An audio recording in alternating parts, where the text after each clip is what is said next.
This is Audible. Audible Studios presents Parallel Attraction, Parallel Book 1. Written by Deidre Knight.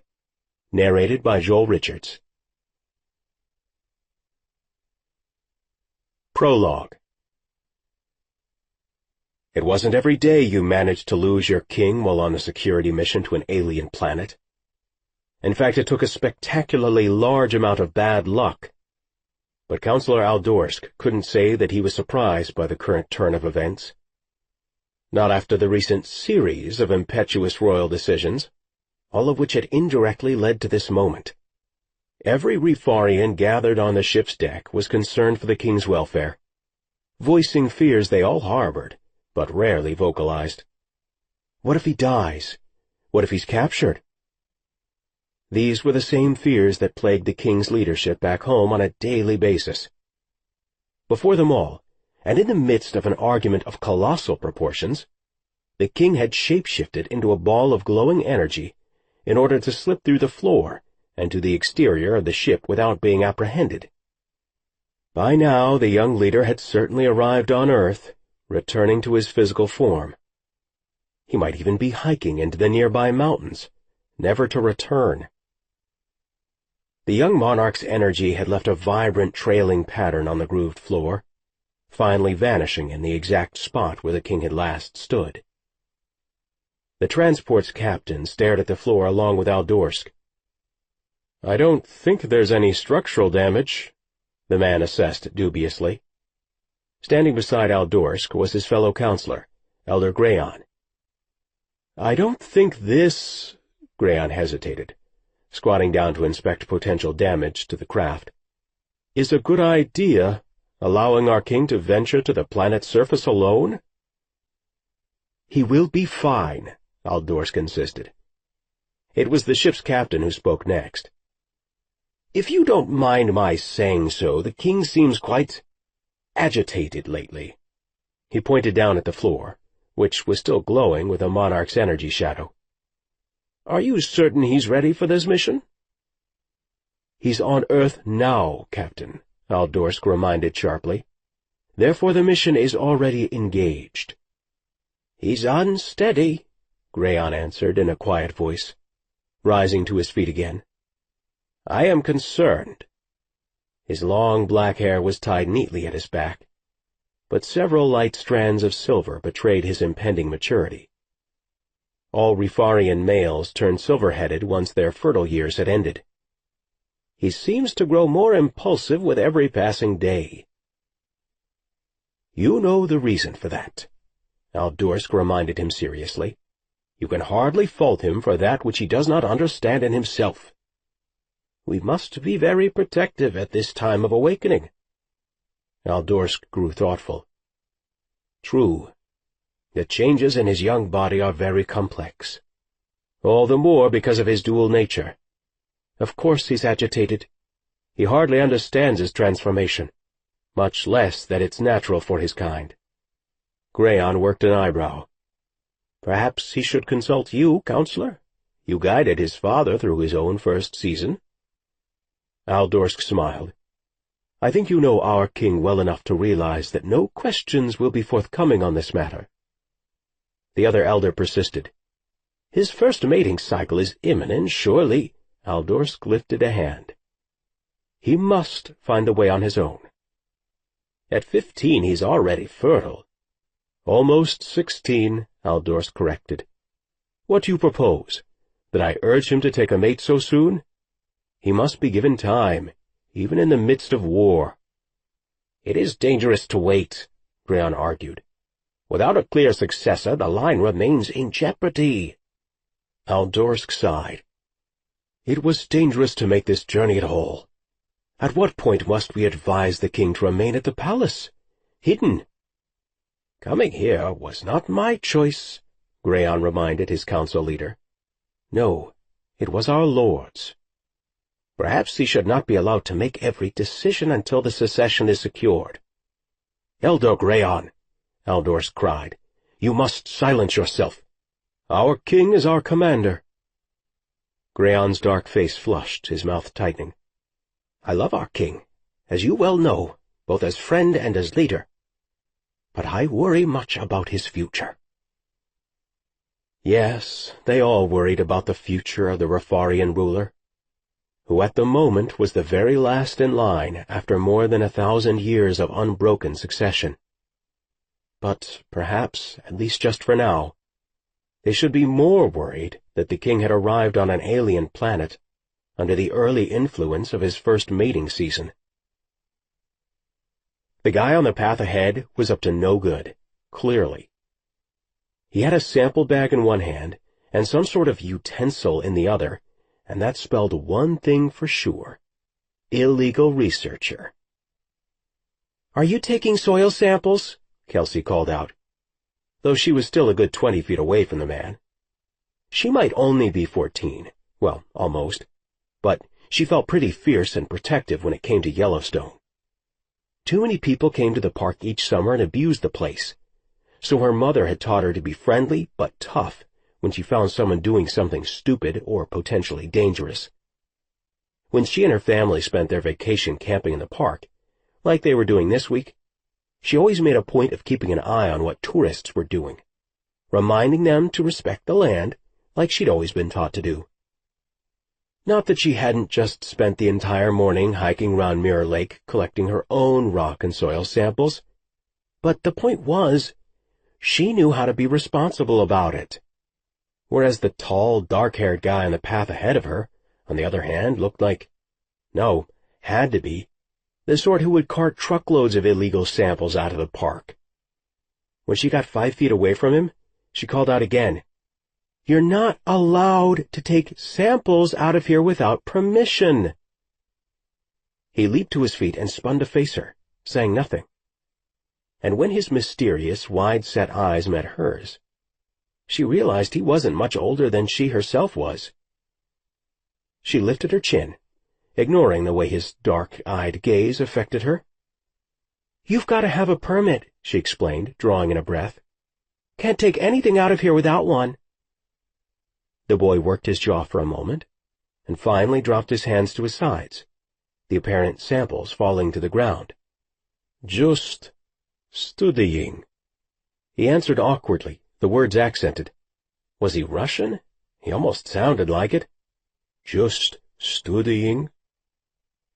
"Where are you from?" she asked, stepping closer to him. She had a small backpack thrust over one shoulder, with loads of her own rock and soil samples neatly labeled inside. Only she would never dream of removing anything from the park without express permission, which she'd obtained only once before, for last year's science fair. When he didn't reply, she eyed him warily. "You're not one of those prodigies from the Thorpe school, are you?" Thorpe always beat her own high school at the fair, year after year. It would totally be like them to import some genius to their team just to dominate yet again. "Just," he smiled, making her stomach flip-flop with butterflies. "Stranger." "Do you speak in full sentences?" she asked with a playful toss of her curly hair. Guys liked her long, dark auburn hair. That's what she'd always heard. He folded his arms over his chest, looking very much like a guy who was used to getting his way. "Sometimes." "But not now?" "Not now." The big smile he gave her made the flip-floppy thing in her stomach go even wilder. And the butterflies, well, they made her feel bold. It was weird, but true. Yeah, he had a seriously amazing smile, all right. With perfect white teeth that stood out against his dark skin. He didn't look Russian. More like someone from Iran or Israel or Greece. Italy. Actually, come to think of it, he didn't look like any exact nationality she could pinpoint. Plus, the outfit was just a little bit funky. He had on knee-high boots of dark leather, and over that he wore a sort of tunic thing down to his knees, made of a simple linen material, with a long-sleeved shirt underneath. "Where are you from? Really?" She dropped her pack to the ground. "You sound Russian." He gave her a guarded look. "Very far from here." "Very far From here? But where? It is not important. Maybe it's important to me, she said with a laugh. But he only gave her a look of confusion. Okay, forget that. I'm Kelsey Wells. She stuck her hand out, and he clasped it in his own with warm confidence, and then released it a fraction too quickly, as if unaccustomed to shaking hands. He said nothing else, so finally she prompted him. What's your name? Some call me Jarishk. So, Jarishk, you're like Eastern European, is that it? He only gave her a blank look in return, and after tossing out a few other possibilities, she finally said, Okay, I give up, but only for a little while. If Kelsey Wells was any indication, humans were a highly persistent and curious people, prone to seeking the truth at all costs. So far, this reconnaissance had led Jarishk to one conclusion.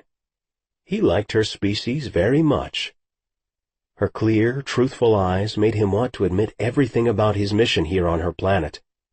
An unwise choice, perhaps, but with her relentless questions, he had no doubt he would soon reveal his identity, or be forced to leave. And he definitely did not wish to leave Kelsey Wells. Not quite yet. She brought out strange feelings inside of him. Pleasurable, electric feelings. Want to see the samples I found? She climbed atop a large boulder beside where they stood on the wooded path, and began to spread the rocks out. Here, she encouraged him, eyes alight with excitement. Come on, I'll show you. As she instructed, he settled opposite her, so that they sat nearly knee to knee atop the boulder. He wished he weren't wearing the tall boots and his shasha robe. If he were dressed like she was, he'd be feeling her warm skin against his own. As if reading his mind, she reached out a tentative hand and touched his right boot. You must feel really hot in that outfit. It suits me, he lied, feeling the midday sun beating down on him. The ship had been much cooler than her planet's surface. Yeah, I guess. If you're a Ren Fair escapee. She waved at his long robe and tunic. Couldn't you at least take, well, the top part off? It'd be less hot. She had no idea how her innocent suggestion caused his royal blood to boil. He'd turned 15 almost a year ago, and he'd heard the elders whispering about him ever since. They spoke in heated whispers about his line's propensity for early-age mating cycles. Blushing, he stared down into his lap. Mating cycles were for animals, not kings. But it wasn't just the mating urges that were making him feel things for Kelsey. It was very odd indeed, but he ached to please her, to bow down before her as if she were the monarch, not he. All right. He leaped to his feet, pulling the robe over his head. When he was finished, he stood before her wearing only his shirt and a pair of dracaire pants, like her shorts but worn beneath the overtunic. She studied him thoughtfully. You know, that still just looks hot to me.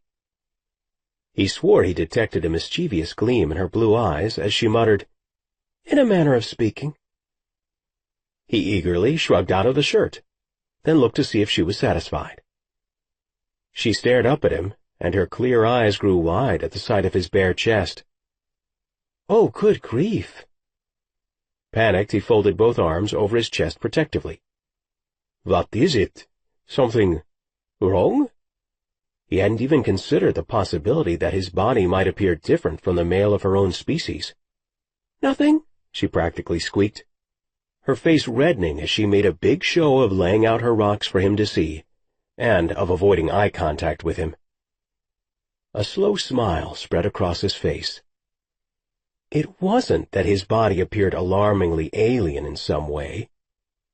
It was that she found him attractive, sensually pleasing. He froze for a moment, then released a long breath. It was as if that part of himself, the one that had been running too hot for months, finally clicked into place. He sat down opposite her again, keenly aware not only of his own bare chest, but also of her bare leg touching his. "You have many rocks," he said, hugging himself self-consciously. He felt naked, exposed, hungry for her too, and the rushing confidence of all those feelings inside him left him feeling shy and uneasy. I do not know way to describe their beauty." And he didn't just mean the rocks either. He longed for a way to express how beautiful he found her. "It's okay, Jerish," she answered with a genuine smile of empathy. It was as if she knew exactly what he was feeling. "Let's just talk a while, cool?" No, he was not cool. He was the very opposite. His whole body was aflame, outrageously on fire in a way that barely enabled him to sit and gaze into her eyes. And yet he did. And they did talk. For hours and hours, it turned out. And every time she smiled at him, his heart fluttered like a bird's wing in his chest. He only hoped that the awkward smiles he gave her in return disguised the unsettled trembling he felt inside. By late afternoon, Jerish had already begun to seem less like a friend to Kelsey and more like a boyfriend, a fact that, weirdly enough, felt totally right. It helped that the more time they spent together, the better his English got. It was downright spooky, but he seemed really smart. So she pegged him as a super-fast learner and didn't question him about his growing fluency. For hours they hiked and talked. Sometimes they found a spot along the lake where they just sat and watched the surface ripple in the wind. "Water at my home is not so clear as this. Not usually," he told her solemnly. "What do you mean?" His face grew darker, sad. "Our lakes, you call them?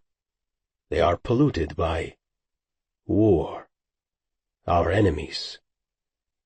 "What war are you talking about?" "You should tell me where you're from. It's only fair." She couldn't help feeling angry that he wouldn't reveal more about himself. She'd already talked about her dreams of being a geologist, how she might want to work for NASA one day, that her dad made her nuts when he bossed her around. What hadn't she told him, really? "Come on, what gives?" "Where are you from?" she pushed. "I don't wish to burden you with heavy things."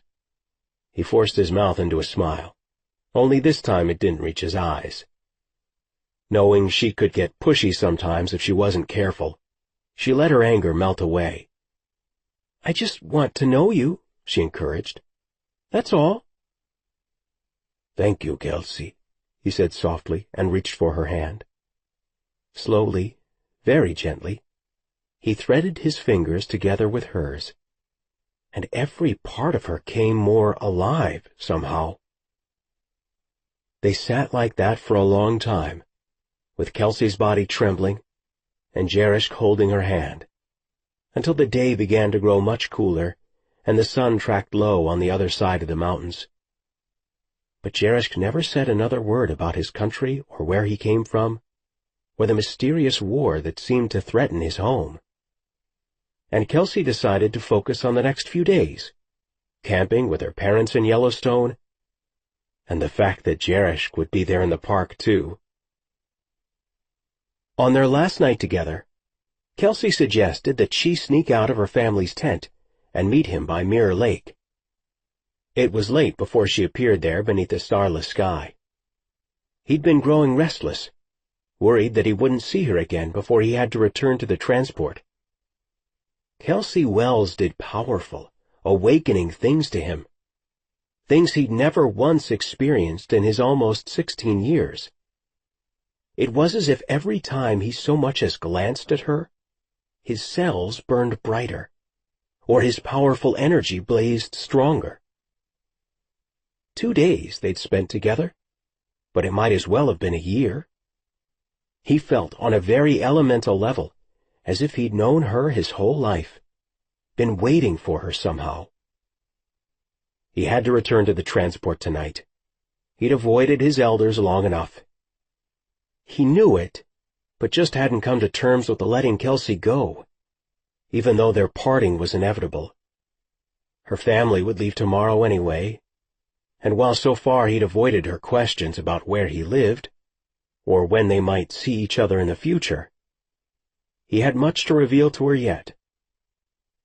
But for now, there were more immediate, earthbound concerns, and they mostly revolved around a kiss. Both days he'd spent with her, he'd longed to touch her, to feel her skin against his, to know what her hair would be like beneath his fingertips. And finally now, under cover of darkness, he felt free to make his move. Kelsey smiled up at him. "I can't believe I got away from my parental units. Sheesh, could the tent zipper have been any louder? Doubt it." Jared gave a short nod, focused on the real matter at hand. "I wish to touch you," he blurted out. "To kiss you." He thrust his chest out. "It has become imperative that we kiss. Tonight. Now." He stepped very close to her, but she shoved a palm against his chest. "Where are you from, Jarishk?" she asked, preventing him from coming any nearer to her. "Really? 'Cause you don't talk like the guys in Jackson do, and I can't kiss you if I don't know. You keep not answering, and—" He clasped her palm over his heart, holding it there.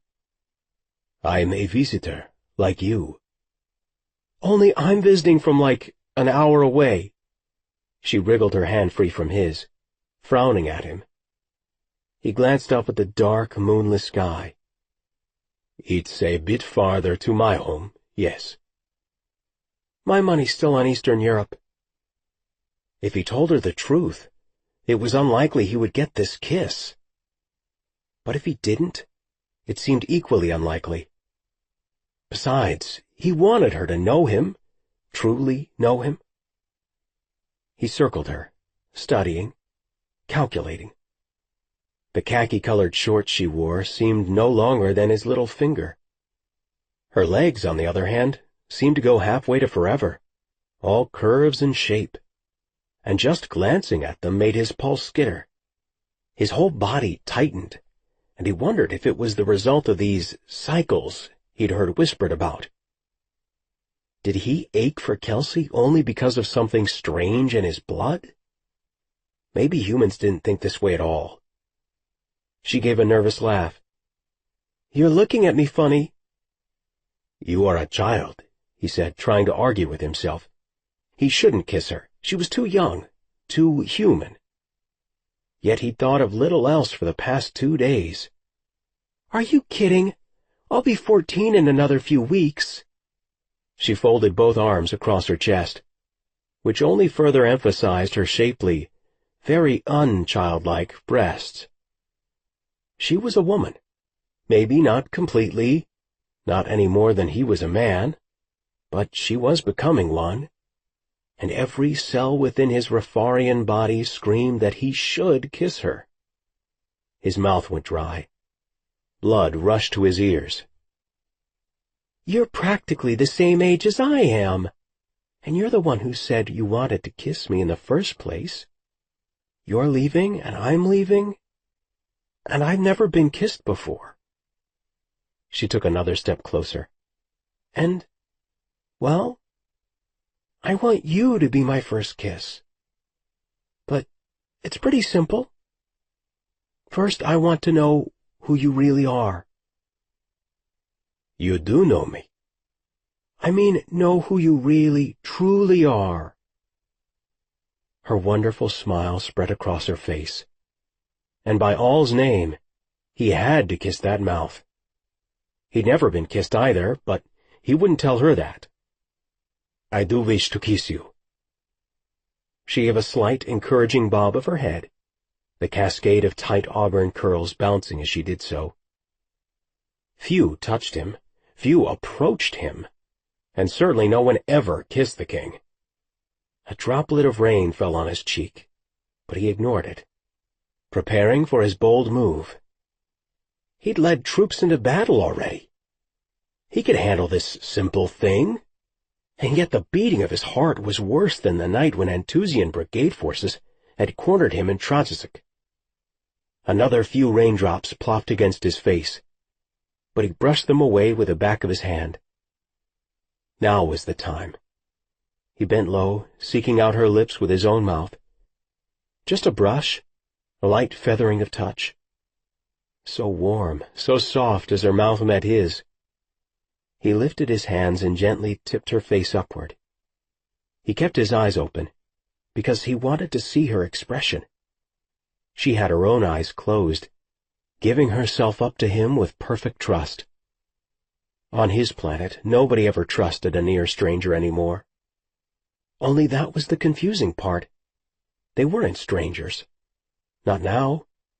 Not from the very beginning. Closing his eyes, he grew more intent, searching out her mouth with his tongue. He felt her hands reach upward, around his neck, her fingers running through his hair. The kiss deepened, became hotter and deeper, and he closed his hand around her back, pulling her flush against him. Everything seemed to be swirling in around them. His power began to escalate, right in the core of his belly, and he shuddered, afraid of revealing himself. But he couldn't break the kiss, he wouldn't, even as his whirlwind of power gained momentum. A shifting and burning began in the center of his being, until he almost shook with the raw power of the sensation. He would never be able to stop the drumming in his veins and body, not with her, not ever. Thank the gods that she pulled away from him with a soft cry. "What is that?" She lifted her clear blue eyes to meet his searchingly. He shook his head, feeling fuzzy and swimmy and so aroused all at once. "I don't know what you mean." She pointed upward, and as he followed with his eyes, more raindrops pelted him in the face. The transport had descended, and was hovering directly overhead, silent and powerful, purposed. He cursed in Rafarian, then gazed back down at her. "It's my transport. The elders have come to take me from here." She began to shake in his arms. "Elders? Transport? Oh, God!" She pushed out of his grasp. "You're definitely a visitor, all right." Her voice shook. Her hands shook. Her eyes became tinged with panic. "I didn't want to frighten you," he said softly, following her backward steps intently. "Never. I only wish to keep you safe." "Oh, my God! Oh, my God! Oh, God!"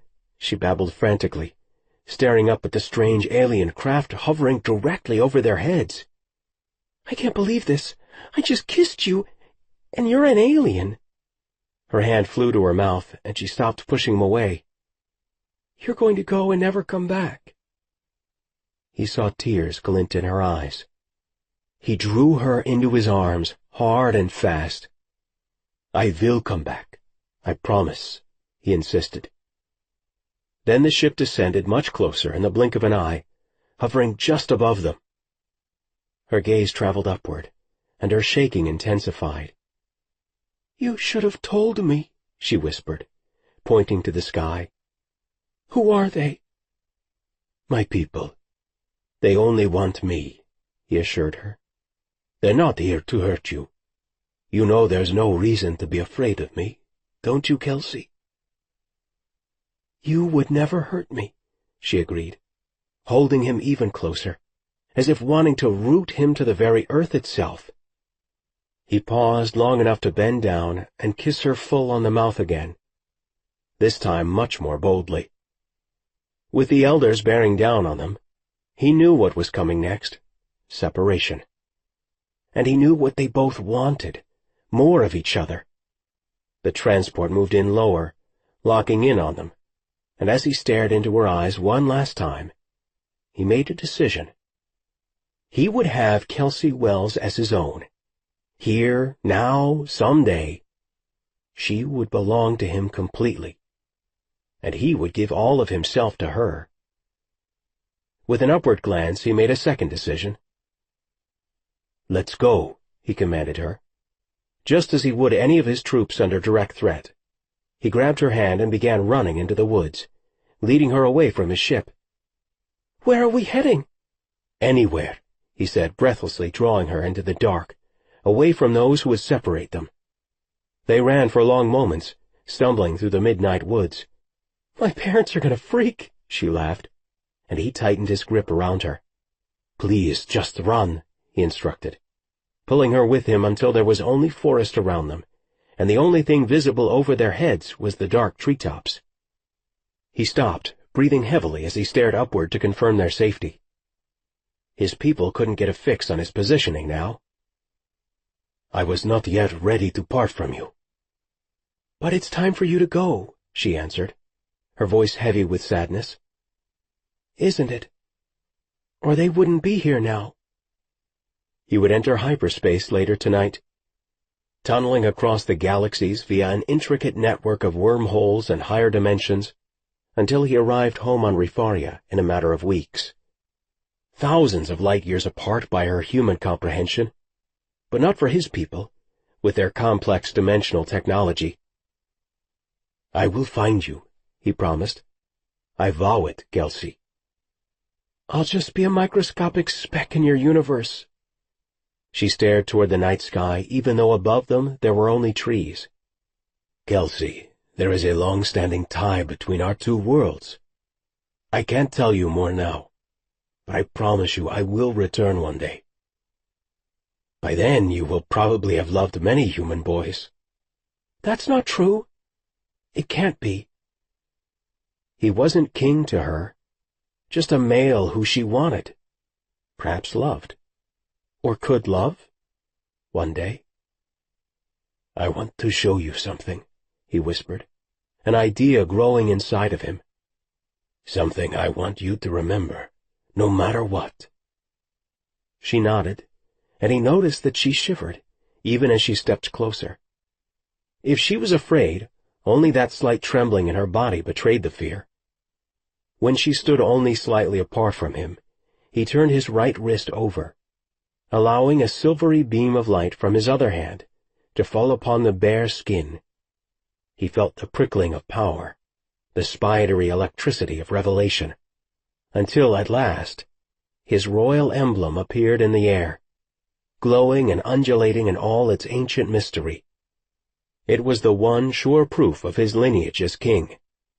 He was the Duravni, the only living leader of his people, marked as sovereign from birth. The bright, swirling mark moved in the air above his wrist, but Kelsey said nothing, only gaped at it. "That's so beautiful," she whispered. "You are so beautiful." Something strange stirred inside of him, something that frightened him a little, a rush of desire that he'd never felt before, not even during these past 2 days. It made his hands tremble, but he resolved to keep his emblem open until she'd seen enough. "Can I touch it?" she asked. The heat in his body escalated again, causing the tremors to increase. He swallowed. "Yes." She took a daring step closer, gingerly lifting her fingers to touch the shimmering, swirling mark of his power, where it hovered in the air just above his wrist. First one finger, then another, until her whole hand skimmed over the surface of his energy, causing a thrill of desire to snake down his spine. Every time she touched his emblem, he felt it in his body, everywhere. He gasped, allowing the mark to retract, pulling it back within his energy, and took hold of her. Without apology or thought, he kissed her again. His sweet, blessed human. He had to kiss her. And Kelsey kissed him back, with everything inside of her. She opened to him, her tongue exploring his mouth, twining with his, her hands and his hair. She had to feel him, more of him, before he left her behind. "Stop now," came a commanding voice from the darkness, slightly accented, just like Jerishk. They sprang apart from each other, startled. "My lord, you have made this difficult," the man said from the shadows. He spoke English, as Jerishk did with her. As she stared at him, trying to make out his face, Kelsey's heart thundered. What if this man wasn't good like Jerisk? What if he was the scary kind of alien? Counselor Aldorsk, you interrupt without request. We are overdue for departure, as my dear lord knows. Who is he? She whispered under her breath. But Jerisk brushed past her, touching her arm lightly in reassurance. Elder, I will return to the ship when my time here is done. You will return with me now, my lord. In the silvered shadows, Kelsey could see the older man bowing to Jerisk. She watched the discussion play out, terrified for her life, and just as terrified at the thought of never seeing Jerisk again. I obey and serve the throne, my lord. You are jeopardizing your safety and your life here with this young Theshta. The man waved in her direction dismissively. Speak of her with respect. Obviously, Theshta, whatever it meant, wasn't very complimentary. Again the man bowed lower this time, placing a fist over his heart. She is lovely, my king, and clearly kind to you, but your destiny beckons. King? Why did he just call Jerisk a king? The man stepped out of the shadows, and although she flinched to realize he was walking toward her, his eyes, once revealed by the moonlight, were not unkind. In fact, they were filled with a surprising amount of sympathy, which was probably why she felt she should trust him. She had to trust him, in fact. It was very, very important that she do so, just as it was critical for her to let him touch the crown of her head with his aged hands. In the background, like some dim dream bobbing hazily on the horizon, she thought she heard Jerisk say something that sounded like, "Don't." Why would he say that? She wondered sleepily. So heavy, so tired, so ready to go home. What was she doing here? She glanced around and was surprised to find that she was sitting on the shore of the lake. How had that happened? Last thing she remembered, she'd been falling asleep in the tent beside her mother, glad for those thick socks from Grandma Wells. With a jerk of her head, she glanced in every direction, first across the water, then up at the Tetons. The early pinkish light of dawn had begun to color the horizon. Their campfire was cold. How long have I been sitting here? She wondered with a shiver. It made no sense whatsoever. She must have been sleepwalking, she told herself, standing up to brush off her hands. That had to be it. But as she glanced down at her palms, they seemed to shine. Not much, just the faintest bit, as if she dipped them in day-glow paint, like she'd done while working on the homecoming float last year. She thought, with only a sluggish amount of curiosity. Wonder how that happened. And then she stumbled back toward the tent, ready to sleep for a very long time. Counselor Aldorsk, I command you to desist. His mentor stared back at him, sadness in his aging eyes. I must protect you, my king. Jared knew then that the chief elder would not obey. Please, don't, Jerisk said simply, beseeching Aldorsk with his eyes. In horror he watched as Kelsey's memories of their time together had been wiped from her mind. If Aldorsk wiped his memories as well, he would never find his way back to her. It would be as if nothing had ever happened between them. Jerisk felt tears burning his eyes, and he paced the transport hallway. Must he be required to sacrifice even this, when he'd already given everything to serve his people? When his own parents had been murdered for the same throne? He knew what would come next, felt the tendrils of his mentor's power already reaching into his mind. Don't take her from me. Please, Aldorsk, I beg of you. The elder's kind eyes grew pained. Son, he said, clasping his shoulder, the memory jeopardizes your safety. It links you with her. It was only a kiss. A kiss that created a memory bond between you and this human, Her name is Kelsey." "My lord," his beloved counselor said, bowing, "there will be many young women, many kisses, and far more than that. You are entering your first season. That's all that you are feeling. We can make arrangements to help you through this cycle safely, to meet your needs." "Don't talk to me about my season," Jerishk roared. "I've not had such a thing. I will never cycle, not with someone of the council's choosing." "Mating cycles are natural for your line, my lord. You know this, even if we've never discussed it openly." Jerishk's stomach tightened with shame. "I will not cycle, not without Kelsey. I will never mate, not with any female other than Kelsey Wells." "She won't be the last to catch your fancy." "She's special," he whispered, his voice hoarse. "I need to remember her. I must. I won't be able to find her if I forget." "Your safety, my king, must always come first," Aldorsk said, inclining his head even as he closed his power around Jerishk's mind. "Forgive me, but you must forget." Jerishk wanted to argue, to protest that he knew it wasn't his own safety, but rather the safety of the succession that the elders were so worried about. Oh, he wanted to cry out a great many things, but he could not seem to find his voice. What had she looked like? Oh, gods, he couldn't say. What color was her hair? No memory. "Please," he implored, locking his power of intuition around one image, the only one he could seem to hold fast to, as all the others sifted away from him like sand through his fingertips. But what was it? He could not even say for sure. "I beg you not to take her," he gasped, still seeking to lock onto something, anything that he could keep of her. There it was again, and this time he recognized the one image that Aldorsk couldn't seem to touch. Her graceful human hand caressing his royal mark. Then came another, of her in his arms, kissing him. Except there was one problem. The kiss was like quicksand, impossible to grasp, falling from him.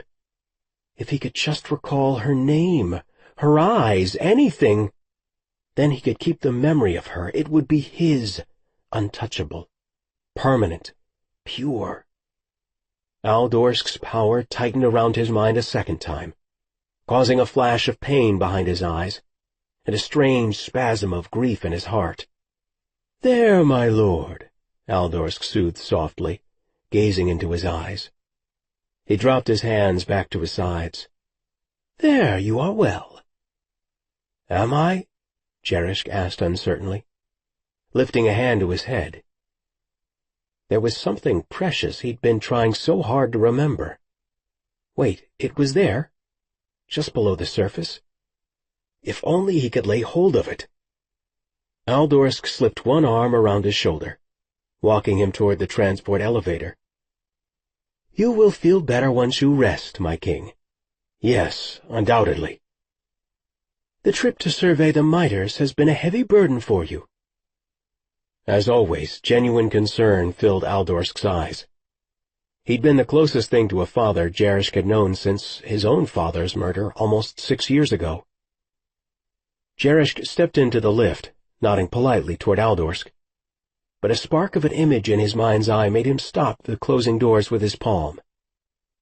A delicate hand, touching his mark. He never revealed his royal seal to anyone. That image was chased quickly by another, more startling one. He was kissing a woman with dark red hair. He had never kissed anyone. Aldorsk stared at him expectantly. "My lord?" Jerishk's head felt fuzzy, as if his memories and thoughts were suddenly expanding far too much to fit inside his brain. Had he been thinking of something? He wasn't even sure. "I'm to bed," he said with a laugh. "I've no idea what I was going to say." Then, like a butterfly flickering aimlessly on to its next flower, the memory of that kiss, that tender, stolen, unforgettable kiss, floated into the burning sun. was going to say. Then, like a butterfly flickering aimlessly on to its next flower, the memory of that kiss, that tender, stolen, unforgettable kiss, floated into the burning sun. Chapter 1. In the northern portion of the Teton Range stood a mountain as proud and immovable as the man whose revolution hid within its depths. In the grand scheme of the area, it seemed an unspectacular thing, too small to interest climbers, too low to stand above its siblings in the region. The mountain's jagged face rose, nevertheless, in simple defiance of its averageness. It had the countenance of a warrior, with craggy heights shaped by time and element. Concealing a network of tunnels and machinery, it was Jared Bennett's most important base, crucial to the rebellion he housed within its shadow. Today, Jared was inspecting one minuscule piece of that vast military framework. Staring across a large hangar filled with a fleet of fighters, his engineers had spent the last 9 months testing. Sleek and black, the planes had moved stealthily along Earth's surface in test flights that had taken his pilots from California to Japan and onward over to Europe.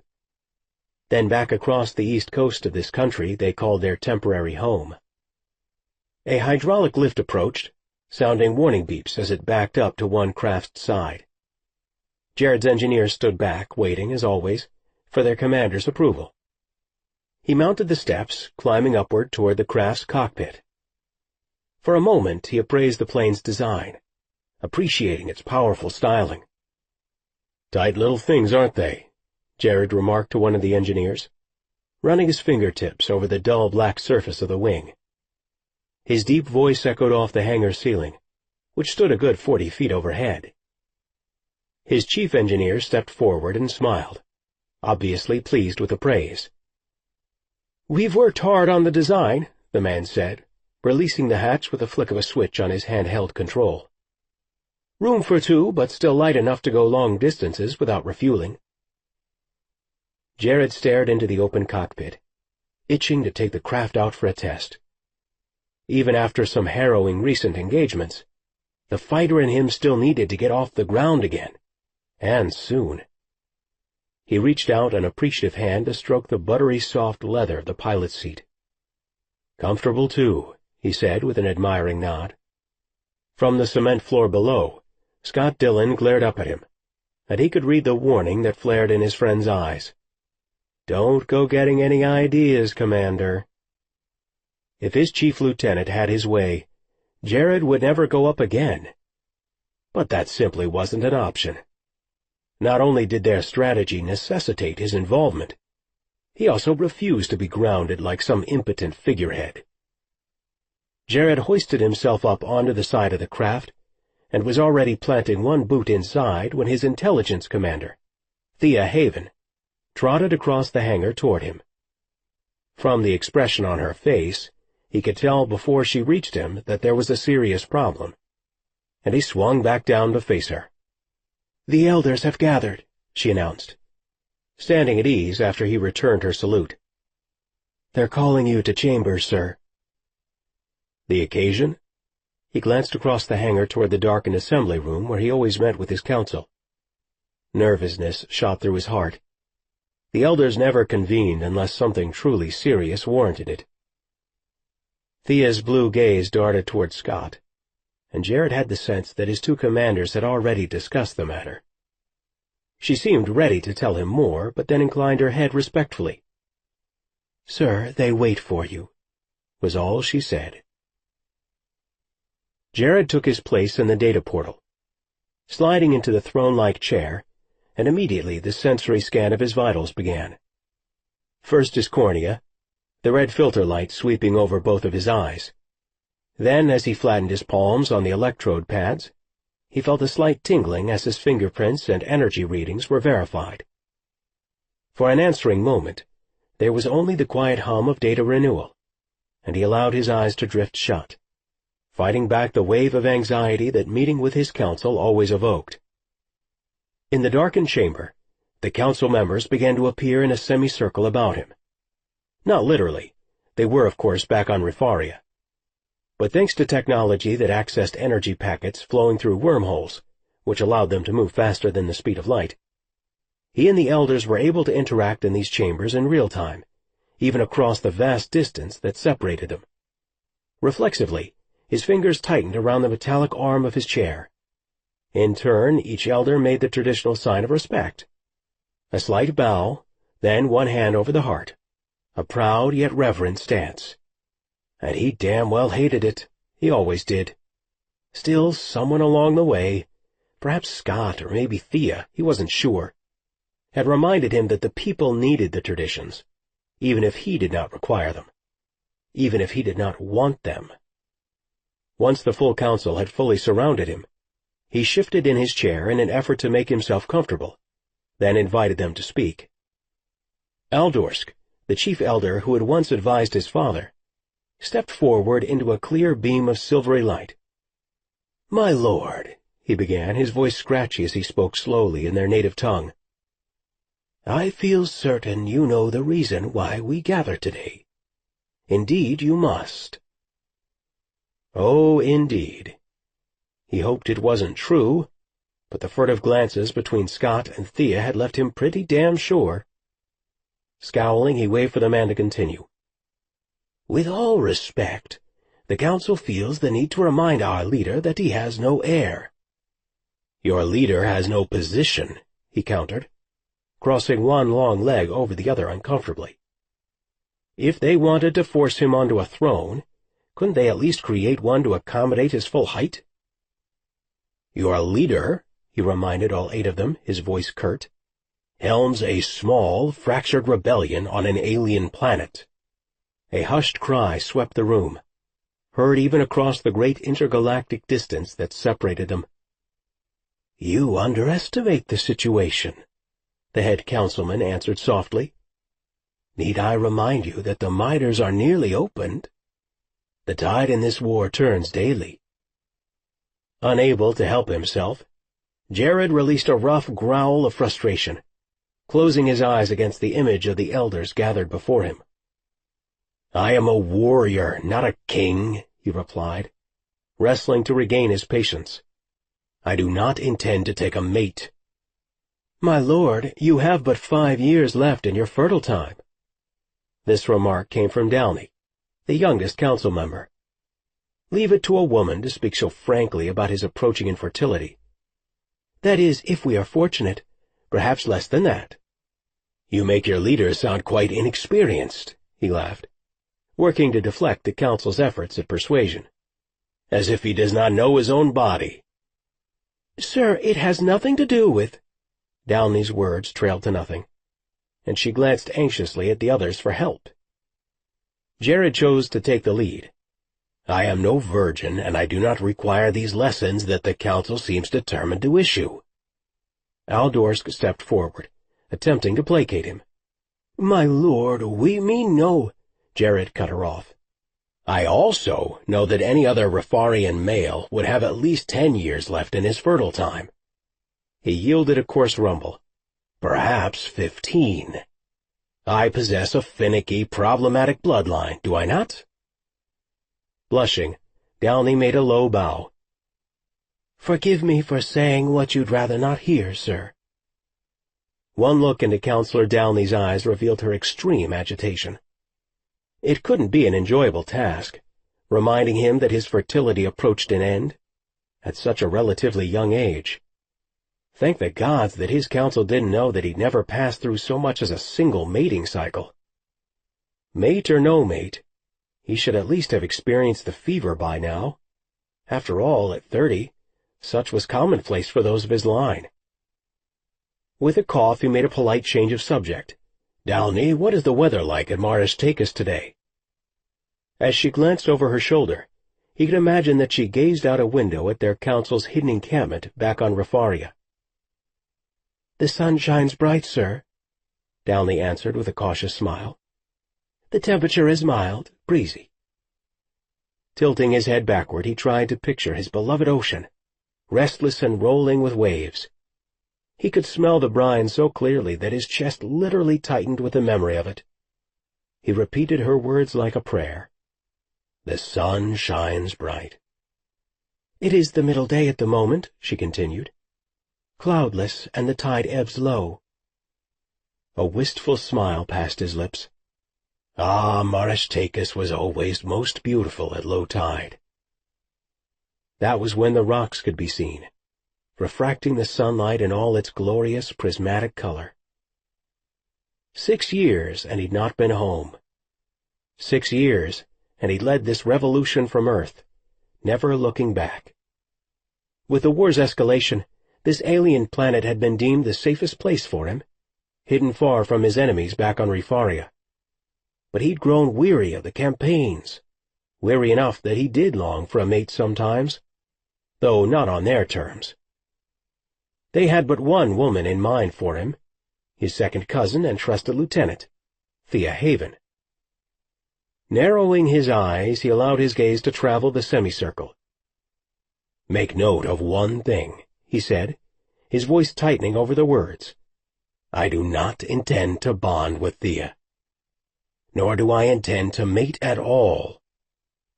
A rumble of objection and argument erupted, but he disengaged from the portal, decisively silencing their complaints. He had listened, which was all they required of him. In the end, the decision fell to him, and his decision stood. To remain alone was the only choice for a wartime commander. Decisively silencing their complaints. He had listened, which was all they required of him. In the end, the decision fell to him, and his decision stood. To remain alone was the only choice for a wartime commander. Chapter 2. The Wyoming sun slipped low on the horizon, the mountains forming long winter shadows over the lake area where Kelsey Wells studied the results of the day's geological research. What is my next step? She asked herself, mentally re-examining the data for the umpteenth time. She walked the length of the trail, counting off each of her steps between the scrappy, snow-dusted pines. Somewhere, here in the sedimented layers beneath her feet, had to be the answer to her puzzle, and with it the final touches for her graduate thesis. She had first come camping here as a teenager with her parents, a few years before her mother's death, and long before her father had dragged them off to live in D.C., the hub of his political consulting universe. Ever since those earliest days, she had felt drawn to the rough-hewn terrain of this particular part of Yellowstone. No matter what she did, or how many varied landscapes she studied as a geologist, images of the Teton's perfect reflection in the bowl of Mirror Lake beckoned to her. They filled her dreams and haunted the subconscious threads of her waking life with a pervasive sense of melancholy that she could never quite understand. Then, roughly a year ago, she'd come camping here with friends from the university. That was when she had noticed a strange pigmentation to the rocks on the lake's eastern shore. And when she'd followed the trail deeper into the woods, more questions had emerged. She'd grown up here in Yellowstone, studying the formations and tar pits and spewing geysers, and those childhood experiences had influenced her studies as a geologist. These days, Kelsey spent a great deal of her life staring at the ground, was in fact more attuned to her natural environment than to the buildings in downtown Laramie, or to cars, or to clothing, or sometimes even to people. So when she found a potential anomaly, such as the formations here at Mirror Lake, she couldn't let it go. "Whoa, Kelsey!" came Ethan's familiar voice from down by the lake shore. "Found something here. Come look." Ethan was her closest friend in the geology department. Although a self-professed science geek like herself, he certainly didn't look the part, not with his wavy blonde hair and pale gray eyes and lean snowboarder's physique. The Ethan package was definitely appealing, and she knew he liked her, wanted something more than friendship. But for some inexplicable reason, she couldn't seem to shake the feeling that someone else was waiting for her.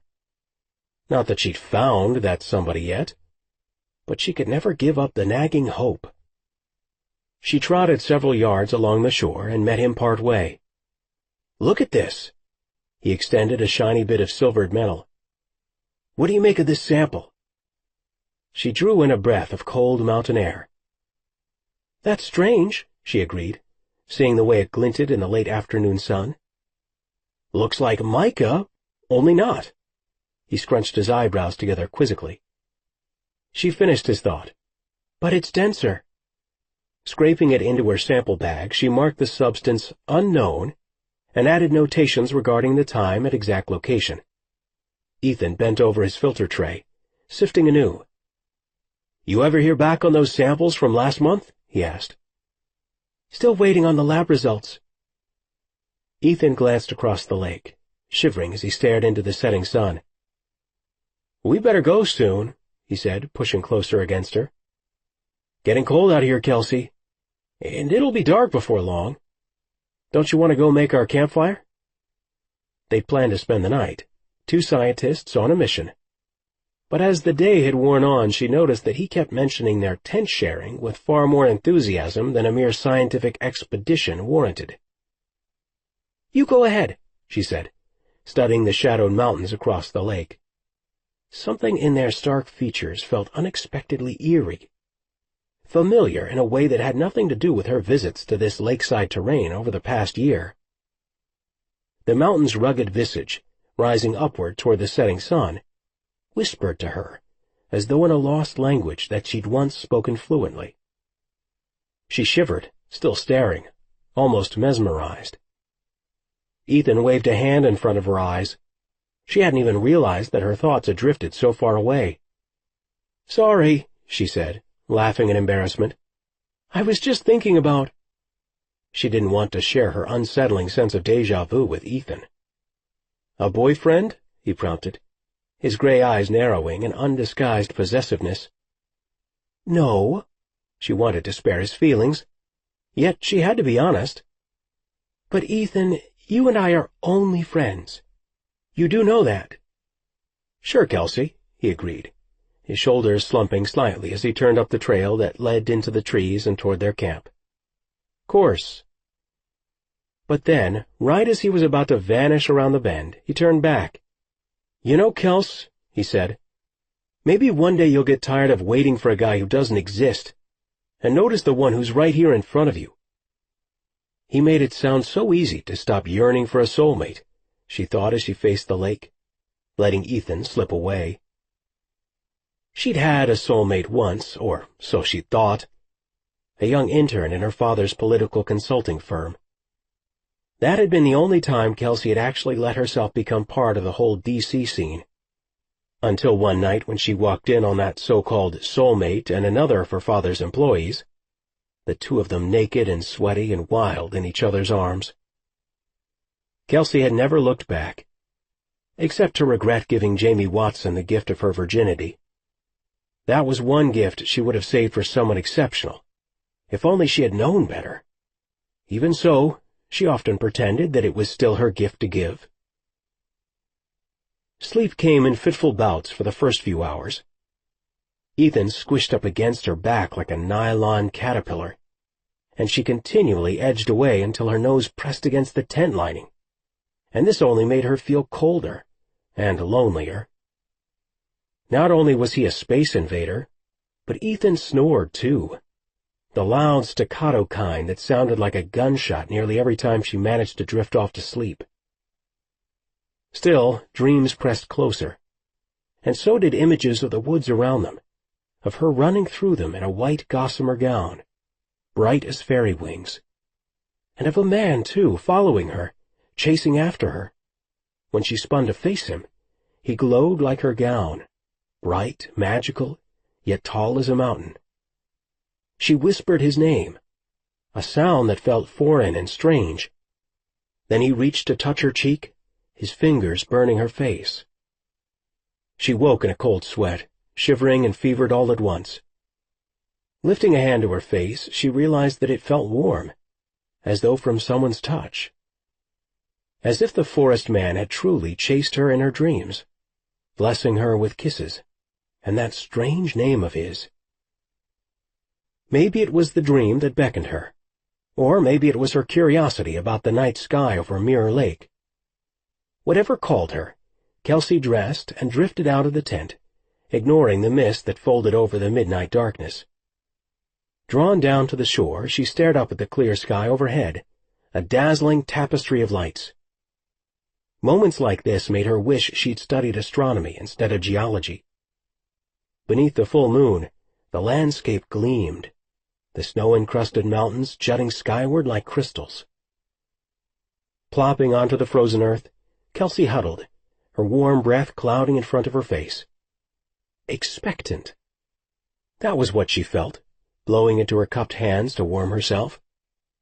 Something about that dream had moved her, she realized, left her anticipating the extraordinary. Drawing her knees close to her chest, she watched the sky. The Leonids were visible right now, as they always were in mid-November. Maybe she'd catch a glimpse of a dusty-tailed meteor shower, she thought with a smile. And that was when she heard the blast, a loud, explosive sound that she thought might have been a sonic boom. And yet she knew it had to be something much greater. After the initial thunderclap, what looked like jets shot over the mountains rimming the lake's other side. Strange jets, she thought, rising to her feet. Maybe stealth fighters? Black and ominous in shape, barely visible in the night sky. They blasted across the water like a pair of twin phantoms from hell. Then they were gone, leaving a cacophonous trail in their wake, a litany of thunderclaps that still echoed off the silent landscape. Did the fighter jets cause the explosion? She wondered, studying the mountains again. The park was a no-fly zone. But maybe the government was testing some new equipment out here in this remote area. They'd been known to do that, and it wouldn't surprise her. Still, the suddenness of it, and at nearly midnight, didn't quite add up.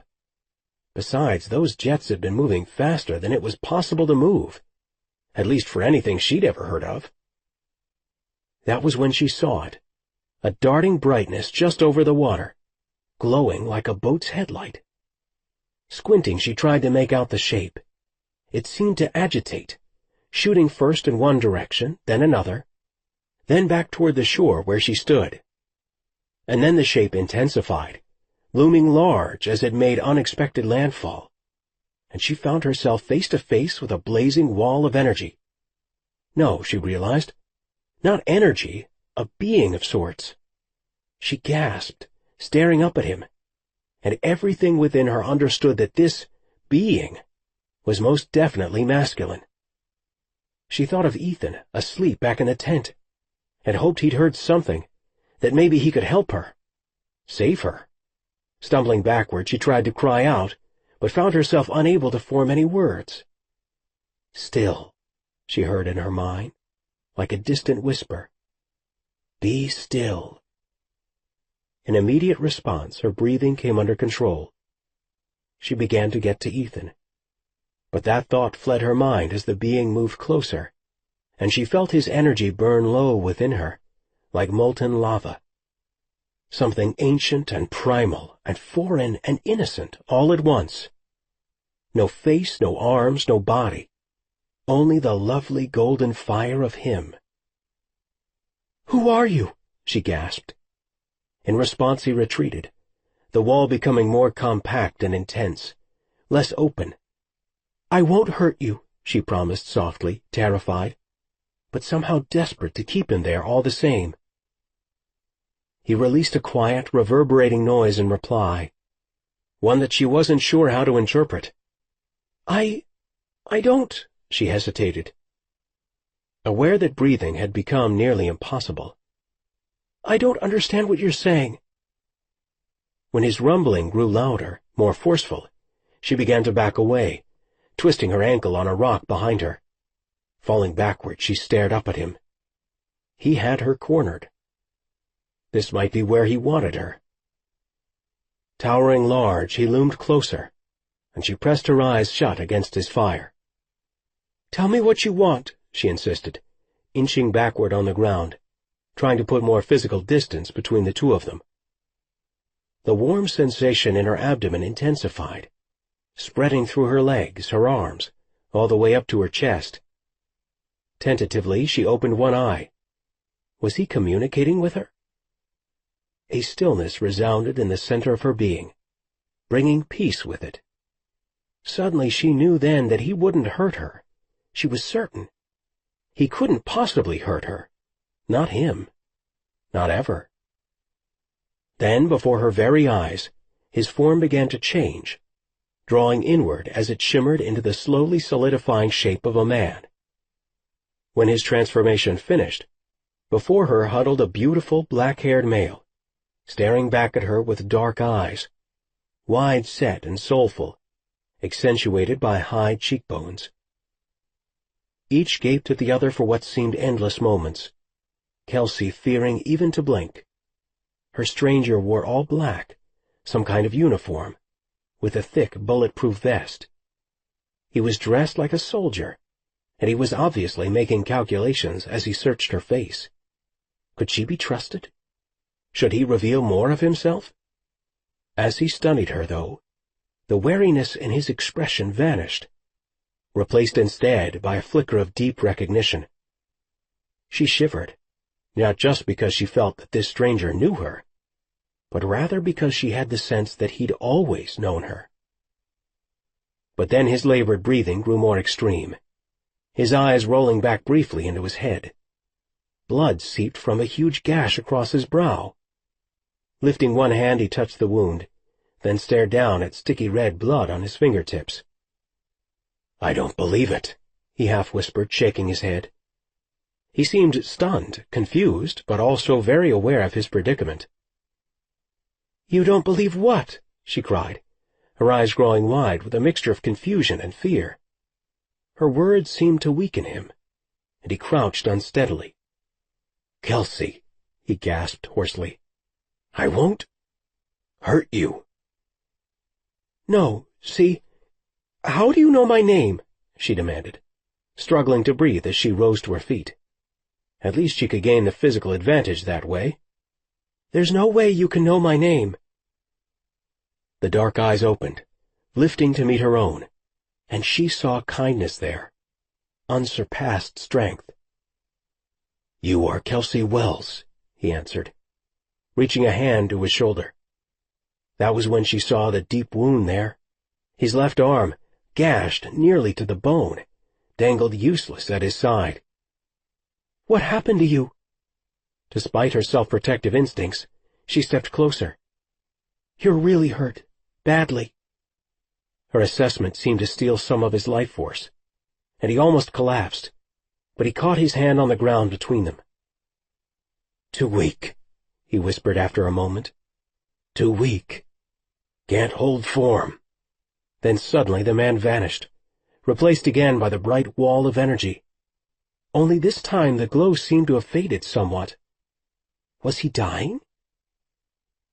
"Please," desperate to understand him, she drew closer to the man. "Tell me who you are, what you are. I want to help." Not safe. The word sounded within her mind. Glancing around them, she shivered. "No, no," she insisted, lifting a hand to shield her eyes against his brightness.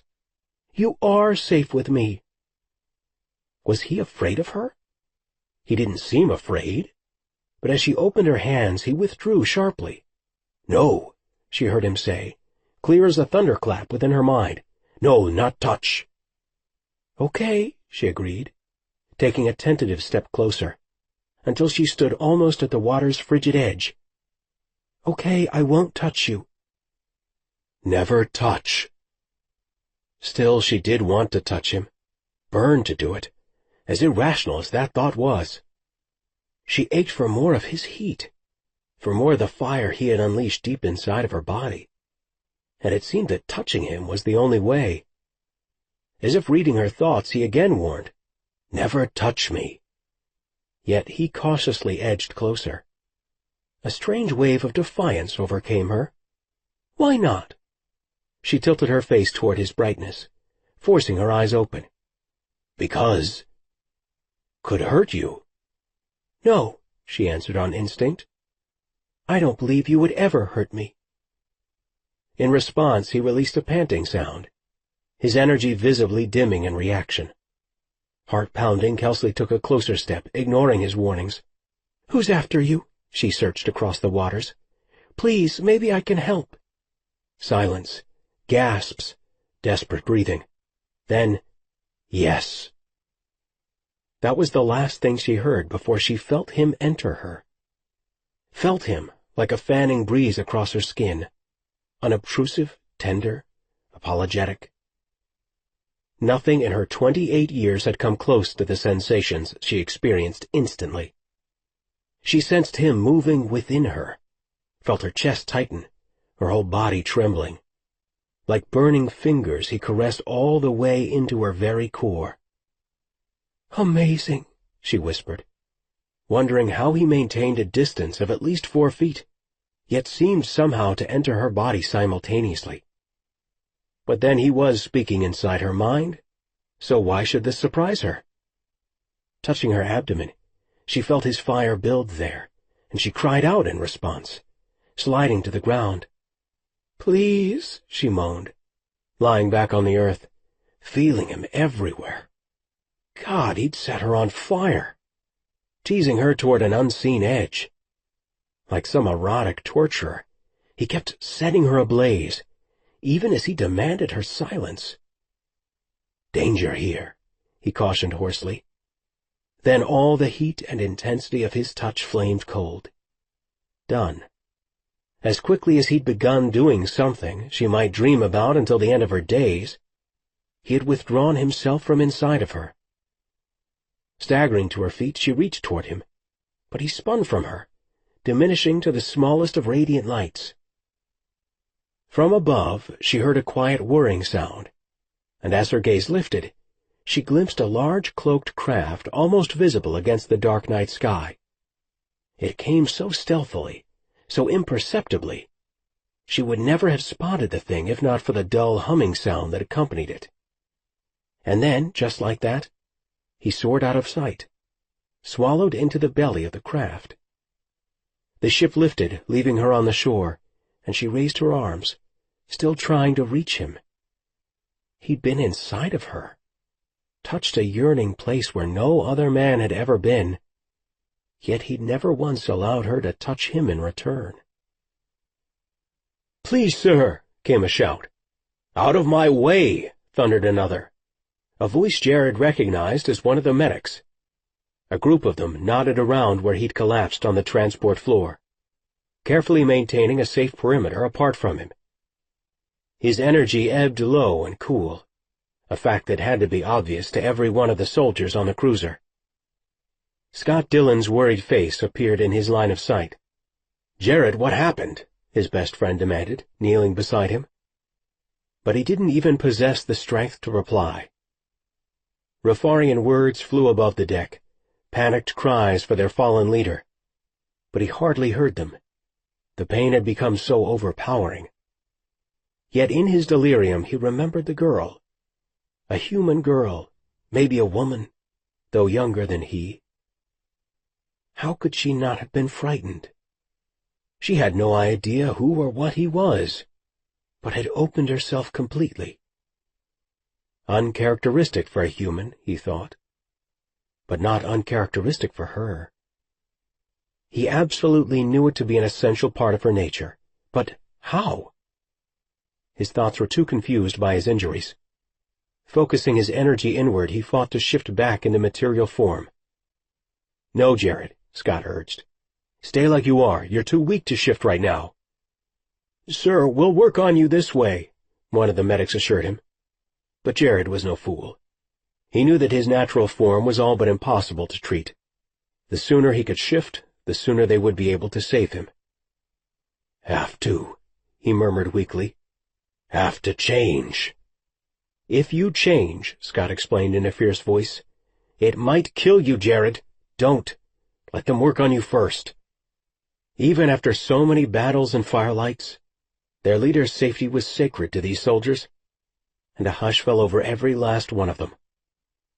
Finally, Jared gave his assent, still thinking of the human on the earth below. She'd offered to help, and he'd accepted. But in doing so, He'd seen things inside of her that even she had no idea were there. Things he doubted he'd forget any time soon. On the periphery of his mind, Jared sensed the vanishing darkness below, and sensed her there, innocent arms still outstretched. Gods, he marveled, feeling consciousness ebb. The human wanted to touch me. More than life itself, it was what she'd wanted. And she'd hardly been afraid, even though she had many reasons to be. That kind of bravery was rare in any species. And he'd wanted to touch her back, even injured and close to dying. He'd been more than aware of that fact. So alien, so incompatible with him in every possible way, but he'd wanted every touch that she offered him. "Next time you do that," Scott swore, pacing the length of Jared's bedroom, "I'm out of here, or I'll kill you myself and take the Antusians' bounty as a bonus." "Those weren't Antusians," Jared said, closing his eyes. The cool pillow against his cheek was a welcome relief, both from the excruciating physical pain and from his best friend's tirade. "Then who the hell were they?" "Our buddies from over at Warren." Scott paused at the foot of Jared's bed, surprised. "USAF?" Jared rubbed a weary hand across his burning eyes. "They caught me flying out of Mirror Lake." "They don't know about that site," Scott argued. "Never have." "Apparently," Jared sighed, thinking of the hotshot pilots who had missile-locked him last night. "They do now." Neither spoke for several moments, as the serious implications of last night's events became clear. To call Mirror Lake crucial to their revolution was an understatement so drastic it would have sounded absurd. They had hid the best of their technology there for the last 2 centuries.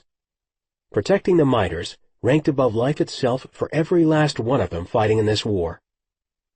At the foot of the bed, Scott paced, hands behind his back, deep in thought. Finally he stopped and faced Jared with a resolute expression.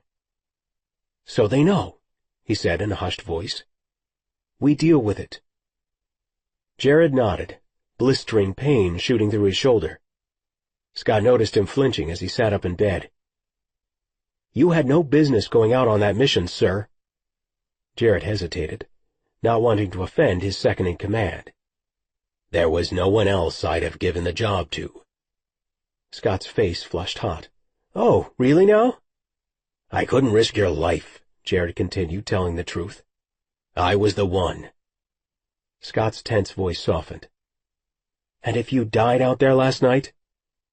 "You're more than capable of leading, Scott," Jared answered, feeling older than he had in a long time.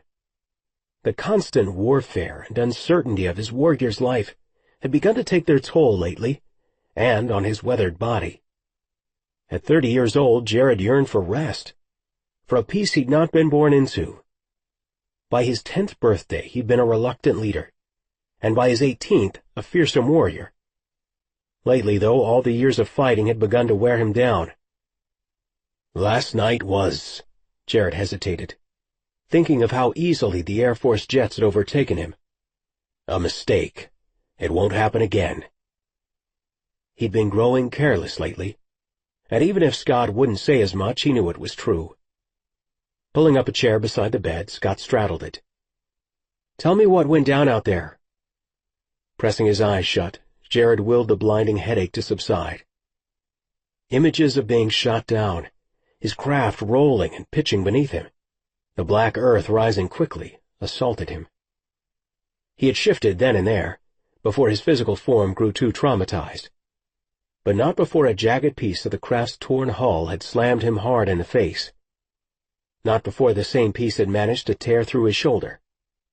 And those wounds had repercussions on his most basic molecular level, no matter what form he assumed. The medics had healed him, but he would always bear the hidden scars, just as he did all the others he'd accrued over the years of warfare. "There was a woman," he answered, ignoring Scott's original question. "Her name is Kelsey Wells. She lives in Laramie. She's a student there. I want more information." Scott studied him as he might an Anthusian Wellabung. One part interest, one part amusement. Many parts disgust. But he would never challenge his leader. "Okay," he answered simply. "She's critical to us now," Jared continued, even though he knew it was only partially true. They needed her, yes, but Jared's personal interests ran deep as well. Far too human for you. Far too unaware of this war, his inner voice cautioned, even as another part of himself, the lonely warrior, ached for what he had felt when they formed their connection last night, ached for more of what he'd glimpsed inside of her, her strength, her beauty, her tenaciousness. Scott drew his chair closer beside the bed. "Why?" "I had to do it," Jared confessed, staring at the pine ceiling overhead. "I had no other choice." "I'm not getting this, Jared." "I bonded with her," he admitted softly, closing his eyes. "There on the shore last night." "You what?" his captain roared, practically knocking his chair over as he leapt to his feet. "I'm praying I didn't hear that right the first time." "I had no choice," Jared repeated, fighting the headache that swelled behind his eyes. "No choice but to form a bond with an alien, sir?" Scott bellowed. "In a war zone?" "I dismantled the codes from the miters," he explained, and Scott's eyes widened, bright as lasers, the seriousness of the situation becoming clear. They'd been working on the codes for at least 2 years. "They nearly captured me," Jared continued. "It's never been so close. The humans had me, but I think they knew the woman was there. I know they'll be back looking for me. They might even question her." "So she has them now?" Scott asked in a cautious voice. "The codes?" "All of them, yes." Jared felt terrible guilt well within him. What a thing he had done to her. And he'd never even asked her permission. Well, not in any way she could have understood, at least. There'd been a moment, one when he should have turned away. But she'd been so open, so eager. "Then damn straight we need to locate her," Scott thundered, "because I'm getting that data back." Jared shot out a hand, clasping Scott by the forearm with swift force. "No," he said in a still voice. "You will not. It stays inside the woman for now." Scott's dark eyes narrowed, gleaming with an almost supernatural energy. "Why?" "Because it's safer that way." Jared sank into the pillows. "And so is she." "She?" Scott sniffed the air in disdain. "You're worried for the human safety?" "Yes, because that human might have saved my life last night," Jared answered. "And right now she's the only one protecting the miters. For that I owe her everything. We all do." "You're worried for the human safety?" "Yes, because that human might have saved my life last night," Jared answered. "And right now she's the only one protecting the miters. For that I owe her everything. We all do." Chapter 3. Kelsey slid several geological samples across Dr. Carrington's desk. "They're from Mirror Lake. I need to know if there's anything unusual about them." Carrington's warm eyes fixed on her. She was his star student in the graduate geology program, and he almost always took her seriously. But today she glimpsed doubt in his weathered face. "Kelsey, I'm not saying I don't believe you," he began, but she cut him off. "I did see something there." "Even if you did," he continued, "what makes you think you'll find sedimentary proof?" She thought of trying to explain her hunch, as outlandish as it might seem, but decided against it. "Can we just send this most recent batch in for testing?" she tried again, her voice filled with undisguised frustration. "Then maybe you'll come out there with me." He nodded. "What if you do find something, Kelsey?" he asked. "What then?" Recalling the stranger by the lake, the way he'd affected her, she could only shake her head. "I'm not sure what I'll do," she said, pausing in his doorway. "But I have to know who he is." "He?" Dr. Carrington asked in surprise. But she was already leaving, eager to get away from her mentor, before he asked any more questions he didn't want to answer. Pretending she hadn't heard him, she sidestepped another graduate student who was busy texting someone. As she angled out of the way, she nearly bumped into a tall man with black eyes, who for a moment gave her a kind of pause. The skin on her neck prickled, and she turned back for another glance at the stranger, but he was gone. No one stood where he'd been at all. With a shiver, she walked onward down the polished floors, the echo of her footsteps the only sound behind her. "She's been taking rock and soil samples." Scott watched Jared across the meeting table, where the miter's drawings were spread. "Turn them into one of her professors at the university." Jared lifted his eyes, and Scott answered his unspoken question. "She's a geology student, graduate level." He nodded, turning his attention back to the schematics. They'd paid for these blueprints with blood many times over, smuggling them away from their enemies, all in hopes of gaining access to their own hidden technology. Technology left here on Earth some 200 years ago, at a time when many of the Anthusians had still been their allies. Jared studied the various chambers on the pages, the mapped catacombs, but his mind strayed back to the human. All his life he'd been set apart. Few spoke to him without filtering every word, which meant that few truly touched his soul. Yet she'd opened to him, and easily. Oh, far too innocent for this conflict, he chided himself, thinking of what a gift such innocence would be. And far too alien. Should he ever form a match, there would be expectations, and, by the gods, he knew exactly what they were. As surely as he saw his cousin, dear Thea, eyeing him from across the meeting room. She tucked an errant blonde curl behind an ear, looking, just for a moment, more like a female and less like a soldier. Just a moment, but it was enough that he could infer her thoughts at the moment. He frowned back at her sharply, and repressed the urge to growl his dismay aloud. She quickly gazed away, red blotches coloring her fair cheeks, and he felt horribly cruel. She was a good woman, and he did love her, just not in the way the council hoped and urged at every given opportunity. Theirs was a bond of bloodline and experience, but never could it be the love shared by bondmates. "Jared," Scott snapped, glaring at his leader, "are you listening?"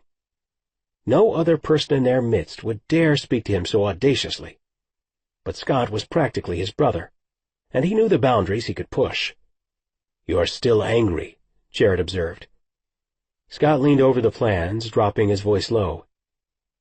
"Stop watching Thea and pay attention to what I'm saying." This time Jared did growl, and, as if reading his thoughts, Thea left the meeting room with another officer. Jared watched her departure, and when he was sure she was beyond earshot, said, "Thea doesn't interest me." "So you've explained, sir." Scott inclined his head with exaggerated respect. "What's that supposed to mean?" Scott leaned back in his seat, staring out at the aspen trees outside the full windows. "There's fear for your life, that's what I'm saying." Jared folded his arms over his chest defiantly. "Always has been." "No, Jared." Scott leaned close until his piercing eyes blazed like lasers. "These chances you've taken lately have left fears within the people." "The people," Jared repeated dully, sensing the direction this conversation was headed. "The council." Jared blew out a furious sigh. "I have little patience for the council." "If you do not marry, do not have children, the line ends with you." "The people don't need a figurehead," he argued softly. "They need a leader, and a leader doesn't need a life mate. I remain purposeful in my intentions." "Then why do you keep dwelling on the human?" Jared shuddered, staring back at his best friend, who fixed a wry smile on him. Blast Scott and his soul-gazing, Jared mentally cursed. No wonder the man's eyes had been blazing like that a moment earlier. "Well, sir?" Scott tapped his finger on the meeting table for emphasis. "I will not marry," Jared said. "And if you hear rumors from the council again, tell them as much." He rose to leave, feeling his hands tremble and his heart race beneath his ribs. "They don't know about the human," Scott answered in a low voice. "I'm asking as your friend." Jared paced the length of the pine-paneled meeting room, raking a palm over his short hair. It bristled beneath his fingertips, still an unfamiliar sensation. Until recently he'd worn it long, but he had wearied of the constant feel of it around his face, and so had shaved his head. His hair had grown out some, but not completely. He stopped before the large fireplace and studied the licking flames and the smoldering embers beneath. The banked fire steered his thoughts in the direction of the human once again. Kelsey Wells. He spun the name in his mind, liking the sound of it.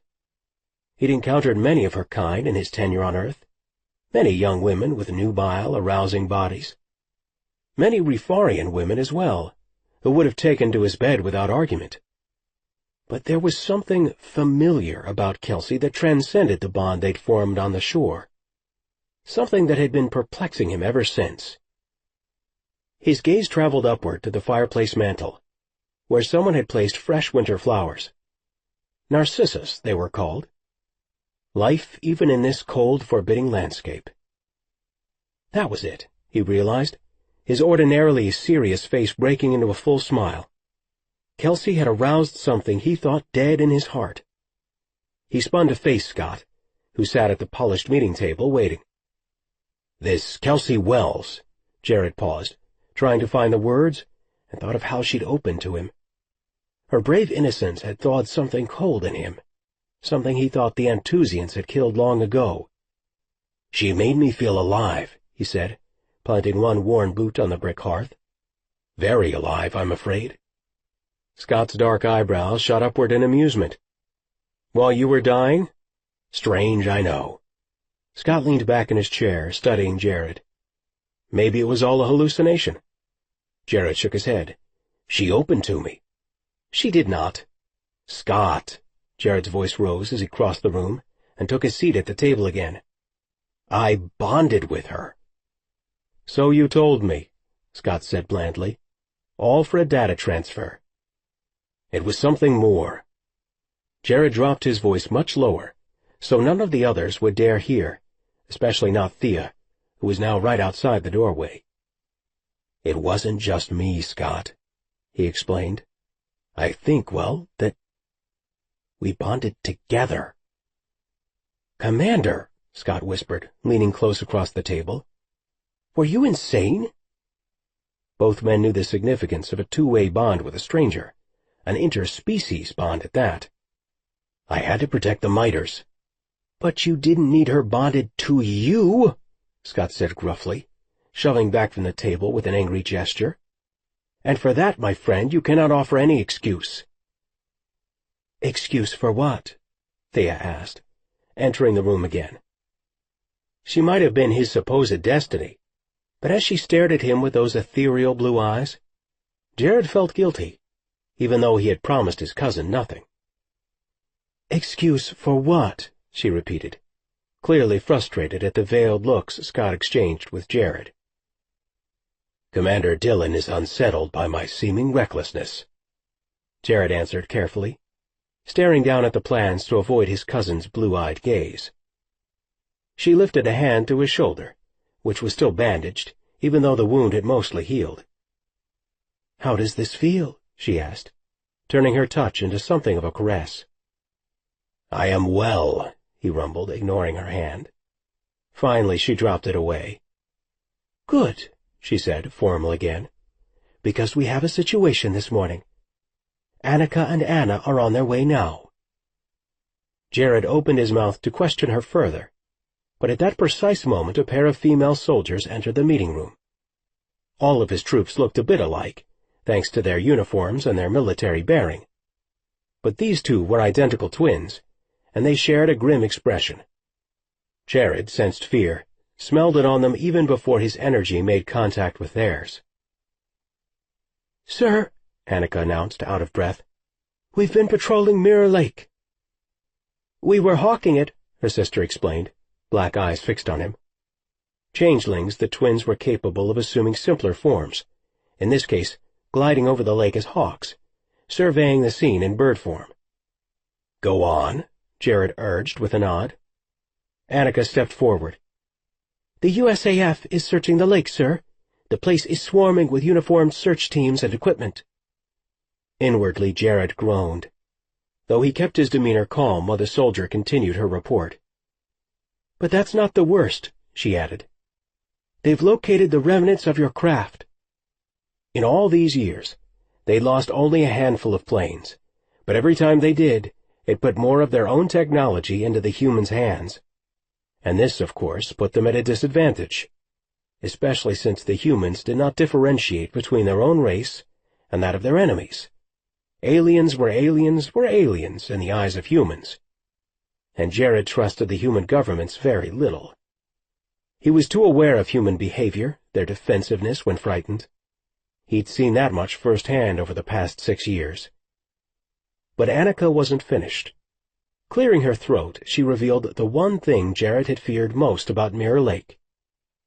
"There was a woman there," she continued, suddenly awkward and stammering, where she had been confident a moment before. "On the lake's shore, before the teams arrived.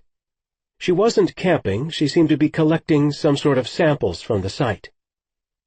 Apparently the camp rumors had traveled very quickly. He knew that much from the quiet blush coloring Annika's cheeks. But it was Kelsey who concerned him at the moment, not the gossip among his people. Jared's head snapped upward, power roiling within his core. Did the USAF see that human? Did they interact with her at all? "No, sir. She left before they arrived." "Good."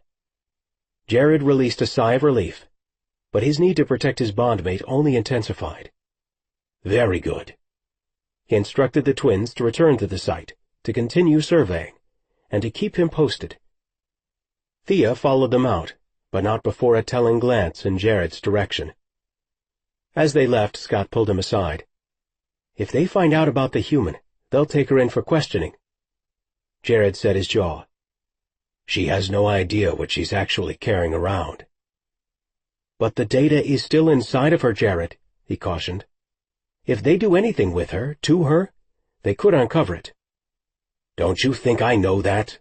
Jared snapped. Scott gaped back at him, but then his features softened. "You know, the bond thing," he said, wincing in obvious displeasure at the idea, "is supposed to be pretty powerful. I wouldn't trust whatever it might be doing to you right now." "I do not feel the bond," Jared answered. Staring beyond Scott's tall shoulder, he hoped his friend could not detect the bald lie in his words. "I'm glad," Scott replied, "because you can't afford any distractions, sir. I'll go get the data from her later today." Jared raised a staying hand. "I will go," he insisted. "She knows me and she trusts me." Scott stared hard into his eyes, piercingly hard. So much so that Jared knew the man was soul-gazing him again. Jared's temper sparked at the intrusion. "Do not do that," he barked, stepping backward. "Ever. I am still your king, Lieutenant." Scott dropped his gaze with a slight bow, heat creeping into his face. But he said nothing. No apology, no explanation. Jared clasped his lifelong friend by the shoulder. "Scott, I won't put myself in danger," he said gently. "I promise." This time it was Scott whose temper flashed hot. "You're already in danger, sir," he snapped, turning on his heels. "I'm just trying to keep you alive despite that fact." "I promise." This time it was Scott whose temper flashed hot. "You're already in danger, sir," he snapped, turning on his heels. "I'm just trying to keep you alive despite that fact." Chapter 4. Kelsey burrowed beneath her grandmother's quilt on her living room sofa, sketchpad balanced on her knees. From the TV in the background, an old rerun of Buffy droned on. That stupid episode about the mayor, probably the single most over-aired episode in Buffy history. Despite her lack of artistic ability, Kelsey had nevertheless been trying to render some sort of drawing of the visitor, as she'd come to term the entity at the lake, that captured his beauty. She knew all about shapeshifters, and she'd watched and read enough sci-fi in her time to understand that her visitor had to be one. A being didn't morph from a ball of light into a 6-foot-something gorgeous man without possessing supernatural abilities. It flew in the face of every law and fact she'd learned as a scientist, yet somehow it just felt right. Logical, even. The paradox of such illogic confounded her to no end, but the enigma always circled back to the same conclusion. The man she had encountered 1 week earlier had been like a being right out of science fiction, only he had also been real. The most bewildering thing about their encounter, however, hadn't actually been his transformation. It was the fact that she'd found herself so attracted to both of his forms. That was a new one for a practical girl like her, and it fascinated her, exhilarated her. It was as if he'd awakened some slumbering aspect of her soul, with that strange fiery touch of his, and with his raw beauty. It had been 1 week since their meeting, 1 week of restless sleeping, of feeling her body blaze hot at the oddest moments, 1 week of aching for him so intently she felt as though she'd go blind with need. But need of what? An abstract being's caresses? Was he really a man in any form she might recognize? Insanity, she cursed, slamming down the sketch pad. Despite her familiarity with the idea of shapeshifters, as a science it contradicted everything she knew about matter and energy. That was a puzzle she'd found herself revisiting all week long. Yet even as the scientist within her protested, she could not deny the reality of what she'd glimpsed with her eyes. Nor could she deny that, based on just one brief encounter, she already had strong feelings for the man, as irrational as that sounded. In the first day or two she'd fantasized that he would come for her, that somehow he'd know how to find her, and that he would care to do so. But the passing days had given way to despair as she came to realize the foolishness of the schoolgirl fantasies for an alien stranger that she'd begun harboring. Yet even as she cursed herself, she wondered if there weren't some way to call him back to her, some way to let him know that not only did she want his return, she begged for it with every cell in her human body. Jared stood before the mirror in his bedroom, examining himself, turning first one way and then another. After nightfall, Annika would drive him to meet with Kelsey Wells. Scott had surveyed her apartment earlier in the day, and all agreed that access would be easy. None of his officers were pleased about Jared going out into the open, yet they couldn't argue with the importance of his retrieving the information he had locked within her mind. Given the danger, he would not visit her in his usual human form, a form that only thinly veiled his Rafarian body. But instead he would morph into a temporary identity. Normally he gave little thought to such a choice. Today, however, he found that it was keenly important to choose well. Studying his appearance, he gave his body armor a tug, adjusting the outer shell of his bulletproof vest. At 6'4", he was a tall man, and definitely a large-framed one.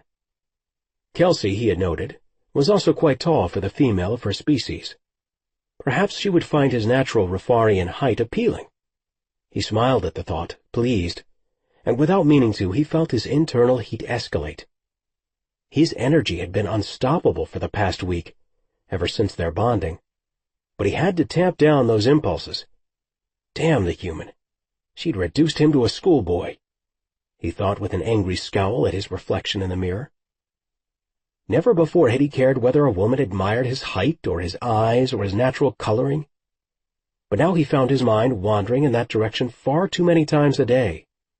Like now, as he studied his black eyes, his copper-colored skin.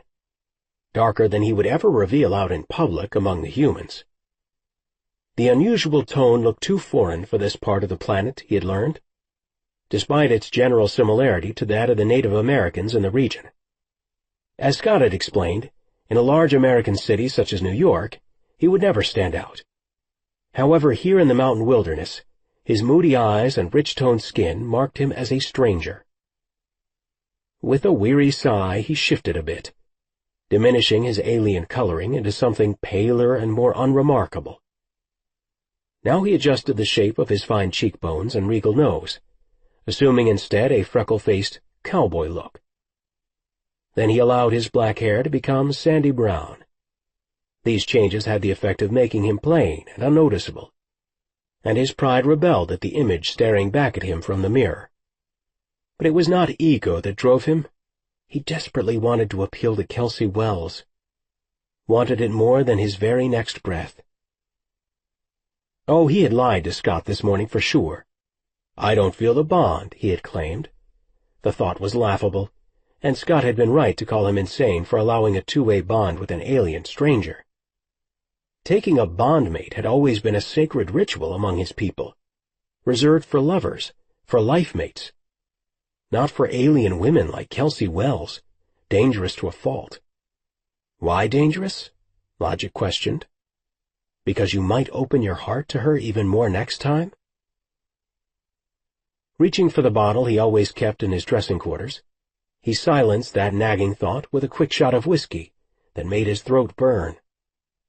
Humans possess their share of fine inventions, he thought admiringly as he studied the golden-brown liquid inside the bottle. But then he felt a literal tug in his spirit, a physical reminder of his separation from the human stranger, and his mood blackened again. Indeed, it is possible for a king to be a raving idiot, he mused with a weary sigh. So many years in control of his emotions, his thoughts. Then he'd gone out of his mind in a fleeting moment. Irrational. That was how he'd felt for the past days, driven by thoughts of a woman he barely knew, yet whose soul kept touching his own hundreds of times a day. How can a man think under such conditions? Simple answer, he could not. And Jared knew that tonight was finally his chance to remedy the situation once and for all. Yet even with that vow, he found himself turning to the mirror once again, wondering what she would think of the form he had now assumed. A woman with auburn hair like hers would surely find dramatic looks appealing, and so, with a frown, he shifted his eyes back to their natural dark hue. Rubbing his open palm over the top of his head, feeling the sandy brown hair prickling his fingertips, he groaned aloud. There was no way he could make all these decisions on his own. Com button on his forearm and called for Annika. When she arrived, he formed his hands into a temple shape beneath his chin as he wrestled for the proper words. He knew that Annika would make an excellent consultant on a choice such as this one. She'd lived deeply enmeshed within the shapeshifter ways all her life, and would understand his dilemma perhaps better than anyone else within camp. And unlike some others, she could be trusted to keep their conversation private. "I go to see Kelsey Wells," he grunted at her finally. He could have said much more, but he stopped there and stared at her. She stepped close and patted his thick body armor. "And you are wearing this?" she asked, tilting her dark head sideways. "Scott insists on protection." "It hardly blends," she laughed, "if I may say so." Again he grunted. "I agree with this assessment." She studied his features, reaching up on her toes to gaze plainly into his face. "And, my lord, if I may further say, you resemble—" She paused, narrowing her eyes. "Well, sir, you resemble yourself. I do not think it is safe to venture into the open in such a recognizable form." "I am having some difficulty," he admitted, dropping his gaze to the floor between them. "I seek your advice." "Advice about visiting the human Kelsey Wells?" "I find there are too many possibilities for my form," he hesitated, "in this particular situation." With that admission he coughed into his hand but said nothing more, instead becoming preoccupied with a button on his flak vest. "Well then," Annika announced brightly, "we shall definitely make some choices." She had always been his dear friend, far more to him than simply a military advisor. She understood him, in some ways better than Scott or Thea ever would. "Yes," he agreed, daring shyly to meet her gaze. "Wise choices are imperative." Annika's dazzling smile broadened, revealing her large white teeth. "This will be a fine day, my lord." By the time they arrived at Kelsey's apartment, Jared had on a thick cashmere turtleneck under a black buckskin jacket. His hands were gloved in black wool, concealing the subtle body armor that encased his wrists, forearms, chest, and heart.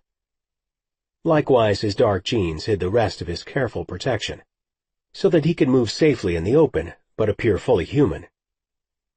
As Annika had pronounced with a pert grin, he appeared both handsome and regal, while maintaining strong security. He had put up a token protest at this assessment, but he smiled nonetheless. Now he found himself right outside of Kelsey's apartment, a blond-haired man with green eyes, tall, but not overly so. Nothing like the man she'd seen on the lakeshore. In fact, he resembled neither of the beings she'd glimpsed in him that night. After scanning the perimeter in every direction, he passed through her front door without even the slightest noise, a benefit of shifting, and began walking stealthily through the darkened apartment toward her bedroom, where she was undoubtedly asleep at such a late hour. Sniffing the air, he hesitated, a smile forming on his lips. Yes, it was her, he knew, desire snaking down his spine in reaction. The male in him instantly awakened at the scent of his bondmate, even as the military leader within shouted down such irrational terms of affection. Kelsey's bedroom door stood ajar. Pushing on it with his palm, he caught sight of her there in bed, illuminated by the moonlight spilling through her windows. What he saw stirred something so forgotten within him that he felt his palms burn in reaction, the urge to touch, to be touched. Pressing his eyes shut, he refused to acknowledge how many years it had been since he had come this close to wanting a woman, really wanting one, rather than just availing himself of that which was offered to him. God, so beautiful, he thought, taking a tentative step closer. Her hair like gypsy's jewels, the dark red visible even in this half-darkness. He allowed his vision to heighten, so that he instantly gazed upon her as if in clear daylight. He breathed her in, held her scent in his lungs like a fine aroma, then released it. Sprawled across the covers, she wore only thin cotton panties and a camisole, even in the dead of winter. Had she been feeling the heat like he had ever since their encounter? Her skin appeared flush, and her nipples jutted outward like prize beads beneath that cotton. Studying the curves of her body, he felt his groin tighten in immediate reaction. This isn't natural, this kind of coupling, a political voice warned, but he recognized it as belonging to Scott Dillon, and ignored it altogether. Tugging off his gloves, he slid them into his jacket pocket and took another careful step toward her bed. Cautiously, he settled onto the edge of it. "Kelsey," he whispered, lifting his rough fingers to her cheek. Soft like a flower petal. The kind that might easily bruise. That was how her skin felt. He blinked in surprise. "Kelsey Wells.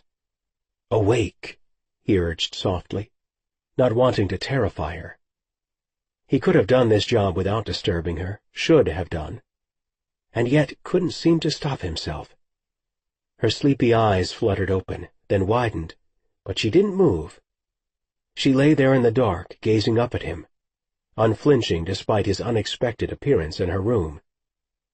A slow, delirious smile spread across her face, and he stroked her cheek again, his fingers tracing down to her lips. She caught his hand in her own after a moment, their fingers twining in silent unity. You came back, she answered finally, drawing in a breath. His heart pounding a frantic rhythm, he couldn't help but smile in return, a reaction that had nothing to do with his reason for being here, and yet everything to do with his soul's deeper intentions. I knew you would come, she whispered, brushing a hand through his tousled hair. Only then did he remember that he had not shifted back to the man she would recognize. Yet she still knew him. Are you surprised? He cocked his head sideways as he studied her. By all's name, how had she known he would come? He'd not believed it himself until today. I thought it would be sooner. Sitting up in bed, the tumble of dark auburn hair spilled across her pale shoulders. Ah, he breathed, a hushed sound in the darkness. You were giving up on me already. Not yet, no, she said, still smiling. Perhaps you would have if I'd taken longer, he suggested, allowing his doubts about true love to solidify between them. She should know he was no naive prince, nor a young man in search of a feckless enchantment. Perhaps you would have forgotten. Are you making fun of me? She asked, the radiant smile forming into a look of frustration. I don't understand any of this. I don't even know your name. In fact, I don't even know what it is you've made me feel. I wasn't being cavalier. He stared into her eyes, searching them.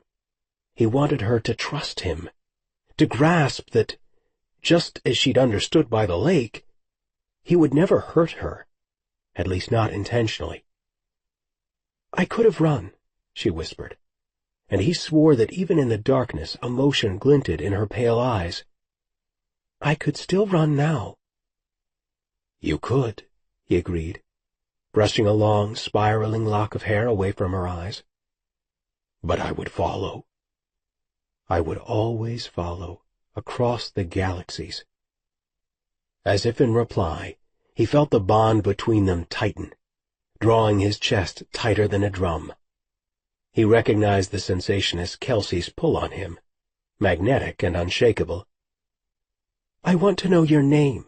She sounded almost angry. All the tenderness and joy he'd seen in her moments earlier, replaced now by pained frustration. He nodded, lowering his voice. You could not pronounce it. That was the most truthful answer he could give, rather than the easier one of his assumed human name. She tilted her chin upward, eyes flashing with challenge. Try me. He laughed, then stated his Rifarian name as rapidly as he could, not just his personal name, but his full family name as well as his formal title, the whole of which comprised quite a long sentence. Well, that is... She hesitated, laughing awkwardly.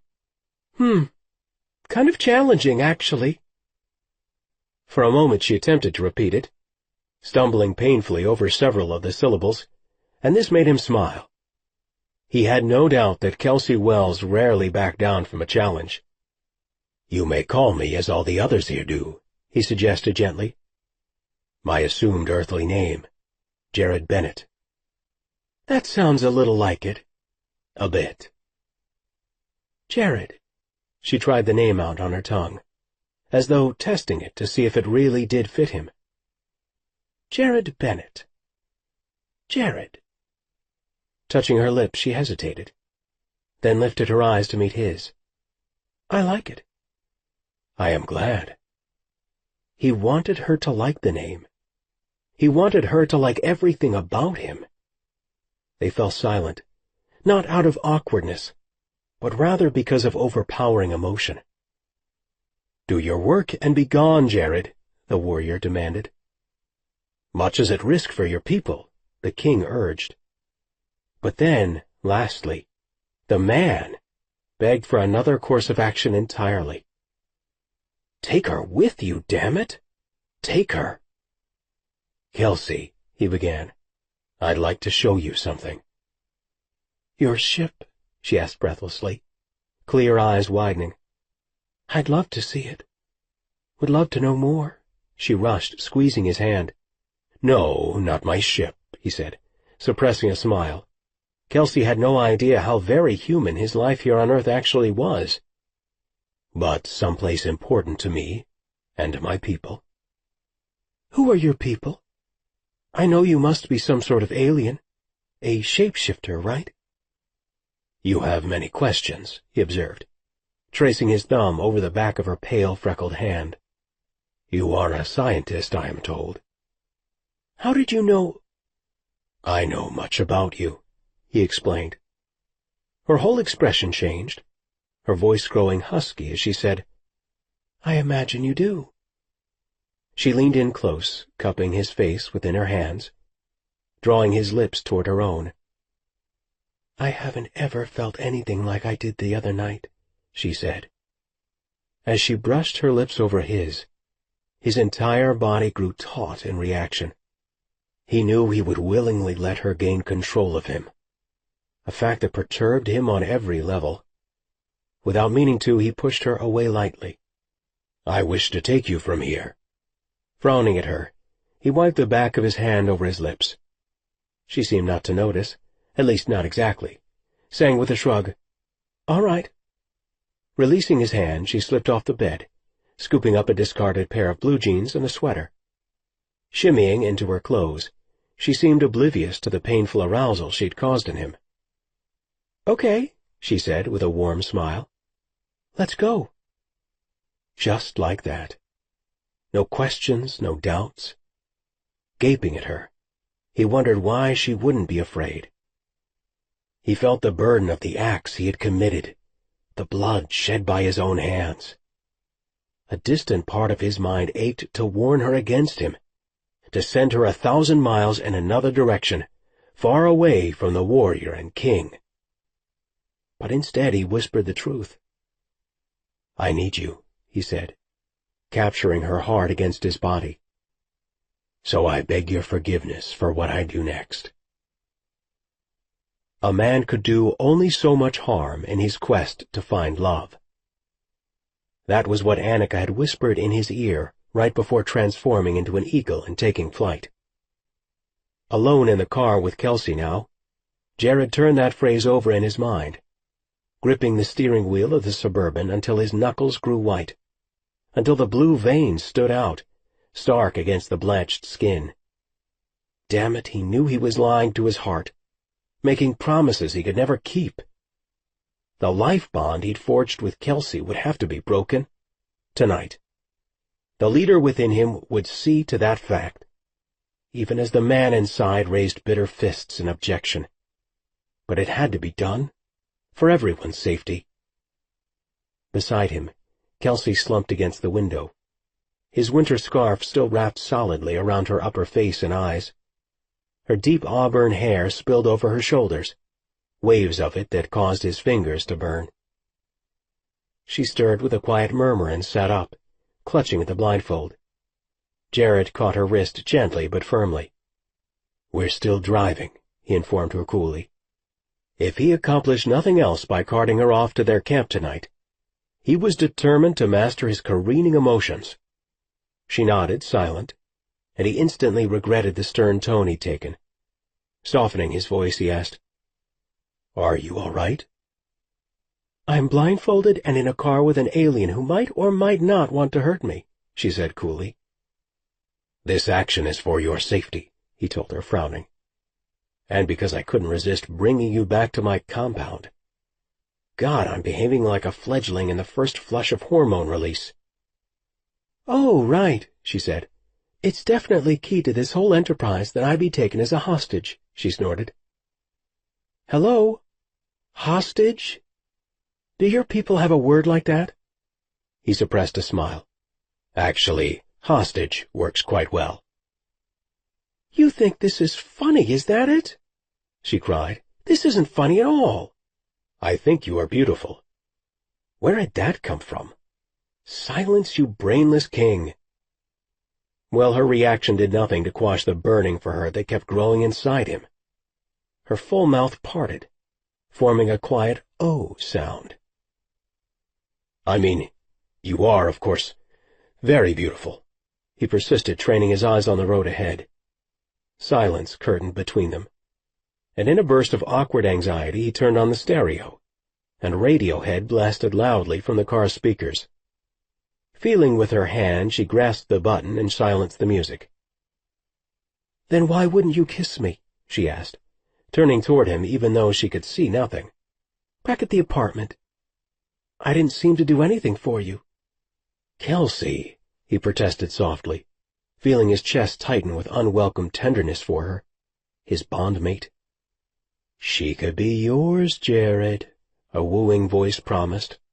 "In every way that man could claim a mate. Yours." "I guess I'm beautiful but not very exciting," she continued, turning back toward the window. "It's that whole sister vibe, which is pretty much the lifelong thing I get from most guys." She sighed. "It's something that just happens when you're almost 6 feet tall." "I make decisions based on pragmatism," he answered, reaching a hand to clasp her shoulder, aching to transmit some sort of tenderness to her. She jumped at the contact, but he did not withdraw. Instead, he curled his long fingers slowly through the hair along her nape, so that his heat threaded into her body, opening up the physical connection between them. Such is the way of all leaders. Shivering beside him, she pressed on. "What kind of leader are you?" Only then did he recall that she knew nothing about his identity. Nothing important, at least. She had no idea of the war between their two worlds, or of the rebel forces that he led here on her planet. He was just a man of fire, one who had reached into her most intimate places, for reasons she couldn't begin to fathom. He withdrew his hand from her shoulder. "What kind of a leader am I? Right now, a fairly stupid one." For her safety, the less she knew, the better. "Who do you lead?" she insisted. Blowing out a heavy breath, he focused on the road ahead, training his eyes on the yellow center line. Maybe if he didn't answer, she would let it go. "Tell me who it is you lead," she cried, grasping outward with her hand and feeling for him. "My people," he answered. "We are in a war, and—" What more could he tell her? Knowledge would place her in extreme danger, and him as well, not to mention millions of others. "And you're leading these people from here on Earth?" she questioned, leaning back in the seat. "What sort of war? Who are your enemies? Are you fighting us?" "Humankind is not the enemy I fight." Partial truth and partial lie, but it was best that way. "Why are you here, then?" "My own planet is in chaos, Kelsey," he answered, grief stabbing at his heart. "The war has raged for a long time and taken a brutal toll on my species. The people we fight would destroy every last one of us. They are genocidal and cruel and despise my kind." As he spoke, he found that it felt right to open up to her so boldly. It comforted him in some strange way that he didn't bother to question. "I am the last in my line. All the rest of us were either murdered or died in battle. So now it falls to me. I am the only one who can save my people." She didn't answer at first, only nodded, sitting ramrod straight in the seat beside him. Perhaps so much information had overwhelmed her. She had no experience with such things. But then she surprised him, whispering softly, "Why does all that responsibility fall to you? That's a huge burden for any one man." His breath caught at her words, choking him with years' worth of unexpressed pain. "You may have a bad habit of taking hostages," she continued, a tender expression on her face, "but I do know you're a good man." He ached to warn her, to tell her of all his horrible deeds, to remind her that he could spill her blood and drain it from her body with one lift of his hand. Murderer, changeling, king, freak. All the descriptors applied, and in equal measures, but never lover or husband or life-mate. Those words were the property of other men, ones who led easier and less complicated lives. "A good man," he repeated dully. "I knew it within moments of meeting you, Jared." You make many assumptions based on little fact. I know what I sensed that night, she insisted as she dislodged the blindfold with her free hands. Hands he had intentionally left unbound, so she could retain her rightful sense of freedom. Only for an instant did she glance at the road ahead. Then she reached out to touch his hand where it gripped the steering wheel. I knew then you were someone I could trust, she said. And I know that now. He did not react, did not move, and did not push her away.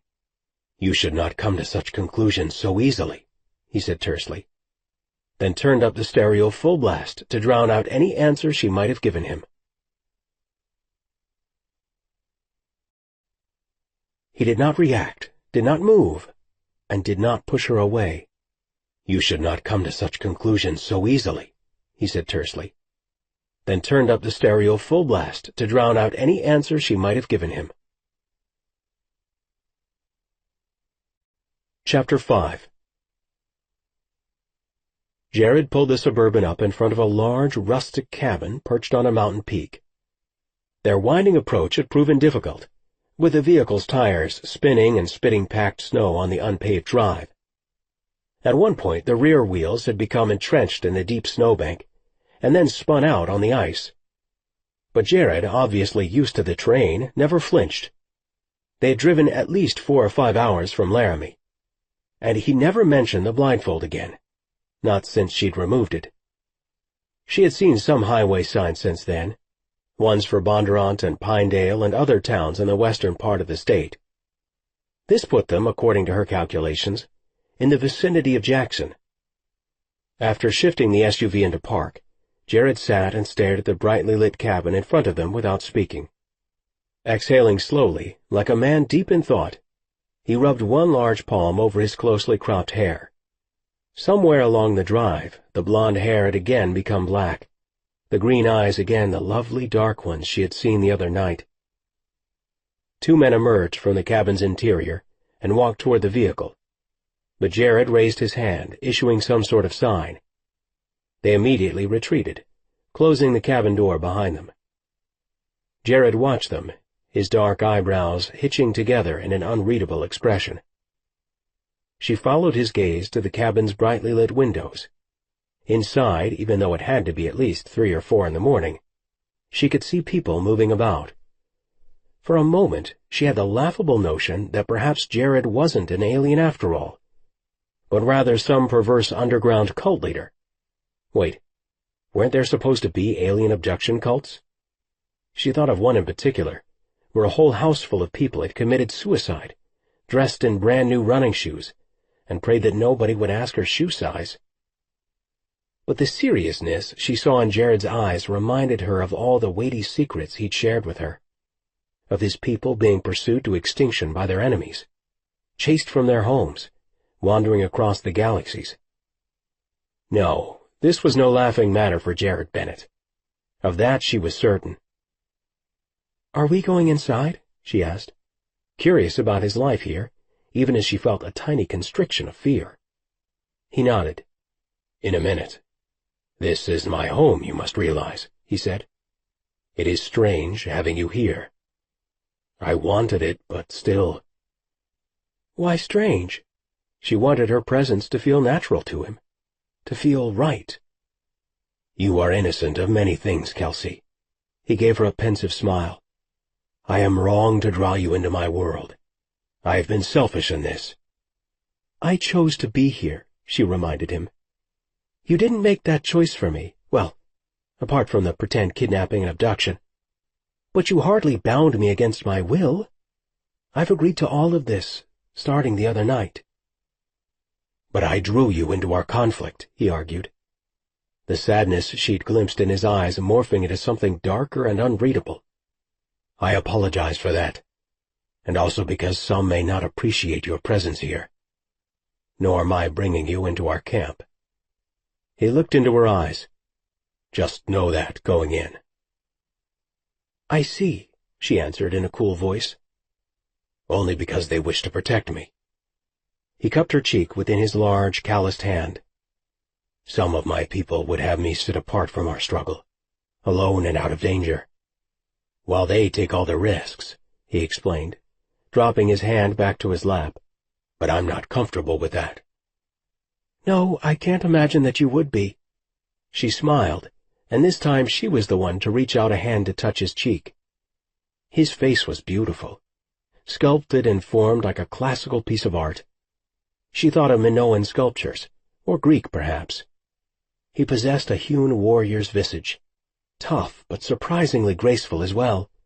Strong, high cheekbones, accented by the long, noble nose. The copper-colored skin, slight scarring along his left cheek and his forehead, which only made his features seem more angular. But then those soft, full lips, those lush black eyes with the long feathered lashes. The combination of rough leather and velvet softness in this one man's features made for an unabashedly sexual blending. She noticed a small pendant stone, black and shiny like onyx, on a thin leather cord at the base of his throat. Despite his turtleneck, he'd made a point of displaying it. "What's this?" She reached to touch it before he could caution her, but quickly withdrew her hand. "It burned me," she exclaimed, laughing in surprise. "Your pendant almost burned my hand." "It does that if you're not careful," he agreed with a smile. "That is, unless you're the wearer of it." "No.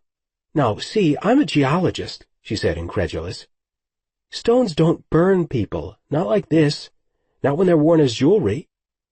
"You're obviously not a geologist on my planet." He laughed, stroking the black gleaming stone between his fingertips. "This was a gift from my people. It was once set in my father's." He hesitated, seeming to catch himself, then continued. "In my father's vaults long ago, before the war. When we arrived here on your planet, those I command gave it to me as a gift. They had brought it all the way because they wanted to remind me of what I fought for." "And if I were to touch it again, would it still burn me?" she asked, working to mask her curiosity. "It's called a strake stone," he told her. "Very rare, even on our planet." Reaching behind his neck, he unfastened the leather cord that held it in place. "Here," he said. "You may wear it, for now." With a gentle motion, he brushed her hair off her nape, gathering it across her shoulder. She was aware of his warm breath fanning against her cheek, then her neck, as he bent to fasten it. He had an earthly scent, too, ironically enough, one that she hadn't noticed back at her apartment. "There," he said when he was finished. He gave a satisfied sound of approval as he studied her. "Yes, you wear my stone well." Staring down at the gleaming rock, she dared to touch it. This time, though it was warm, it did not burn. "Your people obviously love you." He nodded. "I am nearly all that remains of the old ways," he said. "A difficult fact for some." "You're right," she laughed. "Your people aren't going to like me very much." He reached for her hand, their fingers threading together. She loved the rough feel of his hand against her own, loved how warm they were. The man absolutely radiated heat. That much she'd realized from the beginning. Perhaps his stone pendant took its cue from him. "But they must respect you," he said, setting his strong jaw. "I will require it, demand it if need be." The dark determination in his face led her to an odd thought. He seemed to be speaking about far more than her visit to his home tonight, or even about his people's general reaction to her. He was already forming a place for her within his world, and she could have sworn she'd always heard him promising that his people would treat her with respect. Not just now or tonight. Jarishk. The name whispered in the hidden places of her mind, like the faint tinkling of a distant wind chime. Jarishk. "Here," he said, reaching for the pendant. "Best that you keep this hidden now." He tucked the necklace down inside of her sweater, and as his fingertips grazed her breastbone, their eyes met. This time he reacted like one burned, quickly withdrawing his hand.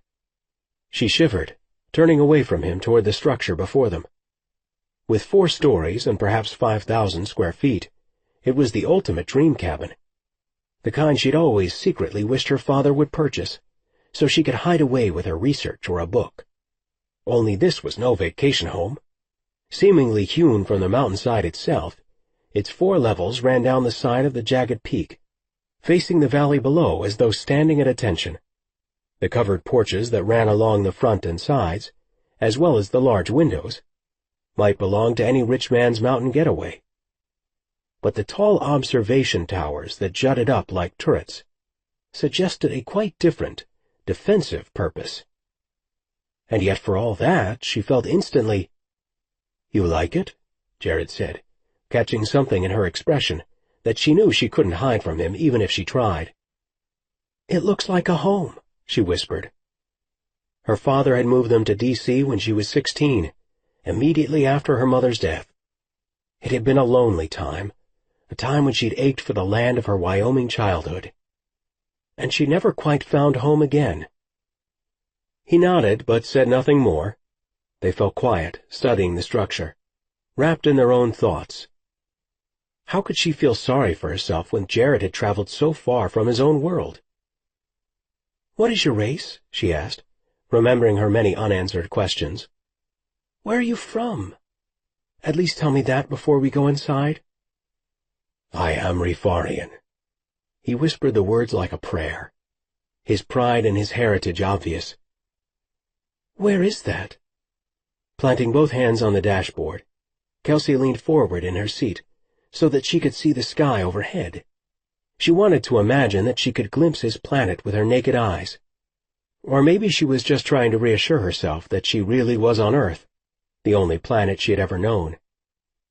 "Quite far from here." He draped an arm around her shoulder, pulling her close until their heads inclined together, both of them staring through the windshield up at the sky. "How I wish I could show you. The scientist in you would find my home very beautiful and wondrous. There are many things there that you do not have here on Earth." For a moment the whole situation seemed ludicrous, until he turned his black eyes on her, and she glimpsed a strange shimmer of energy within their depths. And she also noticed that, in some imperceptible way, Jared did not appear human. "God, you're beautiful," she sighed appreciatively. This he seemed to like very much. His serious expression softened, the full mouth parting with a husky, masculine laugh. Or was it almost a soft growl of pleasure? He stroked his chin with a thoughtful expression, his fingertips lingering on the black stubble of beard that had appeared there in the past few hours. "We like that you find our natural appearance pleasing. Yes, we like this very much." We? What was with the we thing? But before she could tease him or even ask, he seemed to grow quite self-conscious, fiddling with a button on his buckskin jacket and avoiding her eyes. "Did I say something wrong?" she asked, confused, but he refused to meet her gaze. Maybe it was a cultural difference, some misstep she hadn't intended. "Jared," she pressed.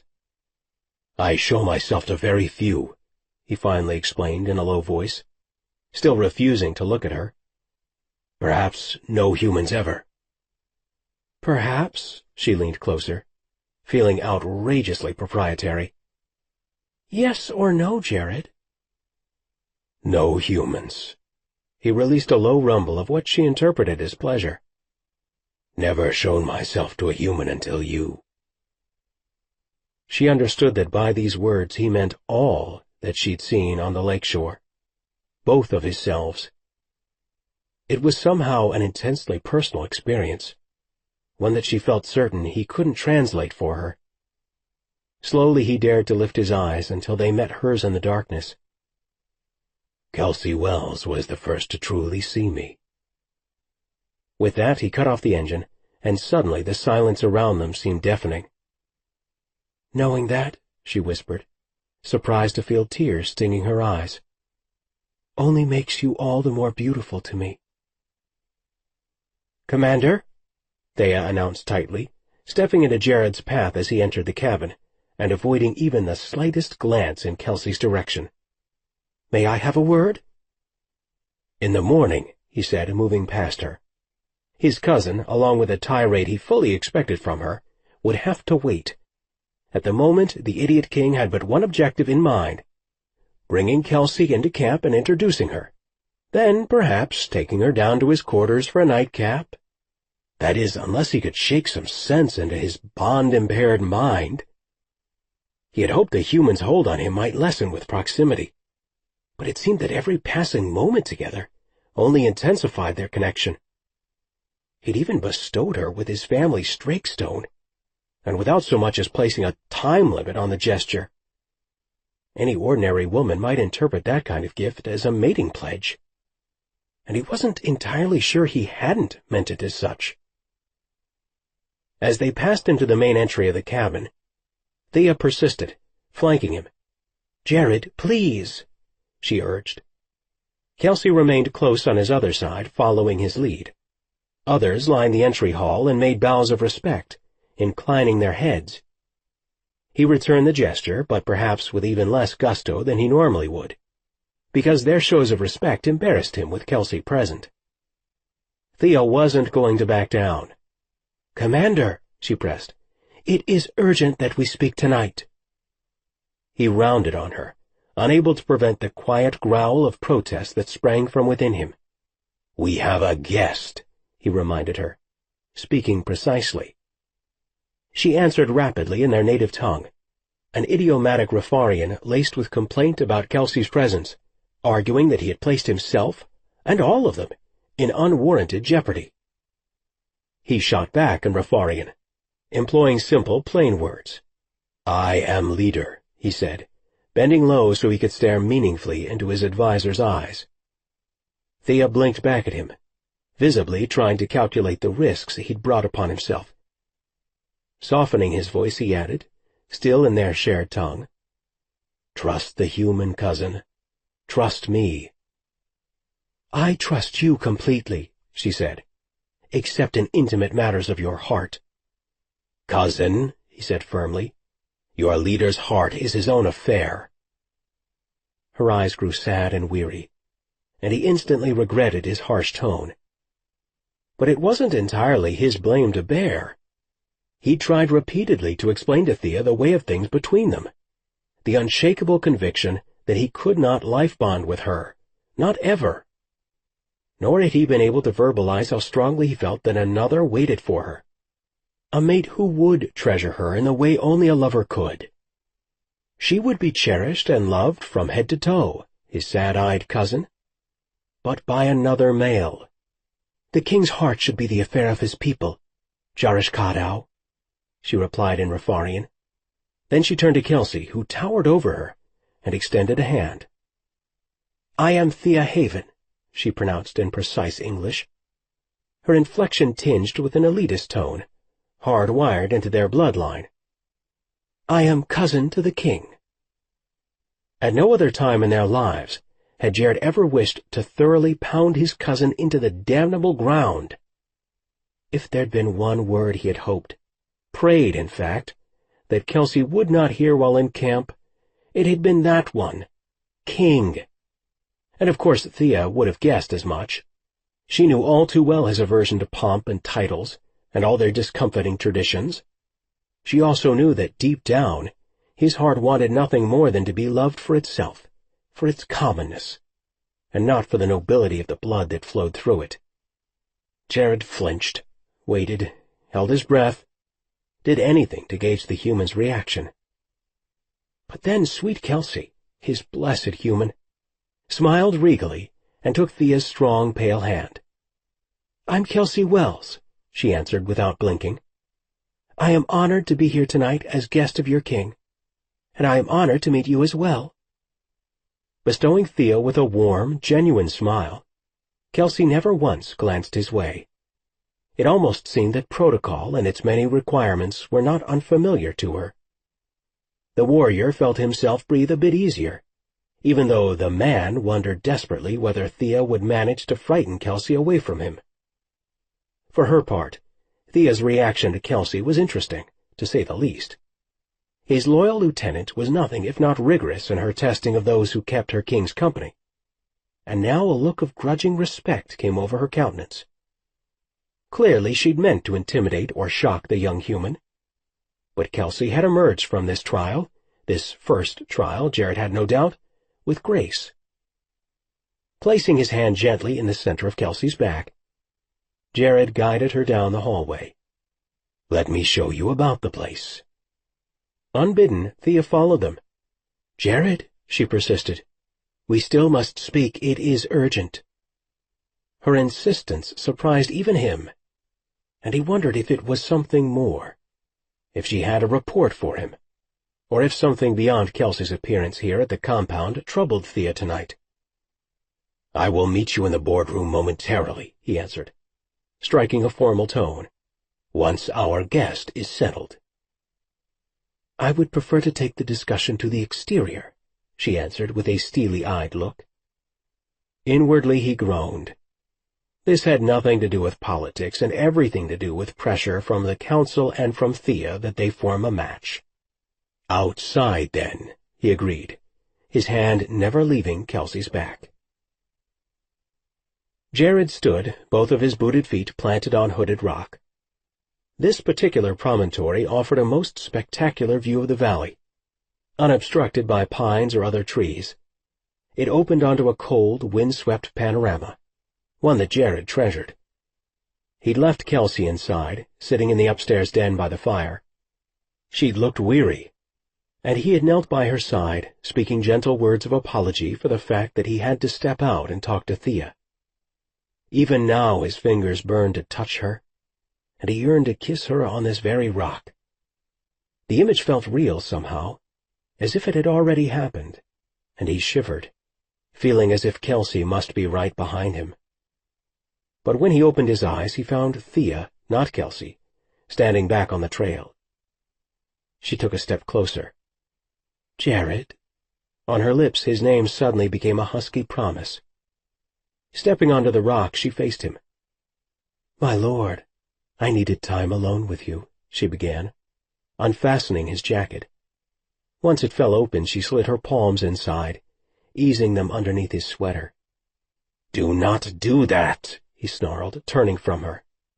He was more than accustomed to Thea's temptations, but tonight he had little patience for her ploys. "Your king wishes to be alone," he announced, intentionally placing his title between them. "Oh, cousin," she laughed, her voice lilting and breathy as again she stepped closer. "There are many things you wish for, but you don't want to be alone. Not any more. You haven't wished so for a long while, and it's become evident that I need to be bolder now that the—" She hesitated, making a small sound of revulsion. "Human is among us." "We wish to be alone," he thundered, taking another step apart from Thea. "Leave us." "Well, we wish to be with you, sir," she countered, slipping her arms around his waist and holding tight from behind. Her physical touch carried with it a slight burn, a strange, unfamiliar sensation in reaction to his cousin, almost a kind of magnetism. She slid one hand low onto his abdomen, stroking his stomach, which caused his groin to tighten in instant reaction. The sensations were all wrong, and not only because of Kelsey. Jerking apart from her, Jared growled his dismay. "What are you up to, Thea?" he barked with a low, protective rumble. "What game is this?" And why, with as much as he had already cared for Kelsey, would Thea be arousing him at all? He had a bondmate. Why would his cousin be stirring his blood now after so much time? Unless— Pressing a hand to his eyes, he groaned, shaking his head. He understood precisely what his cousin had done to him, the spell she'd attempted to work. It was manipulative, by the gods. She had to be desperate. Opening his mouth to reprimand her, he felt an answering thunder in his loins, which he realized was Thea pressing much closer behind him.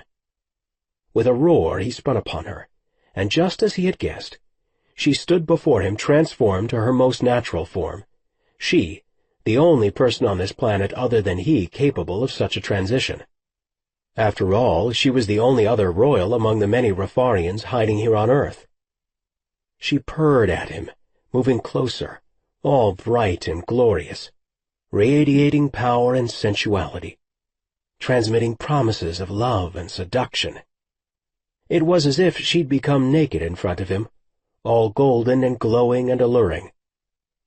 But it was more than her natural form, which alone shouldn't have possessed such a strong allure, beautiful as it was. No, it was something she was doing to him. Then, as she brushed her golden body up against his, sidling close, he understood with perfect clarity. "You've brought the fever upon yourself," he replied in a hushed voice. "You're in your mating season." "Yes," came her answer, shimmering across his skin, "and you like it." "You're trying to trick me into mating." Falling into their shared language, she spoke inside of him in a silky voice. "It was the only way. I have to help you see that I am the one." "We will never form a mating bond," he told her plainly. "Never, Thea." Her Rafarian words flickered through his mind like a threat. "Then the line will end with you." For a fleeting moment, the husky sound of his native language almost aroused him. Almost, but then again, not even remotely. He knew it was just the impact of her mating season, working some sort of spell on him. "I command you, Thea Haven, to make the change," he cried. "Do not remain at this game." Damn it all, her erratic mating impulses were starting to cause his brain to fog up. Obeying, since after all, and despite the royal blood in her own veins, she remained his subject, she transformed back into the petite blonde he was accustomed to seeing here on Earth. "I'm having you carted over to Base 10 until your cycle is over." He shook his head, seething. "And I'll think long and hard as to how we will recover from this embarrassment." She stared up at him, blue eyes welling with tears, and Jared's rage turned to pity. "You bound yourself to a stranger," she wiped at her eyes. "After so long, you gave yourself to an alien and a stranger." His heart protested, and he longed to explain that Kelsey already meant so much more to him than he could explain. "I thought it wasn't true," she went on, "that you would go for the data and then return and then—" She released a quiet sob. "Even now, in the full flush of your season, you barely affect me, cousin," he replied, his voice becoming gentler. "How much less were we to have made it?" Bowing her head, she replied, "But you have always affected me." Cupping her chin in his palm, he lifted her face until their eyes met. "Because I am your king," he answered without a trace of pride or sarcasm. "No?" "No," she answered, shaking her head. "Because you are like me, which means I'm not alone when you are near." He closed his eyes, feeling compassion for his distant cousin, understanding the isolation that came with their exotic and dying bloodline. "There will be someone else who makes you feel that way. I have always foreseen that." "It's not true, Jared," she said, their family's golden aura enveloping her, even without the change. "You have always been the one for me. But now it seems you have made your choice, and you have chosen another." "You know why I formed the bond with her," he argued, even though he knew he was being dishonest, and that his intentions regarding the human were changing by the moment. "The purpose doesn't matter anymore," she answered flatly. "I don't see you backing down now, do you?" He could not answer, not without wounding her heart and pride even more. "As I suspected," she said, tilting her chin upward with a resolute gesture. "But can she even produce an heir for you, Jared? I find that quite doubtful." She turned away. "And so, as I said, the line will die with you." "I do not know what will happen with the human," he said. "Time will reveal the answers, cousin." He put his back to her. After a moment he both sensed and heard Thea making her retreat. When he was certain he was alone, he slid to his knees and stared upward, homeward, staring silently into the sky above, He wondered how the idea of a future with Kelsey had become such an inexorable fact, and how it seemed that, even as the warrior had promised to sever the bond with her, the man had clearly mapped his own destiny. He had chosen to truly claim Kelsey Wells as his mate. And how it seemed that, even as the warrior had promised to sever the bond with her, the man had clearly mapped his own destiny. He had chosen to truly claim Kelsey Wells as his mate. Chapter 6. Searching out Kelsey, whom he'd left in front of the fire in the den, Jarrett climbed to the top floor of the cabin. He'd chosen to share one of the most intimate places in his whole compound with her. In fact, only his personal chambers were more important to him. The den was where he often strategized or meditated. He took no meetings there, but instead reserved it as a place of stillness. With its stacked stone fireplace and panoramic windowed view of the surrounding mountains, it had seemed the right place, a pure place, to introduce Kelsey to his life here on the mountain. Thea's words to him had been true, as was his own inner admission. He no longer intended to break the bond he shared with Kelsey. No, the thing he wished was far more troubling. He hoped to solidify their connection. And thus he'd allowed the fantasies to begin. Fantasies of leading her by the hand down to his chambers, where they would drink whiskey before a roaring fire and slowly fall together there in his room. He would gaze upon her, unhindered and slow. His fingers would find their way around every auburn curl, along every soft, rounded curve of her human body. He would woo and win her, binding his body to her own, until somewhere in the process he would retrieve the data as he had originally intended. Then at last, with the duty honored, he would make love to the human yet more. As long as they could keep the war at bay, far from these chambers, he would hold her here in his bed, loving her and mating with her. Fine plans indeed, he thought with an audible rumble of expectation as he arrived on the upper floor landing. His heart leapt in his chest as he caught her scent from down the hallway. But upon entering the den, he discovered that his beguiling bondmate had collapsed into sleep, curled up on the sofa fully clothed. She'd obviously tried to wait for him, but had lost the battle. Humans required a great deal more sleep than Rafarians. On average, he netted 3 to 4 hours a night. But he understood that her kind became irritable and impaired unless they slept for much longer periods than that. Dropping to his knees, he observed Kelsey as he had done earlier in her bedroom, this time with the luxury of a much less hurried inspection.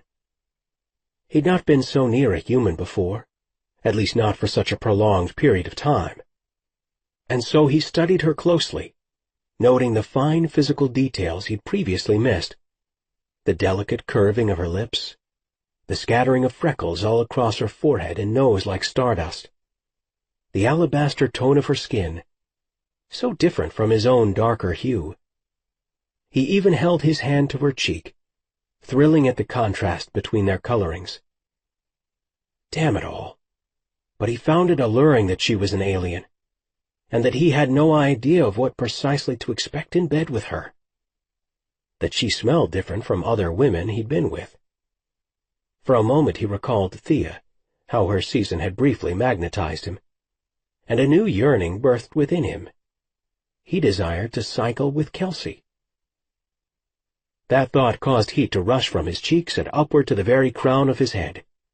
Ever since he had come of age and learned that his line experienced mating cycles, he'd been ashamed, mortified that the agonizing taint, purged from all but the most royal of Rafarian bloodlines, still haunted his line. He determined then and there never to succumb to a mating season, and had successfully managed to avoid that fate without incident. Yet as he watched Kelsey sleep, his blood raged hot at the thought of coupling with her during his season. The impulse felt so utterly right, in fact, that his hands began to tremble with the urge. Almost as if she knew his thoughts, Kelsey stirred, rolling away from where he knelt beside her, and he instantly felt ashamed. Animal instinct, that's what a mating season truly was. It was a barbaric need, one she'd never accept in him. How could she?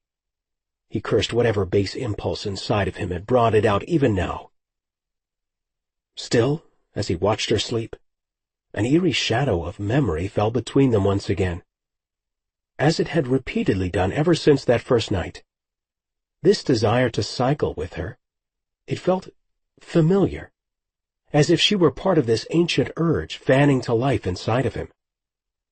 And then a fleeting image imprinted in his mind, her pale hand caressing his royal emblem.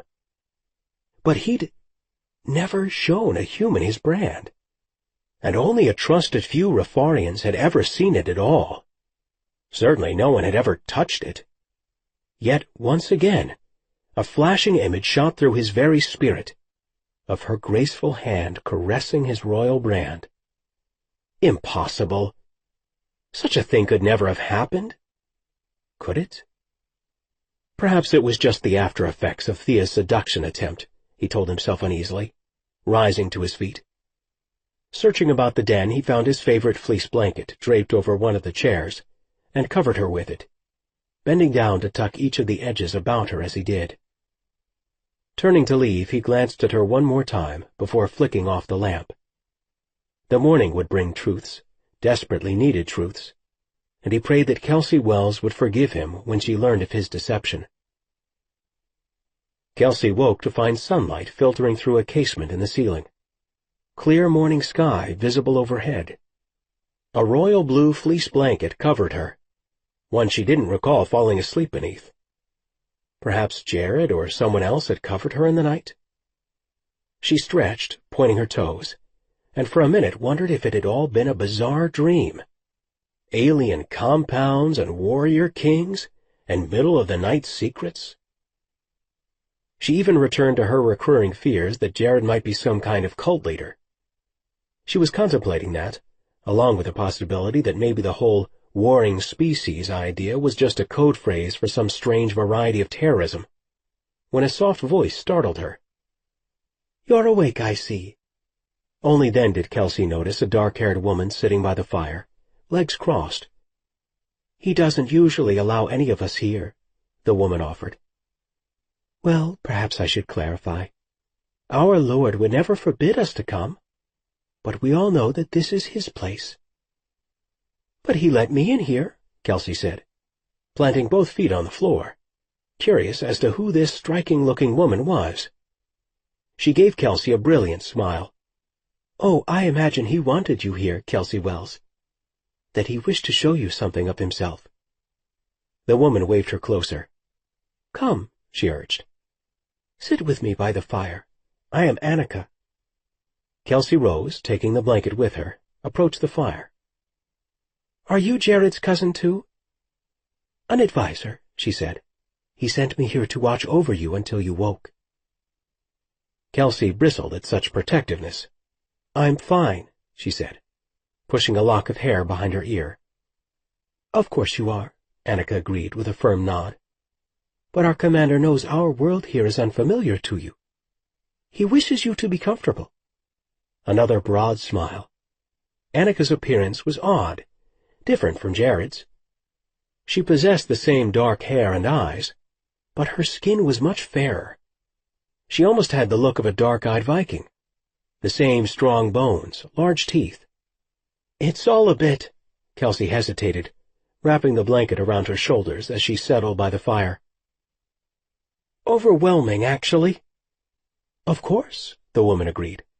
"Our Lord himself is quite overwhelming." That was one way to describe the spell Jared had managed to cast over her in 1 week's time.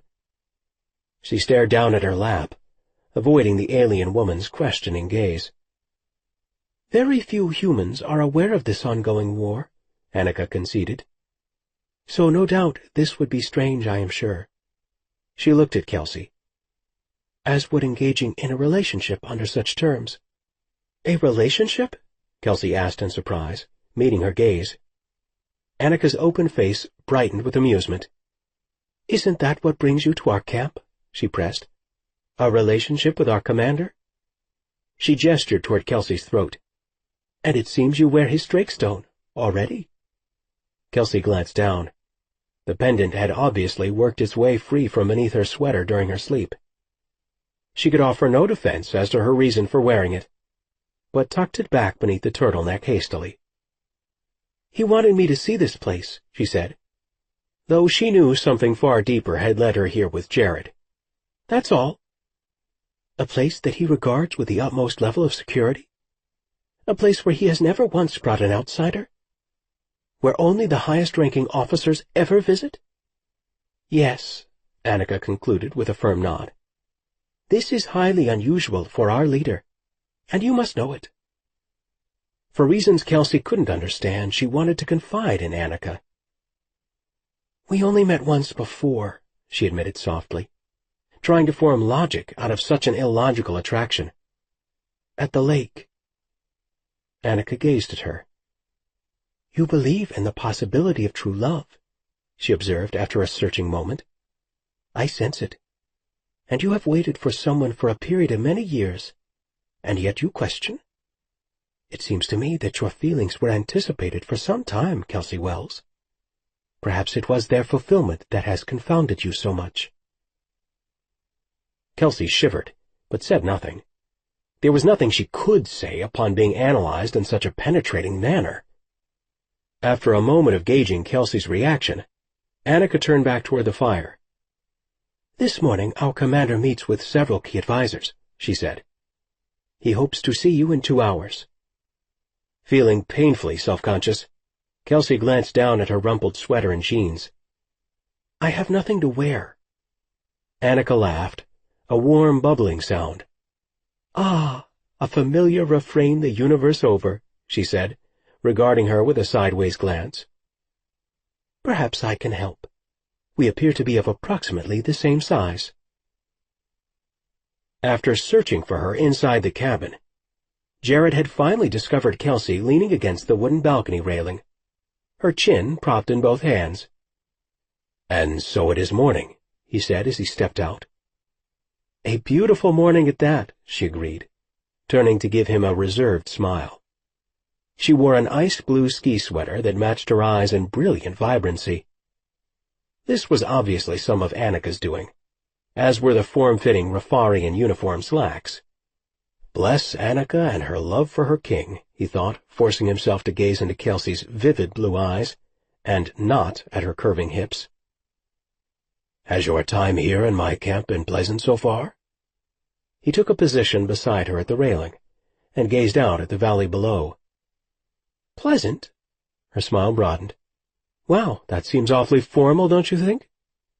"Formal? I did not mean it so." He sounded like a young boy, quivery and unsure of himself, as uncertain as he'd been the day of his coronation.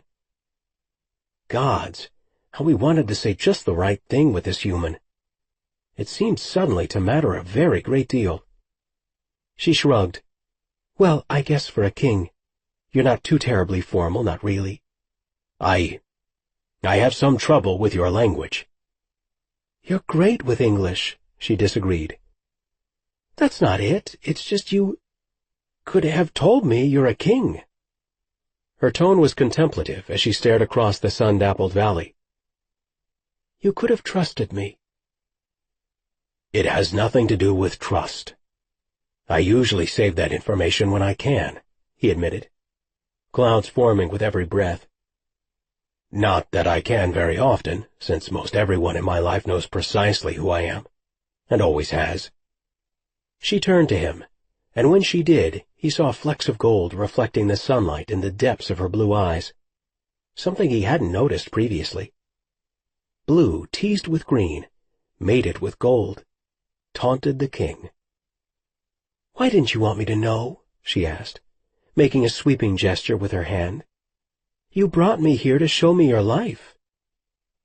He sidled up to the railing, draping one arm over it, studying her. She had raised a crucial question, and the answer was simple. He wasn't sure he wanted her to know just yet. "The element of surprise," he answered. locking his eyes with hers in challenge, "is key to any battle plan." She folded defiant arms across her chest. "This is not a battle, and I'm not your enemy." Her denials brought out something playful and flirtatious within him. "Ah, so you say, my human." "You're human?" she laughed, giving her long curls a toss. "I am not your pet either, thank you." Cocking his head, Jared studied her, confused. "My human. This term conveys affection, not ownership." "My," she replied. "In English, my means ownership, belonging." "You do not wish to belong to anyone," he observed. It was true, and from the beginning he had found her independence of spirit more than a little alluring. Yet part of him also longed for her to understand, to acknowledge even, that they were bonded on the deepest level. "You wish to be alone in life, perhaps?" he pressed. "It's not that I wish—" She hesitated, and he saw the faintest crimson invade her cheeks. Then she blurted, "It's that, well, He lifted fingertips to her lips, silencing her awkward attempts at a reply. "Your heart longs for much, Kelsey Wells," he interrupted, tracing the outline of her soft, delicate mouth. "But you are strong and self-reliant. I like this in you, very much. I admire it as well." She met his gaze, her eyes watering unexpectedly. "It's gotten me into a lot of trouble in the past." "You have not loved strong men," he observed. "Who could handle this trait in a woman?" "I loved a man once," she turned from him. "Or I thought I did. And he wanted to have me all to himself, wanted me to sacrifice the things that were important to me. I think he truly did want to own me in a way." "Humans own others?" This revelation he found confusing, as he did not believe such was common among her kind here in the western part of this planet, at least not at this point in its history. "A man may own a woman?" "He wanted a relationship with me, but only on his terms," she clarified, laughing softly. "And I was willing, for a while, until he hurt me." He felt an irrepressible flash of fury. That any man might have hurt his bondmate awakened the warrior in him. His hands clenched at his sides, his full body tensed. It was all he could do to suppress an audible growl of protection. But he managed, forcing himself to grow calm again before answering. "My human," he said, intentionally invoking the warm term again. "This is an endearment. It conveys strong affection, tenderness, if you will. These cultural things are sometimes difficult." "Oh," her eyes widened and she blinked, swallowing visibly. "Tenderness. I get it." He smiled at her, noting that her pupils seemed to dilate in emotional response to his explanation.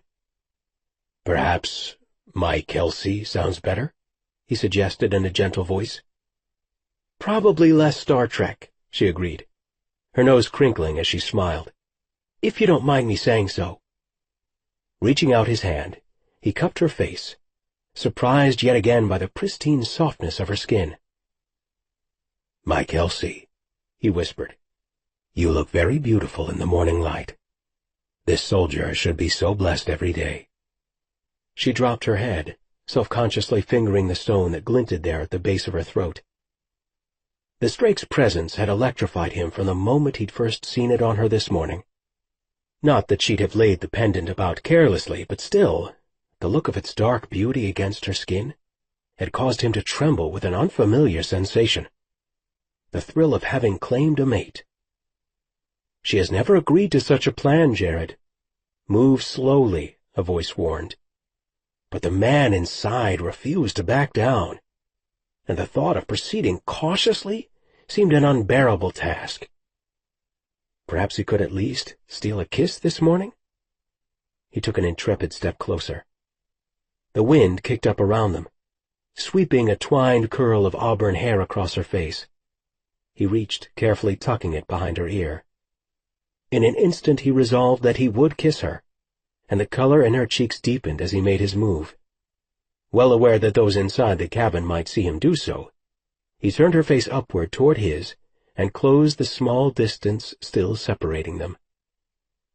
At that precise moment, Scott burst out onto the deck, followed by one of his troops. "Commander, we—" The soldier with him gasped, and Scott glanced from Kelsey back to Jared, and then at Kelsey again. Apparently understanding who the woman in his arms had to be, Jared's best friend actually had the gall to scowl at him, bitterly. Then he coughed. All the while, Jared couldn't seem to activate his brain to simply release Kelsey from his grasp. It was the other soldier who spoke at last, murmuring, "So sorry, sir," with a bow. Jared returned the gesture, and frowned blisteringly at Scott, who still stood gaping. Scott was keenly curious about humans, but probably more quizzical about this particular one. "In a moment?" Jared prompted finally, when Scott did not turn away. "Commander," he whispered, and turned on his heel without another word. Jared watched them go, wondering if he made a mistake in not introducing Kelsey to Scott at that moment. But he wanted to do so later, when his lieutenant could spend time with her, when he might better understand his commander's attraction to the alien woman. After both men had left them, he turned back to Kelsey. "I've asked them not to do that," he told her. "Do what?" she asked, clearly shaken by the intrusion as well. "Bow and treat me that way," he said, rubbing his jaw. "But I think they need it, even if I don't." "Everyone needs to remember the reasons for what they do." This concept resonated deeply, and he nodded. Perhaps, he thought, Kelsey might also understand the reasons behind the bond he had forced on her. She might even accept it, and forgive him for it, even as he begged her forgiveness for having gazed so deeply into her soul during that quiet flash of a moment. He wanted to believe that. Then he reached for her hand and closed it in his larger, darker one. "Kelsey, there is much you do not know," he began, "about the war I fight. You will learn more in time, but—" She squeezed his hand, urging him onward, so he continued. "I need you to meet with my cousin, Thea Haven. You saw her last night." "As if I could forget," she said. He had no doubt that Kelsey had recognized Thea's possessive jealousy from the moment they'd entered the cabin. The last thing she probably wanted was to spend more time in her company. "I need you to trust my cousin," he urged. "She is a good woman and a good soldier." "Even if she didn't like me very much?" "She liked you fine," he disagreed. "She doesn't trust humans. But she's the one I need to pair with you because of her intuitive abilities." Kelsey looked surprised. "Why would you want me with her?" Jared dropped his head, his black eyebrows drawing together sharply. "Kelsey, I had to leave something in your care," he admitted, his voice thick. "That night at the lake." Across their bond he sensed how her mind raced. An object? A weapon? She had no idea. "Not an object," he said, answering her unvoiced question. "Nothing like that. Information." "Where? I don't know of—" "Sweet human, please forgive me," he whispered. Sweet human, forgive me. Forgive him for what? Fear began to choke Kelsey's thoughts, because his apology seemed to portend something frightening. Gauging by the stricken expression in his dark eyes, she guessed she wasn't far off base. "What did you do to me?" she asked in a tight voice. "The night of my crash," he began, but then halted, staring into her eyes. "Kelsey, that night something fantastic happened between us. We both know that." Setting her jaw, she said only, "Go on, Jared. Tell me what you did to me." "I left important information inside of you for safekeeping," he said. "Information that I feared would otherwise fall into enemy hands." With a cry of despair, he raked a hand over his hair. "I fear that you won't understand." Her heart softened instantly. He wasn't acting odd because he'd done something horrible to her. He was afraid of somehow losing her. That she wouldn't understand a split-second decision he had made when he was horribly injured. "I did tell you that I wanted to help," she reminded him gently. "That night, remember?" But it wasn't fair to you, he said, staring out across the valley. I placed you in danger, terrible danger. That's why you came for me, she said, suddenly understanding, and she couldn't fight back the wave of disappointment at realizing that he'd come for Data, not for her. He turned back to her. Sweet Kelsey, I came for many reasons, he said in a husky voice. Most especially for you. Had he known her thoughts? Read her mind? His words were deeply melancholy, their tone one of wistfulness, the kind used when talking about lost dreams. You're going to take the information and then send me away, she answered, realization dawning. Back to Laramie, aren't you? He set his features. You do not belong here, no matter what I might want. I belong nowhere else, she argued. I belong by your side. Unexpected tears stung her eyes. She thought of the past week, how it had felt to be away from him, and her heart clenched. His black eyes narrowed. I never denied that you belong in my life. Just that I couldn't be here with you, she said. And for some reason she thought of her father, of his constant inaccessibility and the job in D.C. that always ranked ahead of her in importance. Jared leaned close, hoping none of his soldiers could see him brushing a kiss against her forehead. I send you away for your protection, Kelsey, he said. I'm not safe. I don't want to choose safety. You will be missed back there, he argued, imagining that anyone who knew she had been at Mirror Lake after his crash would have a great many questions should she vanish, not to mention that she would be missed by her family. Police will get involved, perhaps federal agents. We could cover my trail, she said. There's only my father, and he lives far away. I can make this work. Kelsey, simply stay for now, he rubbed his jaw, studying her. For today, tomorrow even, but then you must go back. No freaking way, she snapped, clutching at his pendant where it rested at the base of her throat. You are not just going to send me away like some child. I'm sorry, but you're not. She'd be damned if any man, alien leader or not, was going to make unilateral decisions for her. She'd had enough of strong men and their choices on her behalf. 28 years as Patrick Wells's daughter had ensured that. He shook his head. You are far too intelligent to be disregarded in that way, he said. I would not. But I must also make decisions based on my knowledge of this war. Please, tell me whatever I need to know. Tell me, she urged again.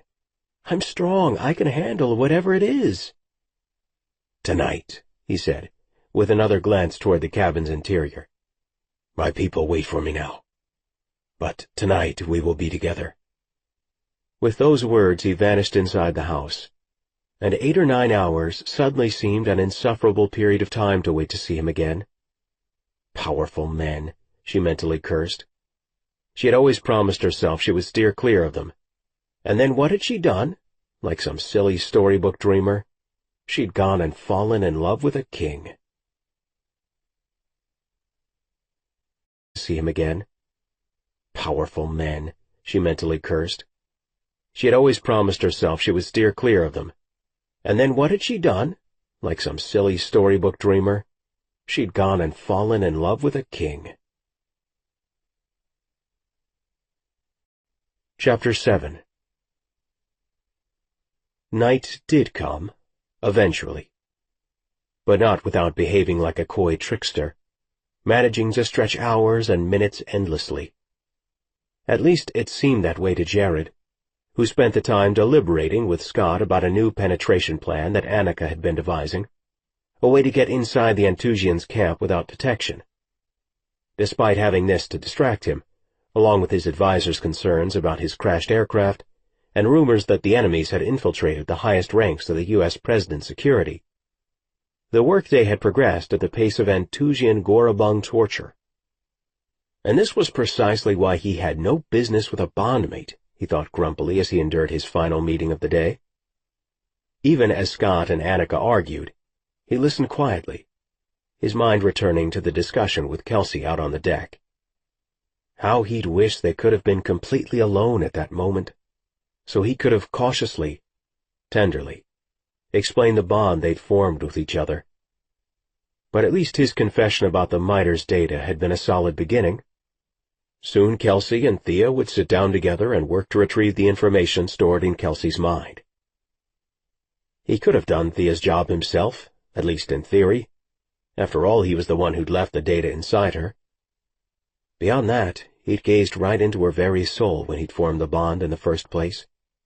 But his gut told him that a true intuitive, someone with the highly developed skills Thea possessed, not a low-level intuitive such as himself, would be the right choice in this instance. No matter how attached he was to Kelsey, he might well prove too clumsy, might even inadvertently hurt her somehow. No, it was worth the emotional risk of pairing Kelsey with Thea once his cousin returned from Base 10. Perhaps after finishing out her mating cycle, Thea would be calmer and less threatened by Kelsey.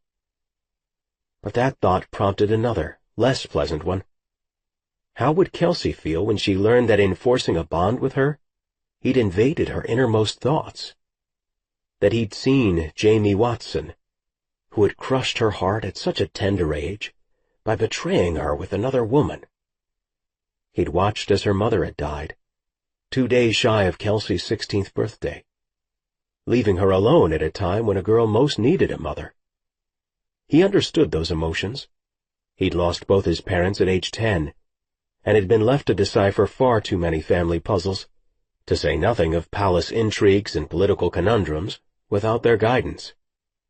Even worse, he'd lost his beloved protector, Sabrina, a year later when they'd been separated by conflict. She'd been as much a mother to him as his own birth mother had been, and he'd never stopped grieving that loss. He'd always prayed to find her again, but had finally given up when he'd been exiled to Earth. Did he love Kelsey already? Perhaps.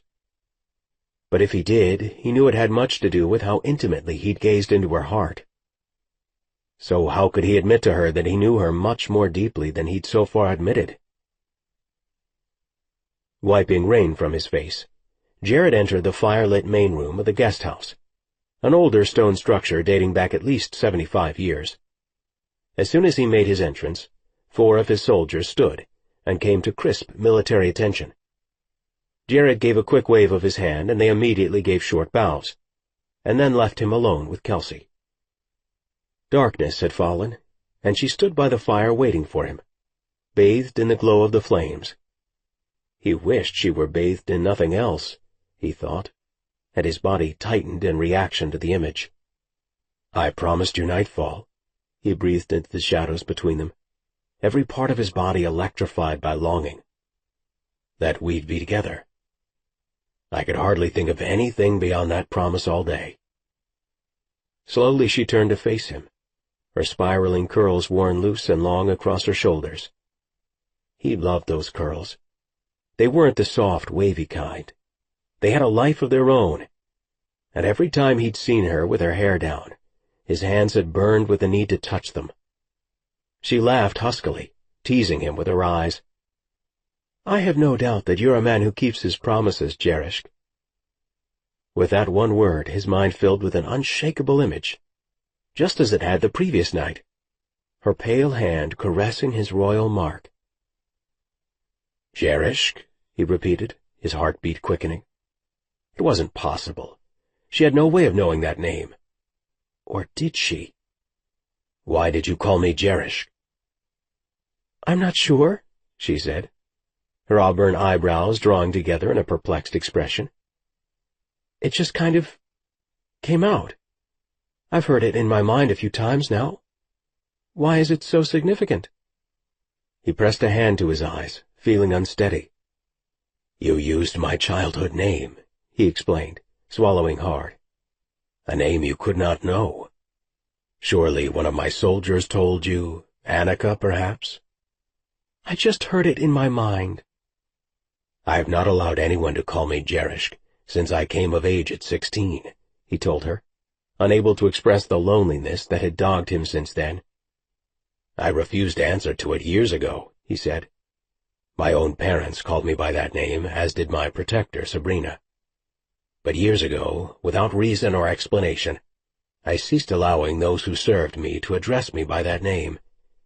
And yet now, after so many years, you call me Jerishk, and I burn inside." He shook his head.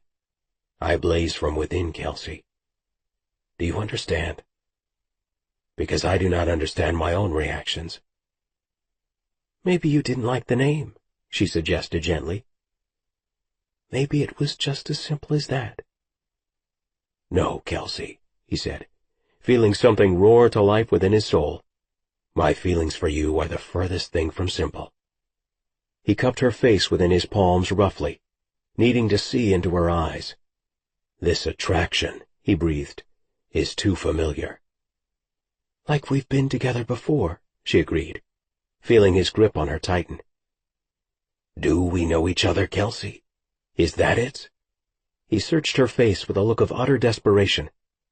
"Did you know me somewhere before?"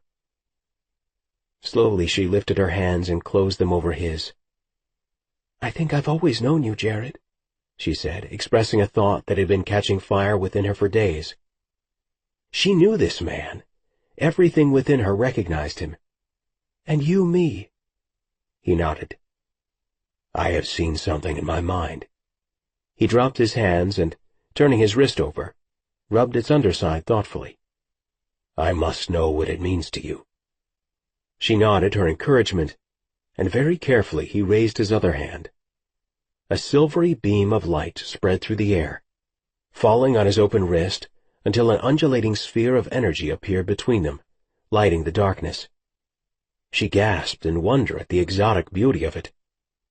"This is my royal emblem," he explained, his gaze never leaving her face. "I am marked for life by it." Her whole body quivered, her hands trembled, and she had to touch the swirling mass of color and light.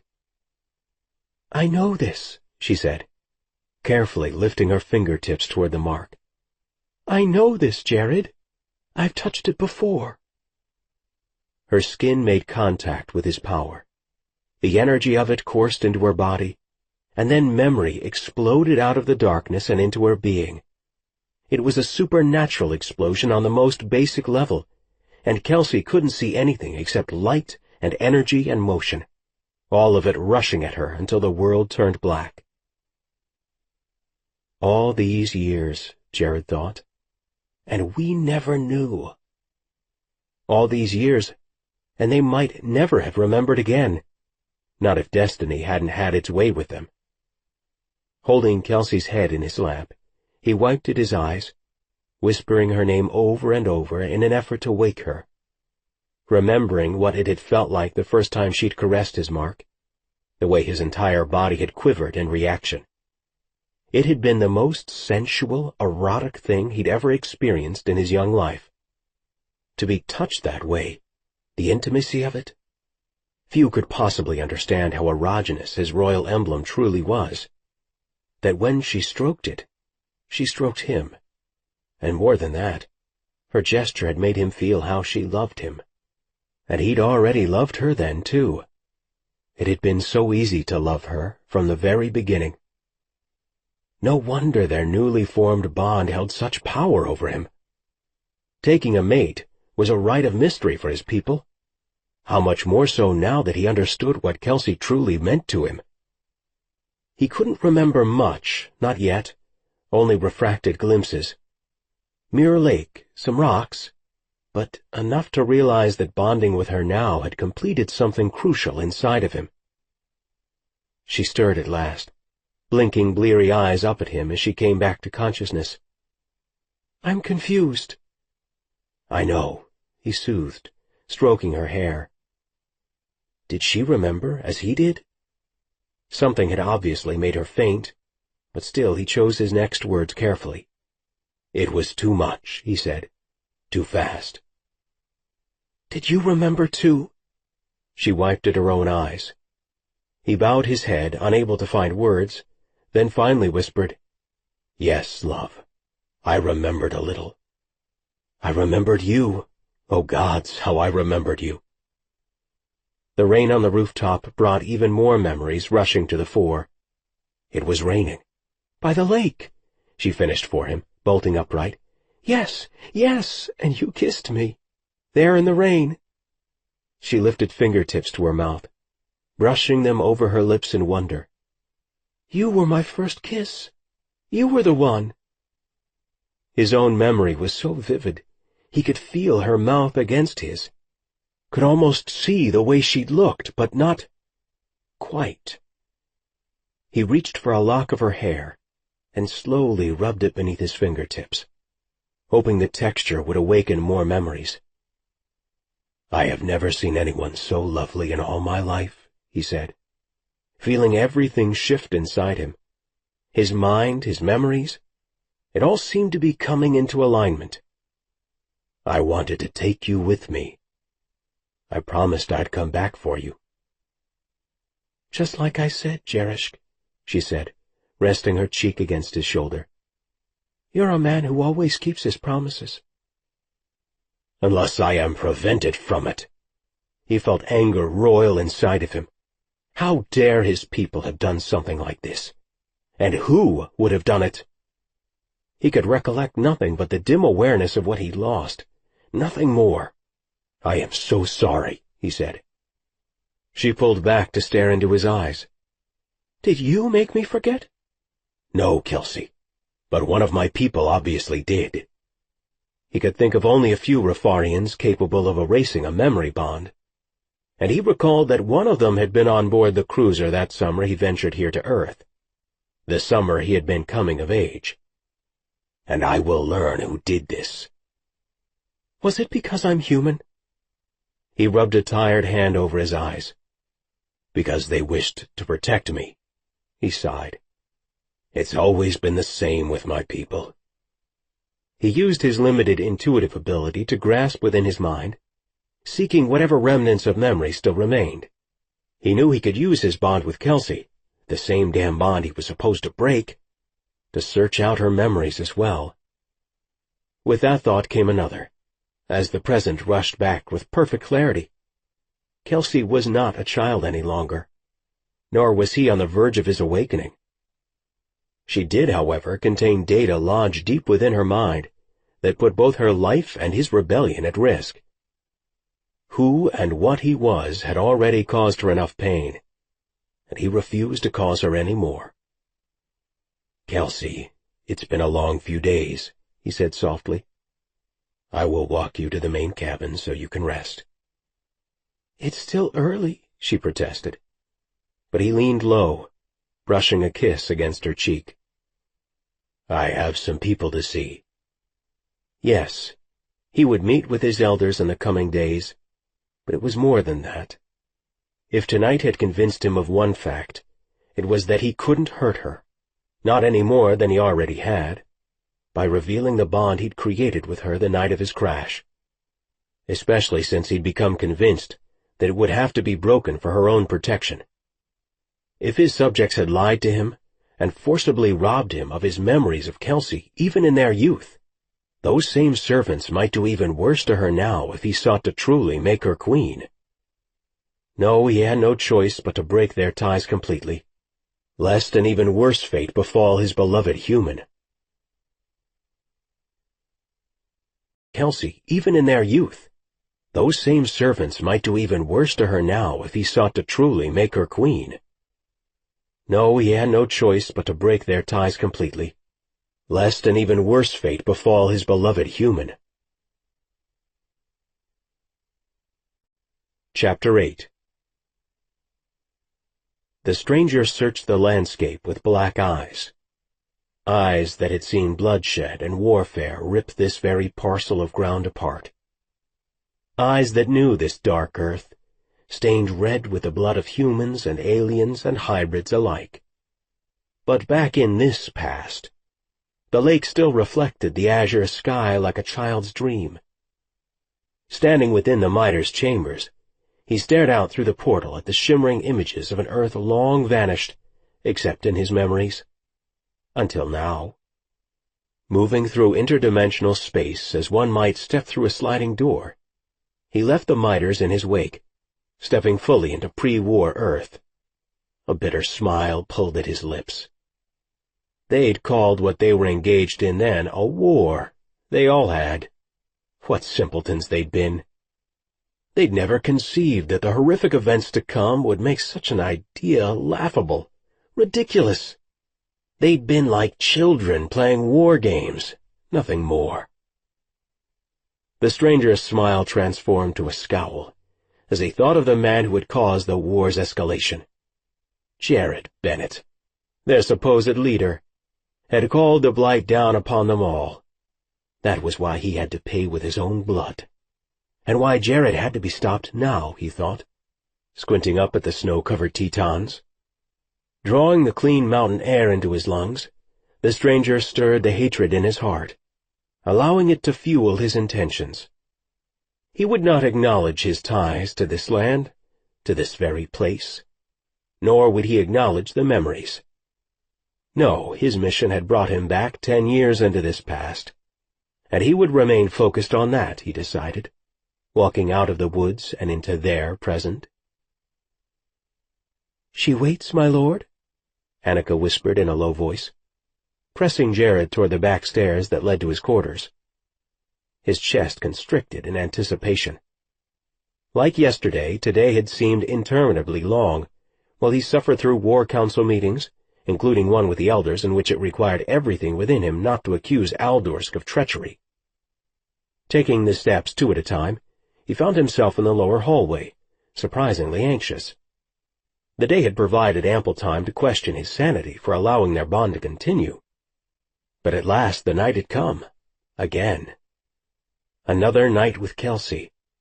Only he wasn't sure he could be so strong this time. The urge to complete their mating was physically and spiritually overwhelming, and growing stronger with every day their bond remained intact. Pausing outside his own room, he hesitated, lifting a hand to the pine door. For a moment he sensed her energy radiating into his fingertips, then farther into his body. Only with a bondmate was such a thing possible. The effect on his Rafarian senses was so sharp that his eyes watered in reaction. Without waiting another moment, he pushed open the door. There, by his hearth, she sat on silken, jeweled floor pillows. Crimsons, azures, rubies. He'd never seen the opulent items before now, and it was easy to guess where they'd appeared from. He was certain that Annika and her twin sister Anna had given his chambers a royal makeover. Unlike his traitorous elders, the pair was obviously more than eager for him to fully bond with Kelsey. Jared closed the door behind him, leaning back against the heavy wooden frame in a momentary effort to collect himself. Kelsey glanced up in surprise, her fair skin bathed gold by the firelight. "They said I should wait here," she said, her voice husky with promise. "They were most definitely correct," he said, decisively closing the distance that separated them. Kelsey watched as Jared shrugged out of first his coat, then his pullover sweater. For the briefest moment his shirt rode upward, revealing an abdomen even more taut and muscled than she had expected. The sight was luscious, and she ached to reach out a hand and stroke his warm, bronzed skin in appreciation. He never seemed to notice, walking right past her toward his dressing area. "Would you like a glass of scotch?" he asked.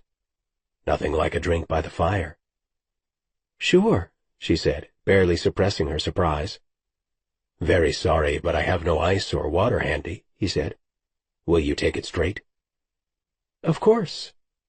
The notion that Jared had immersed himself in human ways enough to have discovered whiskey was incredibly endearing. Apparently some cultural things proved no problem at all. He returned bearing the bottle in one hand and 2 glasses in the other. With a flourish he poured a drink for her, and it struck her that he was attempting to court her in whatever way he had discovered was common in human culture. Then, after pouring his own drink, he sat beside her on the lounge pillows. It seemed that sitting on the floor was customary for his people, especially as they relaxed. He settled in front of the fire, one hand loosely holding his glass, the other planted on the pillows between them. Out of the corner of her eye, she kept watching that other hand, wishing it would edge closer to her.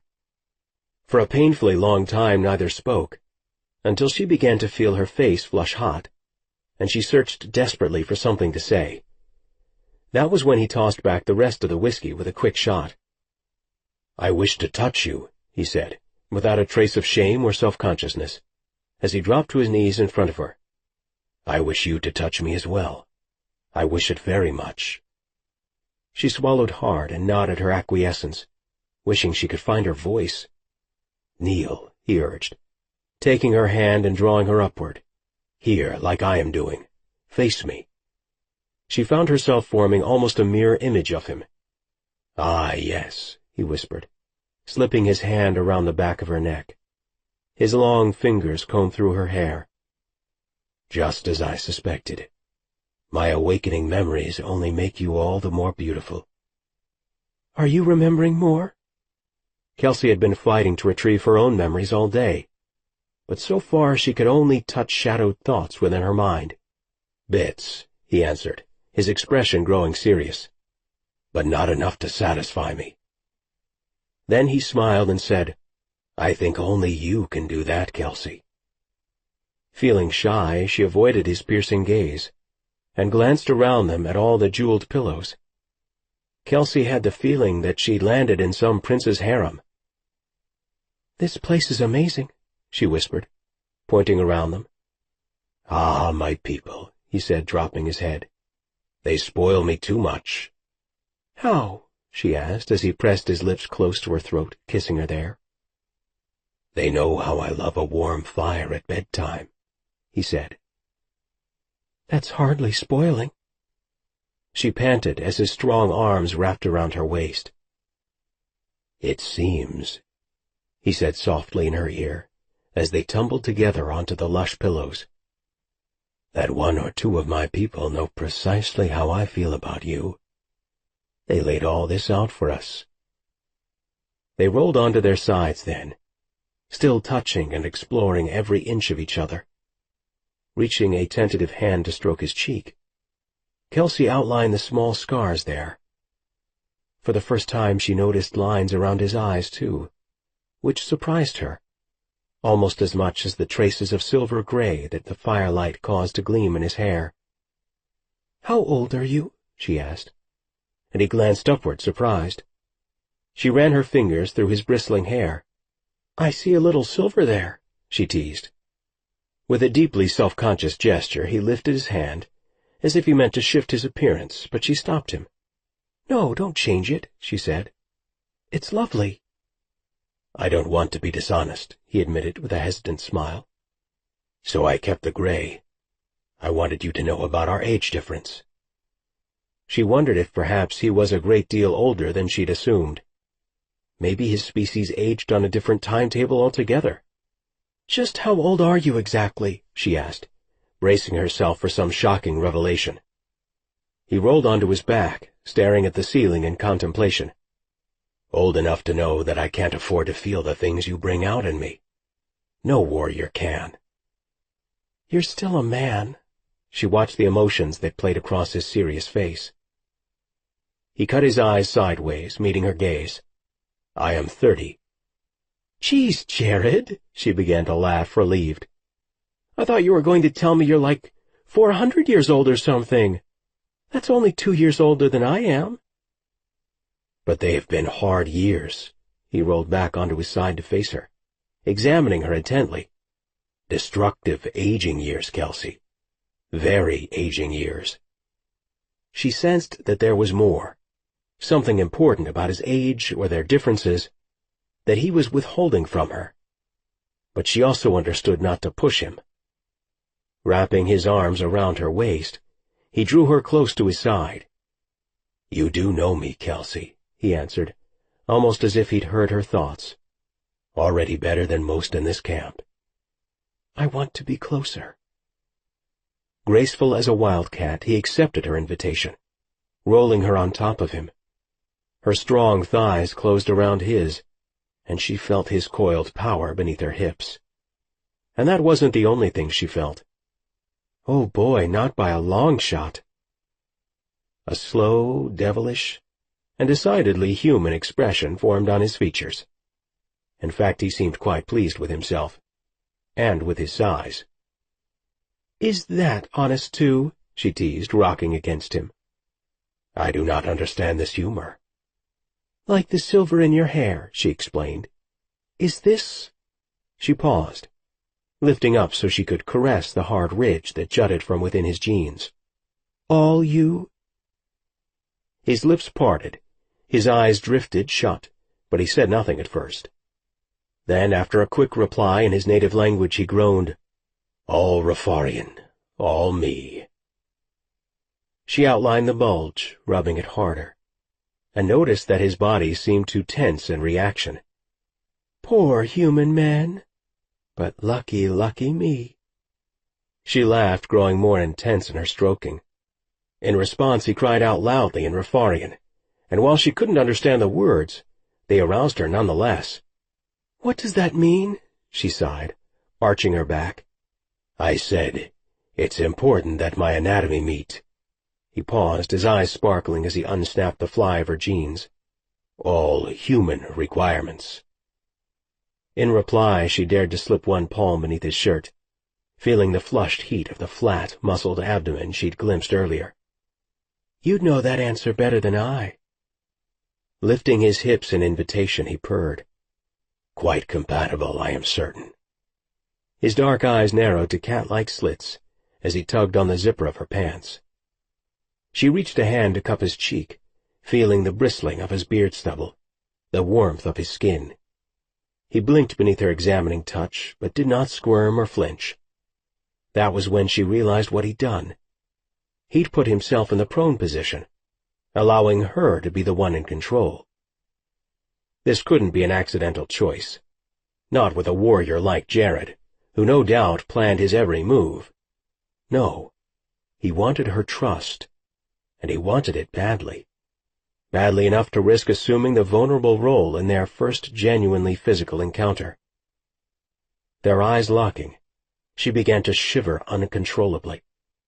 Between the way his body had begun to tense her into a fevered state, and her uncertainty about what he was truly inviting her to do, she couldn't seem to stop the trembling.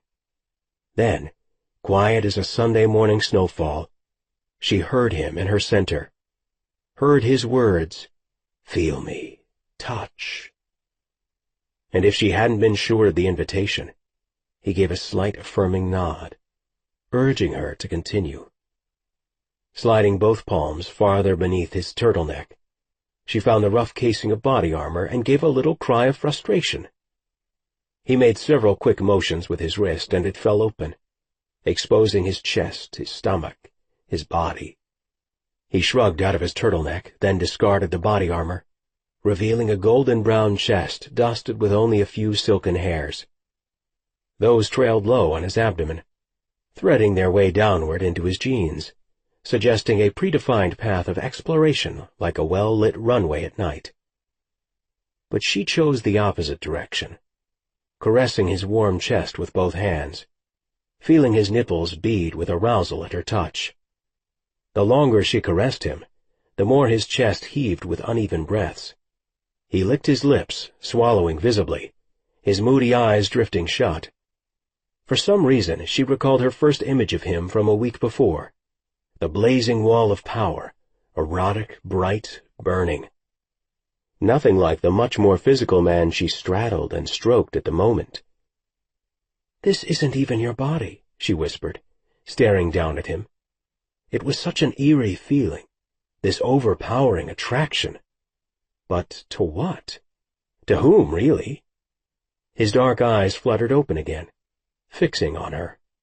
Studying his handsome face, she continued, "Or is it your body, but not your only body? Is that it, Jared?" His black eyebrows narrowed. "It's one of my bodies," he answered in a soft voice, his chest rising and falling visibly. Beneath her hand, she could feel his heart's staccato, frantic rhythm. She kept her open palm positioned right there, over his heart like a pledge. "Who is the golden one?" she whispered. "The one you showed me that night." He slid his own hand over hers. "Me as well." "Are there others?" She had to know, had to understand this man who had touched her very soul. He hesitated, watching her with a wary, guarded expression. But then something in his face changed, softening. "Many others, Kelsey." "Then how can I possibly know you?" she cried, feeling tears burn at her eyes. Grasping her strongly by the waist, he steadied her, saying, "This is me, Kelsey. Me." His dark eyes searched her face, begging for her trust. "You see me. You feel me. Why does the form matter?" "Because it does," she said, touching his face, outlining his strong cheekbone, then trailing her fingertips along the straight line of his nose. He had a beautiful, ruggedly formed face, and it literally caused her breath to catch as she touched it in appreciation. "It matters completely to me."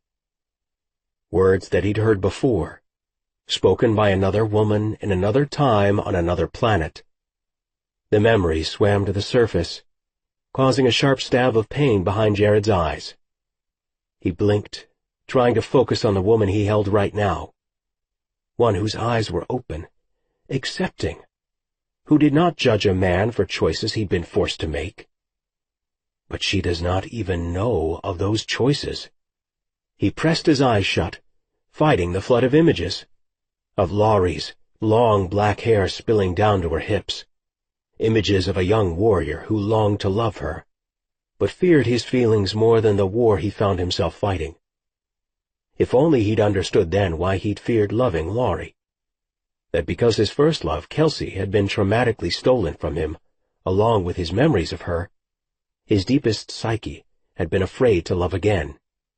He'd guarded his heart from that time on Earth years before, and had kept guarding it until he found Kelsey again now. "What's wrong?" Kelsey asked, caressing his cheek. "Jared, I don't want to hurt you." "I don't want to hurt you, love. I do not." Laurie's voice. Laurie's words in their shared Rafarian language.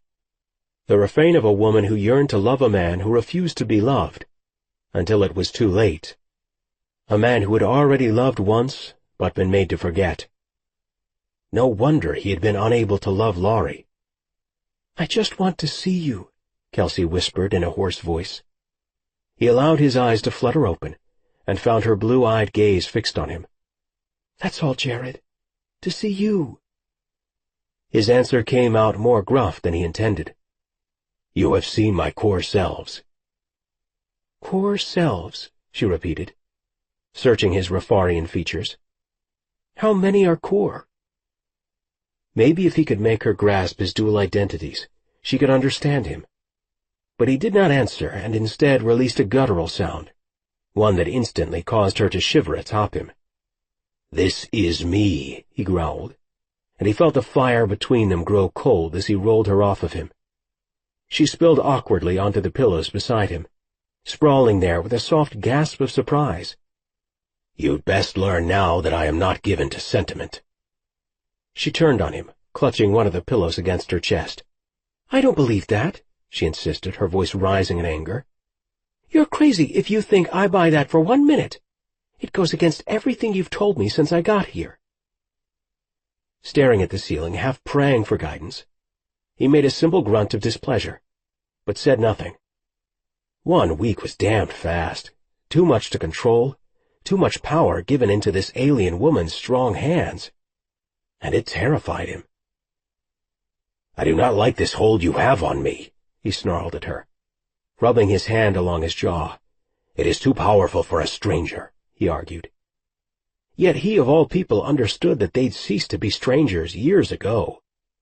And in the past week, his actions had shattered every remaining barrier between them. "In what universe am I the stranger?" she shot back at him, then hit her forehead with the heel of her hand.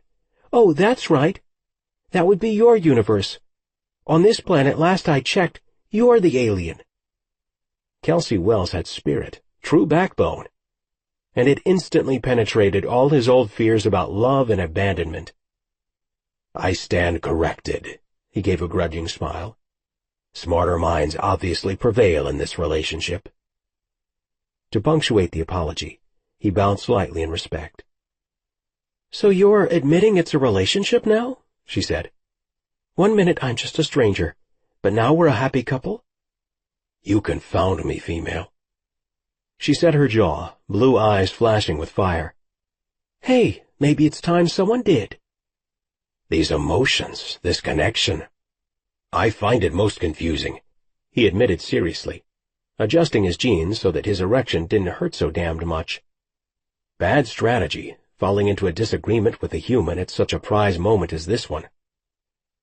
She knelt before him, leaning in close until her steady gaze locked with his own. "Tell me what this is between us," she insisted, her voice growing softer again. "I think you know what's really happening here. I think you can explain it to me. And I don't think it has anything to do with data you put inside of me, or even our past together. This is about right here, right now." Such trust, both in her statement and the shimmering in her fire-lit eyes. And something about seeing that complete trust there unraveled him. It caused all his poise and self-possession, his attempts to gain control over his skittering emotions, to crash down around him like shattered ice. Leaping to his feet, he cried, "I have bound you to me. That is what I have done." He began pacing before the fire, the agitation in his heart swelling. "I have taken you and mated your soul to my very own. And for one purpose, Kelsey Wells. To preserve information that might save my people, and yours." She remained in the kneeling position, there on the pillows, like a captive offering herself to him. "This is the sort of man I am. That is the sort of man you are dealing with here. I've taken you against your will by the gods. And not only that, but I allowed you to give yourself to me in return. That is not the behavior of an ally, but of an enemy. And yet, we are mated. We are fully bound to one another, human. Mystical, pure, and yet utterly, utterly wrong." Her features hardened. "When?" she demanded. "When did we mate?" "The night of the crash. That is what happened there, Kelsey," he said, punctuating each word with his finger in the air as he paced before the fire. "That is why we can't stop hungering this way. Not because of love or tenderness or attraction, not even youthful memories or a stolen kiss when we were caught up in a childish dream. No, we are bound together for one reason, because I forced my will upon you." "Forced?" she whispered, and he crouched down in front of her, meeting her gaze firmly. "And yet you think you care for me," he continued, schooling his features into a cold, fearsome expression. "You think me beautiful? A man you might love?" He couldn't seem to halt the fury, the deep pain so long etched into his heart, and now that she'd uncorked it, it poured like acid, overflowing onto the gentle, strong human before him. "You think me a man who might not harm you given the chance? If so, you think wrongly. Perhaps now you understand." Tears pooling in her eyes, she studied his face and whispered the one thing he least expected. "I don't think I could love you." She shook her head resolutely. "I know that I could. Maybe I always have." With a guttural, agonized sound, he strode from the room like a firestorm, all quake and thunder and fury. Sprawling on the pillows, she watched his retreat, shocked. Her mouth still felt swollen from his kisses, her body still ravaged by his fever. But even as she blinked back tears caused by his horrible admission of how he'd taken her against her will, the quietest of voices argued that Jared had not told her the full truth. "There is more to this situation," the scientist within her resolved. "There is much more to this man you've already come to care for, and who has obviously come to care for you." In her heart, she heard his words from last night in her ear. No other human. She was the first and only one on her planet whom he'd ever allowed to glimpse him. And what was all this about their souls being mated? She had to know more, had to understand what he had revealed. Rising to her feet, she walked past the sitting area and into what appeared to be his dressing room. There, bent over the sink, The alien warrior stood shirtless, splashing water on his face, a face that could only be described as ashen. Without looking up at her or even meeting her gaze in the mirror, he demanded, "Why do you follow?" She stepped closer, her eyes fixed on his reflection. "I know you care about me, too. It's alive in this room, electric." He made a slight groaning sound, as plaintive and despairing as it was angry. "I have told you what exists between us now, how I've violated you, that I forged our two souls together without your knowledge, without your willingness," he groaned, "without your understanding of what I wanted or created between us." Kelsey kept her voice very quiet and steady. "Once, a long time ago," she reminded him, "I begged you to kiss me. I opened myself to you even then. That much I do remember." He gaped at her. "That was only a kiss. Nothing more, not a husband's rights, not the right to bind your soul to mine. Just a kiss, Kelsey." She shook her head. "It was much more even then. And now we're adults. Everything is different. We're both mature, and I want you to have all of me. I want your love." "You can't afford the danger of what those words mean. I didn't bond with you by the lake because I cared for you. I was being pragmatic. It was a wartime calculation." "But that isn't all the truth." She reached a hand to touch his bare shoulder, where a long mark began and ran all the way to the small of his back, a jagged, angry scar. For some reason she felt the need to caress it. Lifting delicate fingers, she traced the outline, and he visibly flinched, jerking upright. His blazing eyes locked with hers in the mirror. "Kelsey, it has to be the truth," he said in a low, pained voice, much like the sound of a wounded timber wolf baying at the moon. "I must lead this revolution," he continued. His voice assumed an even, placating sound. "I must be focused, not distracted by someone as perplexing as you." "Are you not allowed to love?" she asked, cocking her head and studying him in the mirror. "Is that the reason why they stole our memories of each other years ago?" This comment seemed to garner a strong reaction, his black eyes flaring with harnessed energy, alien eyes masquerading as human. "I am allowed whatever I choose to seek." "Oh, I see," she said, withdrawing her hand protectively. "Then you must not want to love me." A terrible broken sound erupted from his chest, something foreign and decidedly unhuman, and he swept her into his arms with unbridled force, feeling his strong ribs pressed hard against her, and with them the untamed rhythm of his heart. She could barely breathe, and with every moment that unfurled between them, he seemed to become more alien, and the change aroused something primal within her. Murmuring words she did not recognize, he ran his strong hands all over her body, almost as if he needed to feel her shape, her substance. He made another cry, a harsh, angry sound. "If I am not careful, Kelsey Wells," he confessed, pressing his lips against the top of her head, "I will love you. It is what I fear most right now." "Why is that something to fear?" "Because no man has ever slain me." Suddenly she understood. "But a woman has." He turned, pulling free from her arms, again putting his back to her. Kelsey followed. "Was she bound to you?" "Never," he said, their eyes locking in the mirror. "Never before have I taken a bondmate." She reached to touch his lower back again, feeling the thick scar beneath her fingertips. "I can't imagine anyone refusing you." With the unexpectedness of a snow squall, he whirled upon her, shape-shifting in an instant to the fiery, blazing ball of energy she had first seen on the lake shore a week earlier. He shot past her, back to the bedroom, hovering over the pillows where they'd lain together only moments earlier. Swallowing hard, she followed him, taking cautious steps toward the place where his radiant form blazed as though in competition with the flames in the fireplace, not touching the floor or the ceiling, but occupying nearly the entire space between both. "Jared?" She kept her voice calm as she measured out her steps. He wanted her to be terrified, wanted to demonstrate that anyone in her right mind would be afraid. In fact, he seemed eager to prove that point.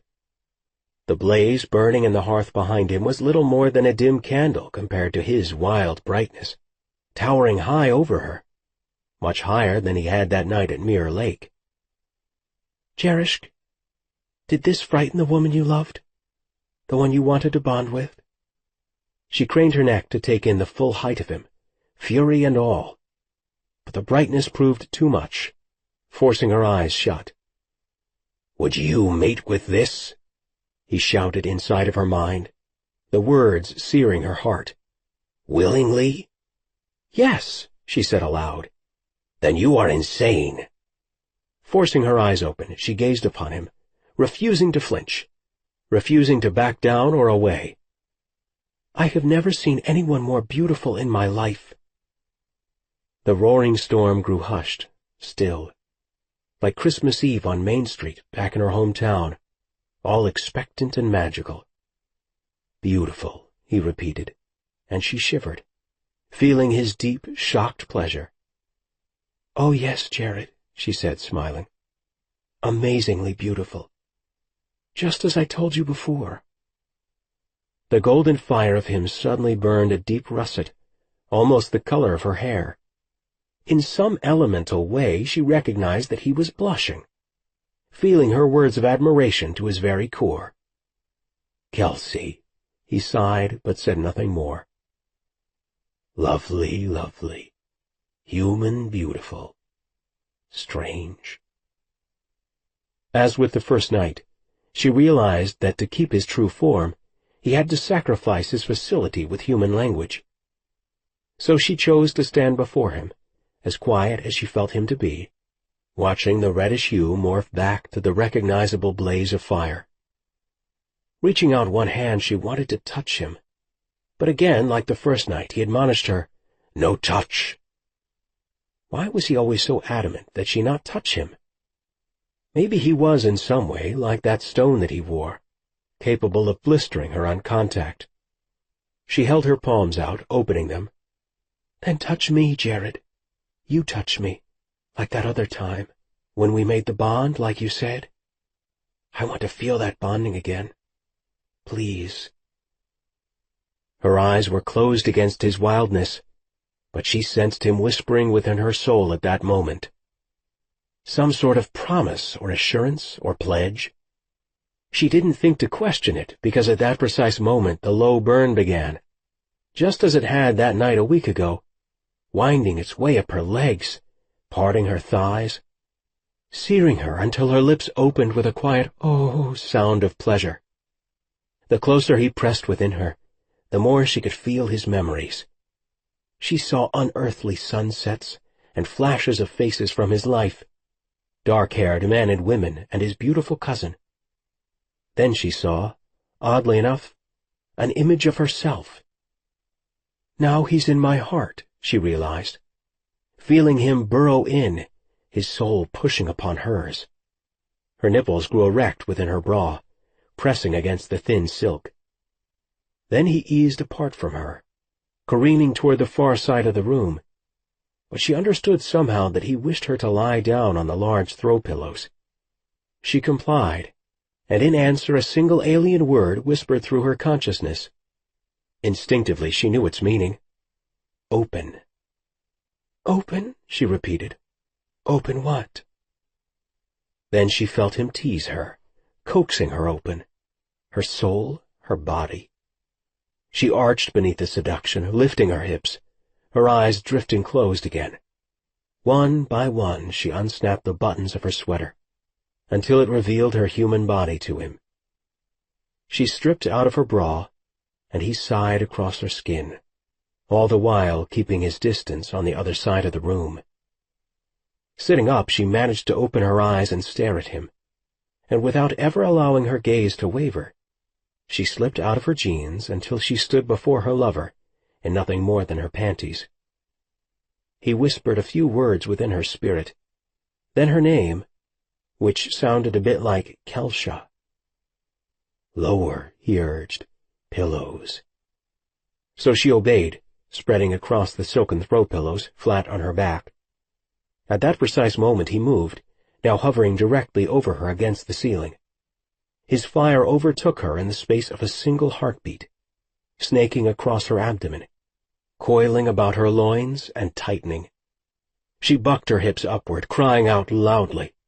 His fiery fingers reached between her legs, inside, touching, caressing, working their way to the very center of her being. She couldn't breathe, couldn't think. There was just so much of him, all inside of her, and she couldn't stop shaking, her entire body shuddering. "More!" she cried, bunching silk within her hands, her back arching. "Jared, more!" And he obviously sensed her longing, moving quickly apart from her, no longer hovering over her body.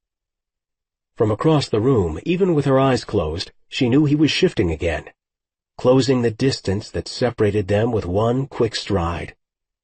"Kelsey," he moaned, falling upon her. "Kelsey, Kelsey." His body was hot to the touch, burning her fingertips as she ran them over his strong, muscled shoulders, his dark forearms. For a moment he tugged at her underwear, scowling in deep and obvious consternation. A low grumble erupted from his chest, something primitive that she welcomed from him. Taking one fingertip, he used his power to separate her from the silken material. "This patch," he observed, stroking the silken red hair that graced the area between her legs. "It is red, but blonde some too." "You've never been with a redhead, I take it," she gasped. His eyes lifted to hers, mischievous with desire. He teased his fingers through the thatch of auburn curls that had caught his fancy, dipping his fingers into her wet warmth. With a satisfied, slow smile, he told her, "I like red. Everyone knows this." In response, she shimmied back against the pillows. "Yes," he said, pressing a burning kiss against her abdomen. "I definitely like red." "And I like you out of those jeans," she shot back. Glancing down, he seemed almost surprised to discover himself still dressed. With a flick of his wrist, he unsnapped the Levi's and snaked right out of them until he stood before her in all of his glorious naked form. "Wow, so the alien warrior goes commando? Good to know." "You are quite naughty, human." "How could you hear that?" Pressing his long, sinewy body on top of her smaller one, he nuzzled her, slipping right between her legs. "Because I could," he answered, with a heady little sound inside her soul. "Is this because we are bound?" she managed to pant into his ear. "Because we're tied together, like you said?" "No, Kelsey," he whispered, pulling her back into the pillows. "It's not because we are bound." He managed to groan, desire and heat reaching a mad crescendo inside his body. He would do anything to take this human, anything to mate with her, anything to satisfy this pulsing intensity that the bond had created in his Rafarian bloodstream. But it is far more than the bond, he told himself. It is Kelsey herself. You have fallen for the human. You feel love. With that inner admission came another. He could no longer hold back. He would bed her tonight, no matter the cost. Even if such a joining meant they could not go back, could not reverse the bond that had been formed. "Then why, Jared?" she gasped as he pushed between her legs. "Why can we not stop these feelings, this fire?" "Because, sweet Kelsey," he sighed, knowing that his next words would be true once they had completed what they had already begun a week ago. "We are more than bondmates," he said. "A bond is beautiful, powerful, special, sacred. But this is more." "What more is it?" she asked, breathless. "I believe we are destined," he whispered in her ear. "I wish you for my life mate." "Oh, my goodness." Kelsey drew in a breath as he pushed against her opening, like sculpted stone sheathed in silk. For long seconds he hesitated, hovered there. pushed a bit, pulled back. "Jared!" She clutched at his broad shoulders, dragging him down on her again. He stared into her eyes. "We'll never have this moment again," he told her huskily. "Never can we go back."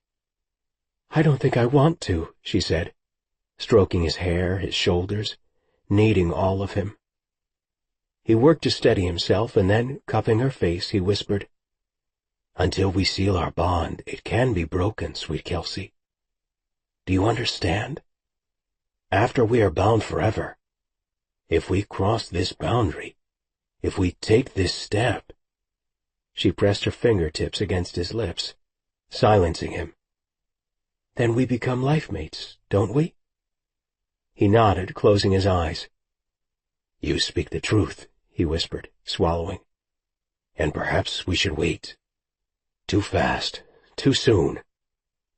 "I won't wait," she insisted, clasping his hips and urging him onward, feeling something strange boil in her blood, something that she understood was the very alien compulsion to mate. "Yes, love," he sighed, and then did something unexpected. He whispered a line of poetry into her ear, something about changing states with kings. "Shakespeare," she realized with a giddy laugh. "Yes, again, my love," he purred, and then, without another word, plunged deep inside of her. At first they rocked quietly together. Then they intensified their motions, crying out, pushing, and chasing each other's need to the very brink of ecstasy. Later, as they neared the end, they couldn't stop cradling each other's faces, showering each other with sweet kisses. But neither spoke a word, neither wanted to communicate that way. Jared began to feel Kelsey's soul, imperceptible at first, the softest brushing of hers against his. But then the sensations intensified until he lost himself in it, seeing the beautiful purples and crimsons of her energy, drinking in her scent, drawing it deep into his lungs with every thrust he made into her human body. At last he could no longer hold back, and judging by the way she moaned beneath him, she didn't want him to. He allowed the bond between them to finally roar to life, allowed it to solidify hard within his chest, as it took root forever. Alien bound to human. He belonged to Kelsey Wells. For the first time in his adult life, the solemn, lone warrior no longer stood on his own. Afterward they stepped silently into his large clawfoot bathtub, and he drew warm water for them. Sliding in against him, she felt sated and drowsy in his strong arms. Neither seemed to want to speak at first. She nestled back against him, and he took the large sea sponge and began using it along her arms, stroking her with it. "Jared, I have a question," she asked after a time, startling him. "Yes, love?" "How is it that you're two people at once?" she asked, and his throat constricted. Did she still wonder about him? It was too late for fear or doubt, he wanted to tell her. But he had said that before they made love. Very carefully he framed his answer. "I am Rafarian. I am also the House Daravni. This is my royal line, and I am the last," he explained hoarsely. "The being you saw at the lake and in this bedroom tonight, that is one self. The man who holds you now is the other. There is a duality, you see." "So, let me get this straight," she said, leaning back against him with what sounded like, could it possibly be, a happy and satisfied sigh? His heart began to thunder until it seemed to leap into his throat. "You are partly of this royal house, but then you're also a Rafarian, is that right?" "A Rafarian changeling," he clarified, swallowing. "That's how I shapeshift." "What does it mean to be part of this royal house? Are you your own unique kind of race?" "I am two men," he pressed a kiss on the top of her head. "Both at once." "You're a changeling, and then you're this other—" Her voice trailed off, and within her spirit he sensed a constriction. Truth realized. "Well, you're their king." "I am their leader, Kelsey," he whispered, brushing a wet curling tendril back from her cheek. "This is all that really matters. I lead this rebellion and I fight to save my people. And yours." "But these people here fighting with you," she continued. "Every last one of them considers you their king." "Yes, Kelsey, what you say is the truth," he answered finally, his voice thick. "Please don't flee me. Please don't fear," his heart begged of her. "Even in exile, I remain their king." "And it's like a unique race, if I understand right. You're not quite Rafarian?" she asked, leaning back, closing against him. "Or no, that's not it. It's that you're Rafarian, but something else too." "Rafarian and something else," he repeated. "This is correct." Argonate Daravni. But he would not try to explain the complexities of his unique and strange genetic heritage tonight. "So you are both men at once," she repeated, her voice thoughtful. "You have two bodies, not just one like I do." He reached for the sponge and slowly worked it across her shoulder. "Yes, sweet human," he said. "You are right again." He held her closer than an ion's meter, felt her ribs beneath his splayed palm, the measure of her breathing. Did it increase? Did it strangle with terror at loving one of his bloodline? Somehow, if he could only draw her inside of himself, closer, up within his chest or into his blood or even his cells. And then he waited. One heartbeat lay down upon another, forming a frantic, uncertain rhythm, expecting betrayal, awaiting abandonment. Laurie had stared at him, mouth agape, unable to conceive that Jared could be two men simultaneously, that one self could peacefully coexist with the other, belly up, both equally real. And she had feared his fire. The same fire that he felt banking in his loins even now, here in this very tub. The same fire that had not terrified Kelsey when they'd made love for the first time. Yes, another heartbeat thundered down upon another, upon yet another, until Kelsey leaned back against him with a sigh, a full, pleased sound of one who felt completely happy and safe, and threaded her small fingers together with his dark, strong ones. Jared Bennett knew at last that he loved well, that he loved a woman who did not fear him. Completely happy and safe, and threaded her small fingers together with his dark, strong ones. Jared Bennett knew at last that he loved well, that he loved a woman who did not fear him. Chapter 9. Stepping into the bathroom doorway, naked and aroused, Jared stared at Kelsey. Her thick curls cascaded over the porcelain edge of the tub, and even in the candle-lit semi-darkness he could see a slow, tempting smile form on her lips. He had enjoyed many bedmates in his time, scores of beautiful Rafarian women, and even a few Anthusian hybrids back in his wilder days.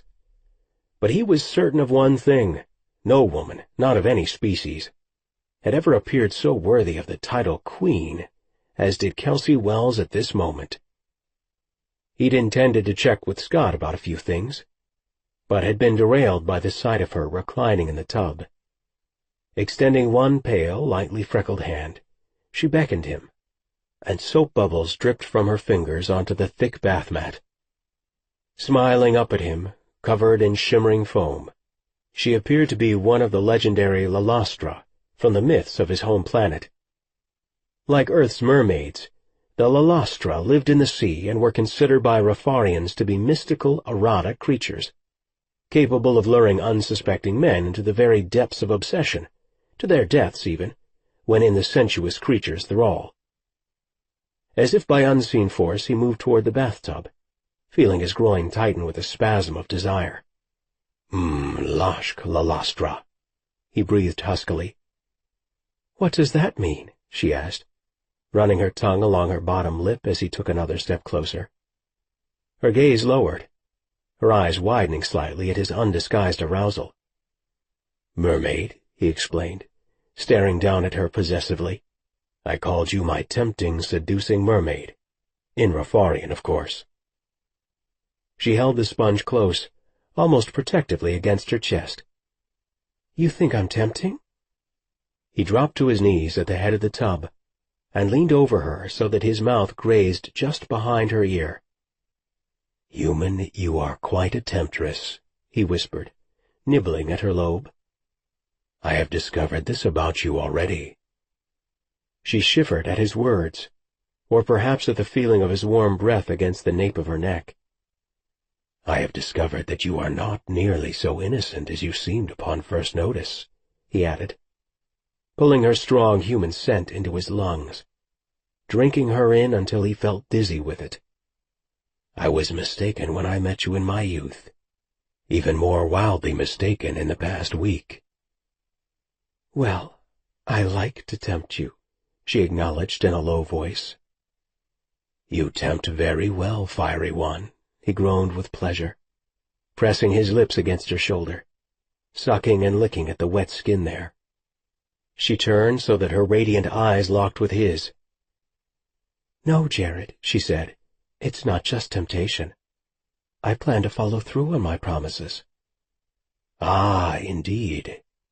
He cupped both of her full, round breasts in his open palms, stroking his thumbs over her puckered nipples with a relentless motion that caused them to bead even harder beneath his fingertips.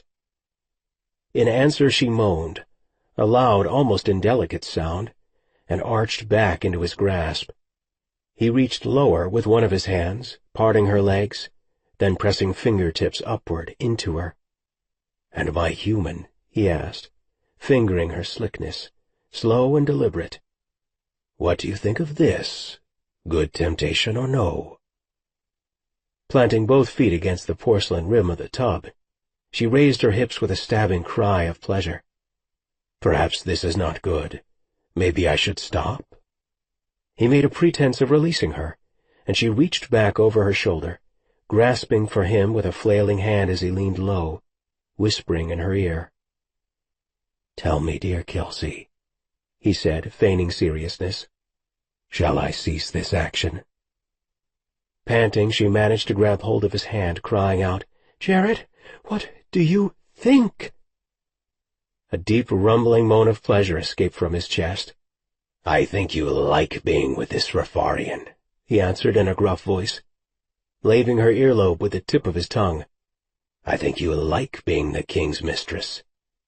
"Mistress?" She sounded almost alarmed, her whole body stiffening at the word. He cursed imperfect command of the English language. "Lover," he rushed to correct, pressing his eyes wide at his mistake. "Lover, the king's lover," he hastened. "Mistress means—" "Well, it's not quite right, is it?" She gave a shrug. "Kings throughout the ages have kept mistresses," she said in a quiet voice. "So what should stop you? I just thought we were— well, that we were something more. Important to each other." "Kelsey, I fear—" He hesitated, trying to think clearly in English amid a muddled rush of Rafarian words. He shook his head to clear it, clasping her by the shoulders with a gentle gesture. "I have chosen the wrong word in your language, I am certain."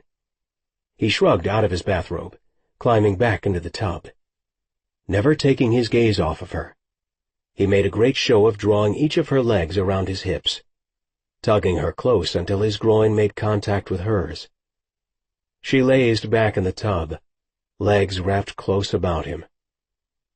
"We are committed, Kelsey," he assured her huskily. "More than committed. It is as I said before. We are mated now, sweet human. You are mine." He made a possessive growl rise up from within, something primal that he'd never once felt with a lover before.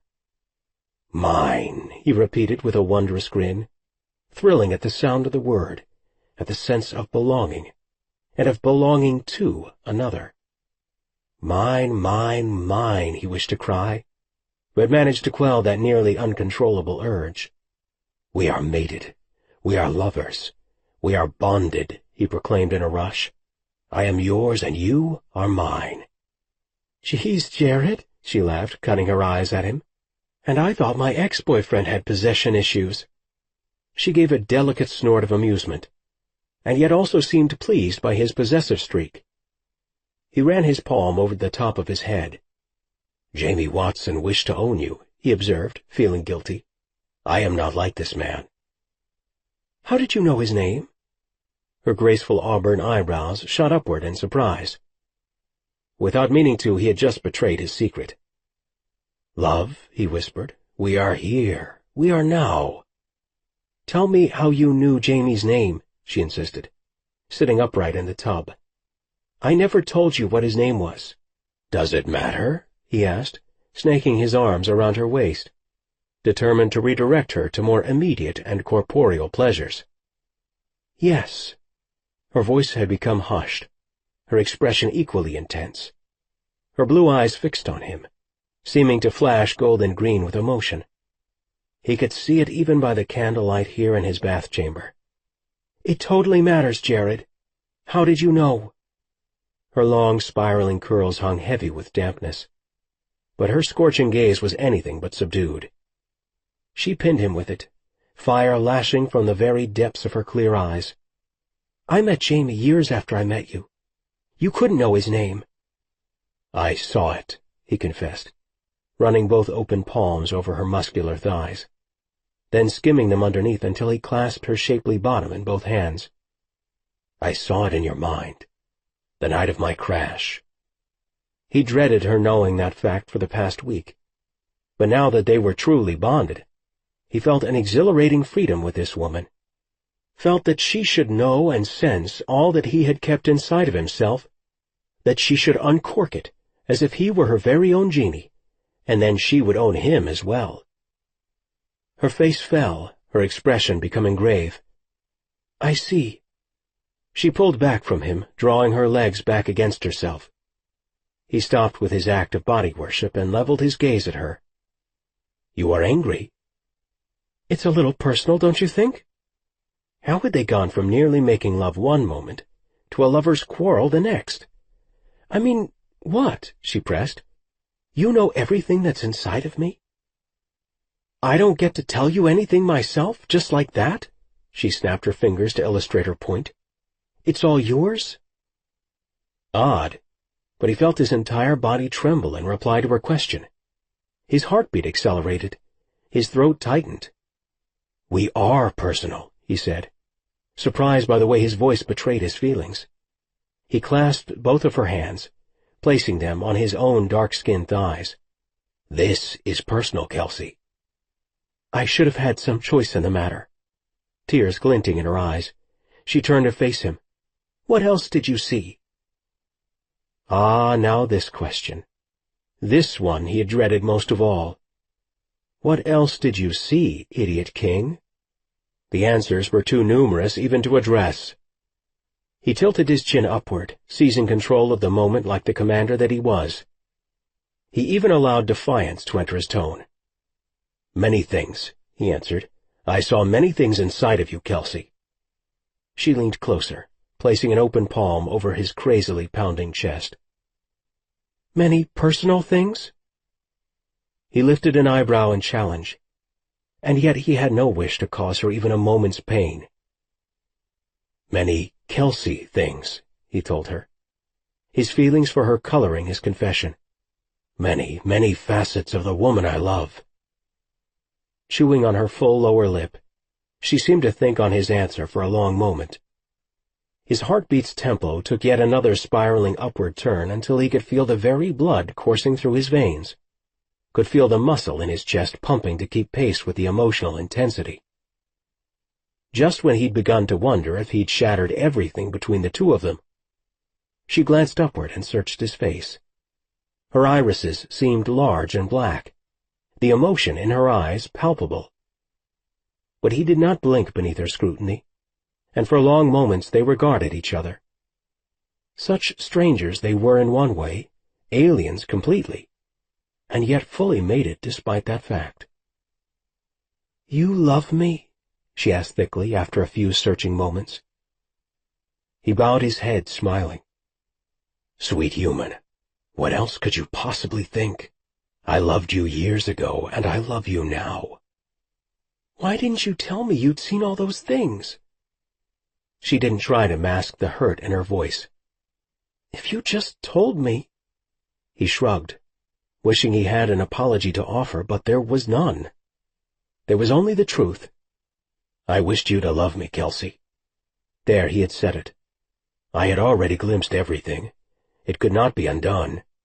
I wished you to believe me a good man, insane as that may now seem.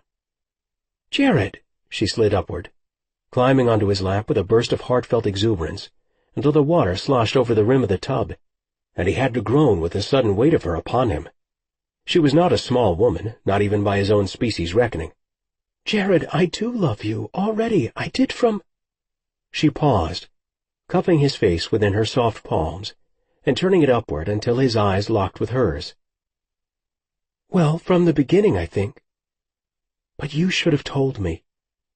She shook her head, tears welling in her cool-eyed gaze again. "I really wish you had before tonight." "Before we made it," he finished. "It's a trust thing." He felt with her now, as he often did with humans, unable to reason out her reaction. "You are angry about this seeing inside of you," he observed, feeling confused. "But not about my forming the bond?" "I told you that was okay. I told you I wanted to help that night, remember? But this you seeing into me?" "Isn't that what lovers do?" he asked, and meant it. Maybe the timing had been wrong, but damn it all, he'd gazed into her as surely as if they'd been mated lovers already. "Don't they see each other's hearts, very souls?" She dropped her head. "I wouldn't know." "You know me now, Kelsey." Taking her chin, he dipped it upward until their eyes met again in the dim light of the candles around them. An array of tapers stood along the ledge of the lined wall, their flames licking at the otherwise dark room, creating lyrical shadows in every direction. "Did you not see the inside of me?" He had wondered, frantically wondered, what she might have glimpsed within him by the lake. She shook her head, her expression becoming unreadable and sad. But her tender gaze never left his face. "Only images, tonight while we made love." She stroked his cheek, tracing the outline of his scars. He wanted to flinch beneath her close scrutiny, but willed himself not to. "No, I didn't see inside of you, not really. But maybe one day I can." "I wish you had." "I felt you, though." Her voice grew softer, velvety. "All week. It's become more and more intense every day." "That's our bond," he said, staring up into her eyes. The blue in them had all but vanished, replaced by bright, sparking green. "You opened to me. Did you know that?" She shook her head, confused. "What does that mean, to open?"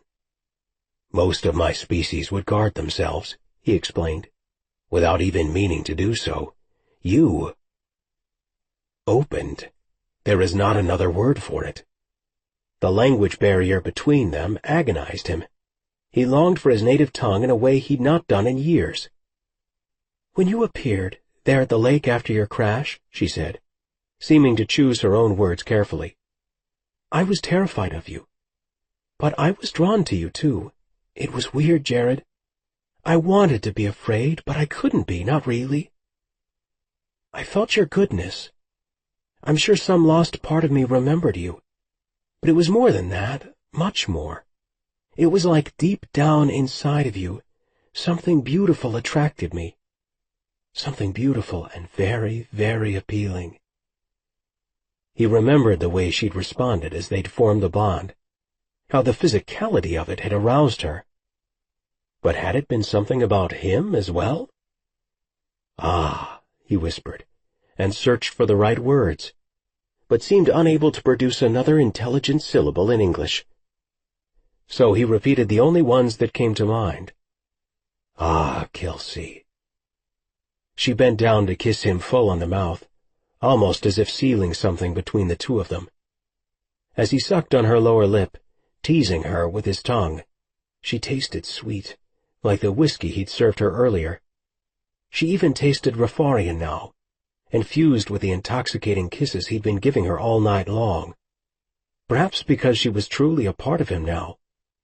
He clasped her face in his hands, and she coaxed his lips open, her tongue darting into his mouth, twining with his own. She was so close upon him. He could feel the warmth of her breath tickling his cheek, and her steady heartbeat beneath the palm he'd splayed across her back. "Jared," she groaned in his ear as he cupped her bottom, holding her firm atop his groin. His erection pressed into her thigh, and he ached with the need for her. Gods, how he wanted her. More than earlier, more than during the past week. His heart and loins thundered with his desperate hunger for his mate. "Jared," she whispered in his ear, her voice a coquettish, seductive sound. He managed, feeling her lift atop him slightly. Her hand slipped between them, closing about his erection. He cried out at the intimate touch. "I'm going to do something," she warned him with a vixen's laugh right in his ear, never relinquishing her hold on the hardened length of him. "Okay." The word came out all breathless and desperate. Damn it all, he had no control with this human. "Do what?" he gasped, practically begging as she gave his erection another tantalizing stroke, her thumb lingering on the vein underneath until he growled. Her moody eyes narrowed with desire, and she positioned herself squarely on his lap over him. Then, in one swift, aggressive move, she sheathed herself over his hardened length.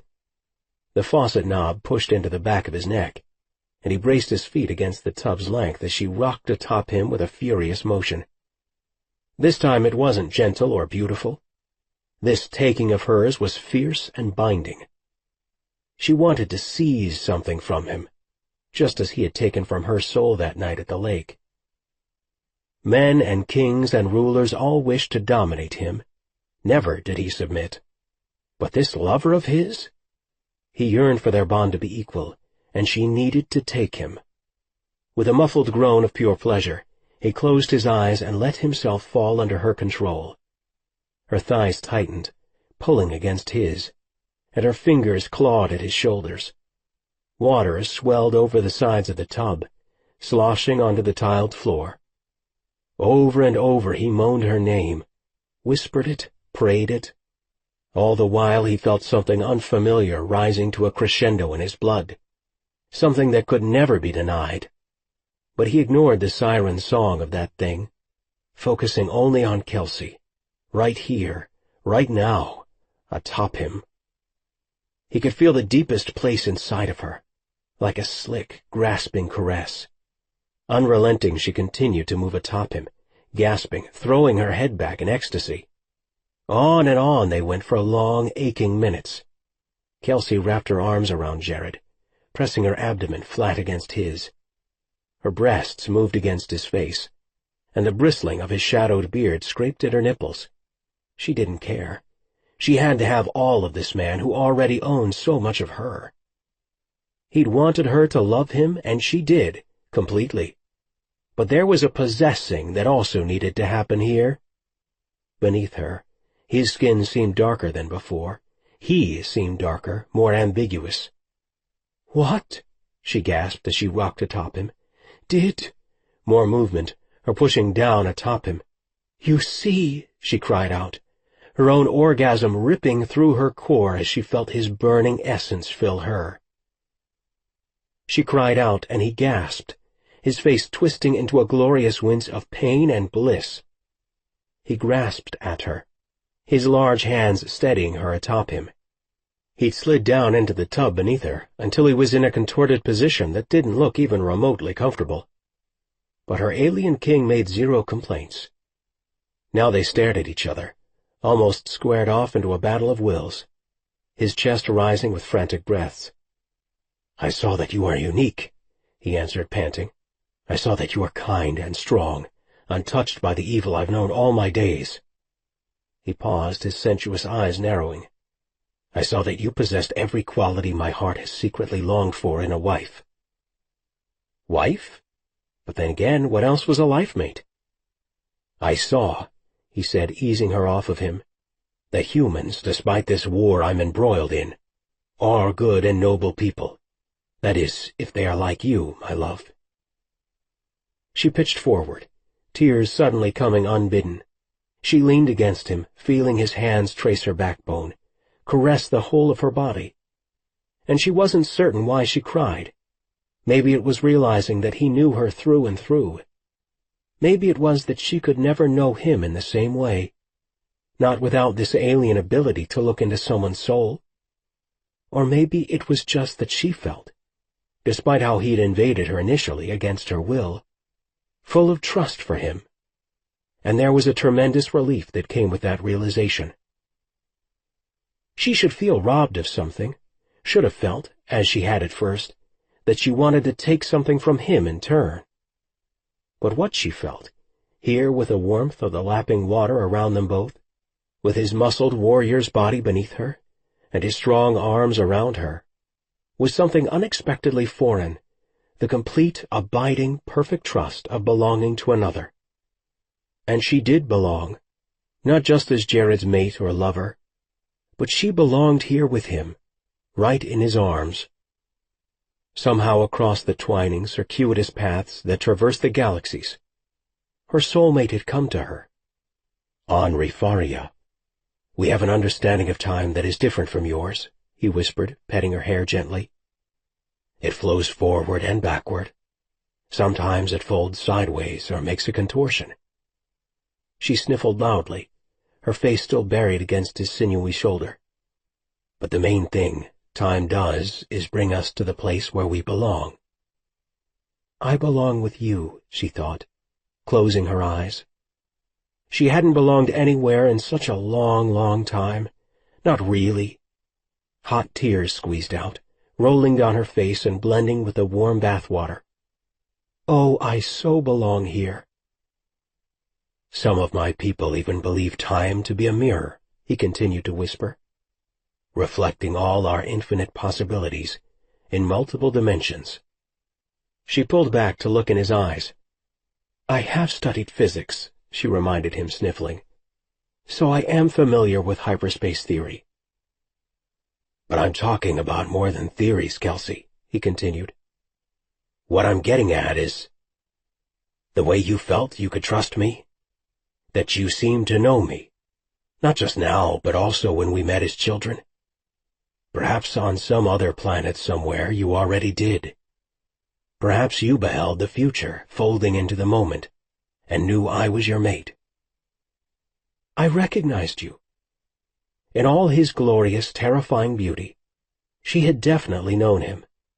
It was all beginning to make sense, even to a scientist like herself. "And I you." Then, breaking into a surprising, boyish grin, almost lopsided, he traced his fingertip over her breastbone, outlining a constellation of freckles. "I even knew these." She leaned upward onto his lap and touched the fanned edges of his almond-shaped eyes. "And I knew these." "We knew each other," he affirmed with a nod. Somehow, when he put it in great philosophical terms like that, his seeing all her secrets no longer seemed such a very big thing after all. "These." "We knew each other," he affirmed with a nod. Somehow, when he put it in great philosophical terms like that, his seeing all her secrets no longer seemed such a very big thing after all. Chapter 10. Jared left Kelsey soaking in the tub, a half-dazed expression on her face. Their interspecies mating had obviously taken quite a toll on her human body. Blissful, celestial, holy. The joining had nonetheless been exhausting for her system, as had all the emotional interactions between the two of them. Kissing the top of her forehead, he promised to return soon with a surprise, and she sank down into the frothy bubbles with a smile on her face. Just as he'd suspected, the woman loved surprises. Mirror Lake had been a surprise, the ultimate one for her, yet she'd welcomed him with open hands and heart. then displayed that same lack of inhibition making love with him tonight. She'd even begged for his fiery other self to touch her. Rarely had Jared felt that kind of deep, resounding acceptance. Not in all his 30 years as a dual being. In his most natural state, none dared approach. People feared him, revered him, and if he were critically injured, they attempted to cure him. But none had ever dared to touch him in Duravnian form. Not so with Kelsey. She wanted his fire to roam all over that luscious, curving body of hers, caressing, teasing her, and had never once counted the cost. Perhaps next time he might dare to move even closer in his fiery form. She would be safe, he promised himself, swallowing hard. He could dance near his love, keeping distance enough not to harm her. In reaction, the bath towel he'd snaked around his hips tented upward with a lustful enthusiasm, and he made a rough rumble of desire. "Silence, man, or you'll frighten her," his calmer side cautioned. "This is all new to her. She does not yet understand what you are." Rubbing a palm over his hammering heart, he worked to center his thoughts. The plan. He had to focus on the plan, which had formed in his mind as a way of expressing something human to Kelsey. One thing Jared had come to understand during his 6 years on Earth was that her species valued their pleasures, not just the physical ecstasy kind like the two of them had shared tonight, or life's greatest pleasures, but the simple ones as well: food, drink, sleep. Humans enjoyed even the most mundane elements of their existence, and when denied them, they chafed and grew irritable. His own life was a rugged one, with long hours of soldiering and dismal prospects for peace. But he wanted Kelsey to know something better in his arms. He wanted her first night joined with him, to be one marked by all the sorts of indulgences that he imagined must matter to her. And so his plan. He yearned to draw his exotic life-mate up into bed and feed her. Feed her little bits of chocolate and cookies and grapes. Even give her sips of that blasted whiskey he loved so much.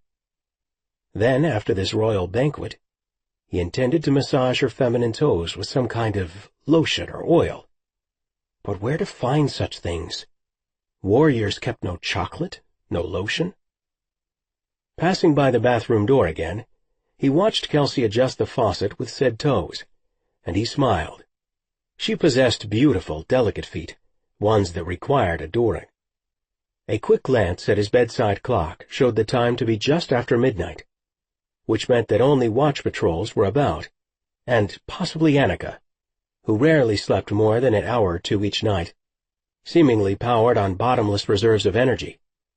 Ah, his dear Annika. When it came to doting on her king, she was perhaps the worst in this camp, he thought with a devilish smile. Yes, she would know exactly where to find what he needed. Jared crept into Annika's room, the hall light arcing across the pine floorboards. In the top bunk, her twin sister Anna sprawled on her stomach and snored, one pale arm dangling over the side listlessly. In the lower bunk, Annika had folded herself into a neat, quiet ball, sleeping without making any noise whatsoever. Squatting beside Annika's bed, he gave her shoulder a nudge. Her eyes snapped open, then widened in alarm upon finding her commander beside her at such a late hour. He lifted a finger to his lips, indicating quiet. "All is well," he assured her, and relief washed over her features. He gave her a warm smile. "But I could use a little help." "Certainly, my lord."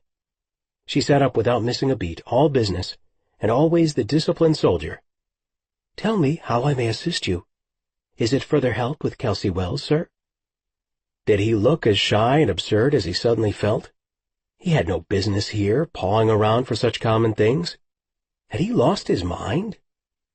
Annika might be his dear friend, but first and foremost she served within his military ranks. "It is nothing," he answered, his smile turning downward into a frown. "I shouldn't have wakened you. Back to sleep, soldier." He rose to his feet, but Annika followed. "Please, my lord," she insisted, bowing slightly. "I wish to help with the human." The bow deepened, became a low gesture, and she placed one fist over her chest in pledge. He could trust this woman. There were few in all his elite forces more loyal or more deserving of his faith.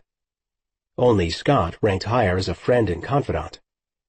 "Please, Annika," he whispered hoarsely, "rise." She obeyed, pulling up to her full, willowy stature. "Tell me how I may help." She looked up at him, her face open and kind. "I require chocolate," he grunted rather unpleasantly, folding both arms over his chest. His robe fell open then, revealing his bare chest beneath, still flushed with the afterglow of mating. Annika averted her eyes, and he added, "Very fine chocolate." The edges of Annika's fan-shaped eyes turned slightly upward with joy. "Chocolate, my lord?" Oh, this pleased his lieutenant. Pleased her quite a bit, in fact, from what he could see. Among his people, those who attempted such workings were called lalalosongs, a mellifluous term for those with a sneaky habit of matchmaking. "Lalalosong," he pointed an accusing finger at her face. But his frown began to tug into a smile. "Courting king," she shot back at him, eyes gleaming. For a long moment each regarded the other in challenge.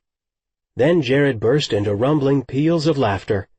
Couldn't have stopped himself if he tried, until on the upper bunk Anna stirred.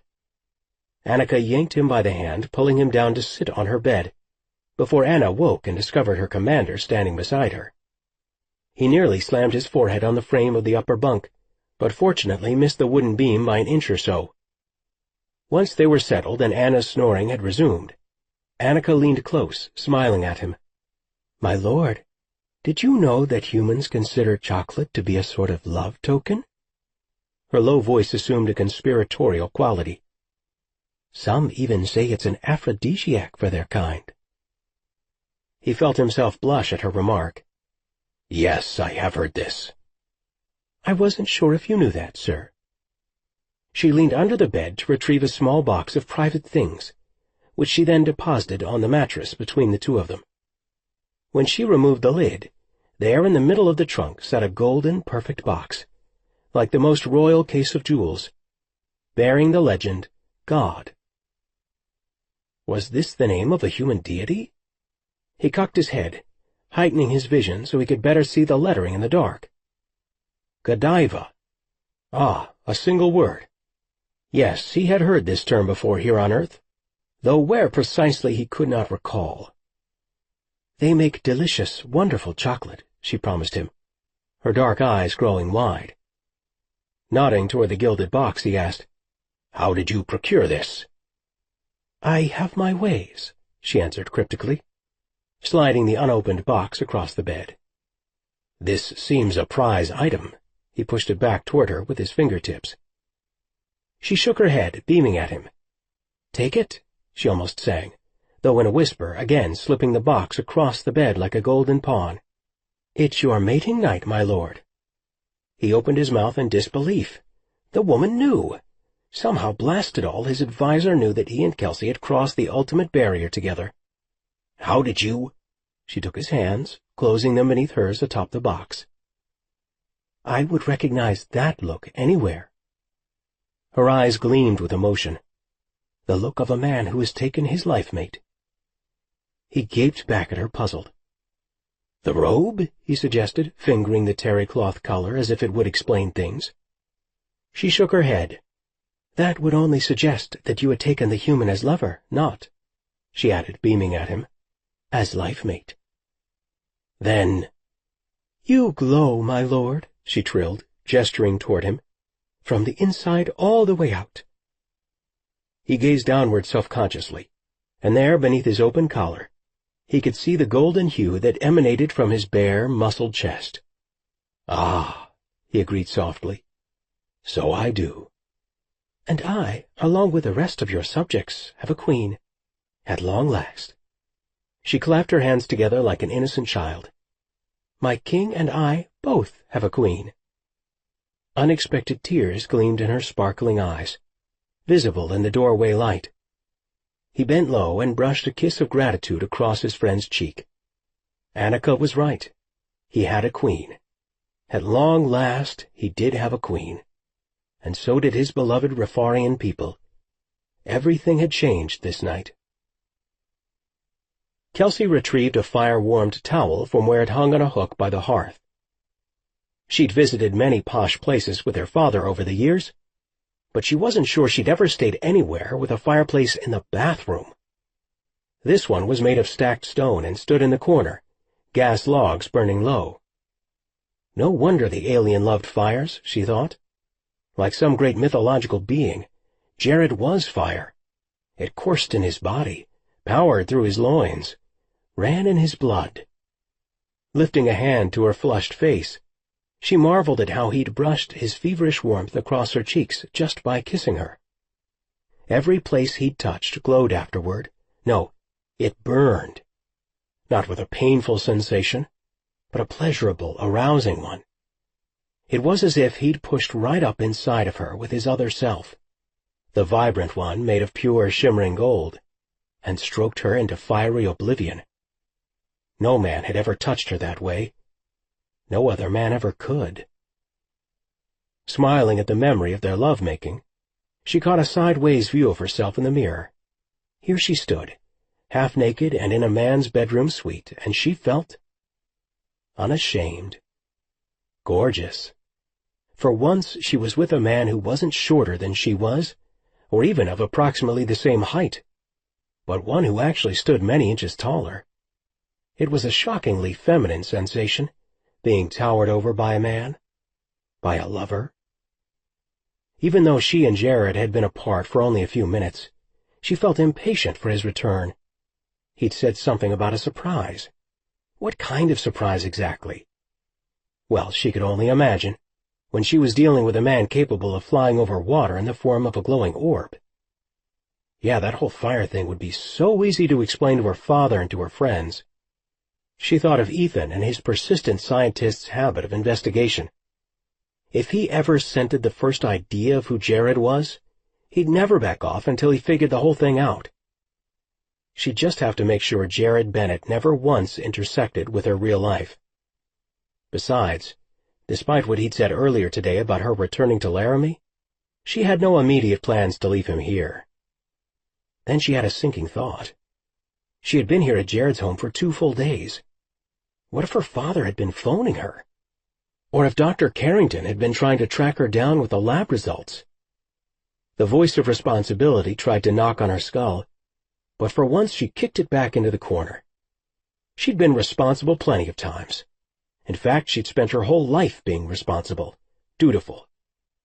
The good daughter and student and Earth citizen. Besides, it wasn't like her father was exactly consulting her on his own love life these days. So she damn sure wasn't going to ask his opinion of Jared. And whenever she did, geez, what would Patrick Wells have to say about the Rafarian king, rebel leader extraordinaire? She winced. A time would come for facing her father about all this. Thank God it wasn't tonight. Footsteps sounded on the pinewood floor outside the bathroom. "You should come back in here," she called out. "It's warm by this fire, Jared." The alien loved fires? She'd fire him up all right, she thought with a mischievous turn in front of the mirror. She heard him pause outside the door, then hesitate. "Jared, I'm waiting," she sang out flirtatiously, ready to seduce him all over again. "Oh, I have a surprise for you." She allowed her towel to slip to the floor and pool around her ankles. And then every delirious thought died. A man she'd never seen before appeared in the doorway. A man with threatening, hooded eyes. She shrieked, lunging for a bath towel, and shouted at him. "Oh, good grief, I'm naked for God's sake! You can't just come in here without knocking." He made no reply, but his vacant eyes locked with hers, cold, lifeless, blacker than night. Eyes that reflected everything in his soul. She knew it in that split second. And everything in his soul was death. Suddenly her nakedness hardly mattered any more, not when her very life hung in the balance. Lunging toward the door, she tried to escape, but he seemed to anticipate her move, and slid wordlessly to block her exit. Her next thought was to run, to get past him somehow, but she couldn't seem to budge or even breathe, though she gasped for air. The moment was like something from her most terrible nightmares. Time frozen, suspended endlessly before her. There was only the sound of blood rushing in her ears, and the sight of the dark man staring back at her as her mind worked to find a plan of escape. She took a step forward. Who the hell cared if he blocked her path? She'd get past him, escape him long enough for Jared to return. Jared would be here soon. "Jared!" she cried out with her spirit. "Jared!" It was a blood-curdling scream within her soul, a wrenching cry that she prayed her lover would hear. Then, oddly, the moment seemed to still, everything grew quieter, and the man stepped aside, as if he would simply let her pass. She didn't have time to worry about her nakedness as she raced toward the door, but before she could reach it, the thing slammed shut in her face. From behind her, the intruder spoke in a voice that seemed to echo from the depths of some soulless abyss, reverberating off the emptiness of space. "Kelsey Bennett," the man said, "we meet again." Jared took the stairs 2 at a time, balancing the chocolates and a tray of cheese in one hand, and a bottle of champagne with a couple of glasses in the other.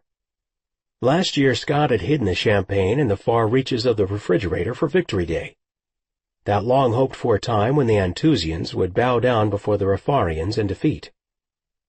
Jared had borrowed it for tonight's occasion, knowing he'd have the bottle replaced before his friend ever missed it. Jared reached the landing and paused, resituating the items into a more elegant arrangement, before taking the remaining flight of stairs to Kelsey. On the landing's right side stood a cavernous den made from rough-hewn stone and wood. Designed by the architect to resemble a cave, the intimate room housed a movie screen and digital stereo system, and Jared never knew who of his elite officers might be discovered there, night or day. With a self-conscious glance, he hoped he would find himself alone on this stealth mission of his. Instead, a familiar, deep voice sounded from the hidden darkness. "I've been saving that bottle." There, leaning back on the leather sofa, sprawled his best friend. Jared gave him a guilty smile. "It's not like I won't replace it." Scott swung both feet to the floor, peering out at him from the semi-darkness like a cunning night creature. The room was punctuated only by the muted flickering of the television's blue light, and Scott's energized eyes caught the beam, reflecting it back at Jared. "You're up late," Jared observed. "I was watching over my commander." Scott's eyes turned golden with emotion, glowing like embers in the darkness. "You weren't here when I went upstairs." Scott leaned forward, eyeing Jared even more intently. "I sensed you prowling about and came to investigate." Jared turned away, making to leave the room. "I don't need that kind of watchdogging." "You need me to kick 5 kinds of common sense into you," Scott snarled, jumping to his feet. "Have you gone mad? She is human." "Human, Jared. They are your enemies." Jared rounded on his friend. "They are my protected." "They are hunting your ass." Then, seeming to catch himself, Scott muttered, "With all due respect, sir." "Only a few hunt me." "Her people are hunting you, Jared," Scott maintained. "Don't fool yourself. They hunt you and will keep on hunting you until they have you." Scott's eyes blazed golden red, then orange. Rarely did his friend's emotions flare visibly, only when he was at his most agitated. "The humans don't care what you're doing for them. Frankly, I don't know why you even bother. Let them blow themselves up in one of their own countless wars. Then the Anthusians can pick over their bones." Jared stiffened. "We have a mission here, and that mission hasn't changed," he said coolly. "We protect. That is why we came." "And your safety is irrelevant?" They'd had this same damnable conversation before, on numerous occasions. His chief advisor had very specific ideas about his commander's safety, but those ideas bordered on smothering Jared. "If I died tomorrow, Scott, would you carry out my mandate?" he asked in a serious voice. "Because I need to know your position." "Yes." "The humans do not understand us, but that does not make them our enemies. You don't belong with her." The words came out in a hoarse, barely audible whisper. Jared sighed, depositing the tray on the coffee table, then setting the champagne bottle and glasses next to it. "This has nothing to do with Kelsey." "It has everything to do with her," Scott snorted derisively, composure regained. "The woman is one of them. For all you know, she's a spy. She could be here gathering intel from your most vulnerable place, your own mind." At this assertion, Jared smiled. "Scott, she is no spy." "You don't know that." "Trust me," he laughed. "She's not a spy." "She was there the night you were shot down," Scott reminded him. "That was pretty convenient, don't you think?" "You don't know her." "Excuse me, Commander, but you do? It's only been a week." A quiet hush overcame Jared in an instant. A week spent under the deep sway of a soul bond. He couldn't possibly explain to Scott about precisely how much they'd remembered of each other. Scott hadn't even been on that mission to Earth all those years ago. Scott's eyes grew large, the golden orange flaring bright in their depths again. "Gods, you mated with her?" The revulsion in his voice was clear as he circled closer. "Tell me you didn't. Not with her. Not with a human." Scott's eyes brightened to laser points, flickering vibrantly with threatening power. "Watch yourself, Lieutenant," Jared admonished, pointing to his own eyes by way of explanation. Scott blinked back at him, clearly unaware of how hard and fast his power had been escalating. "Your eyes," Jared said gently, and Scott dropped his gaze. Beyond his soul gazing, the hybrid soldier possessed other, more dangerous gifts, ones he always struggled to keep in check when among his comrades. Pointedly studying the floorboards, Scott repeated his question. "Did you mate with her, sir?" His voice had assumed a chastened tone. His black eyebrows knitted together in worry as he waited. Jared considered his reply. Scott Dillon had been beside him since boyhood, always loyal, always prepared to fight. From a biological standpoint, the two men should have been enemies. From a philosophical one, however, they stood together, always had. "Yes, we are mated," he admitted quietly. Scott made a flourishing bow. "Congratulations, my lord," he said, his voice hoarse and filled with emotion. "I wish you many years of happiness together." "I wish you approved." Scott shrugged, sadness filling his dark eyes, which were brown again, no longer flaring with energy. After a moment spent regarding his king, Scott whispered, "I do too." "I wish you approved." Scott shrugged, sadness filling his dark eyes, which were brown again, no longer flaring with energy. After a moment spent regarding his king, Scott whispered, "I do too." Chapter 11. Kelsey Bennett. The intruder had called her Kelsey Bennett. Her mind whirled. Why would he call her by Jared's last name? They weren't married yet. Besides, she'd never seen the man before in her life. He had no way of knowing everything that had changed between Jared and her tonight in his chambers. The intruder studied her, taking a step closer, an expression of mingled hatred and fascination on his dark features. Kelsey fumbled to grab a bath towel from beside the sink, bunching it in front of herself protectively. But then it slipped, revealing the soft curve of her breast, before she could secure it again. In reaction, the man arched an eyebrow suggestively, but made no comment. A silvery scar divided the black hairs of that right eyebrow, creating a sharp furrow before the mark sliced upward across his forehead, vanishing somewhere in the black, wavy hair atop his head. That scar had to be important. She knew it, though the reason why seemed to float just beyond her grasp. "To think that Jared can't protect you," he observed in a hushed voice, a threatening one. Had Jared tried to stop this invader on his way into the bedroom suite? Was Jared out in the hall hurt? "To have failed you, of all people, sweet Kelsey." He shook his head, clucking his tongue. The man always lacked wisdom, but this, it surprises even me. "Let me out!" she cried, giving him a serious shove in the chest. But he didn't even budge at the impact of her frame against his. He released a low chuckle, but that was all. She had to get past this guy, whoever he was, and into the bedroom.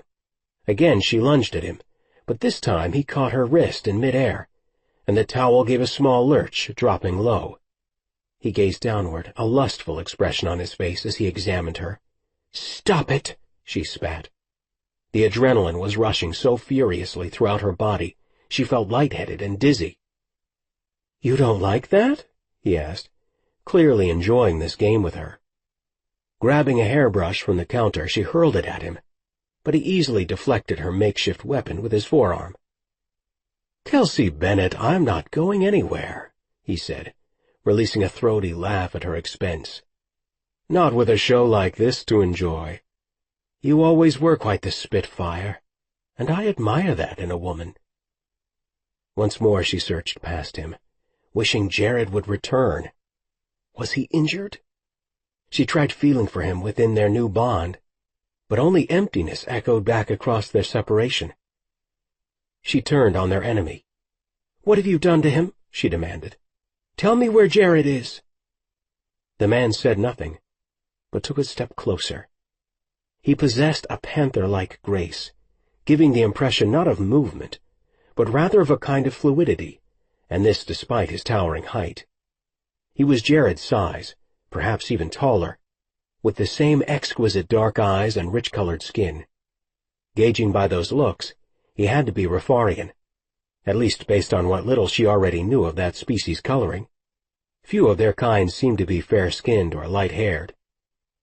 "What do you want?" she demanded, rising to her nearly 6 feet of height and staring him in the eye. The man did not reply, but instead acted as if he had all the time in the world, his sinister gaze roving the length of her barely concealed form as he circled inward upon her. First he studied her legs, then his look drifted toward her hips, the hooded eyes seeming to register every detail. His gaze trawled even farther upward, lingering, invading, provoking. Still he said nothing. "You have no right to be here," she said firmly, working to seize control of their interaction. "On the contrary," he purred, leaning languorously against the marble countertop. "I have every right. In fact, I'm more than a little entitled, my dear." "Jared will be back any minute," she told him, trying to sound forceful, but her words only came out raspy and shrill. The stranger smiled, a smug look coming over his features as she wrestled to readjust the towel. He folded powerful arms across his chest. "Don't bother with that on my account," he offered, again lifting one eyebrow tauntingly. "Besides, my business isn't with Jared." "Who are you?" she tried again, feeling her hands tremble as she clutched the towel close. "You may call me Marco," he drawled, "though I'm surprised you don't know me." He studied her, shady eyes narrowing. "I've never seen you before in my life." "Well, Kelsey Bennett," he shook his head, releasing a slow, rumbling laugh, "it's been far too long for me." He gave her one last appraising look. "Far, far too long. But trust me, I'm more than pleased to see you again." From the bottom of the stairs, Scott heard his commander cry out, a pained, raw sound, the sort he rarely heard from Jared, or indeed from any other soldier outside of the battlefield. Springing to his feet, he hit the comm button on his forearm, signaling the highest distress code among their ranks. "Jared," he shouted, and another wounded howl of agony rang from the steps below. Scott stumbled, taking the steps 3 at a time until he tumbled to the bottom, and there in front of his king's bedroom, forearms braced against the doorframe, Jared Bennett stood bathed in the clean blue light of an energy field. "Commander!" Scott cried again, pulling up fast. His gaze darted to the bedroom's interior, but he could see nothing. He looked back at Jared, who appeared uninjured. "What's happened? What's going on here?" "They have her," Jared rasps, his voice eerie in its quiet. He stood dangerously close to the undulating energy field, attempting to look past it into the room. "I can't see anything, but they have her. I feel it." "We have to get you to safety, Commander." Any one of their enemies might be here, but that blue swirling helix was the telltale sign of only one, the Antusians.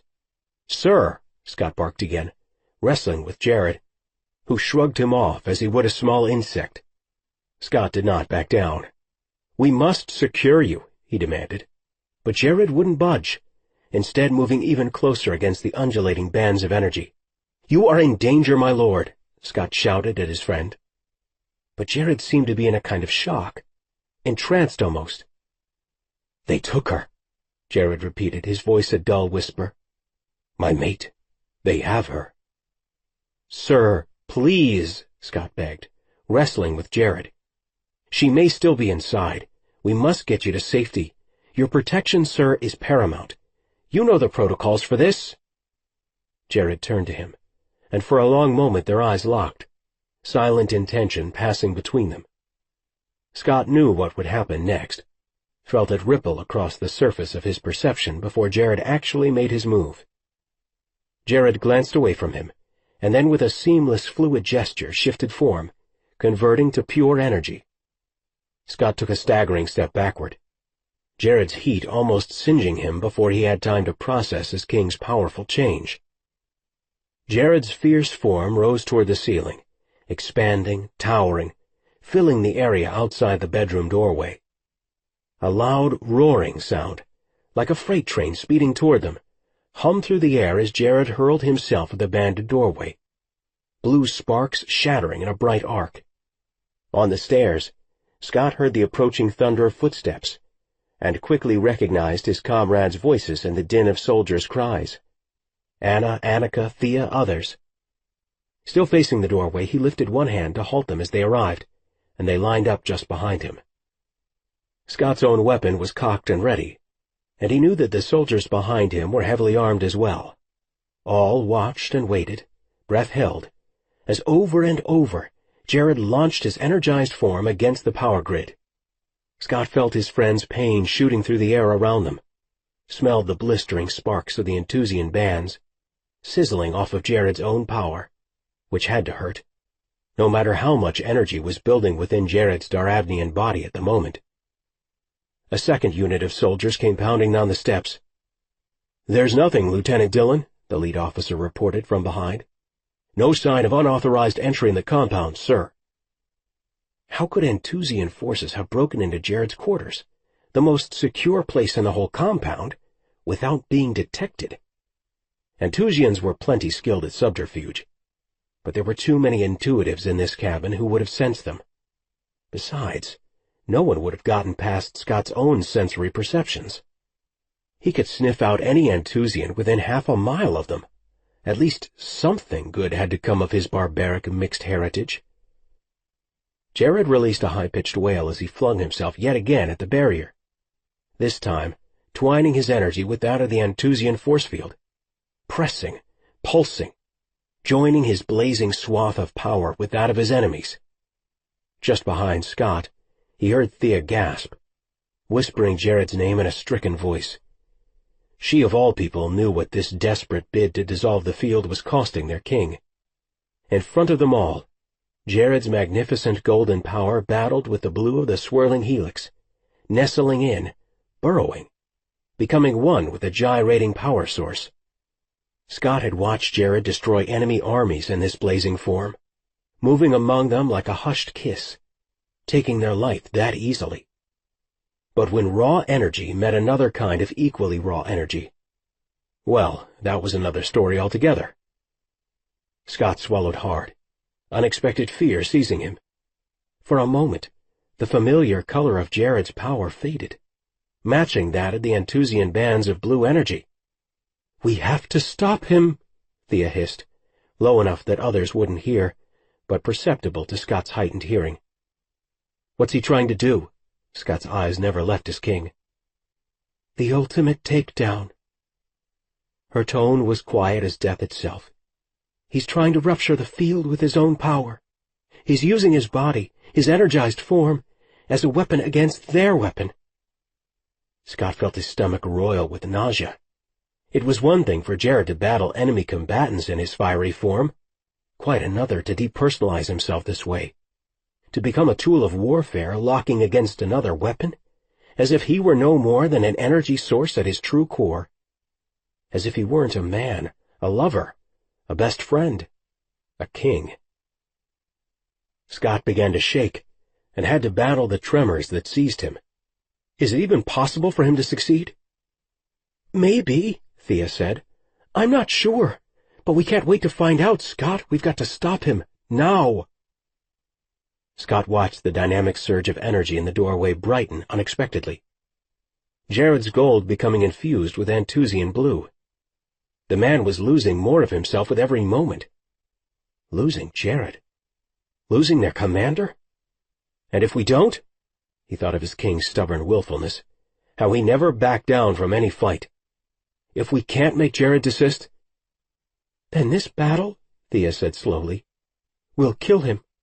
And fast.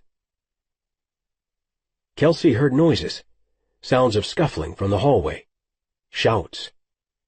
Then a roaring that she recognized as coming from some sort of weaponry, something meant to blast open an entry to Jared's bedroom. You won't be able to fight them all off, she insisted, pressing against the bathroom door. But she needn't have struggled so much. This time Marco let her slip past him and into the main bedroom. Try if you want to, he called out after her. But they won't hear you. She fled toward the hallway door. She had to get to Jared. But as she reached the doorway, bands of flashing energy circled in a serpentine pattern within its frame. She could not see past the barricade into the hallway, and it gave off visible sparks even without her touching it. Grabbing her jacket, she hurled it against the force field to test it. The smell of melting nylon filled the air as the garment sizzled, then disintegrated in a blackened heap on the floor. Behind her, Marco ambled into the room with the same kind of relaxed cowboy's pace she'd observed earlier. He seemed to feel no fear or need to rush, and clearly he wanted her to know it. We're locked within a suspended dimensional zone, he explained matter-of-factly. Not a soul can hear you, Kelsey. Jared, she screamed, trying to reach him through the shimmering blue boundary. I wouldn't touch that if I were you, Marco cautioned. Not if you want to live.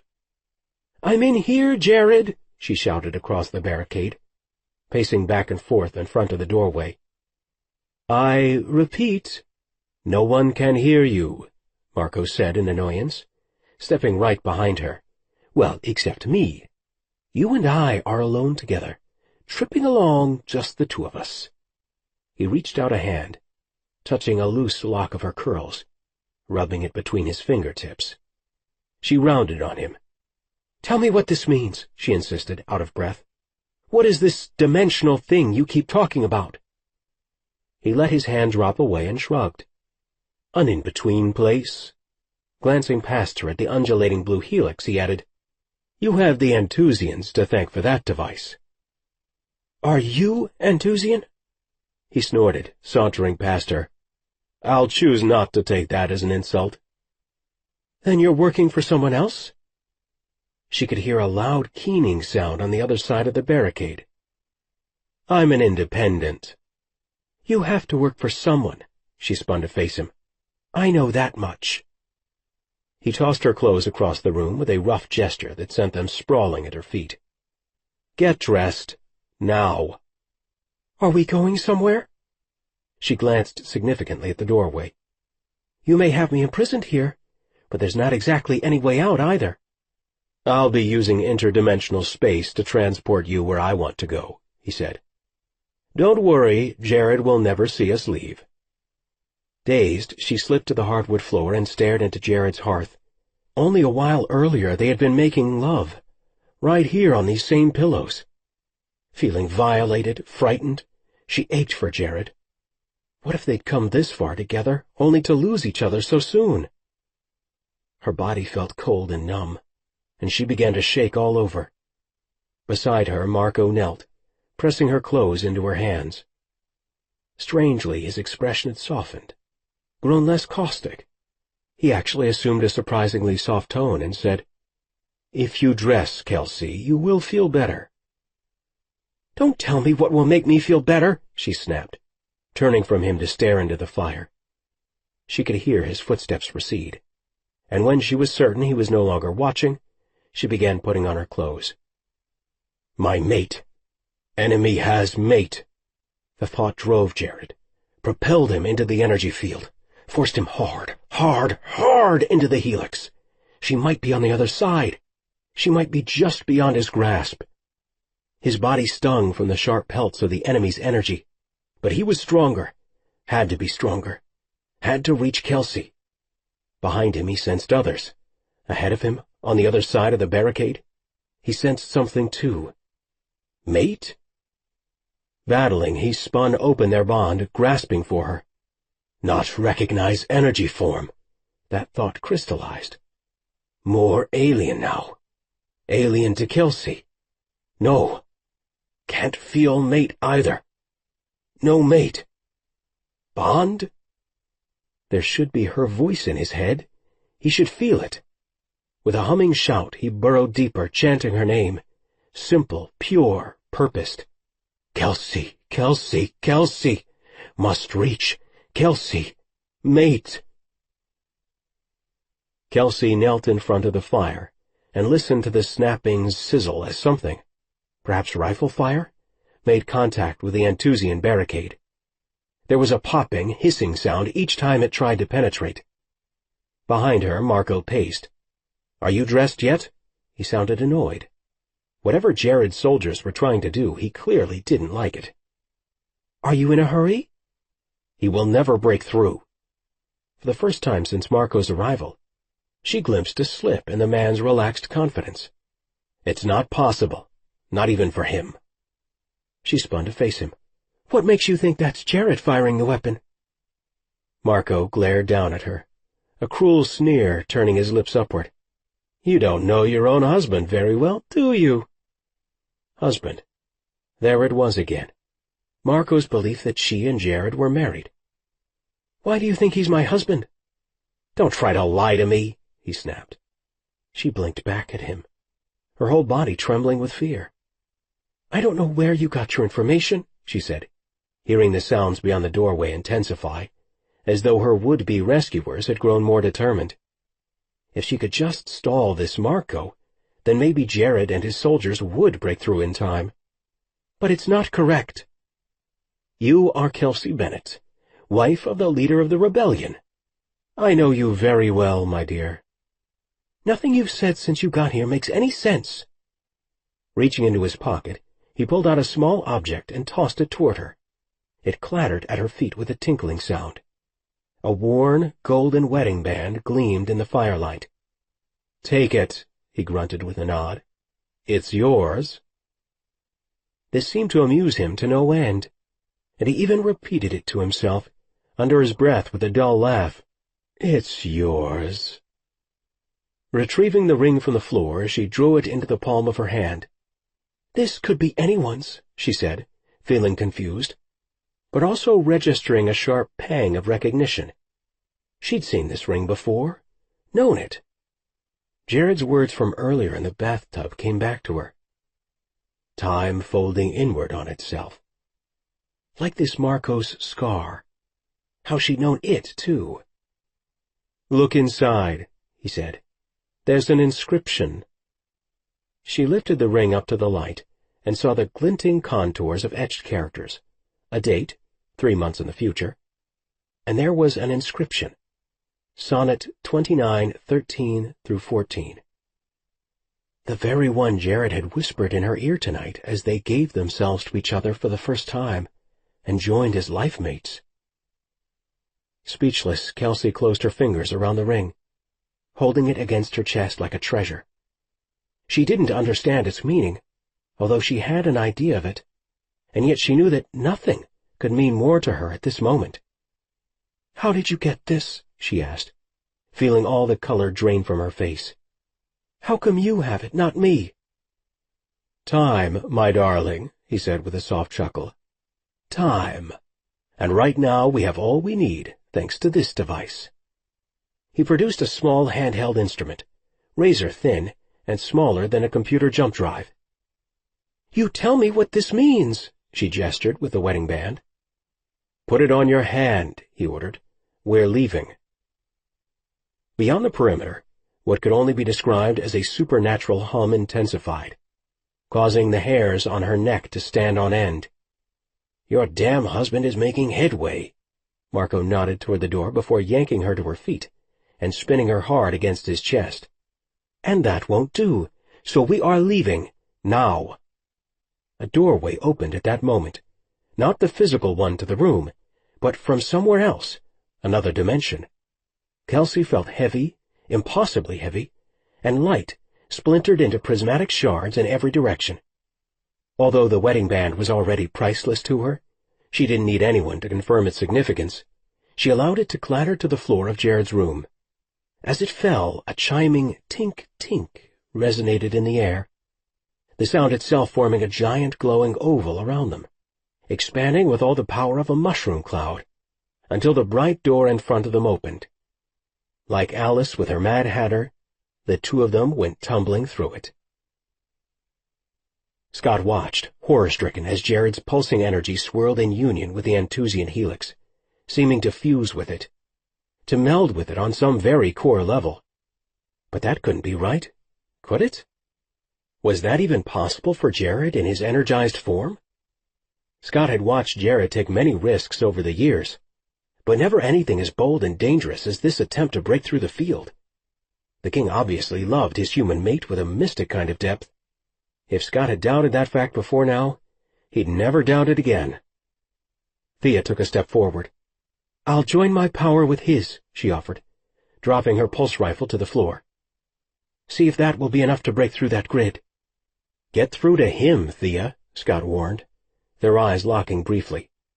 She gave a comprehending nod and took several more steps toward their king. Jared would have noticed her if he'd pried himself loose from his struggle long enough, but he remained locked into the helix, battling to pierce the damn thing. Still in her physical form, Thea moved still nearer to the commander and spoke to him in clipped, urgent Rafarian. Then, just as Jared had, in the whirling flash of a moment she transformed into her flaming natural form. Scott's forearm came up to shield his eyes as others around him did the same. It was too much, all that naked power bright before their eyes. Bowing his head, Scott listened and waited, rolling out his sensory skills, his scenting, his awareness, his hearing. Every one of his gifts opened to its fullest extent, all except his gazing, since he had to keep his eyes shut. He sensed the danger in the battle that Jared and Thea were waging, felt Jared growing weaker with every passing second. He could hear bits of communication between the two of them, pre-verbal and fragmented, as it always was for them in their energized forms. They argued. Thea begged him to cease. He shouted something back that was primal and plain, understood only by the two of them. The atmosphere in the hallway rippled like a slow, brooding wave rolling over the air, and grew instantly hotter, singeing Scott's sweater sleeve. Then everything closed up, suddenly cooling by many degrees, and the Anthusian barricade dissolved. With a heavy, painful thud, Jared morphed back into his physical form and collapsed in a heap before them all, gasping, naked. His robe had vanished, probably consumed in his change. Beside him, Thea sat panting. She'd morphed back into her uniform, but then again, she hadn't expended nearly the amount of energy that Jared just had. Sprawled face down on the floor, Jared sucked in gulps of air, his naked body still glowing and gleaming with sweat. Scott got a good look at his friend's back, at the long battle scar that ran from the upper left shoulder all the way to the lower back, and at the other smaller scars snaking across his torso. The full extent of their leader's battle marks always unsettled him, reminding him as it did of every skirmish they'd fought together. From beside him, Annika rushed forward protectively, producing a jacket. Dropping to the floor, she swept it over their leader's backside. "Here, my lord," she whispered, covering him. He collapsed, face first, onto the pine floor in a spasm of coughing. "We have to get him into the bunker," Scott ordered, coming back to the moment. "The Anthusians could still be here." Sweeping past him, a team of soldiers took Jared's quarters, weapons raised. "They're gone," Jared panted, weakly raising his head until his eyes locked with Scott's. "They took her." "She could still be inside," Annika soothed, touching his shoulder. "Let our team look." Jared roared, his gaze sweeping the group of them still gathered there. "They have taken her! I felt it the moment the barrier dissolved." He struggled to sit up, but in another spasm of coughing he pitched forward until his forehead came to rest against the floor. "They have taken my mate," he whispered in a hoarse voice. "How did they know about her? How?" It was Thea who sought to comfort him. "Jared, we will find her," she said, her voice calm as she crawled closer to him. But Jared appeared almost crazed, eyeing her with a maniacal stare. Scott knelt low, taking Jared's arm. "I'm getting you into the bunker." Jared shook him off. "No," he thundered. But Scott wouldn't yield, and wrestled Jared to his feet. Complaining the entire time, Jared struggled with him, battling him, as if he, Scott, were one of the invaders. Finally, with Thea's and Annika's help, they forced open the door to the bunker in the hallway outside Jared's quarters, a panic room they'd installed for security breaches just like this one. As the group of them shoved him inside, Jared lunged like a wild-eyed beast, forearms lifting, wrestling toward the hallway. Finally, in an act of pure desperation, Scott slugged his king across the face hard, sending Jared sprawling against a high shelf of munitions crates that rattled with the sheer impact of Jared's muscular, solid frame. Jared gaped back at him, eyes widening. "You struck me," he said, rubbing his jaw in disbelief. Annika secured the bunker door behind them and turned to face them both. Only the three of them stood in the darkened room, surrounded by shelves bristling with weaponry and 4-foot-thick walls that separated their leader from the potential danger lurking somewhere outside. Annika assumed a guard position in front of the door, hands behind her back. At the moment, Scott knew she answered to him, not to their flailing king. Jared raised his own hand, ready to battle Scott, but in his weakened condition, Scott easily overpowered him, slamming him hard against the bunker wall. "Jerish Kadau!" Scott shouted, employing Jared's most personal Rafarian name. "Jerish Kadau," he repeated, breathless as he stared his friend down. "You are out of your mind." Jared's lungs sucked at air, his bare chest rising and falling, a sweaty sheen gleaming on his naked body. "You have never struck me before." As he blinked back at Scott, he seemed dazed, shocked. This recent battle had left him depleted not just of energy, but also bereft of a sense of the physical here and now. Scott had seen this before in the man. Keeping his natural, energized form robbed him of something tangible. He became like the energy itself, and returning to the material realm after a long time in his change left him confused and disoriented. Jared glanced around them, blinking. "My lord," Scott said, softening his tone, "security has been compromised." He kept Jared pinned against the wall, one forearm positioned squarely under his chin. "You are not in body armor. Your mate is taken from your own bedroom. Don't you see that the Anthusians wanted you too? That they came for you? If you won't think of your safety, sir, then we have to." Jared stared up at the ceiling, wrestling for breath, but said nothing. "Here," Scott said after it became obvious his commander would no longer resist. "Take my clothes." He shrugged out of his sweater, tossing it to Jared, but it dropped to the floor. The air about them shimmered as Jared shifted until he stood in full battle gear, body armor to the hilt. "This should meet your approval," Jared answered, his voice numb. Scott gave a nod, taking a step apart from his king. "It's safer." Jared glanced at Annika as if seeking help, then looked back at Scott. "I mated with her, and then they just took her," he whispered, tears glinting in his eyes.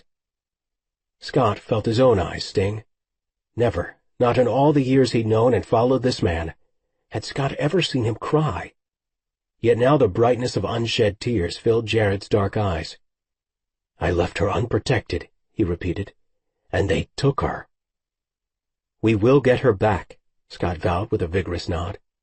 "We will search until we do, starting tonight." "She knows nothing of this war, nothing of my enemies."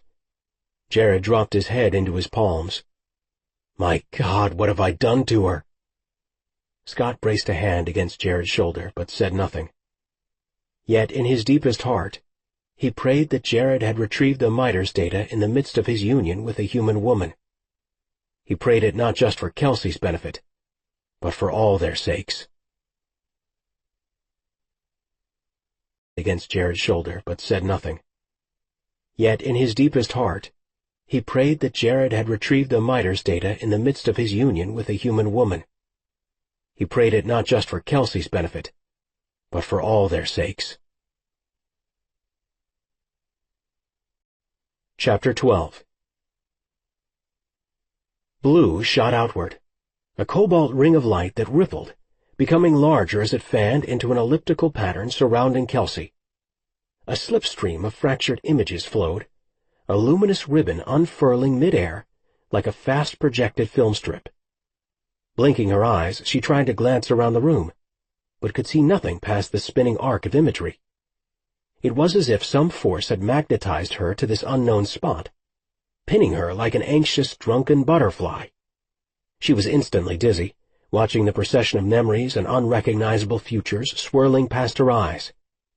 They came in chaotic order, her mother swinging her in the backyard when she was just a tiny girl, snuggling between her parents in their bed some Saturday morning long ago, her hollow-eyed mother dying in the hospital.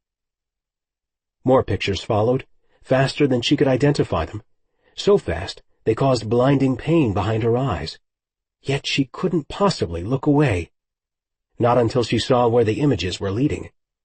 Mercurial patterns of her past unfolded, one upon another, sometimes reaching out to touch an unknown future, and then the visions would recede, leaving behind a concrete past.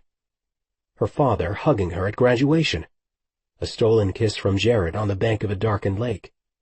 Then Jamie Watson, stripping her out of her slinky black dress on inauguration night. Wincing, she watched the spiral change and lurch forward by several crucial chunks of time, until the memories, obviously plucked right out of her mind, became almost current, revealing her father across the table from her at the lunch they'd had last week. Lifting a hand into the air, a hand that felt rubbery and numb, she actually tried to touch his face, but the fading hologram looped past her, part of a larger cobalt spiral that seemed to physically encircle her where she lay on the hard, cold floor. The coil accelerated, then slowed before landing on a single image, one that caused all of her stupefied senses to come fully alert. Jared. But not as she knew him now, with the short-cropped dark hair and the slightly scarred face. No. This other Jared wore his hair long, pulled back into a sleek ponytail, significant strands of silver and gray threading through his natural black. This was Jared from the future. Somehow this stream of time had folded inward, touching her other self's memories like a shadow of foreknowing. Some of our people even believe time to be a mirror. Those had been Jared's own words, and as she gasped at the scene unfolding before her eyes now, she knew she was glimpsing a future that she'd not yet lived. She pressed an icy hand to her breastbone, working to still her frantic heartbeat. In the unfolding vision, this Jared stood proud as a king, defiant, rugged, fearsome-looking, his face lined with age and deep scars, but older, so very much older, and hardened in some significant way. His right eye had a strange look to it, half closed like that of a wounded prizefighter. As he spun to face her, she caught a better look at him. The eye was blinded, its natural almond shape marred by a vicious scar. She lifted a hand, or tried to, yearning to feel her lover's weathered face. Such pain and suffering were etched into his dark features, and she could hardly breathe with what she saw. She worked her mouth, desperate to cry out to him, but no sounds would form. Why couldn't she comfort him? He turned from her, and as he moved, his strong, confident gait seemed altered, less steady. A slight drag to his right foot punctuated each of his steps. The after-effects of an old injury, perhaps? Now he stood, one hand on his hip, surveying, while with the other he unfastened his ponytail, allowing the graying hair to fall across his shoulders. He continued watching for something or someone, glancing in her direction ever so briefly. And that was when the full truth hit her with the force of a freight train. This Jared wasn't nearly so old as she'd first thought, yet his body had been ravaged. The war had eaten him alive, one battle at a time. Tears began seeping out of her own undamaged eyes as she watched him move through a crowd. Doing what? She couldn't tell, but there were soldiers all about him. He shouted something, and his warriors reacted, dispersing. Then, across the gathering, he lifted his eyes. His one good one, beautiful and dark as ever, locked with hers, and silent words passed between them. "Do it, love." That was what he transmitted. "Do it now." His features never changed, never shifted or altered. She ran hard. With all the life in her lungs and body, she hurled herself through the pressing throngs, her feet slapping hard soil, dust rising around her. To her left, then to her right, she saw blood and bodies and destruction in every direction. And yet she ran. "Go, love. Go now." She ran because he depended on her to do so. She ran because in some very crucial way, her husband and beloved life-mate could not. Kelsey slapped the smooth floor with her open palms, realizing she was still transfixed inside the chamber where she'd been taken. Or was she? It was an unearthly, supernatural realm, and nothing felt solid. What was happening to her? What did these images even mean? Again she tried to open her mouth to cry out, yet her jaw wouldn't move. Her lips wouldn't even part. Suspended. That was the word her captor had used. He'd said they were suspended in interdimensional space. Then, in the unfurling strip of time, she saw him. The terrifying one with the shadowy features and the cruel scar across his forehead. Marco. He spun upon her, trying to make her cower, but she wouldn't back down. She experienced her other self's memories as if they were her own. In some elemental way, as irrational as it might seem, she understood they were her own memories now. She was certain of it. And in those memories, she watched Marco move closer, brandishing something in his hand. A weapon. And not just any weapon, but one made of silver. And he had it trained on her. Her heart beat out an insane rhythm. Panting, she cried out, screamed something in a language she did not know. One word over and over. "Jerishkadau! Jerishkadau! Jerishkadau!" Clearly Marco intended to kill her. He lifted the weapon, bore down upon her. "It's been too long, my dear." The lip curled back. He reached toward her, ripping something from around her neck, something precious beyond measure. The room was dark as a burial chamber, but she could hear the tink-tink of her wedding ring clattering to the floor, and the hollow sound told her that he'd taken her somewhere cold and vacant. The fabric of the future and the present wove together with an eerie, resounding silence, making her lightheaded and woozy. Kelsey sat up, groping in the darkness, and felt Jared Strakestone burn her hand, the familiar leather strap rough beneath her fingertips. In reality, she'd left the pendant in his bathroom, on the sink where she'd placed it when she got into the bath. Yet she felt it burn into the flesh of her palm as she pressed it to the floor.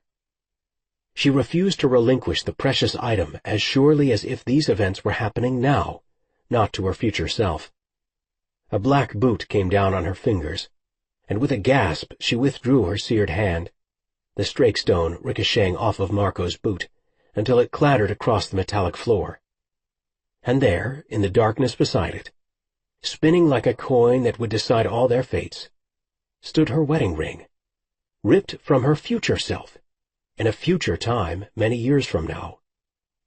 That was her last memory, before the world teetered away from her once again. Face down on a cold, polished surface, Kelsey slowly came to her senses. One hand was sprawled over her head, her torso twisted painfully atop something bulky that jammed into her rib cage. Only after several head-throbbing moments did she identify this object as her other hand. Her whole body was a withered husk, as if the firestorm she'd just traveled through had sapped her dry on the most microcellular level. Beyond her she heard heavy breathing and a rustling sound, but she couldn't force herself to move and investigate. She released a soft groan, in answer the hollow echo of footsteps on tile near her head. A hard boot nudged at her shoulder. "Wake up!" That voice she remembered. Marco, her captor, the man with the vile and terrifyingly empty gaze. With a sluggish turn, she managed to rotate her head so that her gaze fixed on his boots. "Why?" she asked, and though she meant it as a defiant question, it came out more garbled than rebellious. Above her he chuckled softly to himself. "Such spirit, Kelsey Bennett," he said. "Such determined spirit, just like your husband. You two definitely had that much in common, despite your other differences." "You know nothing about Jared and me," she managed to sputter through a spasm of coughs. This protest seemed to enrage him. "Wake up!" he growled, giving her a more forceful shove with the tip of his boot. She pressed her eyes closed and willed the man to disappear, or if that didn't happen, at least for the blinding migraine that had exploded behind her eyelids to subside. With a soft moan, she managed to roll onto her side.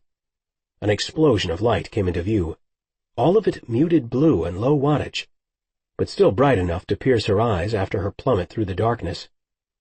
Marco dropped to the floor, crouching beside her with a look of grim satisfaction on his face. "Yes, fair Kelsey," he purred, brushing several loose curls away from her eyes. "You are mine now." He allowed his fingertips to graze her cheek, and the gesture was invasively tender. She slapped his hand away, which only made him laugh, a deep rumbling sound. "My little spitfire." He shook his head, an expression of near admiration coming over his face. "Even after so much time." She struggled to sit up, the entire room swimming, until she pressed the heels of her palms into her eyes with an agonized groan. Once during her freshman year of college, she drunk way too many Bacardi and Cokes, insisting with every refill of her glass that the alcohol wasn't affecting her. The next day she'd paid for her foolishness with the most nauseating hangover of her entire college career. She felt something approximating that memory right now. "I think I'm going to be sick," she managed to mumble, shivering with the sensation. Marco reached inside his jacket and produced a can of Sprite. This will help. She'd had the idea that the soft drink had been something else entirely just one moment earlier. Greedily, she popped it open and sipped from it, praying that her stomach would stop its uncertain roiling. So he was helping her now. She didn't bother to question his motives, not with insides flip-flopping like they were. "Dimensional illness," he explained, rocking back on his heels to study her. "It happens." She made no attempt to answer him, but after a time her stomach began to still itself, and the headache improved a little. Only then did she begin to steal glances around the room where she'd found herself. Everything in it gleamed. Polished steel and ceramics, instrument panels that did not look to be of earthly origin, and a number of doorways that opened into yawning darkness. Marco paced the room, stopping momentarily to enter data at one of the dimly lit panels, but he said nothing more. It seemed he was giving her time to recover her senses. "Where are we?" she asked after she'd battled away the overpowering nausea. If she could figure out where he'd taken her, then maybe she could devise a way to escape. All those open shafts had to lead somewhere, after all. "I mean, we must be at high altitude still, because I feel the pressure in my sinuses. I always do when I'm in the higher elevations around Jackson." "Don't play coy with me." His commanding voice tightened over the words like a vice. "You won't somehow lure me into revealing things I don't intend to. Then I'll be extremely blunt. Again, where are we?" "You know exactly what this place is," he insisted. "He brought you here the night he proposed to you." "I have no idea what you're talking about." Proposed? This man clearly thought that she and Jared were married already, and that the proposal had happened here, which it hadn't. Jared had essentially popped that question in the bathtub earlier tonight, not in these cold, chambered rooms. Scrutinizing her with his black gaze, Marco narrowed his thick-lashed eyes. "Your plan won't work, lovely Kelsey," he said. "I see what you're up to, and as ever I admire your tenacious strength, but trust me, you will fail." "Marco, you know what's going on, but I'm in the dark here," she said. "If you want something from me, and you obviously do, then you need to bring me up to speed on things. First of all, you keep talking about Jared like we're married, calling me Kelsey Bennett and all that. And you're just flat wrong." "Quiet!" He spun on her like a vicious hawk and raised his arm. Suddenly a supernatural pall descended on the room. It was as if he'd called upon the elements, causing shadow to envelop them both. She shivered, blinking up at his face, which was still a hardened mask of fury. "You will tell me everything, Kelsey, and you will start with your full name." She tilted her chin, a plan beginning to form. "No." The fury intensified, and her enemy swooped low. "Then you will yield to me," he thundered, and grasped her face roughly in his calloused hands. Marco held her head between his palms with an unrelenting force. "What is so important about this time?" he asked. "Why did he choose now?" "He?" Kelsey asked, genuinely confused. "Now?" "What was Jared trying to accomplish by sending you to this particular time?" he pressed. "What's so critical about now?" I don't understand." Thoughts raced one after another through her mind. But one thing was clear. As she'd first suspected in Jared's bedroom, this man did not come from the present, but from some future in which she and the king were already married. Probably that same time she'd glimpsed earlier, the one where Jared's body had been ravaged by war. While all of these courses of thought defied science and logic, the foundations of her world, she reminded herself that Einstein himself had thought time travel possible, at least in theory. Perhaps it was more than just a theory for these aliens. "Kelsey, he targeted this time, this day," Marco explained with a strange kind of patience, as if they were co-conspirators. "I need to know why." Kelsey smiled in victory. "I'm not telling you anything." All pretense of partnership dissipated. "You're so pathetic, both of you," he sneered. "Your precious husband sacrificed everything to protect the location of the miters. His family, friends, even his throne." He shook his dark head derisively, one fingertip reaching to trace the outline of his scar. "And then at the very last moment he got careless. Betrayed its location by sending you back to now." Kelsey gasped. "What do you mean?" "I mean I followed you to these chambers," he paused, sweeping his arm about them. "The miters. And as you prepared to use the weapon, I stopped you." The muddled images she'd seen while passing through interdimensional space suddenly pulled into focus. "You killed me, in the future." "Not quite." He dropped his hands. "In the end, your king couldn't protect the miters." His voice grew hushed, almost seductive. "And he couldn't even protect you, the one he valued most of all." "That's not true." Kelsey shook her head forcefully. "Are you so sure?" "You weren't there." He reached out and touched a stray strand of her hair, causing chill bumps to rise on Kelsey's skin. "There was only the two of us, darling. I enjoyed sifting your mind to learn his pitiful plan." She thought of what she'd seen in the slipstream, how Jared's future self had urged her to run. All the experiences and emotions of her other self pulsed through her body now, in this time, causing tears to sting her eyes. She owned the memories now. They were her own, same as if she'd lived them. She felt a lifetime's love for her warrior husband. He'd counted on her with his very life to accomplish whatever plan he'd devised, and she'd failed him. The realization sickened her, and her stomach nearly pitched again. Kelsey flinched as Marco let his fingertips linger on her face, tracing a path down the skin of her neck. "But you were strong. You shut me out, at least from that one area of your mind." He looked at her significantly.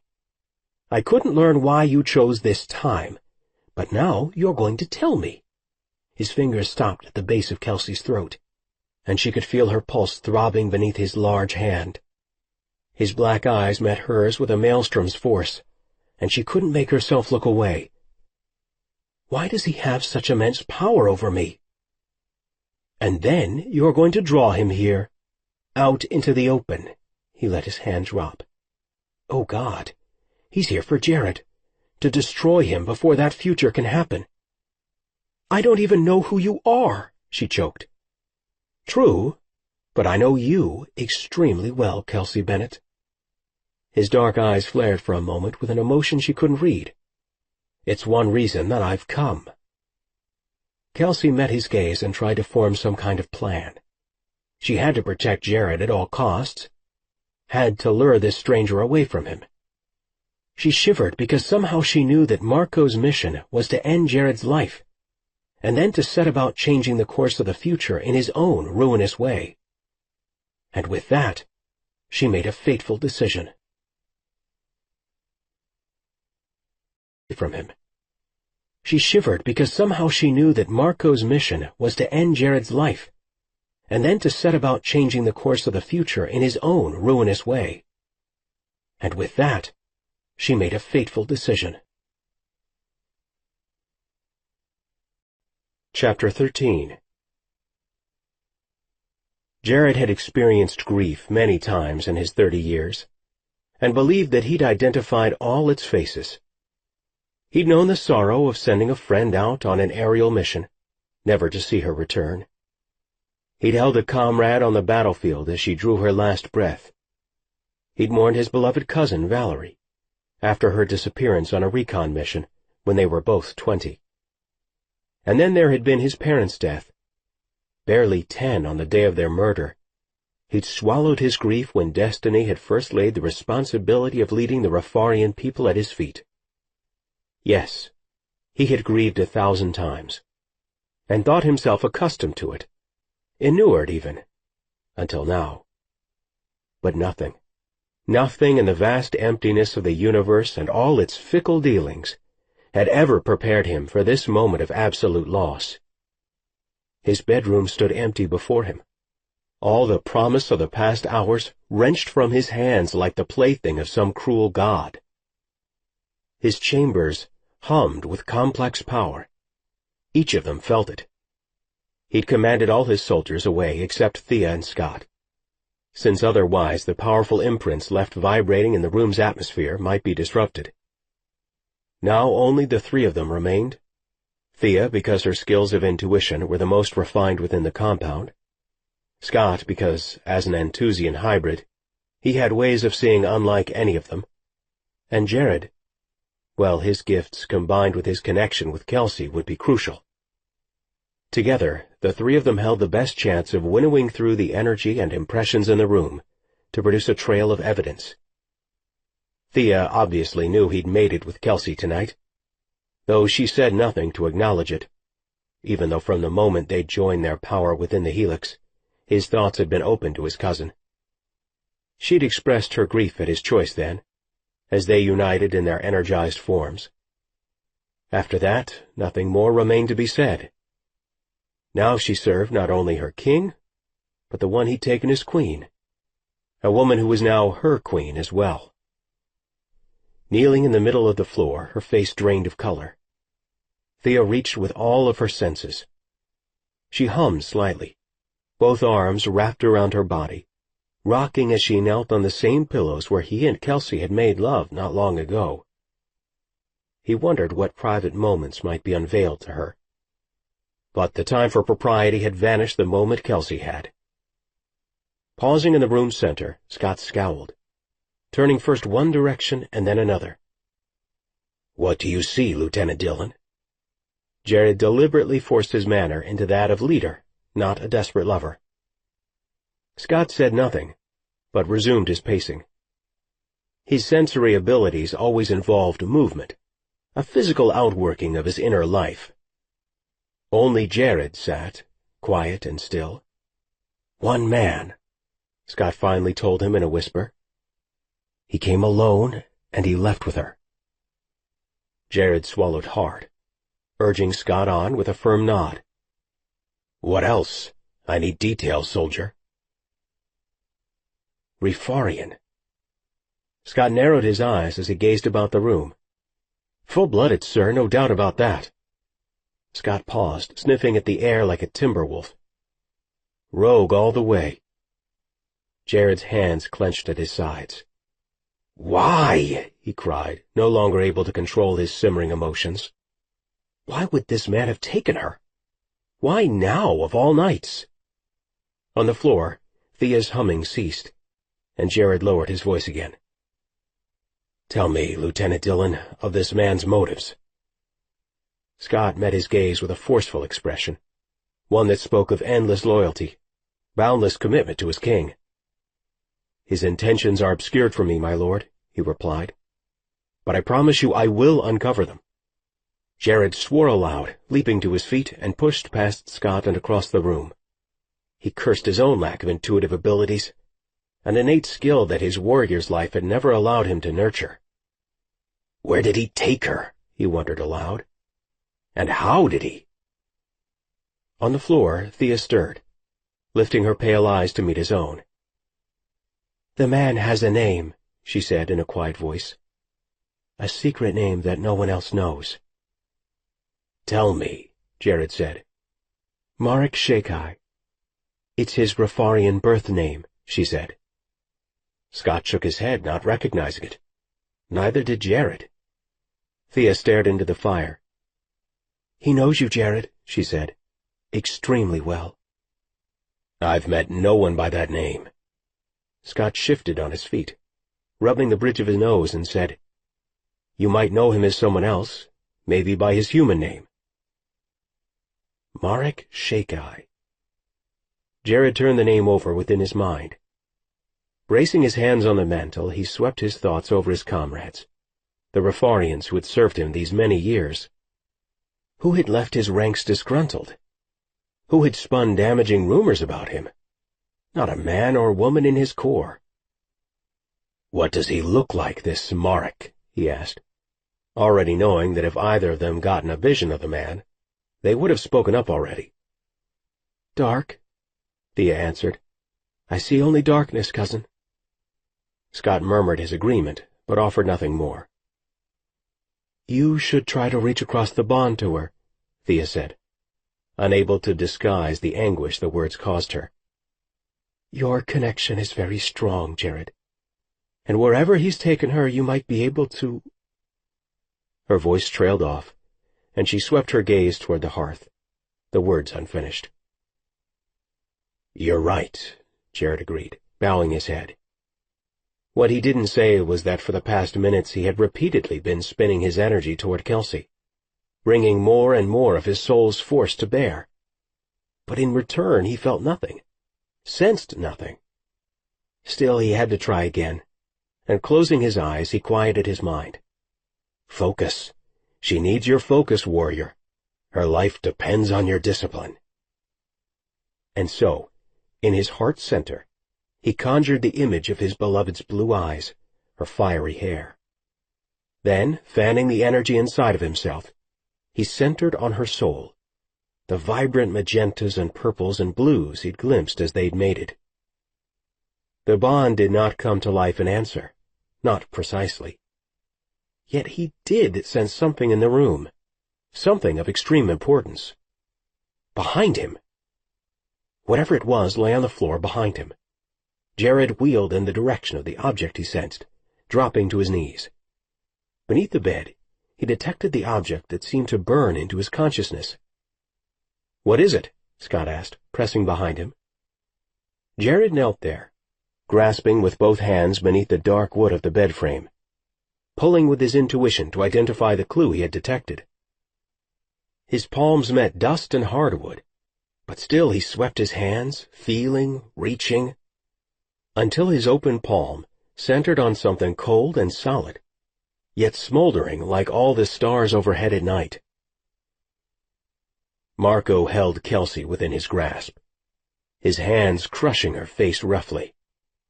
The tendrils of his power reached around inside her mind, but she was powerless to resist the invasion. With every shred of her will she worked to block him, focusing all her mind's reserves against his alien prying. Perhaps she succeeded, or perhaps her captor didn't discover what he sought. Either way, she sensed him retreating with the same maelstrom's power she'd felt as he invaded her thoughts. But he never once released his physical hold on her. "Tell me why this time matters," he insisted, yanking her closer. "Why is it targeted?" She could think of only 2 reasons why their future selves might have deemed this date of monumental importance. It was the night of their mating, and Jared's data still remained lodged within her mind. But she wasn't about to reveal either detail to her captor, not if she could help it. I don't know," she whispered hoarsely. "How can you not know?" he shouted, tightening his grip on her. "You are his trusted. You are his wife." "No," she said. "No, I'm not." There. Maybe if he would finally accept the truth, he would relent, she thought hopefully. But the roar that erupted from the man's chest silenced any wishful thoughts on that count. "It's like I already told you, we aren't married. Not, yet." "You've been lying to protect him." He met her eyes intently, and she could almost feel him drawing things out of her, some part of her mind giving way to him. She began to shake. "No, it's the truth," she cried, wondering if her plan had been such a great idea after all. But she'd felt that the revelation might gain his trust somehow, and now there'd be no turning back. "I am telling you the truth." He made a low sound in the back of his throat. "Kelsey, you are such a disappointment to me. To think how many years I've admired you." "I've never seen you before tonight," she tried. "How do you even know me? None of this makes sense. I keep on telling you that I don't understand." "You understand that I am here because of Jared." She trembled in his grasp, but said nothing. "You understand that you have something of priceless value to me," he continued. "Do you not?" The creeping nausea returned, and she whispered, "But what is it?" Releasing her, he rocked back on his heels and sat in thoughtful silence, clearly considering his next move. She didn't dare flinch, even though she desperately wanted to scurry backward, to distance herself from him as much as she could. Tapping his fingers on the cold floor, he seemed to reach a conclusion. "You are not yet married," he said. His eyes shifted from hers in slight hesitation, and Kelsey was struck by the odd notion that his incorrect assumption about who she was at this point in time had been disconcerting to the man, and on a deeply personal level. It left him feeling strangely vulnerable. She seized the moment. "I hardly know Jared Bennett," she lied. At least, it was a half-truth. He furrowed his brow in thought. None of us understood how to set the miters precisely, he reflected, obviously speaking of her future self. Perhaps our calculations, your calculations, were wrong. "My calculations?" she asked numbly. His black eyebrows shot upward. "It was you who taught us how to use this weapon." She glanced around them both at the dimly lit chambers. It looked more like a science lab than a weapon. "What kind of weapon?" she asked. "Biochemical? Nuclear?" He actually laughed. "Far more devastating than that, my dear." "Then what?" she demanded. "If you don't tell me a damn thing, then how can I possibly answer these questions? You're an idiot if you think I can." He didn't flinch at the insult, but rose to his feet, walking to the center of the room, and placed both of his hands on a large, liquid-filled tube. It glowed with a phosphorescent light, and as he touched his palms to it, the bluish-green changed, morphing to a dark, cloudy consistency, as if it had reacted in some fundamental way to Marco's nature. "We stand within the miters," he said, his voice formal. "Capable of altering time, creating portals of entry and exit throughout eternity and space. This is the Revolution's greatest weapon. Jared Bennett's greatest weapon. And only one in our midst possesses. He corrected with a slight flourishing bow. The power to harness it. You, Kelsey Bennett. He continued to use her married name, though it seemed as much out of long habit as from any darker motivation. Kelsey was beginning to understand. She stated what she had already begun to surmise within the past hour. You used it to travel back from the future. I passed through a portal designed by you, Kelsey, and arrived from the future to this very specific point in time. Though as a geologist she had delved deeply into geophysics, she found it difficult to imagine herself capable of such advanced calculations. Without even intending to, she voiced her doubts aloud. How could I possibly have done that? He spun to face her. You alone could harness the power of the miters. You alone were the one capable of it. That's crazy. I am nothing more than a geology grad student, a researcher. I couldn't possibly have done what you're suggesting. He cocked his head, appraising her. You really don't know, do you? I would sense your subterfuge, but there is none in you. Refusing to reply, she waited for him to reveal more, until finally he continued. It was not only the knowledge you possessed of physics and the geology of this location that gave you the ability, he said, sweeping his hand about the chamber, but the data that Jared fused with your mind. Fused? Fused sounded permanent, not like temporary safekeeping as Jared had described his actions by Mirror Lake. An uncontrollable shiver swept down Kelsey's spine. You came here a week ago? She asked. It would have been the night after she had first encountered Jared by the lake. Precisely. Maybe we didn't pick the right date, she speculated, and immediately regretted it. She didn't want to go giving this man any ideas. But their future selves had meant to stop the data transfer. Perhaps that had been the intention. A smile of realization crossed his features. Or perhaps your future self intentionally miscalculated to deceive me. You're dealing with universal laws of physics, Marco. Not exactly something to go tampering with. She frowned, unable to contain her derision. How far exactly in the future did you come from, anyway? He stared at her, through her, ignoring her question. Or perhaps this time was the destination all along, he mused, black eyebrows hitching upward. The ugly scar became more pronounced with the gesture, the white striation stark against the natural black hair of his eyebrows. Perhaps now is, in fact, the pivotal moment. Perhaps only my assumptions have been incorrect. Shit. This man was smarter than he appeared to be. Very smart, with a mind that seemed to be calculating faster than she could outflank him. Now I see that my strategy has been all wrong, he said, whirling his full attention back to her. My focus has been on the wrong Jared, the one who tried to send you back in time. We cannot know what my enemy was thinking. His thoughts are as lost to me as that time will ever be. He slipped his hands firmly about her face again, clasping her hard. Yes, the other Jared is no longer of any importance, he said dismissively. And so now I will learn all about your Jared. Marco closed his eyes, and an electric sensation shot through Kelsey's mind, followed by a report of immediate searing pain.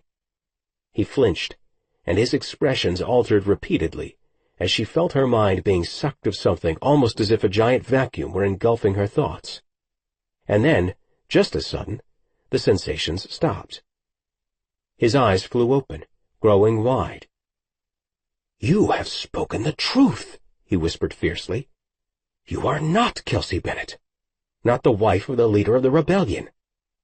Kelsey drew in a sharp breath, bracing for his next words as he dropped his hands. However, I see that you are extremely important to the Rafarian ruler, he said into the hush. "You are his bonded life-mate. And that means one thing. Your Jared has a weakness. You. And he will be simple to defeat." Jared held the gold ring in the center of his palm, staring into the circle of it like a mystic reading leaves. "What is it?" Scott and Thea demanded in unison, each trying to see the object he held close inside his palm. He extended his hand toward them. "A wedding band." "Whose?" Scott knelt right beside him. Who in hell's name would have left a wedding ring in here? They had purchased the cabin from its builder, and no one else besides their team had ever lived there. "Marek did," Jared answered, his gaze never leaving the object. Against his skin the gold burned like a strake stone, almost scalding him with its supernatural energy. But he wasn't about to let go of it. "How do you know that, Jared?" Thea gazed over his shoulder and into his palm center. "I saw it. Him. And her." It was the vision that had sent him to his knees, searching. Oh yes, he had seen Kelsey here on the floor, naked and frightened, had seen her clutching this same band in her pale hand, unwilling to relinquish it. But what had it meant to her? That answer was one he did not yet know. As he turned toward Thea, the air crackled with energy and came alive around him.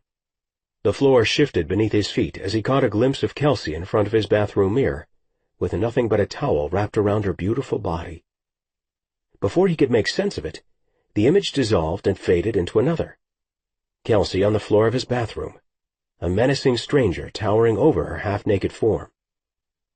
He jerked his head toward the center of his bedroom, as if he might actually see her sprawled there, and flashed on the strangest vision of all. Someone who looked very much like himself, but was older, harder, scarred, ruined. Jared dug the heels of his hands into his eyes and began to shake as the air all around him cooled unnaturally. What was happening to him? What had happened to this room, intense enough to leave a visual imprint in the atmosphere? Lifting his face out of his hands, he looked up slowly. I'm getting things. Off this room," he told them, wheeling his gaze about. "Things that might help us find Kelsey." Scott placed a strong hand on his shoulder. "What sorts of things, my lord?" "Emotions. Images." Jared closed his eyes. Grief. A solid wall of grief, terror, delirious ecstasy. More grief. The images came with vivid quickness, almost like watching a fast-forwarding movie. But of all the sensations swimming through his mind, one in particular kept surfacing out of the murky depths. Terror. Kelsey's terror shooting like ungrounded electric current all about them. It was the starkest, most recent imprint he was picking up. A sharp wave of nausea knotted his stomach. But he had to quiet himself, no matter how difficult that might be, especially because he recognized the emotions in this room. It was a raw, confused terror he had only felt one other time in his life. But he had to quiet himself, no matter how difficult that might be, especially because he recognized the emotions in this room. It was a raw, confused terror he had only felt one other time in his life. Chapter 14. When Jared was 26, just 2 years after his arrival on Earth, he'd become embroiled in a ferocious firefight somewhere over the open spaces of Idaho. Air Force jets had closed in on him, much as they had done recently near Mirror Lake, chasing him with patient resolve. He'd been sure he would die, and had it not been for his craft's advanced engineering, which allowed him to evade missile lock repeatedly, he would have been killed. Still, in the face of the continuing onslaught from the fighter jets, his plane's propulsion system had eventually lost power, sputtering and lurching until in one heart-stopping instant he had found himself free-falling, straight toward the blackened expanse below. With no alternative, he ejected into the night. His body gashed and broken, He had scrambled around in the brush and grass and blackness until almost sunrise, trying to make his smashed comm system work, and praying that the base had tracked his descent. As the first pink light fingered across Earth's sky, he had glimpsed soldiers appearing out of the morning mist, and he'd thought himself rescued as he ran toward them across an open field. Collapsing in a heap, he gasped his gratitude to his rescuers, until he realized that it wasn't his own side that had found him, but his Antusian enemies. He hadn't even possessed the wherewithal to make his change. Hours later, beaten senseless and within an inch of his mortal life, Jared found himself kneeling before his greatest enemy, the Antusian warlord, Vekus Densalt. Leader of the Earth Conquest, Vekus wished Jared dead more than he cared about pumping him for information or forcing him to stand trial for supposed war crimes. Indeed, the prospect of killing Jared meant more to him than the strategic advantage of having the Rafarian monarch within his grasp. Vekus lusted for one thing: vengeance. So for 3 interminable days the warlord had extracted just that. Jared's captivity a study in depraved torture. In fact, he still bore the scars on his back and face and upper thighs. During that long darkness, Jared moved in and out of a death dream, ghastly visions passing through his beating, muddled mind. Images of formless Antusians and silver-eyed devils and winged creatures buoyed him through timelessness. Still, always at the edge of awareness, he sensed protection. Perhaps from those winged creatures he swore he glimpsed in his fevered dreams, or perhaps from the shadow men hovering near. He never knew. By the third night, when Scott finally managed to locate him and send in retrieval forces, Jared's spirit had set to wandering the mid-places. That spiritual line between life and death, he was certain of it. But his soldiers had come, and although the terrified dreams still tormented him even now, he had lived, thanks to Scott Dillon. And perhaps thanks to some divine force that still breathed purpose into his existence. But even without the dreams, he could never shake the horror he'd known for those 3 days. And that was why, as he sat on the edge of his bed now, Kelsey's terror felt so familiar. And he'd be damned if his life-mate would experience anything approximating the suffering he'd known at Vekus's hands. "Thea, I need you to help me." Both soldiers had been waiting on his word while he clasped the wedding band, fielding the impressions it radiated. "Is it something with the ring?" Thea dropped heavily beside him on the mattress's edge. Jared turned the band over in his palm. "This belongs to Kelsey," he explained, speaking from instinct rather than factual knowledge. "But—" "I don't understand. It's a wedding ring." Thea frowned in confusion. Jared nodded. "Yes, I know. It's inscribed as well. Look." He extended the band to her. "It's worn down some, but hold it to the light. You can still read the inscription." She did as he instructed, lifting the ring to eye level and squinting. "Sonnet 29, verses 13 to 14, she read, her pale brows furrowing in confusion. "I don't understand the significance of this, Jared." In answer, he folded both arms over his chest and began to recite the Shakespearean poem from memory. "For thy sweet love remembered such wealth brings, that then I scorned to change my state with kings." "Does that mean something to you?" Scott asked.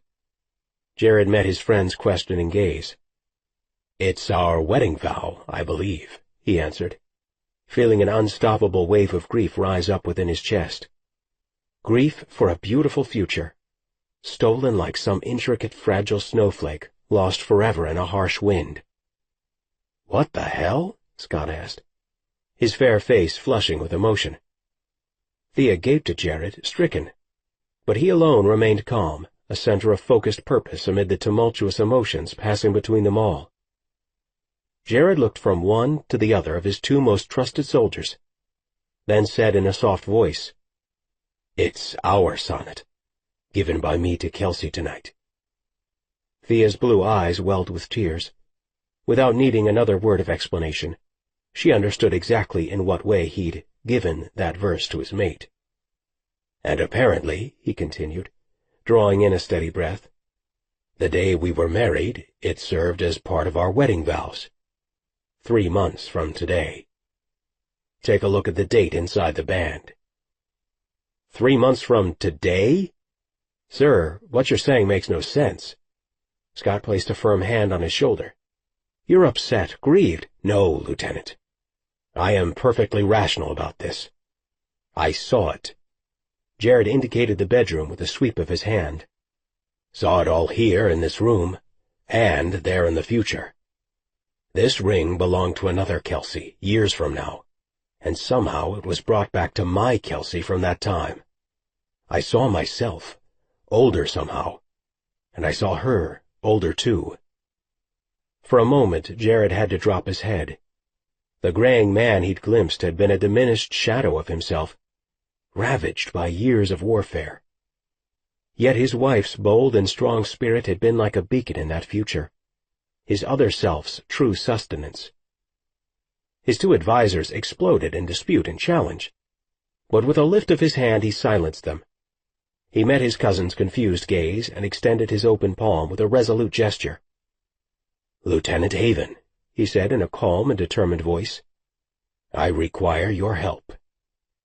Ashen, she stared at his hand wordlessly, his open palm an unanswered question, until he explained his plan. I need your power, cousin, Jared told her gently. It's the only way I can do what I must. Hesitating only one moment longer, she extended her own pale, trembling hand to him. Before their fingers had even locked together, the tendrils of her immense energy had already begun to twine with his, giving him the strength he hoped would enable him to reach Kelsey across the expanse that separated them. Kelsey sat on the smooth floor of the miner's chamber, leaning against the tiled wall. She drew her denim-clad knees close to her chest, making herself as small as possible, almost willing herself to disappear, as if an auburn-haired, nearly 6-foot-tall woman could ever escape notice. Without being obvious about it, she stole glances around the place, trying to get a better fix on her location. Was she underground? On Rifaria? She hadn't a clue, because the catacomb-like place didn't seem to possess a single opening to the outside world. It reminded her of her grandparents' farm in Montana, where she'd once seen a basement fallout shelter left over from the 1960s, still stocked with dingy soup cans and dusty supplies. Only this weaponry complex, for surely that was what it had to be, even if that revelation had come from Marco, was the sort of place that sent people into shelter. It didn't provide it. Kelsey studied the large, luminous tube in the middle of the main chamber's floor. It held no meaning for her, no relation to anything she had ever encountered as a student of the physical sciences. Yet apparently 10 years from now, she knew exactly how to operate the damn thing. She let her gaze slide over other parts of the chamber, squinting as she followed the trail of a dark, narrow hallway until it vanished into darkness. Maybe the way out was down that hall? With a surge of hope, she knew she had to break away from Marco somehow, at least long enough to see if her freedom lay at the obscured end of that tunnel. She lifted wary eyes to study her captor. Marco sprawled against the wall opposite her, his lean frame imposing the strength and weight of an armed fortress, without so much as twitching a single muscle. His long legs extended in front of him with a casualness that belied whatever purpose had dragged them both to this alien place. His calculating black eyes locked with hers in challenge, and one dark eyebrow shot upward, daring her to question his motives. She dropped her chin to her knees and fixed her eyes on his weathered black hiking boots. Anything to avoid that cold, vacant stare. One boot had a long gash along the side, the kind a penetrating knife might have left in the middle of a struggle, and as she stared at that slash of leather, she thought of his scar. Again she wondered why it felt so familiar and significant. Glancing upward, she studied the way the silvery lines sliced through the otherwise silken black hairs of his eyebrow. With his waving black hair and sultry-eyed appearance, he possessed the dangerous, graceful looks of the unattainable, The sort of bad boys she would never have dared to pursue in high school. Not if she didn't want her heart smashed into thousands of pieces. Then again, Jared had the same kind of breathtaking good looks about him, too.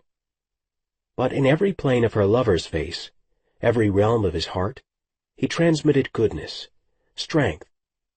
This Marco's dangerous beauty made her shiver like she would in the middle of a snow squall.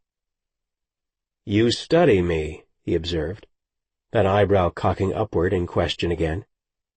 She countered, "How'd you get that scar?" and locked her eyes with his in challenge. Unflinching, he stared back at her for a long, thoughtful moment. Against the wall he stiffened, as if he meant to come after her, but she refused to cower. Just as suddenly their battle of wills seemed to subside, and he released a breath, settling back again without another word. But she remained undaunted. "You're not going to answer me?" He released a low, soft chuckle. "I owe you no answers, darling." "Oh, so what? You just get to snatch me from the bathroom half-naked, send me flying through God only knows what that was earlier, but I can't ask about a scar?" She snorted with ironic laughter. "No, sorry, but I think you owe me plenty of answers." His black eyebrows drew together with a focused expression, but he said nothing, only retrieved his weapon, a silver pistol unlike any she'd ever seen before, from a side holster, and gazed down the barrel at her. "That doesn't intimidate me," she said as he sighted on her. His full lips pulled into an amused expression. "It would if I pulled this trigger." "No, that would just kill me," she answered, trying to sound nonchalant. "But it still wouldn't intimidate me." This statement, for some inexplicable reason, earned her a grudging look of appreciation. He lowered his pistol and immediately reholstered it. "I don't believe I am ready to kill you, Kelsey." He lifted a thumb to his marred eyebrow, rubbing it in a thoughtful gesture. "Why do you mention the scar?" he asked, searching her face. "It's important." She'd felt the undercurrent of knowing in those first moments when he'd taken her captive. She sensed it even more now. "Tell me why."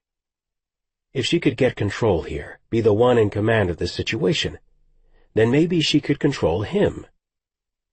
"It's an odd question, Kelsey," he answered, his hard gaze never leaving her face. "Again, I wonder why you ask." "Maybe the scar is part of all this." His expression darkened, and she swore that the dusky skin of his face reddened, but he said nothing more. No answers, no reasoning behind what they were doing here in this strangely lit chamber. Only a heavily drawn and oppressive silence. She dropped her gaze again and began to trace her finger in little circular patterns on the smooth floor. "Well, if that question's no good, then here's another one," she said. "What are we doing here?" Maybe being direct was better with this enemy. "Other than carrying out your plan to destroy Jared Bennett, that is." He seemed to gaze at some distant point, a surprising mixture of emotions flashing across his features. Sadness, regret, emptiness, all those passed over his dark face, and he made no effort to disguise them. Then, just as quickly, he grew guarded again, his expression steely and harsh as his gaze bore down on her. "I think I prefer your first question, Kelsey Bennett," he said, his voice assuming a formal tone. "And yet I shall answer the second one." He shifted on the floor, sitting more upright. "We're going to call Jared in a few minutes and have him meet us here." Jared would come, marshaling all the soldiers at his disposal, before he'd let this man touch her. "Why not just call him now?" She leaped to her feet, unable to suppress her fury and fear another moment. "Why are you even waiting at all?" "Ah, well. There's reason to my madness." He folded his muscled arms across his chest. "He needs time to realize you're gone, to feel that loss inside, to let it shape him for a while, because his fear for you will be his weakness." "Of course he knows I'm gone," she cried in frustration, pacing the floor. "You kidnapped me from his freaking bedroom." With unexpected swiftness, one dark hand shot out, clasping her ankle like a manacle. "I want him to feel your absence," he said calmly. holding her fast. "To wonder if, perhaps, you've been lost to him forever. Only then will I allow him to know the full measure of his defeat." "Now," he said, his voice edged like a knife blade, "sit down."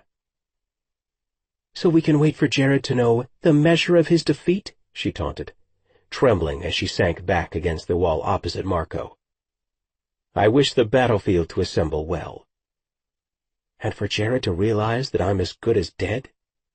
She shivered at the thought, but forced herself to focus on getting Marco to talk, to reveal some hidden detail that might help her escape. "Why do you want to destroy Jared? You must be Antusian." Marco had told her at the outset that he was Rifarian, but from his actions he seemed much more like one of Jared's Antusian enemies. "Antusian?" He let out a deep, gravelly laugh, something she hadn't expected. "No, I told you before. I'm Rifarian, just like you and Jared." She would have sworn that her heart stopped beating, turning her chest into a chamber as hollow as the one around her. Then, with a violent lurch, the hammering resumed in an erratic, crazy tempo, the room nearly fading to black as it did. Finally, she found her voice again. "Like Jared, you mean," she corrected with a swallow. "You're Rifarian like he is." Marco's eyebrows drew together in confusion as he studied her. "Like you, Jared, all of you." Awareness grew in his expression. "Kelsey, don't you know what you are?" "Surely you've learned the truth by now." "What kind of game are you trying to play with me?" she demanded, hot tears stinging behind her eyes. "I was merely answering your question as to my genetic makeup." He cleared his throat with a wry laugh. "I did not expect to bump into something so awkward, shall we say, as your not knowing which species you belong to." He bowed his head dramatically. "I do hope you'll forgive my indiscretion." "What you're saying, it can't be true. It's impossible." Her hands began to tremble uncontrollably, the tears still prickling her eyes.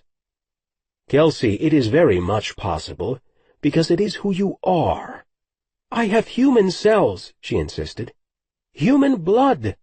My father is Jordan Patrick Wells. My mother—" "He changed you." "My mother," she continued, "was Erica Marshall Wells." "When Jared left this Midas data inside your head, Kelsey, it changed you on the most basic cellular level. I'm sorry, but you are part Rifarian now." His voice had assumed a quiet, soothing tone. "Between the soul joining and the mind bonding, and the presence of his data, it transformed you. You are part Homo sapiens and part," he chuckled, "Homo Rifarius, I guess you'd say, since our genetic codes are more than 99% the same." "No, you're wrong," Kelsey shook her head adamantly. "There's no way you could know this at all." He studied her with a sympathetic expression. "Actually, I know firsthand it is the truth." "How?" she rasped. "Because I came to serve as your protector. Pardon, I will come to serve 2 years from this time." He met her eyes with a steady gaze. "Both you and Jared. It was what I was bred and engineered for. I vowed my allegiance before the High Rifarian Council, pledging my service, my indenture, my very blood to the throne. So you see, I know a great deal about you, Kelsey. Apparently more than you know about yourself. I am sorry if my revelation shocked you." Wiping at the tears, Kelsey buried her face in her knees. She didn't want Marco to know that this bizarre tactic was unnerving her so badly. Yet something deep within her ignited at his words, and she knew that they were true. Slowly she raised her head and found Marco studying her coolly. "Then why are you here to destroy Jared now?" She couldn't help the pleading tone that had entered her voice. "Why have you kidnapped me? If you're our protector, then—" "I was your protector." She swore a note of compassion softened his words. "But you just said it was what you were bred for," she tried to argue, hoping to appeal to some forgotten sense of purpose in the cruel man. "Why would you hurt us then?" Marco rose, brushing off his faded jeans. and began to slowly pace the length of the chamber. For a long moment he seemed to consider his reply as he braced his arms on the tiled side of the mitres walls. Finally he pivoted to face her, meeting her eyes with meaningful intensity. "I'm here because that's what Vekas has asked me to do, Kelsey," he answered quietly. "And I serve him now, not Jared." Jared pressed his eyes shut and allowed Thea's power to bolster his own. He'd sat still for several silent minutes, seeking the necessary strength to forge a spatial bridge with Kelsey. He'd caught foggy glimpses of her sitting on the floor somewhere, but could get nothing more, and the need to place her in time and space had made him almost wild. As his eyes searched for her in the darkness, he could almost recognize her location, but the outlines were just too vaguely defined, shaped only by mist and shadow. So he'd waited, allowing the buzzing energy to build within him before he pushed forward toward her. But now Kelsey pulled into focus, the haziness around her parting like summer storm clouds over a valley. Stepping across the bridge, immersing himself in their bond, he walked toward her and knelt beside her on the floor. But she was busy talking, and even though he kept repeating her name, she couldn't hear him. "Kelsey. Kelsey, sweetheart," he tried, forcing a semblance of calm into his words. She continued with her conversation, unaware of his presence. He was little more than a mist to her, or a ghost. That thought sent an unsettling shiver up his spine. If only he could make out what was being said, or the face of the person to whom she was talking. She buried her face against her knees, fighting back tears. Who was hurting her? His heart rate soared, and he spun first in one direction, then another, seeking Kelsey's tormentor.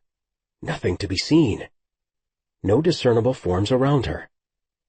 At last she became quiet, so he tried again. Placing a tender hand on her back, he began to rub her shoulders. With every caress, a blazing fire built within his abdomen, then his hands and legs, until at last he swore that his raging power would overtake him and incite his change. But he tamped down his restless energy, focusing only on his life-mate, until finally she lifted her head, glancing around her as if she expected to see someone. She had felt his touch. He saw little goosebumps shoot across her arms. He hadn't ignited their bond, not yet, but he was very close. Stepping around her, he knelt on the floor facing her. He placed his hands on top of hers, whispering her name like one of the mystics' sacred chants. "Kelsey, Kelsey," he called to her, offering a breath of golden life, a tether of safety, a promise of his protective love. No answer. The heat that had begun in his belly now radiated outward, until it seemed to explode within every part of his body, until he burned, maddeningly so. He spoke across their soul bond, propelling himself across distance and space, right into her immediate presence. "Kelsey, my love, my mate, hear me. It is Jared. Jarashkadu. Love, love." His energy careened uncontrollably, his change nearly unstoppable now, but he clenched his teeth, refusing to allow his fire to engulf him. Again, Kelsey glanced around her in confusion, unsure of what she had sensed. Gently he placed his hand on top of her head, allowing the heat and energy that had been building inside of him to flood her. With a desperate expression, Kelsey's eyes met his, and the connection between their two souls roared to life. "Jared, are you really here?" she implored him with her eyes, their blue depths radiating hope. "No, I'm using our bond. This is something like a vision. I am within your mind and soul right now, with you in every other way but the physical." Jared looked around them and instantly recognized her location, the mitres chambers. Of course, now he understood its pressing familiarity. "Why are you here?" he asked. "Who has brought you?" "Oh, Jared, he works for your enemies. Someone named Vekas? His name is Marco, and he's not from this time." A look of understanding crossed his face. followed quickly by an expression of mingled anger and fear. "I know, love." "You can't come here, no matter what, Jared. Send Scott, send any of your people, but you can't come." She sounded hysterical, and he forced calmness into his own words. "You know I will come for you." "No," she cried out. "No, don't you see? You're the one he wants, that's why he took me. You are the one he's after, not me." Jared glanced about the chamber again, and this time he noticed a figure, a rangy, broad-shouldered man, well over 6 feet tall, with shadowy features. Her captor paced the length of the chamber slowly, studying Kelsey where she sat on the floor. Raising a fist, Jared rose to confront him, ready to kill the man in order to protect his love. Then he remembered. He wasn't even there, had no recourse at all, not yet, and was powerless to help Kelsey until he got there. He knelt in front of her again, and saw tears streaming down her face. "Please, Jared. If you come, he'll kill you. It's what he wants." He cupped her face in his hands and pressed his lips against her forehead. "Shh. Nothing's going to happen to me. I will be fine. We will both be fine, sweetheart." She pulled back, looking up into his eyes. "He was our protector, but something went really wrong. I don't know what." Suddenly, darkness began to form around Kelsey, and he felt himself being pressed away from her. Marco towered over her now, staring down at her, talking. What was the bastard saying? "Kelsey, what's going on?" came this Marco's throaty voice, echoing as if from the bottom of a stony canyon. The words were furious, cruel. Once again Jared assumed a fighting position, ready to battle the man to death despite the distance that separated them. But before he could challenge his enemy, or even offer Kelsey a last assurance of protection, darkness overcame her, and everything within Jared's mind and spirit faded to black. The man to death despite the distance that separated them. But before he could challenge his enemy, or even offer Kelsey a last assurance of protection, darkness overcame her, and everything within Jared's mind and spirit faded to black. Chapter 15.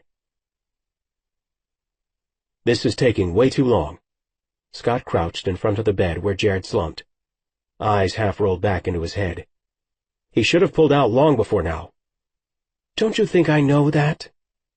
Thea tried not to panic, and placed a hand to Jared's flushed cheek. "He's burning up." She shook her head, trying to understand her cousin's fugue state. "Something's definitely wrong here." For the past 20 minutes, Jared had been sitting beside her, his hand clasped around hers, but his mind and soul had been transported to somewhere else entirely, a place where no one else could follow. Scott planted both hands firmly on Jared's shoulders. "Jared," he said, but there was no change at all. He turned back to Thea. "You've got to do something about this."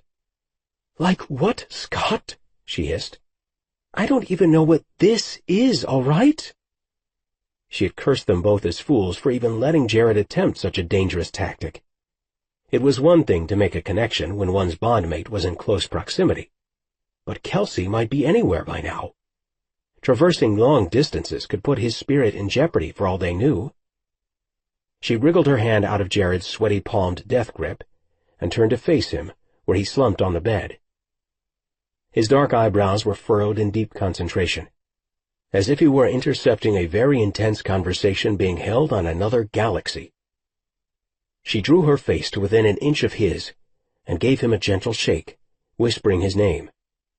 Then, for the first time since they'd linked power, his expression changed as some unidentifiable emotion flashed across his features. His eyes grew wide, his eyebrows hitched upward, and he began growling loudly in apparent denial. It was the instinctive sound of an enraged Rafarian changeling. Bracing herself, she wondered what might come next. "No," Jared whispered hoarsely, focusing on an unseen spot across the room. "No, Kelsey. Kelsey," he practically growled, and then his eyes flew open, wildly darting as he gasped for air. "Jared," Scott dropped to the floor in front of their leader. "Tell me you're all right, sir." He made no effort to mask the fear they felt. "I saw her," Jared gasped at last. Springing to his feet, he began to move about the room, a study in coiled fury. "Ready a transport," he commanded. Scott gave an answering nod. "Already done and awaiting orders."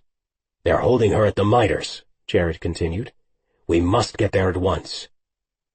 Thea reminded Jared that a retrieval team, not his own presence, made the most sense. When he again insisted on personally accompanying the soldiers, she pressed the issue harder. "I don't understand how you can put yourself in that kind of danger," she said. "All these insane chances lately, cousin." But he cut her off. "There is no other way this time." He turned to her, his face a mask of composed leadership, meeting her gaze head-on. "The miters data remains lodged within Kelsey's mind. I am the one who placed it there, and I am the one who left this human vulnerable, exposed to our enemies of whom she knows nothing." Deep blotches of color stained his face, and he drew in a shuddering breath before continuing.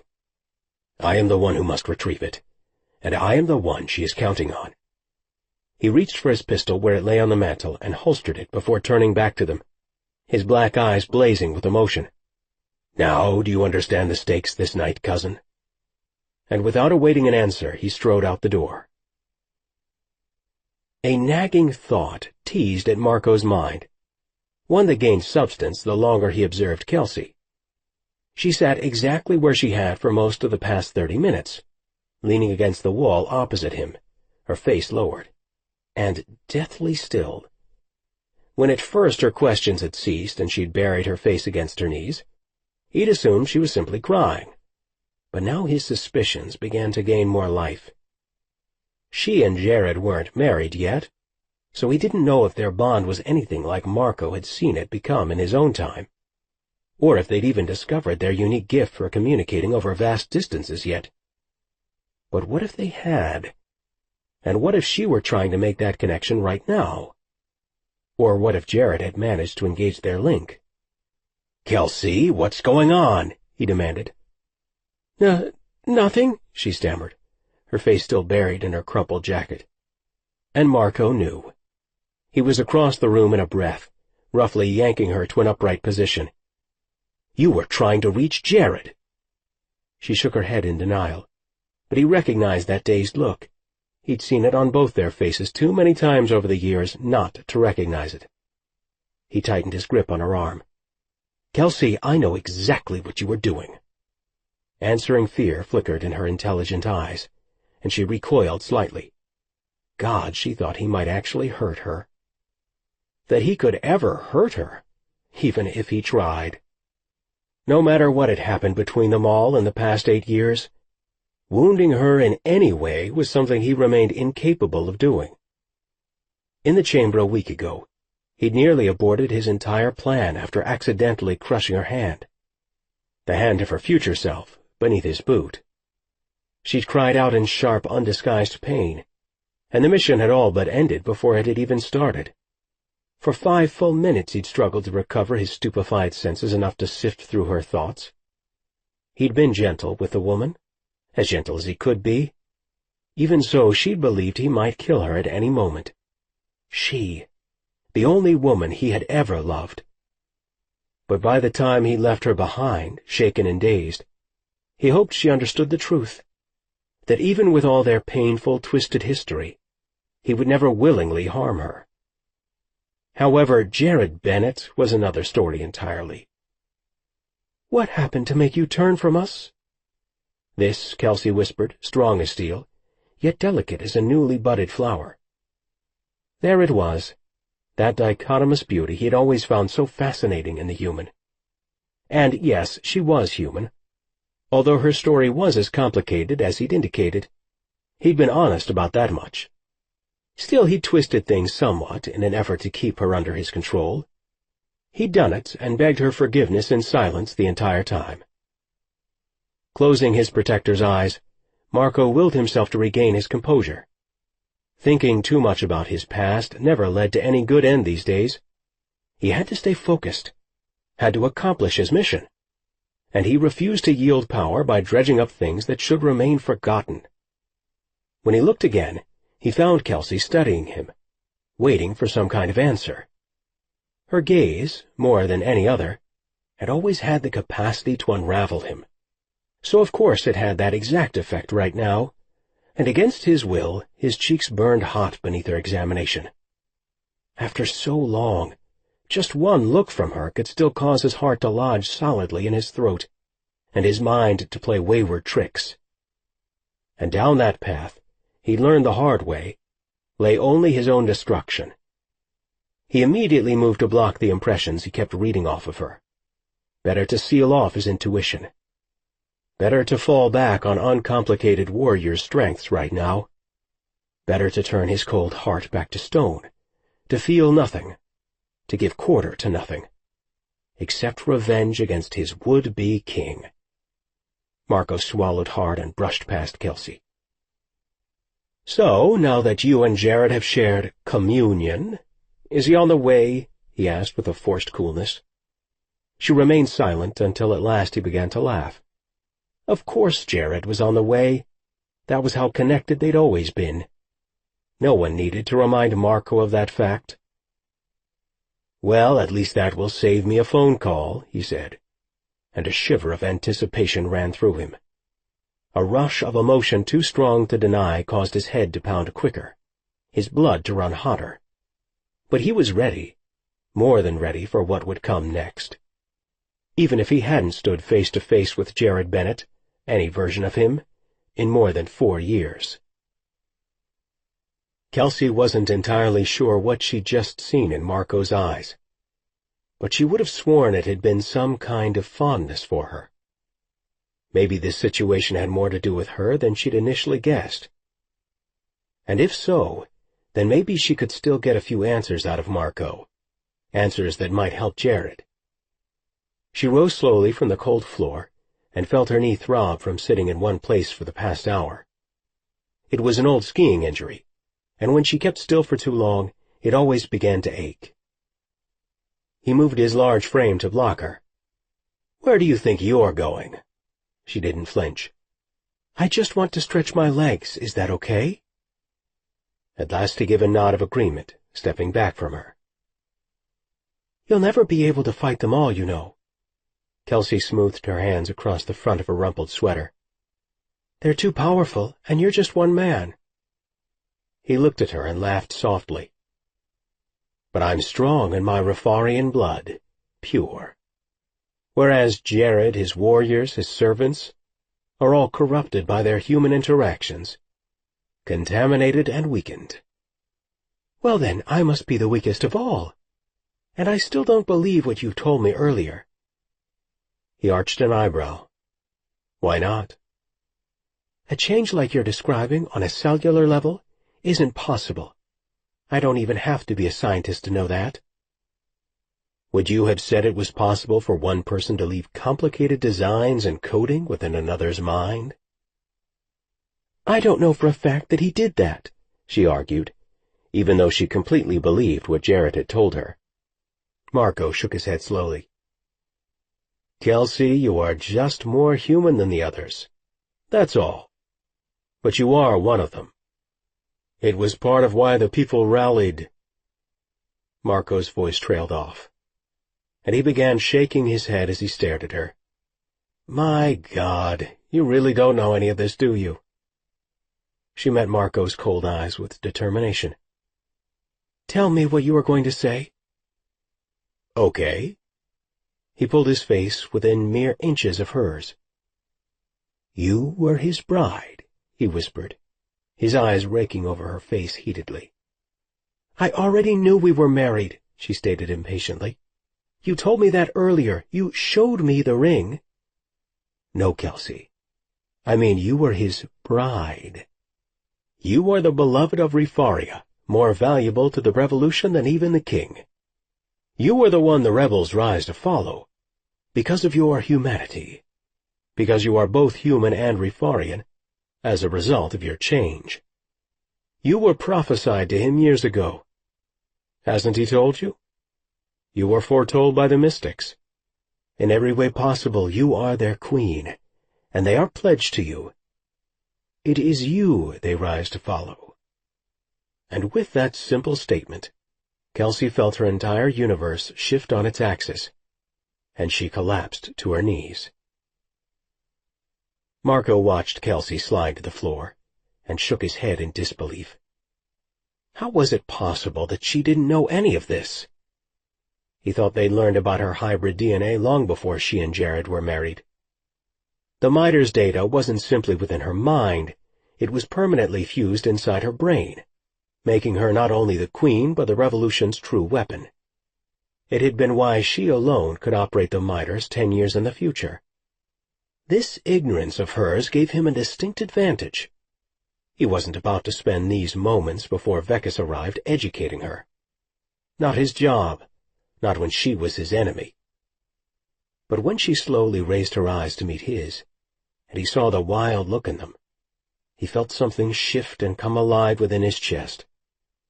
Her eyes had always been like two deep pools that he could lose himself in, find himself in. She continued to stare up, begging him with those same lovely eyes. "Tell me the rest," she breathed at last. "I deserve to know." The urge to guide her, to make her understand her purpose, was compelling. He'd spent too many years fulfilling his duty as their royal protector not to feel it. Obviously, she and Jared didn't know their true destiny, and he was painfully aware of just how vulnerable it left them all. Did they know about Vekas? Valerie? Thea? He shook his head, clearing his thoughts. He could not do this. He had a mission to complete. He coughed into his hand, furrowing his brow. "The rest?" he asked, feigning ignorance. "How can I be the one they follow? I saw Jared in the slipstream. When you took me through the time portal, he was alive. I saw him. He was alive and leading his people, leading me." "I never said the people didn't follow him. But the one who drew humans and Refarians together and bound them as one—" He shook his head slowly, fighting a wave of melancholy as he recalled the way their future had gone. "Trust me, Kelsey, it was you." "Trust you?" she cried incredulously, raking fingers through her hair. "Trust you? Seriously? Please. You're one to talk about trust here." He hadn't even noticed his choice of words. How could he ever expect her to trust him? Trust had departed between the three of them so long ago. Well, not the three of them, between the two of them and himself. What purpose would it serve me to lie about such things? He extended his hand to her, intending to help her to her feet, but she ignored it. He wasn't sure how to read the look on her face. She dropped her head, bowed it almost, and remained on her knees. He tried to see her expression, but her long auburn curls formed a curtain, hiding her face from him. "Kelsey, please get up," Marco said, extending his hand again. She kept her head lowered. "Please, Marco, just don't hurt him," she whispered. Again he felt the spark of something come alive within him, but he willed it to die. "I follow Vekas now, Kelsey." She shook her head slowly, gaze lowered to the ground. "Please don't hurt Jared. I'm begging you." Begging you. And then it hit him, nearly driving Marcus to his own knees. The woman he had called queen was kneeling before him, begging for her husband's life. One with such a noble and beautiful spirit was reduced to groveling before a traitor? Before him, of all people, the man who had betrayed her most treacherously of all? He closed his eyes against the revulsion of the image. God, how had it really come to this? To this dirty, fallen moment being played out between the two of them? The memories engulfed him in the space of a heartbeat, catapulting him through time as surely as if he'd activated the miters. Time dissolved until he stood before Jared, the terrible gash in his forehead throbbing incessantly. Jared might well as be standing here in the miters chamber now, standing right between them both physically, His voice sounded that clearly in Marco's ears. And so did his own, as the memories played far too vividly in his mind. "I'm begging you not to do this, Jared," Marco had said, falling to his knees. "My lord, please, not this. Anything but this." Marco had barely resisted the urge to reach out and take Jared's hand in his own. He'd certainly not been above begging that night. But Jared had stared down at him, despising him, all the warmth and affection gone out of his dark eyes.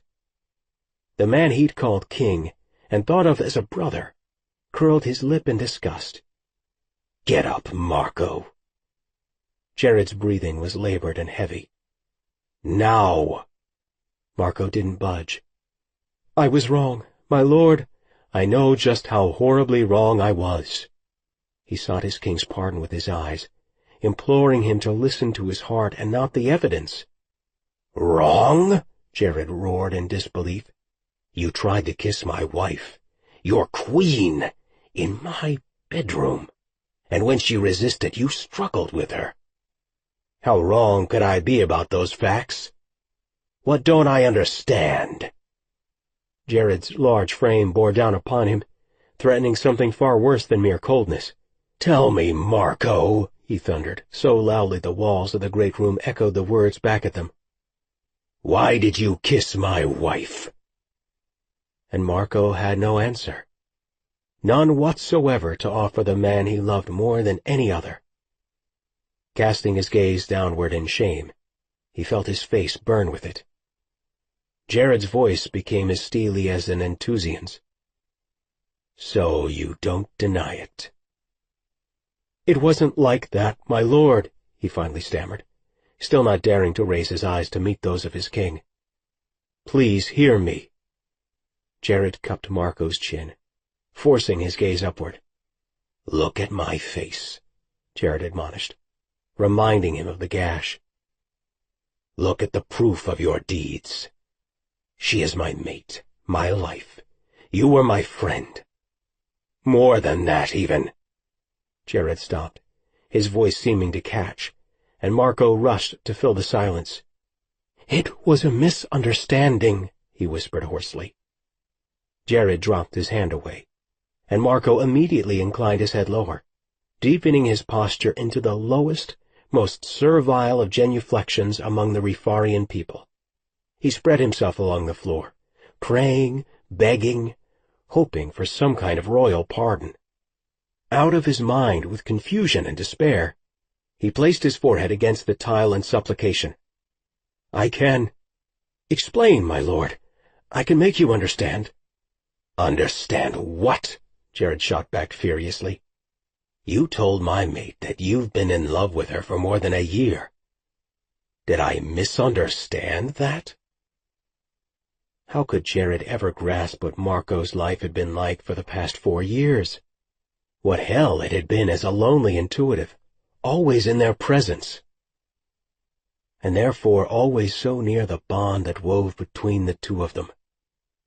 Oh, it would sound like the worst kind of lie, that somehow, impossibly, he'd begun to feel the couple's connection, all that tenderness, all the love and desire that Jared and Kelsey shared, had been living inside Marco's own heart. An interminable eternity, that's what he'd experienced, hour after hour in his king and queen's service. Gods, he'd never meant for it to happen. And oh, how Marco had begged for the temptation to be taken away.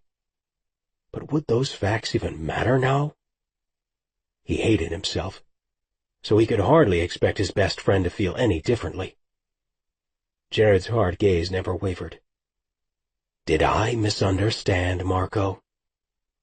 "No, my lord," he finally replied in a defeated voice. Jared blinked back at him. "I trusted you with her very life, God with my own life, and you betrayed me. You betrayed us both." Marco came to his senses then, rallying to attempt a defense. "Won't you at least hear what I have to say?" "No. I want you out of here, tonight." The words had torn into Marco's very spirit. He had no other purpose in life than to serve the two of them. "I don't want to leave either of you," he said quietly. "I can't leave you. Either of you." Jared stared down at him bitterly. "It seems, soldier, that you already left us. Both of us, some time ago. Now make it formal. Pack your things and be gone within the hour." Then, without another glance or even the slimmest regard, Jared Bennett, once and future king of Refaria, had turned on his heels and left Marco. Left the protector, bred for that singular purpose, kneeling before absolutely no one at all, and that urge and inbred need to protect and serve would always find an outlet, even if that meant thriving in the camp of an enemy. "Kelsey, please get up." Marco extended his hand to her. "Not until you tell me you won't hurt him," she said. "You don't have to do this. We've already changed the future, you and I. Tell me what went so wrong. We can fix it together." "Shall I remind you again that I no longer serve Jared?" Kelsey gazed up at him, suddenly seeming very small. She lifted her hands in front of her in desperation. "You can still make a choice right here, right now." Marco was silent for a long moment. "That's not really true, Kelsey." Her eyes flew to his own, fear growing on her beautiful features. "What do you mean?" "I made contact with our people after I came back in time." "Our people? You're Refarian. You said so yourself." "The people I serve," he corrected. "So this Vekas you mentioned, he knows you're here?" "The people who answer to him know, and they're outside right now." "Then this is all a setup." Kelsey clutched her hands to her chest. "Trust me," he said, shaking his head at the further irony of his word choice. "Jared Bennett can defend himself." "Why would you do this to him? At least tell me that much." There were a lifetime of answers Marco might provide, but he decided on the path of honesty. "Because, Kelsey," he said, "long ago Jared Bennett gave me no other choice." Then he left her there, just as Jared had once left him, kneeling in front of no one.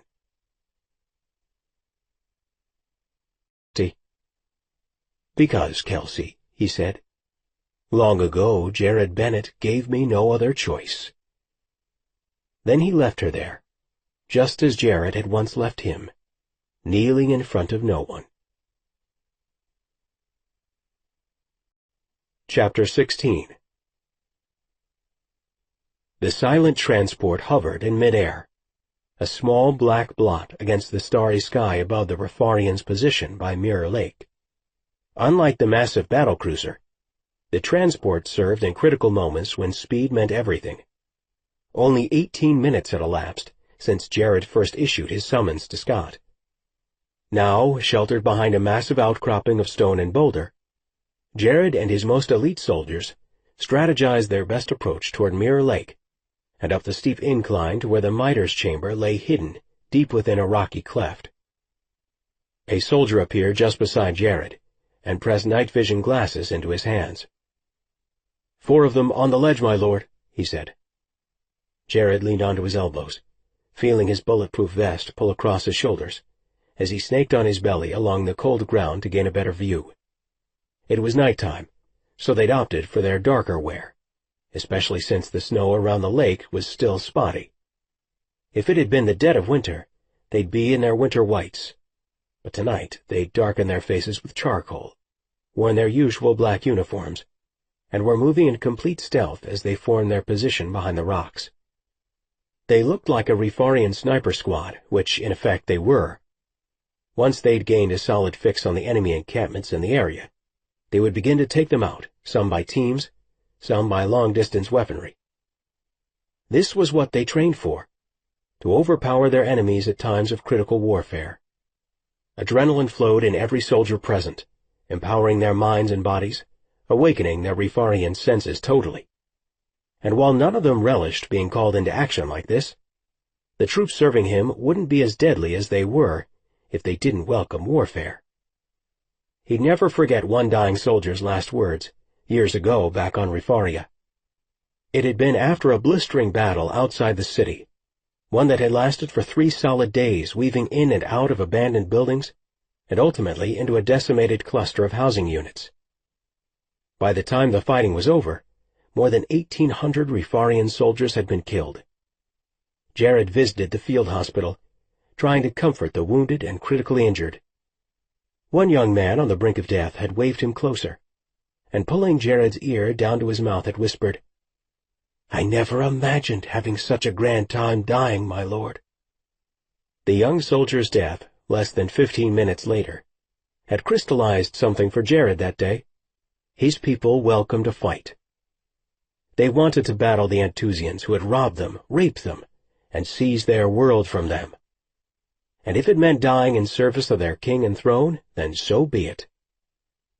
Today was another such day, Jared mused, accepting the night vision glasses from the young Rifarian corporal crouching beside him, waiting for his word, any word, to pass back to Lieutenant Dillon. Jared settled down on his belly and observed the distant terrain through the field glasses. After a moment, 2 Anthusians stepped into plain view on an exposed portion of trail that led to the miters, and Jared adjusted his glasses. He wanted to verify that he'd read their energy correctly.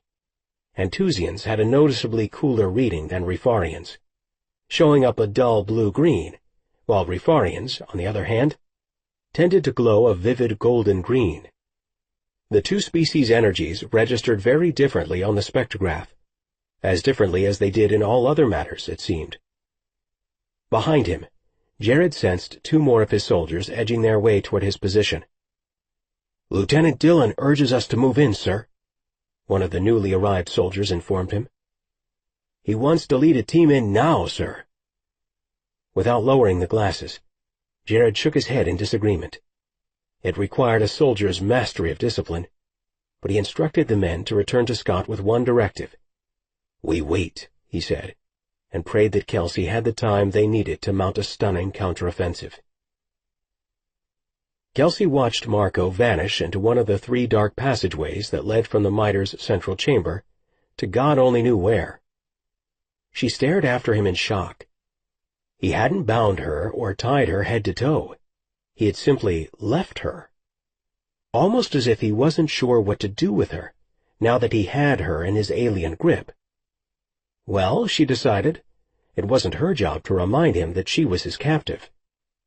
Yet some strange, quiet voice whispered that he still cared for her, and for Jared, despite whatever had gone wrong between them all. If he'd truly been their protector, then surely his current plan contradicted every aspect of his training. Maybe that was the real reason he'd left her here unguarded, she thought with a surge of hope. She listened to the echo of his retreating footsteps grow softer and softer, and when she could no longer hear them, she leaped to her feet. If he thought she was some kind of weakling who was going to take being kidnapped without a fight, well, this Marco had another thing coming to him. Marco and Jared had both said the miter's data was embedded within her mind. This obviously wasn't the moment to put that data to use, even if she knew how. But it certainly meant she had a bargaining chip. Would anyone really want to see her dead if she was the only one with the means to operate this weapons system? Clasping her hands to her head, she tried to focus. She needed to choose a tunnel, any tunnel that might lead to the exterior. But if there really were a way to escape, would Marco have left her unbound? No time like the present to find out. With nothing whatsoever to go on, she chose the left tunnel and sprinted into the darkness.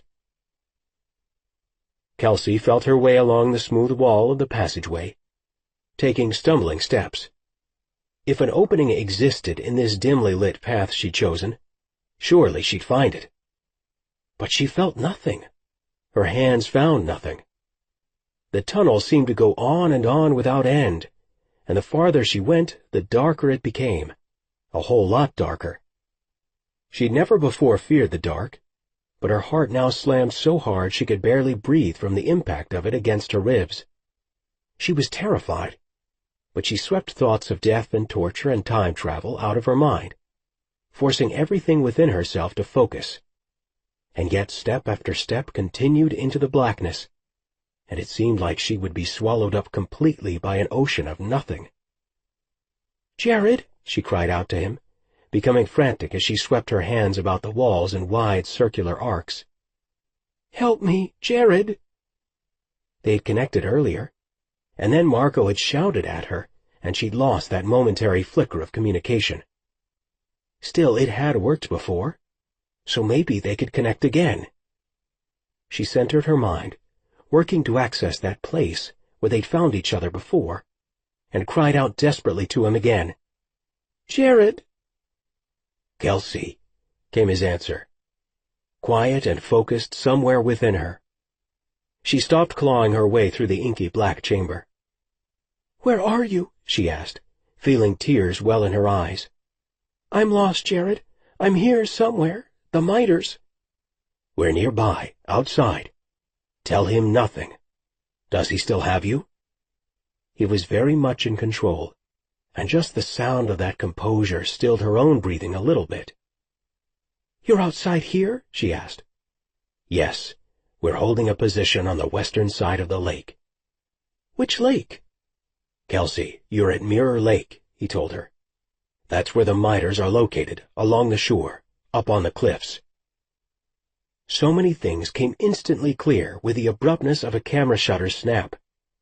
Meeting him 14 years ago, his crash, the anomalies and the geology of the region, the data that he'd placed in her mind. Everything revolved around Mirror Lake, only it wasn't the lake. "That's why you came here. Why you were at the lake," she gasped. "Because of the miters." "It's everything to our revolution right now."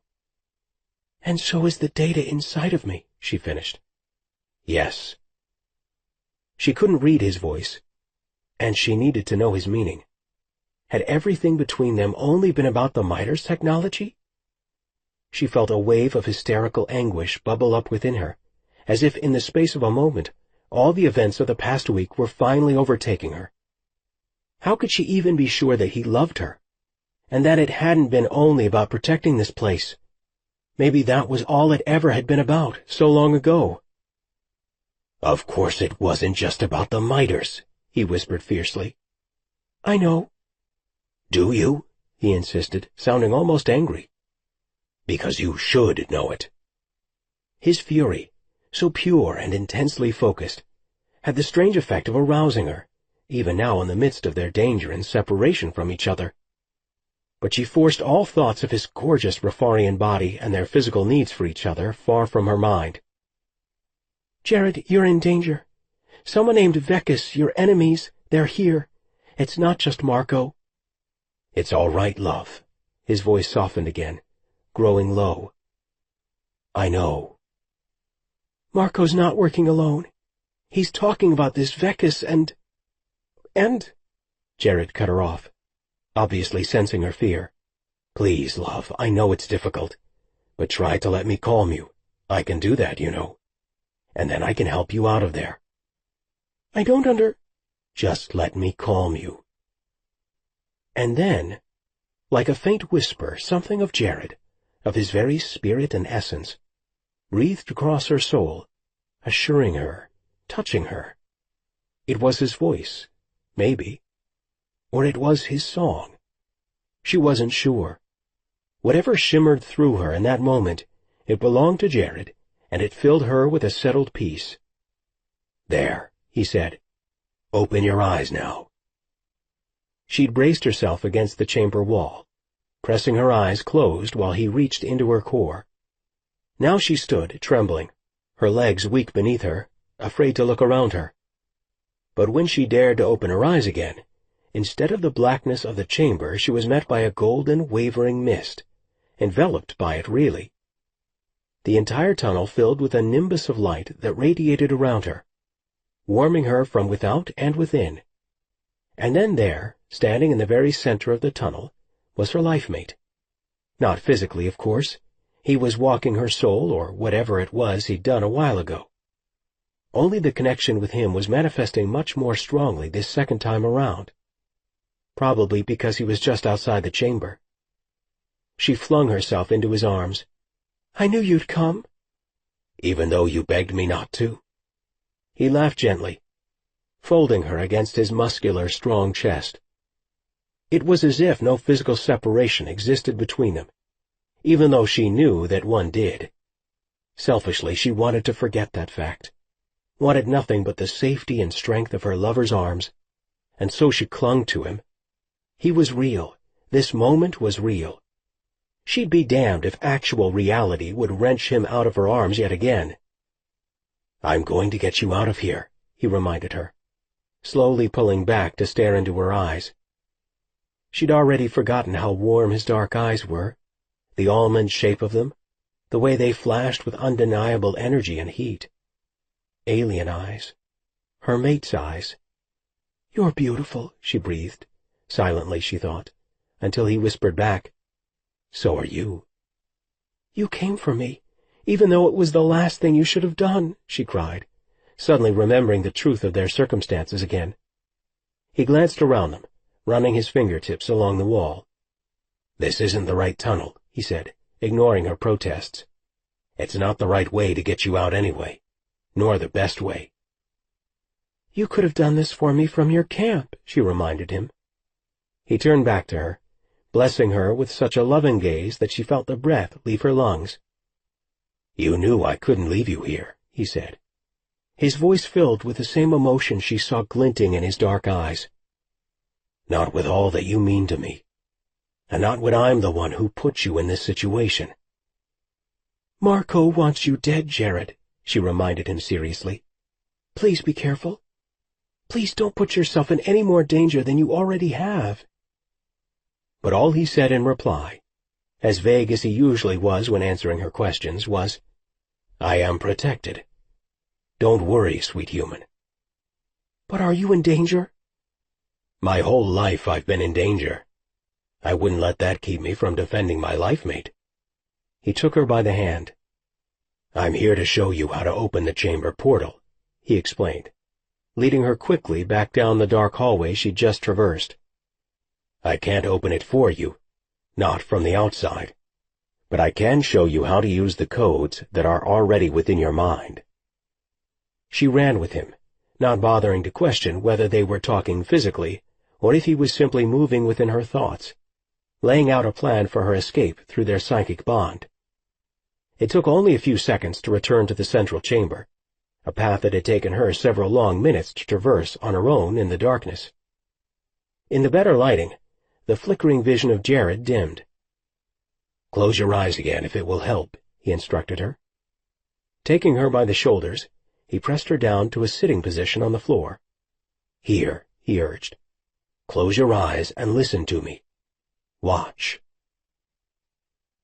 Scott leaned against the boulder beside Jared, using his natural Anthusian skills at power manipulation to circle his commander with a ring of protection. Jared's eyes were closed, his hands clasped tightly in his lap, and his head lolled back against the boulder as if he were asleep. Objectively, Scott understood why Jared had chosen to connect with Kelsey in the middle of their recon, and yet subjectively, he felt concerned and protective. Here they were, deep in the backcountry at 3 a.m., enemies all around them, and their king had chosen to form a spatial bridge with his life mate.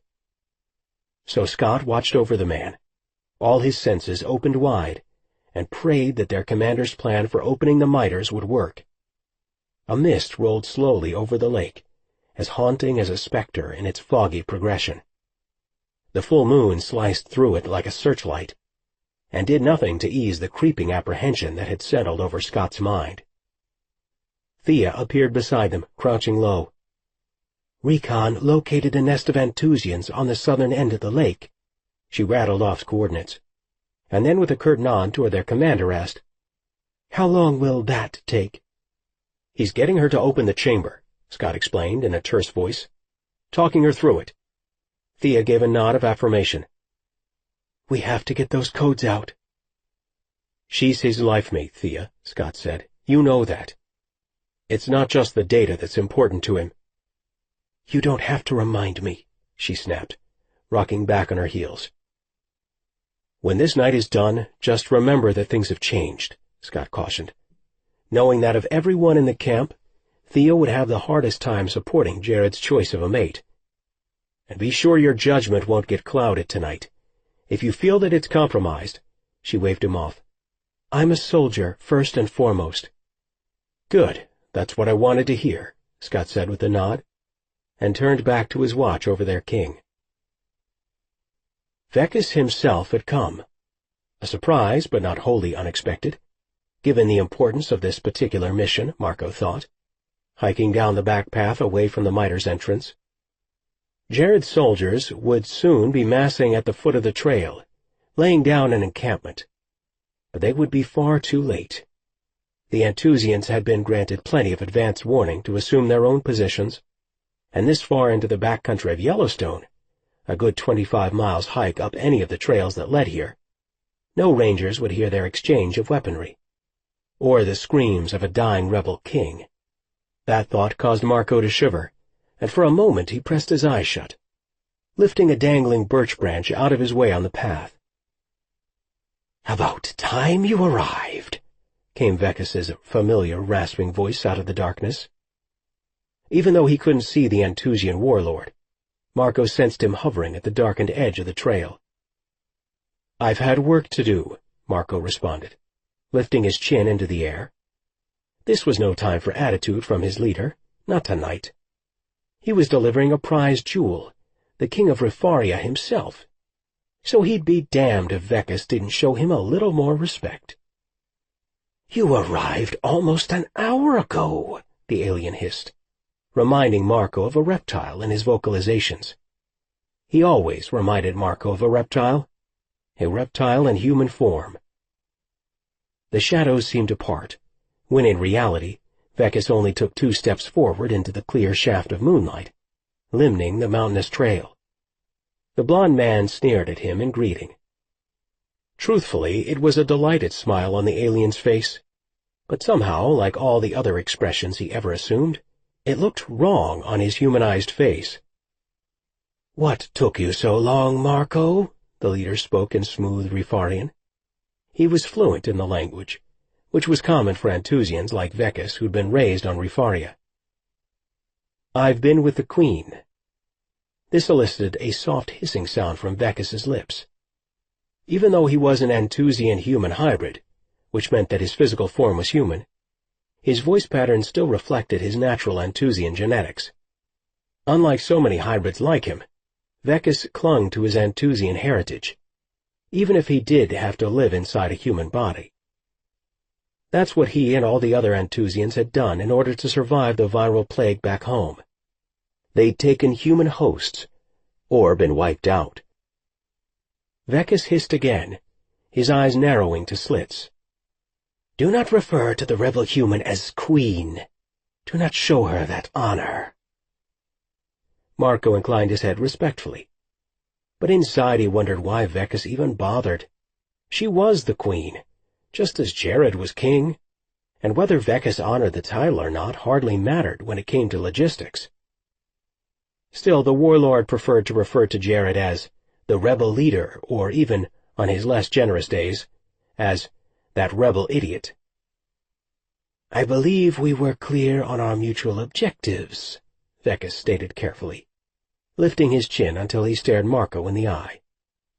"Our plan is to lure the rebel leader into the open, and thereby end this insurgence once and for all." Although Marco's heart rate sped up crazily, he forced himself into a posture of steadiness. "Of course, our mission has not changed." "Good. I wouldn't want to think that your Rifarian ways," he spit the word with undisguised distaste, "had somehow obscured your judgment." "I'll give you Jared Bennett," Marco vowed, "and you'll give me a better future." "Yes. You will keep the rebel whore inside the miters until Jared is dead," Vekas said, his mouth pulling into an ugly mockery of a grin.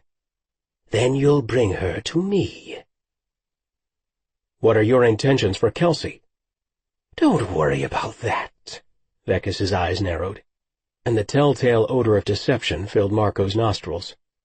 "You promised she wouldn't be hurt," Marco cautioned, his voice rising slightly. "That she would be freed once Jared was dead." "You will have her in the end," Vekas promised. "Our plan remains in effect."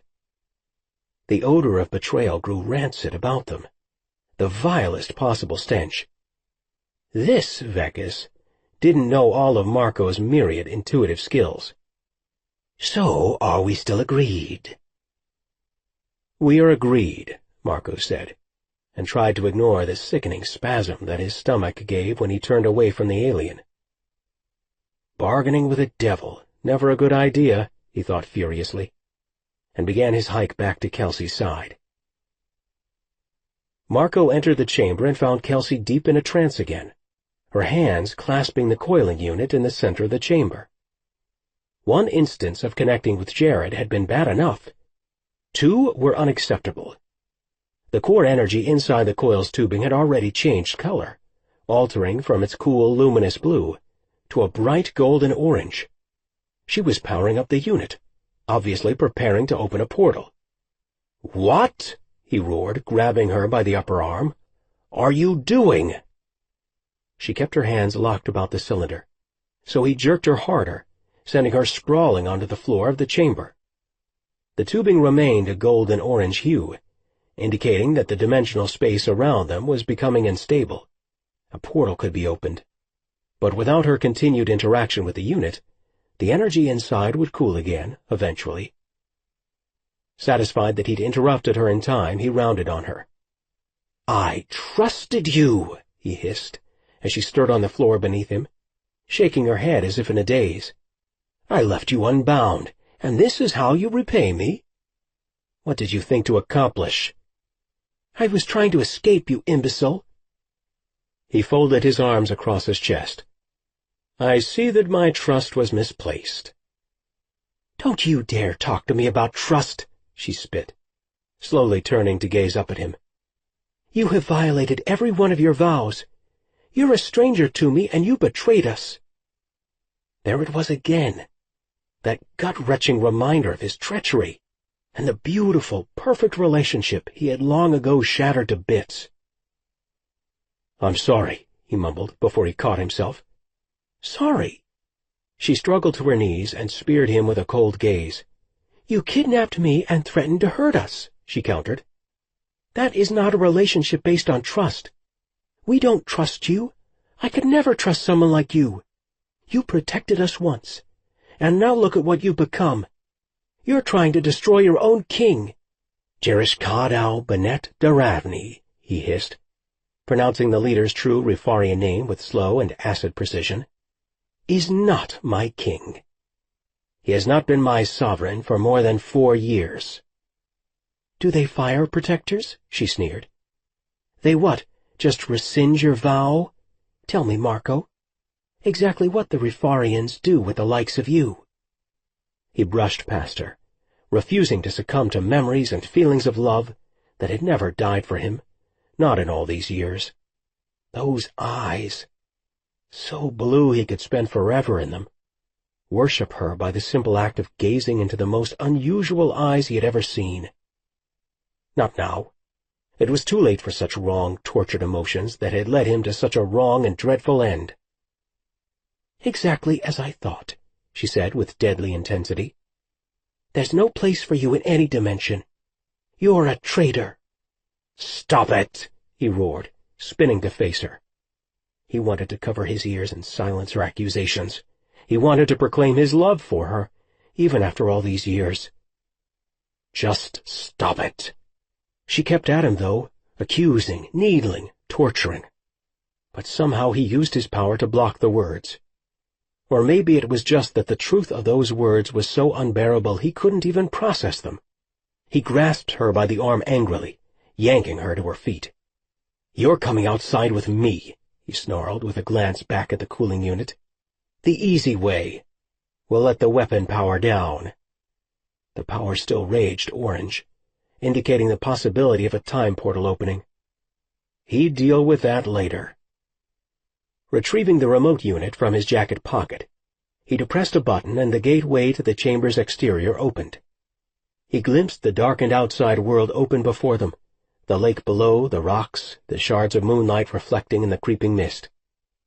A whole new world awaited them all, it seemed.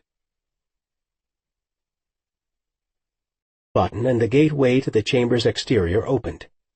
He glimpsed the darkened outside world open before them, the lake below, the rocks, the shards of moonlight reflecting in the creeping mist. A whole new world awaited them all, it seemed. Chapter 17.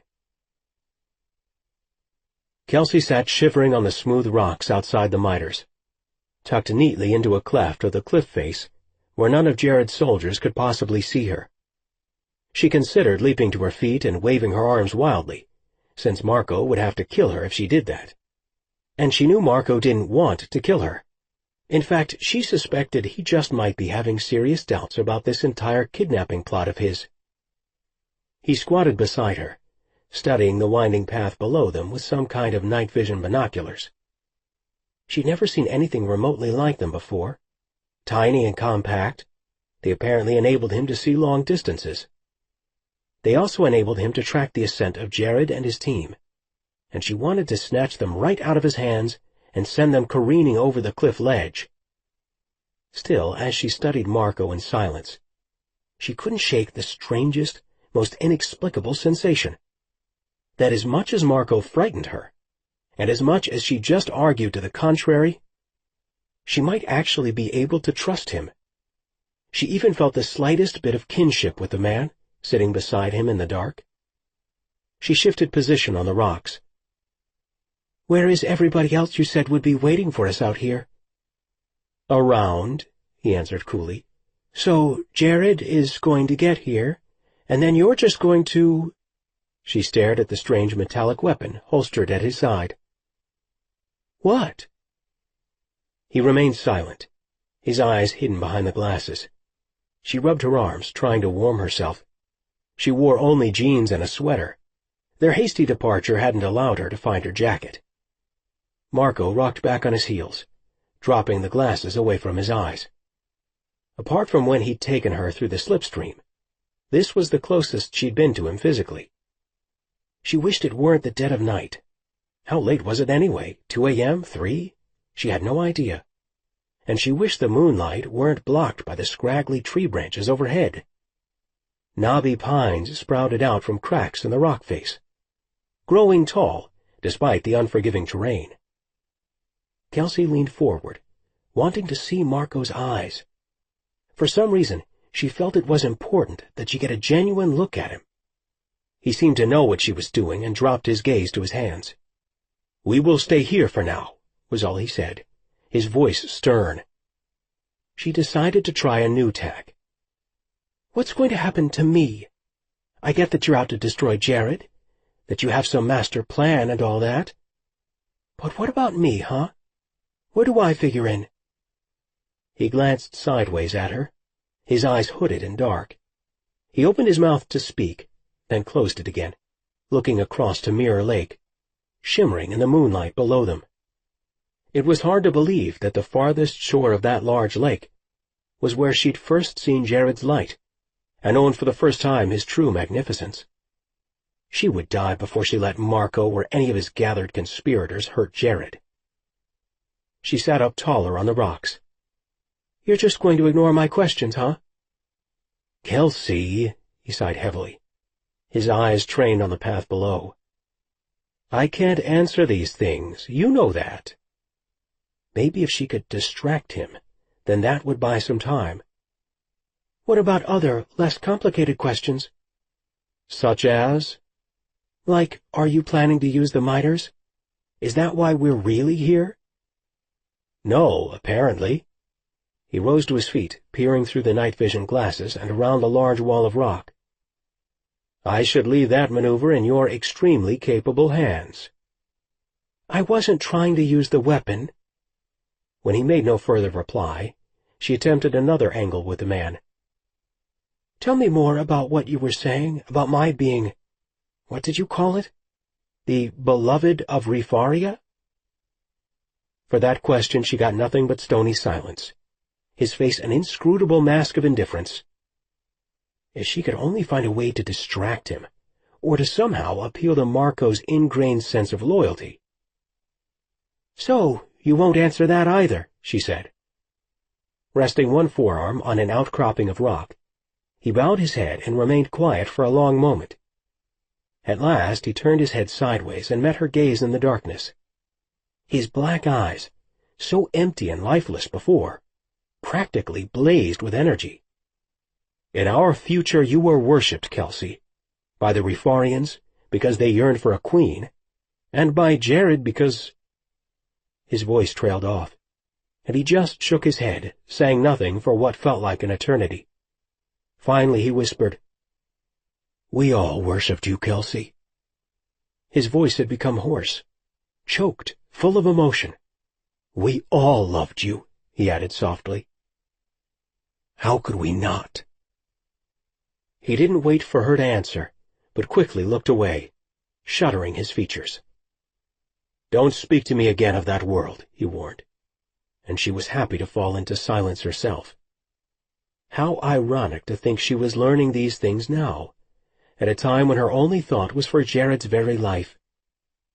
Jared's life. Her heart thundered within her chest, and it was hard to suppress her mounting sense of panic. Her palms were sweating, and she could hear the sound of blood rushing in her ears. What am I supposed to do? They all needed her to think of something, and now. She took deep breaths, trying to get her equilibrium back in check. And in response, an excruciating pain hammered in her head. It had begun when she traveled through the slipstream, and been there vaguely ever since, intensifying when Marco had invaded her thoughts earlier in the miters. What a weird sensation that had been. Painful, like something being sucked right out of her. In its wake, a dull throbbing had intensified to what was now a blinding headache. She rubbed her eyes, trying to still the pain. Then she had the oddest memory. She knew it was a memory, something that had actually happened, not a fleeting impression. What if he doesn't come back, Marco? What if this is it? He'll be here, Kelsey. His voice, strong and reassuring, soothed her. They were sitting on a rocky outcropping. Not here, somewhere else. Nighttime. And he was surveying the landscape with the same binoculars. "I can't feel him, not at all," she cried quietly. He looked at her and pressed his hand over hers. "He'll be here. He will always come back for you, Kelsey." Those words, and Marco's calm touch had steadied her. He'd been her center too, not just Jared. It had been different, of course, but Marco had been a compass point of his own in her world. Tears stung her eyes, even though the reaction didn't make sense.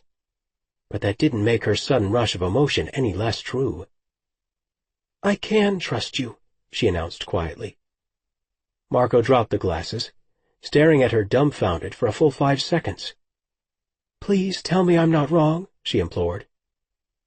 "I am your enemy," Marco insisted, straightening himself where he sat. "Make no mistake about that fact."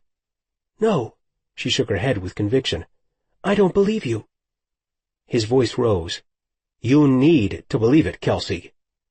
"You might, but I don't, not anymore. It goes against everything that you are." "You have no idea what kind of man I am." He laughed brutally. "What I'm capable of." She realized those words were familiar, though it took her a moment to place them, and then it hit her. Jared. He had used almost those identical words to describe himself earlier that evening. "I know that there was a time when you would have done anything for us," she said softly. "Both of us." "Once." His voice sounded broken, lost. "Whatever Jared did to make you turn from him?" His angry glare cut off her plea, his eyes flashing with fire, and then he stood suddenly. He grabbed her arm, jerking her roughly to her feet. At that exact moment, Kelsey heard a rustling behind them. Marco glanced quickly in that direction, shoving her ahead of him. "I want you back here, now." He dragged her toward the concealed miter's entry, and this time he did bind both her hands and her feet, so there would be no hope of escaping. Marco stood with Vekas at the highest point of the trail, obscured from the Rifarian soldiers advancing below them. They descended a hidden back path, hoping to go unnoticed, but Marco had been observing Jared's soldiers from the very beginning. "They're almost here," Marco stated calmly, studying Vekas's features. Unbelievable. Here it was 10 years earlier, and Vekas looked exactly the same as he did in the future. He stood with 2 other men, Antusians no doubt, whom Marco had never seen before. All 3 observed the path below. "Well, well, Jared will be very surprised to see how the tables have turned," Vekas sneered. "The miters and the fallen king, all in one day. Not bad work." Marco bowed his head slightly in acknowledgement. "I am only following your future orders." "You follow well," he said, his eyes narrowing in appreciation. Vekas would be considered quite handsome by many people on Earth, but when Marco gazed at the tall blonde, he saw only ugliness and hatred. Vekas reached for Marco's field glasses, and over his comm system he ordered another unit of troops to make the ascent. "They will be here very soon," Vekas said, lowering the glasses. He turned to Marco. "And where is Jared's human now?" "Inside the miters," he lied. "Bring her out." Marco hesitated. "She's not to be harmed."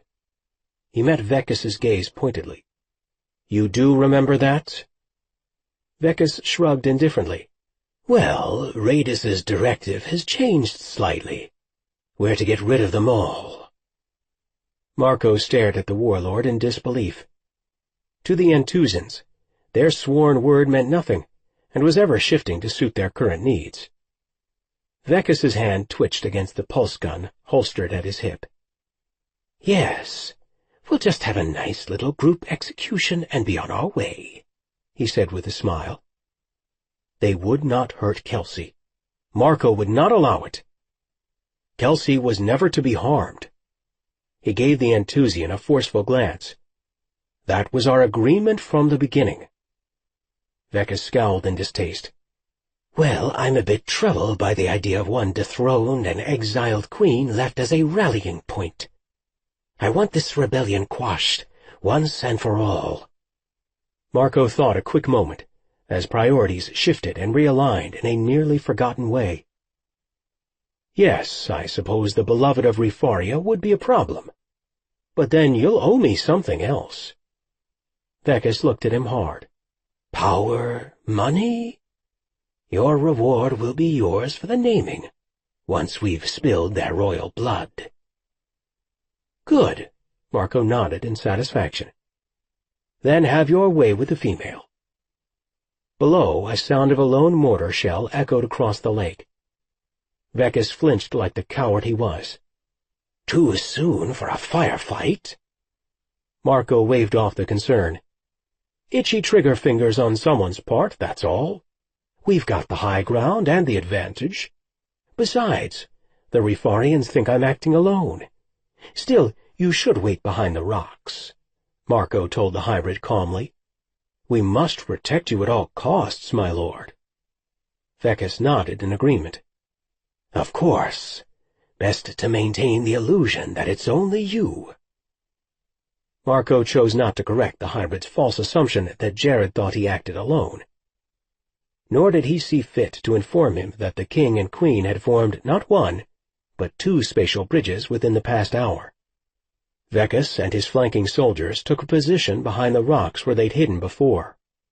And Marco knew exactly what he would have to do, because even after all his long history with Jared and Kelsey, he had come to understand something crucial about himself this night. He realized that he had never fully turned away from his queen. Marco knew exactly what he would have to do, because even after all his long history with Jared and Kelsey, he had come to understand something crucial about himself this night. He realized that he had never fully turned away from his queen. Chapter 18. "Come with me, Kelsey. Now." Marco knelt beside where she huddled on the rocks, quickly loosening the ropes that he had tied her with. "What's happening?" As the bindings fell away, he pulled her close to him, so close that she could feel his hot breath fan against her cheek. "Go to Jared," he whispered in an urgent voice. "There's an unused trail off to the eastern ledge, and if you take it, that portion is unprotected. All their attention is trained on Jared's advancing units on the south trail." She stared at him in silent shock, and he squeezed her upper arm tightly. "Now, Kelsey," he said, his voice husky, "before I change my mind." She nodded, moving to the ledge, but he pulled her back by the hand. "I can't protect you here, Kelsey," he reminded her in a low voice. "You know that, but Jared can. Get him and get out of here." Before waiting for Marco to leave, Kelsey was already on the move. She scrambled down the dark hillside as quietly as she could, hoping to reach Jared before his enemies did. She became more and more frantic as she made her way down the trail, wondering how she'd ever locate him or even any of his soldiers in the midst of such darkness. As she slid down the path, her foot caught on a hidden piece of brush that sent her sprawling forward roughly onto her hands. A sharp pain immediately shot through her wrist, and she was pretty sure she heard the snap of a broken bone. But there was no time to think about that now. Get to Jared, she trained her thoughts, forcing herself back to her feet. She glanced quickly over her shoulder, searching for any sign that she was being followed. Focus, Kelsey. Keep yourself together. Finding Jared is the only thing that matters.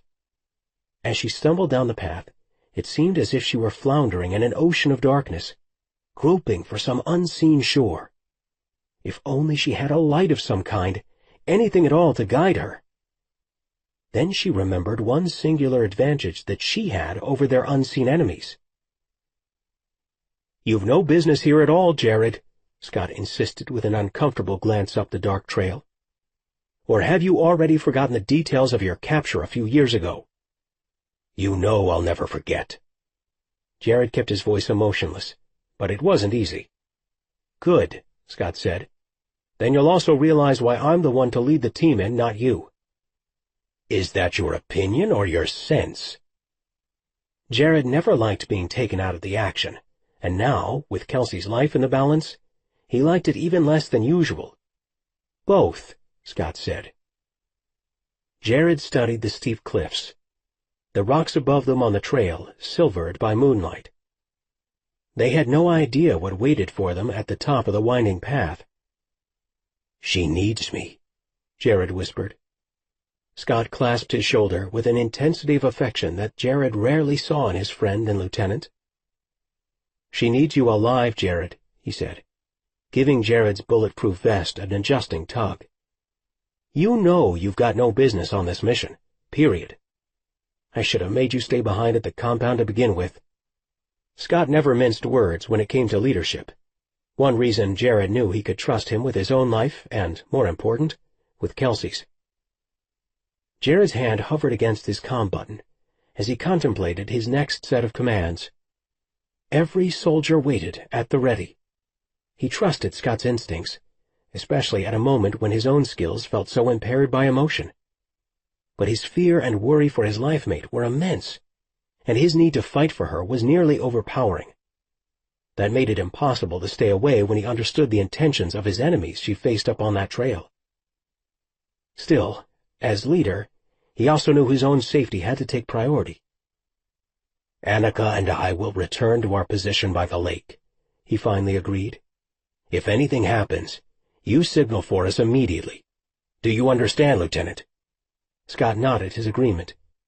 "Be careful, Commander." Jared glimpsed the flicker of worry in his friend's dark eyes.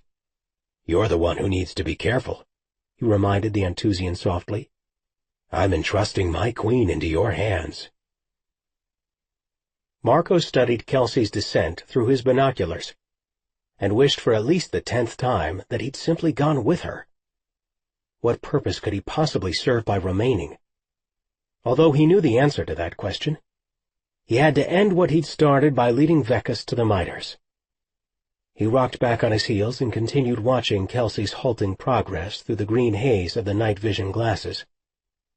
Humans registered with a mid-level energy reflection, whereas the Enthusians' thermal register was always brighter, and the Rafarians the brightest of all. Then, of course, there were Jared and Kelsey, another story altogether. Kelsey's register had always been completely singular, falling somewhere between the human and the alien ones as a result of her change. Her energy much stronger than a human's, yet not as brilliant as that of the others. And Jared's reading was the strongest and brightest of any he'd ever seen, even Thea's. It had always been a great source of annoyance to Vekas's future self that even with all his power, he had never once registered anywhere near as strongly as Jared on an average day. But that wasn't the most fascinating thing. What Marco was watching unfold now was an image he'd witnessed through these binoculars hundreds, perhaps thousands of times before, and it never failed to awe him. He was observing the way Jared's and Kelsey's thermal energies altered when they came into contact with each other. Whatever they were within proximity, their body chemistries and heat indexes literally changed in composition, assuming entirely different levels than each other held on their own. Over the years he trained his eye to instantly recognize their own peculiar heat impressions, so that he could track them. But he'd also quickly learned to follow their secondary register, the unique one they created together. Quite simply, when Jared and Kelsey were near each other, they blended, their energy becoming one. He wondered if Kelsey could feel how close she was getting to Jared, because he could certainly see it in the way her thermal energy was beginning to escalate, as was Jared's, where he was crouching just behind a nearby rock. Marco couldn't see him completely, could only catch a glimmer of his thermal register, which was intensifying by the moment as Kelsey approached him. Marco's reflections were cut short when he saw another familiar radiation, that of an Enthusian hybrid who was now flanked by two Rafarians.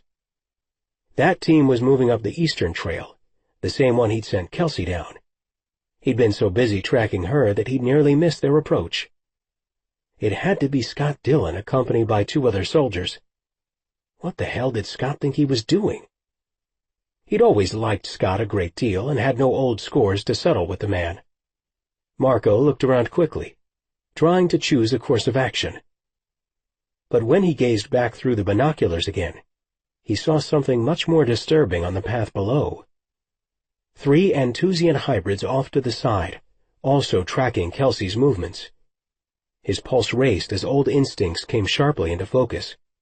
They were in terrible danger, all of them, and he had to do something or Kelsey would die today after all. Jared crouched in their hidden position, waiting beside Annika.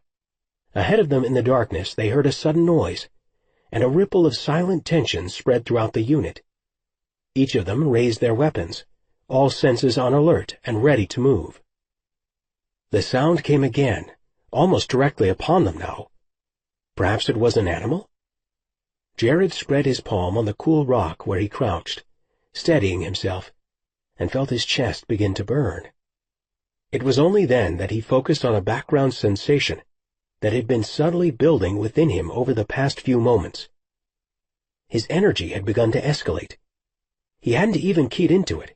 He often felt this way in the midst of a battle. It was a natural part of his Duravnian nature, and his other self often came to the fore when he was in danger.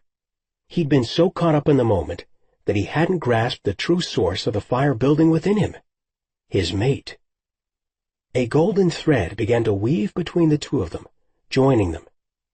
The connection became a living stream of impressions and sensations, a gossamer trail of fire, leading Kelsey straight to him. She was almost on top of him. She was that near. Not physically. It was her energy, teasing at him, urging him to open their mating bond. His hands burned with the power of it, the heat radiating into his forearms instantly. "Love, where are you?" "Oh, thank God. Listen, Marco let me go." The connection solidified between them, causing his body to tighten with awareness of her. He trembled in reaction, and leaned against the rock to steady himself. Set you free.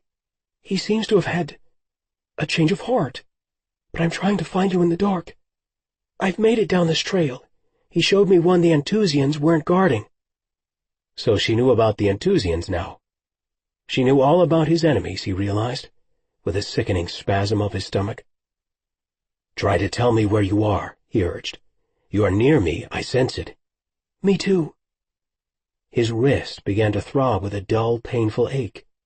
You're hurt, he cried across their bond. If that bastard so much as— It's nothing. Don't worry, I fell. Again the sound from just beyond their position. Annika crouched, cocking her gun. But Jared caught her shoulder. It's Kelsey, he mouthed. I'm going to call like an owl, he told her. Follow that sound. Cupping his hand to his mouth, he released the bird's cry. I heard that. You're nearby, really near. Cupping his mouth again, he prepared to cry out, when searing, bone-shattering pain exploded through his arm. He processed the accompanying sound of gunfire a moment later, as if he were a distant observer of the event. In the background of his mind, he heard Kelsey calling out to him, communicating, but he couldn't focus enough to answer her, because of the mind-numbing pain that radiated through his arm and shoulder, and on into his chest like a shock wave. Annika leaped to her feet, followed by others. He tried to do the same, but his legs buckled weakly beneath him. Only then did he realize he'd taken a shot, not just to his shoulder, but to his upper thigh as well. Kelsey, I am injured. Oh God, Jared! Be careful, I'm coming, be careful! Stay, he rasped. Love, stay there. Sniper, Annika cried as he collapsed to his knees. Protect our commander. Orders spun about them, and he tried to work his mouth, tried to see anything other than the blinding red haze of his pain. His people took hold of him, forming a ring about him with their own bodies. Clawing at the frozen ground, he gasped for breath, unable to find it. The sniper had aimed well, hitting only places where his body armor left small vulnerabilities. Kelsey. She was out there, in danger, and now he couldn't protect her. This was his last thought, before he collapsed face first in the snow. All she could feel was the pain, blinding her, crippling her, shattering them both into millions of pieces. Jared's, her own, it was all joining in some horrible swirling dance between the two of them. She'd known the precise moment he was shot, because she'd felt every one of his wounds, as if they were in her own body. Every one of his injuries was an assault on her, because of their open connection at the moment of impact. And now Kelsey would be damned if she would let him go. Not like this. Not now.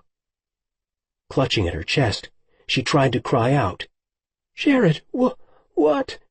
No answer. She couldn't move, couldn't think. She couldn't even cry out to him again.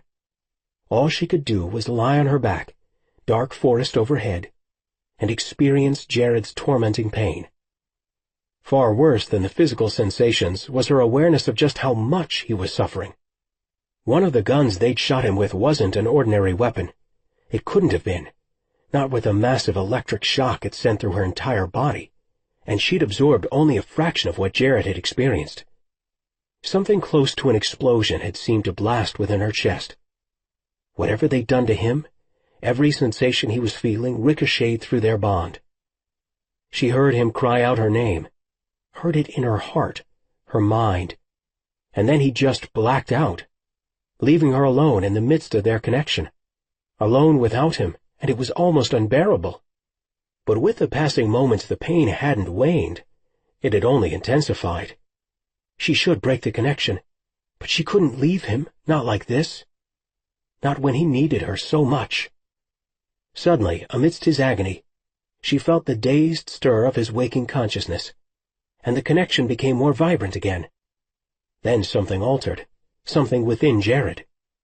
What's happening? She wondered in utter panic, and yet she couldn't seem to look up. The pain was that immobilizing.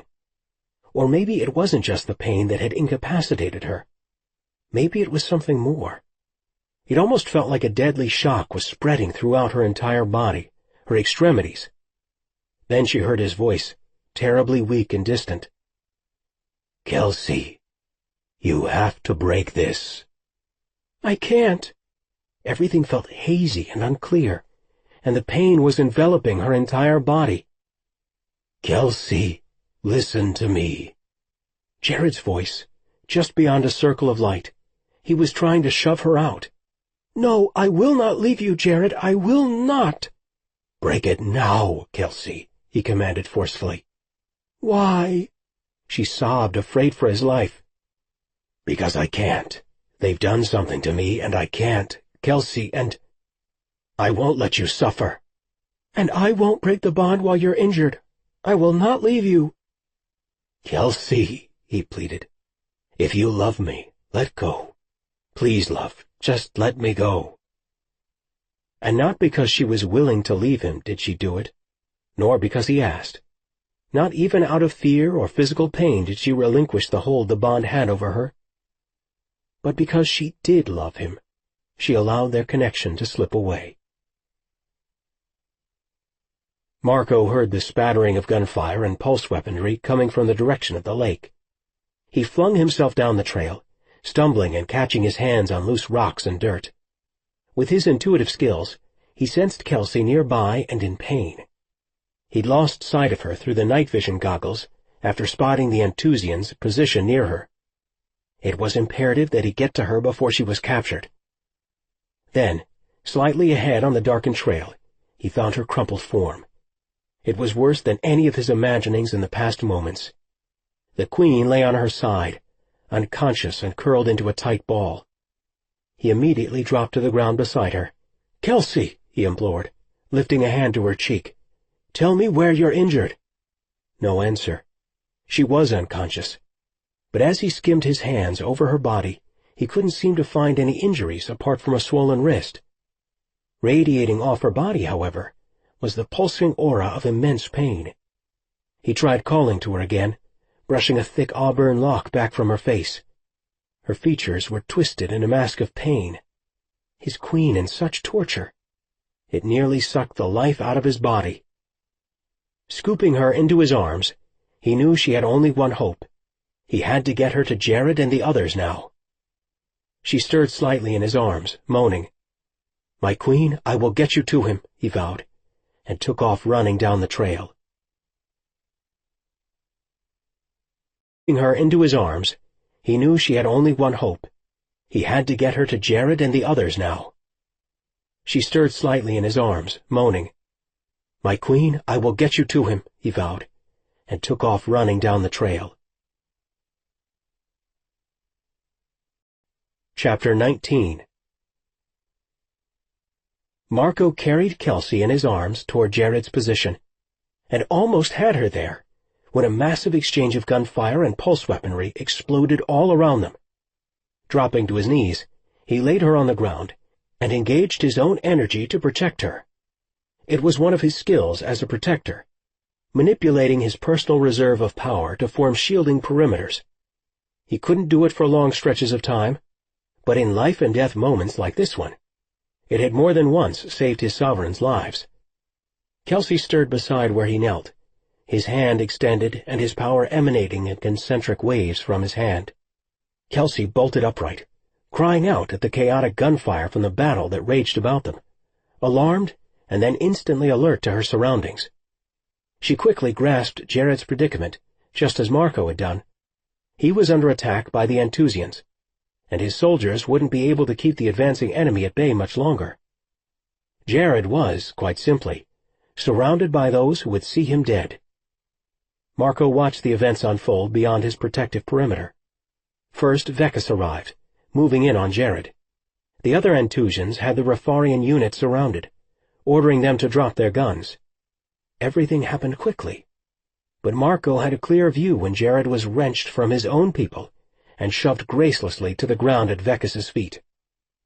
Jared doubled over face first, one hand clasping at a gunshot wound in his upper thigh, the other scrambling for purchase in the snowy ground to keep him from collapsing completely. The snow beneath him instantly began to darken with his blood.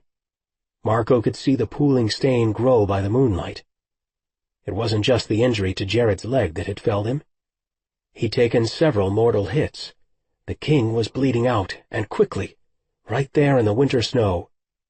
"Marco, you've got to let that shield down so we can get to him," Kelsey begged. "You can protect him if you let me go."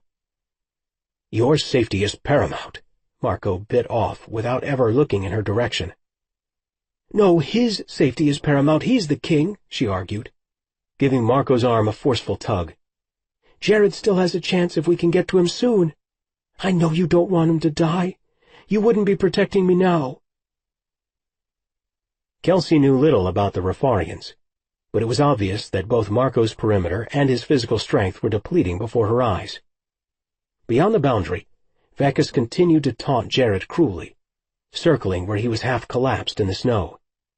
"So, the king bows before me now," he said with a sneer. "Oh, Ratus will love this detail. I'll share the moment with pleasure." Who was Ratus? Kelsey didn't even know the full host of Jared's enemies, and staring at his fallen, brutally wounded body, she ached to know every one who had ever wished him harm. She'd take up a gun and go after them all herself. Jared struggled with every breath he took, his chest rising and falling with erratic gasps. Vekas examined him clinically, then said, "We've been in this situation before, as I recall." Vekas gave Jared a hard shove that sent him tumbling sideways. Jared's hands splayed against the cold ground, and he barely managed to catch himself, panting and gasping for air. "We've been in this moment before." Vekas paused, giving Jared a hard poke in the ribs with the butt of his rifle. "But no matter what we do, you just keep repeating yourself." Vekas laughed at his own joke until Jared raised his head weakly and met his enemy's eyes. "You're going to lose," Jared said. The snow beneath him was soaked with his blood, and Kelsey knew that if they couldn't get to him soon, his life would be over. How was he even holding his form at all after losing so much blood? And if he did shift, would he be able to escape?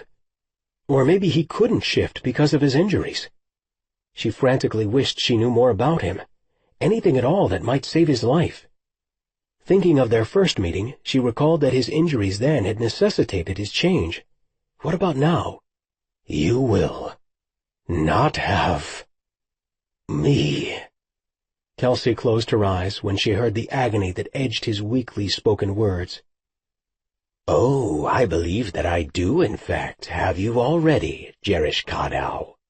Or shall I call you my lord?" Vekas sneered. "That seems appropriately ironic, in view of how this little drama is ending.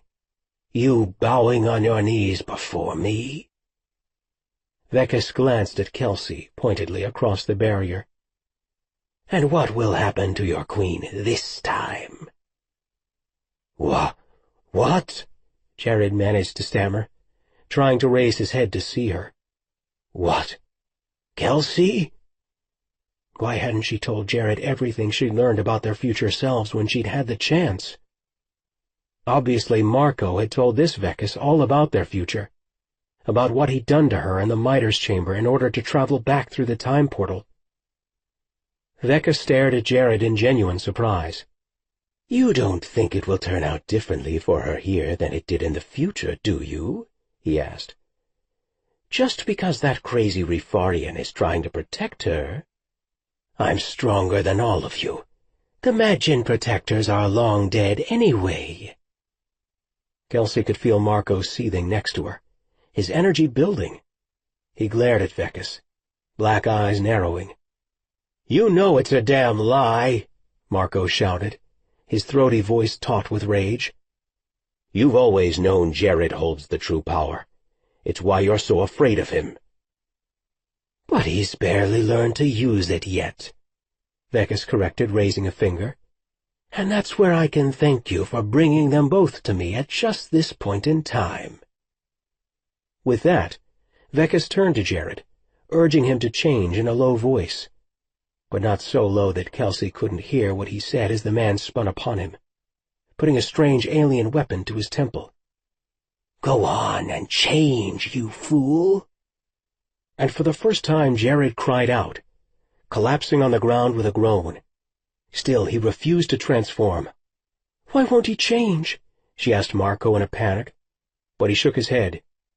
He won't let Vekas take him captive in his change. "Can Vekas do that? Take him prisoner in that state?" Marco's outstretched hands trembled. Yes, but Jared would die before he let him. To be controlled in his change, it would be the death of him. If he were uninjured, his Daravnian self would be formidable, a terrible weapon against Vekas. But if he were captured like this, but in his energy form, the torture would be unthinkable, and Vekas might even try to weaponize his power. But it would be the containment of his energy that would destroy Jared. No, he won't let himself be taken in that state. Marco met her gaze significantly. He won't make his change here. He will die first, Kelsey. He will die. He will die. Marco was preparing her for the inevitable. She knew it by the tone of his voice and the way he met her eyes with a shocking steadiness, despite all the madness around them. Kelsey grabbed his arm, determined to get through to him. "You have to go to him," she begged. "Now, Marco." "So I can leave you unprotected? So Vekas can kill you too? That's what he wants, you know." He paused and looked at her, his dark eyes flashing with emotion. "You heard it yourself." "He wants Jared." "No, he wants the king and the queen," Marco stated firmly. "I know you hate Jared," she began quietly, standing as tall as she could. "That much is obvious. But I also know there was a time when we could trust you, that I could trust you. I'm begging you. He's dying out there." Marco closed his eyes for a moment, and Kelsey couldn't read his expression. Finally he glanced at her, his dark eyes full of compassion? She couldn't be sure. "Kelsey, I'm doing what he wants me to do," he said. "You love him, you know it's true." A sob caught in her throat. She did know it was true. Jared wanted her safe, not falling beside him. She felt hot tears begin to stream down her cheeks. "There's got to be some way," she whispered in a defeated voice, the sobs coming more quickly now. "Why can't you do what I want you to do?" Marco bowed his head solemnly, hesitating for a brief moment. Finally he spoke. "Because long ago I promised him that I would protect you at all costs," he replied softly, "above his own life, if need be. I forgot that pledge for many years." Marco cupped her cheek in his rough palm. "But tonight I intend to honor it, my queen." Kelsey turned from Marco slowly, and her gaze fell upon Jared. He lay slumped forward on the ground as Vekas continued his assault with the alien weapon. Slowly he raised his head, and for the briefest of moments their eyes met. Across the barrier, through the night, something flickered between them. Not their connection, not precisely. Something more. An understanding of sorts, a unity of minds. Their gazes locked, and even without their connection, she heard his words. They echoed outside of the moment, through lifetimes. So simple, so pure, they rang within her the very moment he thought them. "I love you." At that precise moment, from the surrounding darkness, a full battlement of Rifarian troops appeared, weapons flashing and firing. Kelsey thought she recognized Thea very briefly in the fray, her rifle releasing a loud burst of ammunition. And then she glimpsed other Rifarians. The action was unfolding so fast in the darkness, she could hardly make out anything. But she could hope. Dear God, she could hope they reached her mate in time to save his life. Scott came up from the rear, firing with all his might. He'd be damned if he would let Jared die this night. And he'd sure as hell be damned before they'd take his king prisoner again. Not after what they did to him last time. He waved another unit of soldiers forward, from where they crouched in the wooded clearing. "Now, now, now," he ordered, trying hard just to breathe. As a group, they pulled up alongside a giant boulder, one that gave momentary protection. Ahead of him, Thea had led in the first wave. Now he would lead in the others. "Go, go," he urged, and in they went. He had his night vision goggles on and could see Jared slumped in the snow. God, he'd lost too much blood. It was a dark circle about him. He had to get to his commander. Short, staccato breaths.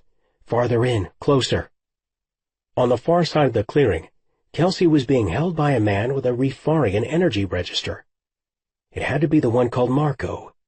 And he was keeping her in... what? A protective perimeter of some kind. No time, he thought, trying to remember to breathe as he sprinted to the end of the path, leaping over a fallen log that blocked his way. Soldiers were firing everywhere. Some of his men were down. Another desperate glance. Jared just lay there in the snow. Unprotected, no one holding him. Did any of their enemies even have him anymore? But then a pulse rifle aimed at Jared, someone Scott hadn't seen, obscured behind brush. Scott leaped without thinking, fired without rationalizing, and the assailant went down. Marco stared in disbelief. From where he stood it appeared that Vectis Densalt had just been taken out by Scott Dillon. His heart clenched inside his chest as he watched the Antusian warlord crumple to the ground. Everything had happened so quickly. Was the man only wounded, or truly dead? Marco blinked, watching the action unfold, hardly believing that one of Jared Bennett's greatest enemies might lie dead practically at his feet. But there wasn't time to contemplate the repercussions, not just yet. With Vectis down, Marco knew he had only one chance to reach Jared before the surrounding troops took him out. He turned quickly to Kelsey. "On my mark, I'm dropping this shield," he told her. "I'll go to Jared, but we have only a moment. During that time you stay behind me the entire time, understood? It's the only way I can protect you both." Kelsey gasped softly and nodded. Then Marco turned, placing his own body in front of hers. 3, 2, 1, Marco counted off, then dropped his hand, and his protective barrier dissolved. He felt the energy surge as it re-entered his body. The two of them moved in fluid motion to Jared's side, and he threw his hand up again, circling both Jared and Kelsey. When he did so, he felt a slight sense of panic. His energy was seriously depleted, and he was getting too weak to keep this up much longer. Then what would he do, and how would he protect them? Just beyond the purplish glow, Vectis staggered from the gunshot, but quickly rose again. His eyes flashed angrily as he turned to the man who'd fired the gun on him, Scott Dillon. Marco felt a surge of excited adrenaline, because Scott was a consummate warrior. He wondered if Hope Harper might be here somewhere too, though perhaps she wasn't part of their team yet. Scott and Hope had been a formidable fighting force, until she died. Her death, of all the ones Jared's forces had suffered, had always seemed the cruelest and most unfair. Maybe Hope was bringing up the rear. Marco turned back to pinpoint Vectis's position, and found the Antusian aiming at Scott, preparing to fire. Marco flinched, knowing what was about to come, but Scott's eyes brightened to laser points, momentarily blinding the warlord. Although barely more than a heartbeat, it was long enough to give Scott the advantage. He fired on Vectis again and again, until the alien slumped to the ground. That was the first moment Marco could actually glance down at Jared. The gun battle had unfolded so quickly, he'd never had a chance before now. What he saw caused his breath to catch in his throat. Jared was soaked in blood, the snow beneath him stained with it. His eyes were closed, his breathing shallow. Was he going to remain alive? Marco couldn't tell, but a sick feeling began to grow within him. Kelsey clung to her mate, burying her face against his chest, sobbing. "Hold on," she murmured over and over, refusing to let go of him. If Marco could only figure out some way to fix this nightmare he'd created for all of them. And as he stared down at Kelsey's sobbing form, a plan began to form in his mind. A way he might be able to save all their lives. Jared lay dying beneath her in the snow, but Kelsey no longer cared if she perished with him. With a hopeless cry of anguish, She buried her face against his still warm chest, listening for his faint heartbeat. She heard it, the dull, uneven thudding of it beneath her ear, and the weak sound terrified her. His naturally dark face seemed pale in the moonlight, and she wasn't sure if it was because of his injuries or just a trick of the light. Lifting a weak, shaking hand, he barely managed to touch her hair, his dark eyes meeting hers. He didn't possess the strength to speak. That much she grasped. There were no words anyway, nothing to say. Both instinctively understood his fate. He'd lost more blood than seemed possible and still lived. Kelsey felt it sticky beneath her fingertips, in her hair from where she leaned against him, soaking her sweater. The moment seemed a cruel mirror image of the night of his crash, almost at this very spot. He couldn't possibly hold his physical form much longer. It was only a matter of moments until he shifted to his true state. But even that he wouldn't maintain for long. There'd be no worry about him being captured in either of his bodies. She knew it, even as she clung to Jared's cooling body. "Don't try to hold on," she choked, tears streaming down her face. "Just let go if you need to, okay?" She released a sob and buried her face against his chest again. "Just let go, sweetheart. I'm here. I'll hold you until the end." She willed him to live, to stay with her, no matter what his form, even as she willed his passage to freedom. Away from Vekas and the enemies who hunted him, who apparently had always hunted this beautiful man she loved. Behind her she felt hands pulling at her, urging her away from Jared, but she would not relinquish her hold on her mate. Nothing would separate her from him, not even death. They were bound in every imaginable way. She'd be damned if eternity would step between them now. With a gasping cry, he reached for her face again, stroking the outline of her lips. "Love," he whispered in a rasping voice. "Sweet love." She nodded, showering his face with kisses, tasting the metallic warmth of his blood. "I'm right here, Jerishk," she promised him through her tears. "Don't worry, I'm here." In the distance, she heard the receding sound of gunfire as the battle moved farther away from where they were. Closer around them, it had grown still and quiet. She had the sense that people were gathered about them, watching and keeping their respectful distance. "Let go of me, Kelsey," he urged, closing his eyes for a moment. "Never." My energy," he tried to explain, but then swallowed and gasped for breath. She covered his mouth briefly with hers, a kiss that she hoped conveyed all the love, all the regret, all the pain she felt at losing him. "You won't hurt me," she promised him, sobbing those same words she'd spoken at their very first meeting.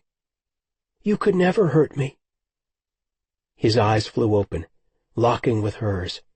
Then she felt what happened next, knew it was happening before it actually did. Heat and power and roiling steam passed over his body and into hers, and they became one.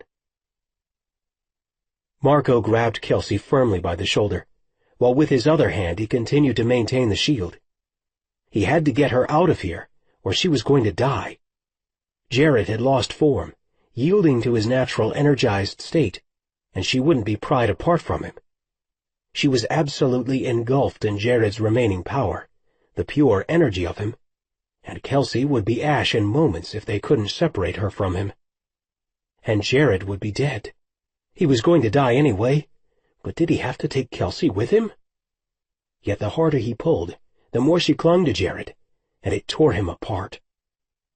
Marco had seen her in many tense situations before, had even seen her face down death, and she'd always been heroic. Sometimes she'd been stronger than the rest of them, but never once, not in all the years he'd known her, had he ever seen her this distraught. But what had he thought Jared's death would do to her? The answer was simple. He hadn't allowed himself to think about it, to imagine it at all. Because if he had, they wouldn't be here now. He never would have been able to go through with Vekas's plan. That was why he had to fix this, had to try, and he knew exactly what had to happen. But could he get where he needed to go without being struck down himself? And could he get Kelsey there with him?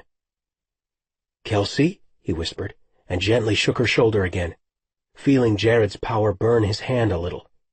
But she didn't respond at all. She was that lost in her grief. A little shudder passed through him when he realized how familiar this all felt, how much it reminded him of the way Jared and Kelsey's connection would sometimes leave them completely unresponsive to their surroundings. Then it hit him with the force of a pulse cannon. Kelsey wanted to die with Jared, was even willing it to happen somehow. And he didn't have the time to fight her will, or it would be the end of them all. He raised his binoculars and took a quick reading of the landscape. The sound of gunshots hammered the night. Total chaos was erupting. But so far no one seemed to realize he'd dropped his shield. That was the precise moment Jared's energy cooled. First it turned from its usual fiery golden color to a softer yellow, and then a muted green. All the while Kelsey clung to him, her body atop the roiling cauldron of energy that was his natural Daravnian form. Then Jared's power retracted visibly, growing smaller and cooler, fading to a cool blue-green until only a cold, soft cobalt blue remained. Kelsey was lifeless atop him, face down and immersed in his fading energy pool. She would dissolve right along with him if Marco couldn't get her to release her mate, and he could not. No matter how many times Marco pulled and worked to separate Kelsey from Jared, he could not force her to relent. In horror, Marco saw Jared's energy fade sharply. Soft blue yielded to gray, then gave way to black, until nothing at all remained of Jerish Kadau Benet Daravni, except a large red stain in the snow, and Kelsey had been consumed right along with him. A piercing scream raged within his soul, but Marco quelled it. He had done this. He had killed them both. Marco felt his energy waver at the thought, and made a risky decision. He could make his move now if he acted quickly. Glancing at the stain in the snow, all that remained of his king and queen, he made his decision, and he ran with all the life left in his soul. Marco's hands trembled as he took hold of the coiling device. He'd gone over every setting and adjustment 3 times to be certain, and yet using the miter still scared the hell out of him. He understood exactly how much rested on his getting this right, and also that what he was attempting was far from an exact science. The energy within the unit still glowed the vibrant orange-red that it had attained when Kelsey began powering it an hour earlier. It appeared to remain at full power. Marco prayed the device would work without her there to link with it. They'd left it in mid-launch, which meant that he had at least a chance. It seemed a miracle now that, in trying to help her open an exterior portal during their connection earlier, Jared had misguided her in the miter's usage. Instead, he had unwittingly instructed her in the opening of a time portal. None of them knew the miter's full capabilities yet. In fact, it would be several years before they did know how to precisely use the weapon anyway. Yes, that fortuitous turn of events had created instability in the dimensional space that might just save all their lives. He tapped in the codes, they locked into place, and Marco stepped back, waiting, and hoped with all of his protector's soul that this mission would succeed, that he would be catapulted back a crucial 5 hours in time. He tapped in the codes, they locked into place, and Marco stepped back, waiting, and hoped with all of his protector's soul that this mission would succeed, that he would be catapulted back a crucial 5 hours in time. Chapter 20. 5 hours earlier. Jared's bedroom took shape, the vibrant blue of interdimensional space dissolving into the familiar landscape of Jared Bennett's chambers. Marco's skin and muscles and sinew tingled all over. He stared down at his trembling hands and cautiously moved his fingers, surprised to find himself still solid and alive. The experience of traveling through time and space left his body feeling thinner somehow, transparent, insubstantial. Perhaps these sensations were the cumulative result of making 2 journeys so close together through a portal. Or maybe it was just traveling to such a relatively close place in time. 5 hours was a much less stable leap backward than the 10 years he'd bridged on his first journey. Shaky and nauseous, he felt as if every cell in his body had been shuffled and randomly rearranged. And yet here he was. Taking a tentative step, Marco felt his feet almost give out beneath him, before he collapsed on the edge of Jared's bed. In the bathroom, he heard Kelsey splashing and humming in a light, joyous voice. Sweet Kelsey, blissfully unaware that in this time, his other self had already managed the interdimensional weaponry to its full power, in order to transport himself the short distance from Mirror Lake to Jared's compound, without detection by security patrols. It seemed inconceivable now that he had believed himself capable of hurting her, the only woman who had ever truly claimed his heart. Burying his face in his hands, he let his thoughts travel 10 years into the future, to their last moment together in the Mitres chamber, and to the vicious battle they'd fought. Pressing a hand to his eyes, he tried to blot out the image of how he had hurt her there. With bone-shattering clarity, he recalled the feeling as he stamped down on her hand, knocking Jared's Strakestone from her grasp. She'd thought him her enemy, feared him her killer. Even worse, he'd given her nothing but proof of those beliefs. She knows now, he reassured himself. This Kelsey knows the truth. Only that wasn't actually true, he reminded himself. The Kelsey who knew the truth had died as a result of his actions. Thick bile rose in the back of his throat as he recalled watching her dissolve to ash before his very eyes. His body shook with tremors as he pictured Jared's energy fading to cold blue, and then to nothing. Dead. Both of them dead. The 2 he'd pledged to protect above all others. Tears came to his eyes, ones he'd choked back for more than 4 long years. Gods, they trusted him once. How had it all come to this? You serve them now, his protector's voice reminded him. You are here to save them, to shape their destiny. Marco dropped his hands away from his face, resolved. He had come to this room, to this precise moment, for only one reason: to prevent these other, deadlier futures, and to stop his own role of betrayal in them.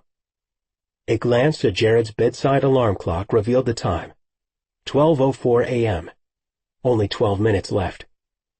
Upon his first arrival 5 hours earlier, the red digits had burned like the hatred he carried in his heart. The display had read 12:16 a.m., which meant that if everything played out exactly as it had the first time, Marco would confront the other version of himself at exactly 12:16 a.m. 12 minutes. 12 minutes to unfurl a destiny, to remake a ruined future. All their fragile hopes now rested on his lone shoulders. It was what he'd been born for, bred for, this moment alone. Of course, he couldn't be sure he had arrived on the right day. A quick glance around the room revealed the same casually discarded clothing, the rumpled throw pillows on the floor, the cooling fire in Jared's hearth. Everything seemed exactly as it had the first time, and he'd been so careful in his calculations. He had to proceed in hope that he had succeeded. Future Jared had been highly determined in sending her back to this time, and yet Marco still had no idea as to why. Not really, though he imagined it was to stop them from meeting each other at Mirror Lake. Jared had likely hoped to prevent the Mitres data from fusing with Kelsey's mind.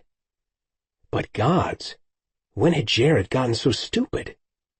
Didn't he know that without Kelsey by his side he was incomplete, a mere shadow of the leader he was called to be? That he needed her, the connection he had with her, in order to stay in balance and be king? Had he thought to prevent their falling in love? Or had the plan been even simpler? Marco could waste his precious 12 minutes endlessly speculating, but none of his imaginings would matter to the Jared and Kelsey who would soon enter this room. Future Jared's plan had failed, as had Marco's own murderous one. But something else niggled at Marco, too. Had Jared perhaps intended to send Kelsey back to Thea, to avert her own betrayal? Jared had always believed that if Thea only understood who she really was, she would rise to her destiny. She was royal-blooded, with unique gifts and abilities, and possessing strength of will matched only perhaps by her king and queens. He grimaced, recalling who Thea had become after Jared had mated, and then married Kelsey. Marco stood cautiously, but found his feet much steadier beneath him now. He strode to Jared's small corner desk, pulled open a drawer, and rumbled through his books and papers. His hands settled on a small, leather-bound volume of Shakespearean sonnets, a collection Jared had treasured for as long as he'd known the man, not just the one poem inscribed in their matching wedding bands, but an entire treasure trove of human language that the king had valued. In the poems, Jared had once told him, he found a reflection of the species' beauty, something he could hold on to as he fought to defend the humans. Jared had always been a king with a heart of compassion, until the day he had turned his back squarely on Marco.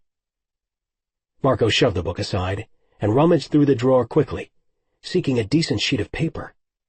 When he found an open notebook with a clean page, he grabbed a pen. He pulled the chair out, sat at Jared's desk, and began writing a letter he had not believed possible earlier today. My dearest Jared and Kelsey. Marco had been writing furiously for a good 5 minutes. He'd never tried to pen anything so quickly in all his life, and hoped they would be able to read his scrawling words. One consequence of being left-handed was that no one could ever read his damned writing. Jared had told him so dozens of times, Kelsey as well. He glanced back over his hastily scribbled words and hoped the letter would be at least somewhat legible. His message would be shocking enough to all of them. He jerked his head in the direction of the clock. 12:11 a.m. 5 minutes to go. So much left to explain. He'd give anything for just a few hours with Jared and Kelsey, time to sit with them and answer their inevitable questions. But he hadn't dared borrow that kind of time, lest he risk missing the other version of himself, which meant his only choice had been to arrive as close in proximity as possible to when he'd first appeared. It was the only assurance that he could subvert his own betrayal. He glanced at the clock and resumed his furious scribbling. Marco slipped the letter into an envelope he'd found in Jared's desk drawer and sealed it firmly, pressing his thumb along the backside for good measure. He wrote their names on the front of the envelope and propped it against the book of sonnets. He hoped that Jared would notice it there immediately when he returned to the room. 12:14 a.m. His heart began to hammer within his chest. He felt as much trepidation about facing this other version of himself as he would any enemy. But it would be swift, easy, without bloodshed or incident, but not painless. When they encountered each other, both of his selves should disappear. Two versions of one person could not exist at the same place and time, so he hoped he wouldn't actually have to battle himself. But he was prepared to do so to the death if necessary. How could a heart change so thoroughly in a mere 5 hours' time? He'd begun this day filled with so much hatred and roiling resentment toward Jared, and he was ending it someplace else entirely. All the intervening years had evaporated. Seeing Kelsey as a young woman, younger than he'd ever known her to be, and Jared, before his years of Anthusian captivity, had opened Marco's eyes again, made him remember things he'd long ago cast into a well of forgetting. This was not the legacy he wanted to leave, no matter what Jared had done to him 4 years ago. Nor was it the man Marco had been designed and trained to be, and that was the true lesson of this day. Marco stared down at his hands again, and turned his right wrist over slowly, feeling with his fingertips for the quickly beating pulse. Lifting his other hand, he allowed a tiny beam of light to flow upon the underside of his wrist, and allowed himself to see what he believed would no longer be there, couldn't possibly still be there after so much betrayal.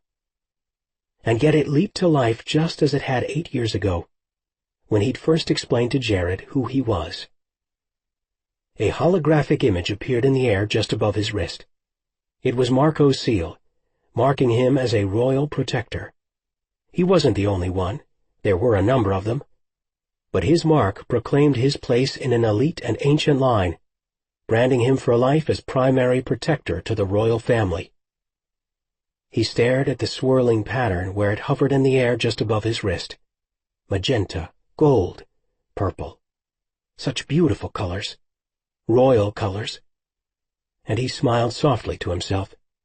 Sabrina would be so pleased to know that he hadn't disappointed her in the end. He allowed his other hand to drop away, and the seal vanished. 12:15 a.m. He took a deep, steadying breath. 1 minute left. A single minute that seemed to last an eternity. It had hung in the air for so long already, he thought he'd go mad with the waiting. All his senses were on edge, and he was ready to face whatever happened. He had come out on the other side of something today, a journey that had begun 4 years ago, in fact. He smiled faintly to himself, knowing that he had won this siege, waged by some unseen force against his very soul. He had reclaimed himself in the course of battle this day, and now he was going to die. That much Marco did know. But as strange as it might seem, he didn't mind. He was proud to do so. Proud to walk out his destiny. To be the man he'd been called to be. He closed his eyes for the briefest moment, his last moment, and thought of Kelsey, her beautiful smile, her luxurious, flame-touched hair. The air around her had always been electrified for him, different from when she wasn't with him. That feeling had intensified incredibly when he'd begun to feel her connection with Jared, as he'd caught those brief glimpses of what the two of them shared. Their bond had begun to seep over to him somehow, and he'd had the tiniest glimmer of what it would have been like if Kelsey had loved him. In hindsight, Marco understood what had happened with their connection, how he had begun to intercept it, his natural gifts of intuition playing havoc with his mortal emotions. It had come first in tiny gossamer shimmers, later in huge, powerful waves. What had been intended to better equip him to serve, that he should have been able to connect with them whenever they were in danger, had instead transformed into something twisted and tormenting. He'd felt all their love, and yet been left standing outside, gazing in at something beautiful that he could never be part of, and could only yearn for in the deepest recesses of his heart and mind. He opened his eyes again, and his thoughts floated to Thea. That relationship had been a poor imitation of love, yet he'd felt something in her arms, those few times they'd been together. She had come to him that horrible night 4 years ago, just after Jared had thrown him out, and offered comfort, a place to stay. Thea had seduced him that night, in every possible way, and he'd been more than willing, because he'd never felt so desperately alone. Only later did he understand that Thea wasn't just seducing him physically, but was leading him to the darkest side of his nature, and straight into the enemy's camp. By the time she'd offered to take him to the Antusians' highest realms, he'd been happy to follow her lead. And in the process, he'd lost what was left of his soul. Until tonight. Perhaps if she hadn't already lost herself so thoroughly. Perhaps if things had played out differently. But things hadn't been different, and she'd used him completely. It had never been love for her, even though somehow he'd felt a dim reflection of it in his own heart. He shook the thought aside, clearing his mind. 12:16 a.m. The time was at hand. He felt a quake within him, and drew in a sharp breath. There was a throbbing pain in his head, pounding now, demanding and incessant. A vaporous form appeared just in front of him, an apparition that quickly took shape as hazy edges became solid boundaries. And he found himself staring into the dark eyes of his other self. Gods, those eyes! Was that what he'd really looked like just 5 hours ago? So lost, so cold, so very dead? His other self became more concrete, totally solid. The deathly eyes widened, the mouth opened, and then both he and the other man collapsed simultaneously to the floor of Kelsey's room. The pain was unbelievable.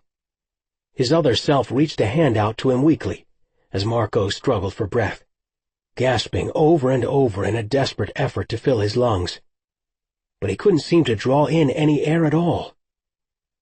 "You will not hurt them," Marco choked out, staring into those other black eyes. "I will not allow it." His other self opened his mouth to speak, his jaw working to form words, though only a hollow "oh" escaped his lips.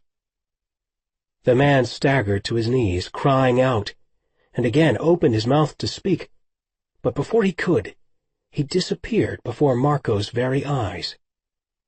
Marco crumpled to the floor, unable to breathe. And yet I am still here.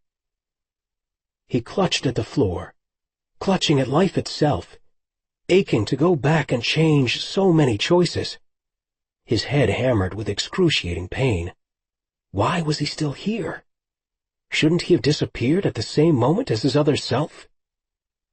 His very last thought was a quiet, gentle answer. Because you now have a greater will to live, a reason for being. Your other self did not. Marco rested his cheek quietly against the floor, knowing he'd achieved his destiny. He had given everything to protect his king and queen. They were safe now. He was restored. With that thought, and gasping desperately for air, Marco felt himself begin to fade away, 1 second, 1 cell, 1 molecule at a time, until only a shadow glimmered in the darkness, an echo of the soul who had once stood in that place. And then, fixing his memories on Kelsey, he disappeared completely.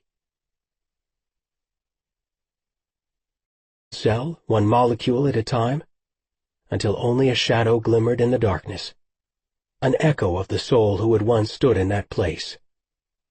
And then, fixing his memories on Kelsey, he disappeared completely. Chapter 21. Jared descended the stairs to his quarters with the quiet stealth of a mountain lion. Often one of his soldiers could be found in the media room, and he hoped to pass by undetected tonight, or at the very least without arousing gossipy interest. Word of the royal mating would travel throughout the ranks faster than a forest fire, and the last thing Jared wanted or needed was to be the one who struck the first match. He reached the last landing, and released a tightly held breath. It seemed fortune was with him, and that he was all alone this night. "I've been saving that bottle," came the husky voice of his best friend from the deepest shadows. "So much for luck."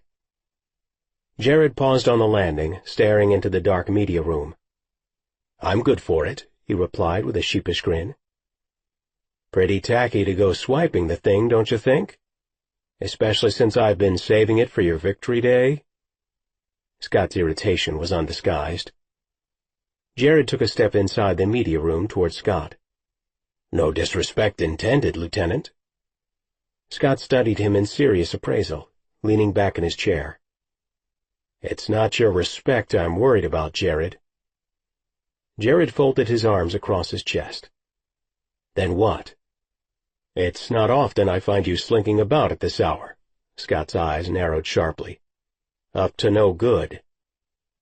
"I'm fine," Jared said, gritting his teeth at the suffocating protection. "You knew that I had to be." "This human has bewitched you, plain and simple." Jared laughed aloud. "Ah, so this is about my attraction to Kelsey." He knew he was downplaying the matter to a ludicrous degree, but he was not yet ready to discuss his mating with his lifelong friend. "You're bothered by it?" he asked in his most offhand manner. "Attraction is one thing, Jared," Scott said with a visible look of distaste, "but you can let it go only so far. Sex is sex, my friend, and best to keep it that way." This isn't that simple. Jared thought of how it had felt to be inside of Kelsey. the soft curve of her hips beneath his, that cascade of jewel-toned hair across his cheek as they kissed, the thrilling sensation as her soul brushed against his. How could once ever be enough with his sweet human? Never. A lifetime would be needed. It's about far more than attraction, he finished huskily. She's hot, the end, Scott said, raising his eyebrows in challenge. Jared nodded in unequivocal agreement. She is beautiful, there's no question. For a human, Scott's keen eyes narrowed with almost laser-like intensity, but he made no further reply. Jared cocked his head, studying his lieutenant. You don't find her attractive? He was genuinely interested in Scott's appraisal of his new life-mate. Scott scowled. Humans are pale and round-faced. Now this comment, coming from Scott of all people, made Jared snort with amusement. That is laughable, my friend. He dropped into one of the large leather chairs, kicking up his feet. Scott continued. She's freckled and very pale, paler than most of her kind, especially when compared to you, my lord. Even you'll admit that. Jared's own high cheekbones and rich-colored skin stood in sharp contrast, not only to Kelsey's, but to Scott's as well. Jared grinned. You have fairer skin than my humans, Lieutenant Dillon. He smirked back at Jared. But I'm dark-blooded in my heart. Ah, the old racial questions, Jared observed with a smile, raising their heads once again. Scott raked fingers through his raven-black hair, which seemed to respond by shooting out in every possible direction. But he said nothing. Scott's hybrid DNA had troubled him throughout their boyhoods, and on into their early adulthood. Guilt, anger, shame, those silent emotions were his constant companions, and he spoke of them to none besides Jared. He gave a shrug. I wish I were Rifarian. Jared leaned forward in his seat, eyeing his friend with a forceful, kingly gaze. Lieutenant, you are Rifarian, he insisted. You hold the second highest place in my army. That says everything about who you are. Scott lifted his eyes to meet Jared's. Have you seen my DNA markers lately? Jared raised a finger, thrusting it at Scott. You lead this army, he reiterated. That is your pedigree. That is your identity, not some useless genetic map. Scott shook his head, staring into his lap. Jared, please. Am I incorrect, soldier? I wish... Scott blew out a weary sigh. I wish I respected the humans more, he finally said. And I wish I didn't hate my Anthusian blood so damned much. Jared leaned forward in the near darkness, eyeing his best friend intently. Saskatsa, he said, calling him by his most intimate, rarely whispered Rifarian name. Think you not of the importance of your heritage? Think you not it be key? Jared continued speaking in hushed, idiomatic Rifarian. Who better than you to rally all three of our races under one treaty? You, my lord, he said, burying his face in his hands. You are the one they will follow. And if something happens to me? Jared persisted, serious. Would you still carry out my mandate? His mandate had always been simple. To protect the humans from the Anthusians' genocidal ways, to prevent the harvesting of more humans, or the taking of more life, until a peace treaty could be crafted between all three species. Would you honor my wishes? Scott dropped his hands from his face in shocked concern. Are you planning on dying, sir? Of course not, Jared said. But I'm not certain you're planning on leading if I do. I will lead, Scott pledged with a vigorous nod. I will protect Earth. Should anything happen to you, I'll protect all those you love. And I know you love this species, even though I don't understand it. They hunt you, they want you dead. They do their level best to destroy you at every turn. Yet still you champion them. Because they do not understand either. They still hunt you, Jared, he insisted. Don't be fooled about that. Jared grew quiet. "Only a few," he finally agreed, thinking of Kelsey and how tender he knew her heart to be. Such vulnerability counterbalanced by strength. Such fearlessness in the face of the unknown. Admirable qualities he knew were a hallmark of other humans as well. "What are you doing with this Kelsey?" Scott stared at the muted television. "You obviously think she's gorgeous. You're half crazed by your damnable bond with a woman. Have you slept with her now, too?" Jared exhaled a soft, electrified sound of pleasure that caused Scott's mouth to fall open. "Oh, no, tell me I'm wrong," Scott said, his dark eyes widening. "Tell me I'm imagining that look on your face, sir." Jared felt warmth flood his features, and wondered if the blush was visible in the dim light of the television. "You sleep with women, many of them," Jared contended, and Scott rose to his feet, glaring down at him with thinly disguised impudence. "I sleep with them. Yes, I don't hide that fact," he said. "Our army has many beautiful Refarian women in it." "Refarian? For all sake, Commander, you could have your pick. Any one of them would have been honored." "You've slept with humans, too." Scott shook his head in denial, wandering to the other side of the room. "That's not true." "I've heard the rumors." In fact, it was Annika who'd reported that over the past year, Scott had developed quite a taste for human women, often leaving the camp in the late hours to seek their companionship. In Annika's words, he liked them human and blonde and small and well-endowed. "Rumors," Scott dismissed, tilting his chin upward. "And you believe them?" "It's my job to track my chief officers." Scott folded both of his strong forearms over his chest. "This dismal planet hardly makes a decent shore leave, but I'm determined to find my way here." "Why won't you just admit it?" Jared gestured at his friend, frustrated by the man's refusal to acknowledge the truth. "You have a taste for these human women that I'm told, pardon my saying so, can hardly be satisfied, if it can be met at all. That's what I'm told." Scott gaped back at him, wordless. At first his human skin blanched, but then reddened, high blotches of color forming on both of his cheeks. Yet he said nothing. "As I thought," Jared continued, answering for both of them. "My intelligence is accurate, which would make your round-faced and pale remark seem a bit hypocritical."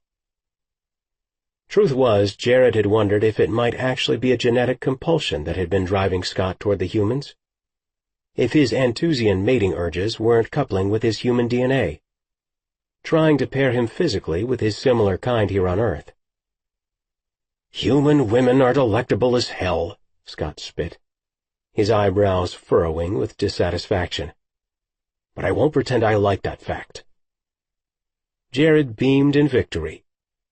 "Kelsey is quite so," he agreed, feeling the burn for his life-mate begin anew. He glanced down the stairs, toward where she waited for him, probably in his giant sleigh bed. "I'm sure you understand," he said, rubbing his palms together in anticipation. "No, I don't understand," Scott said, pacing the small room. "The attraction, yes. Sleeping with their kind for an hour or two? Yes, I more than comprehend the appeal of that, believe me." Scott paused, meeting Jared's eyes meaningfully as he made his full confession. "But not taking one as a life-mate. No, my lord.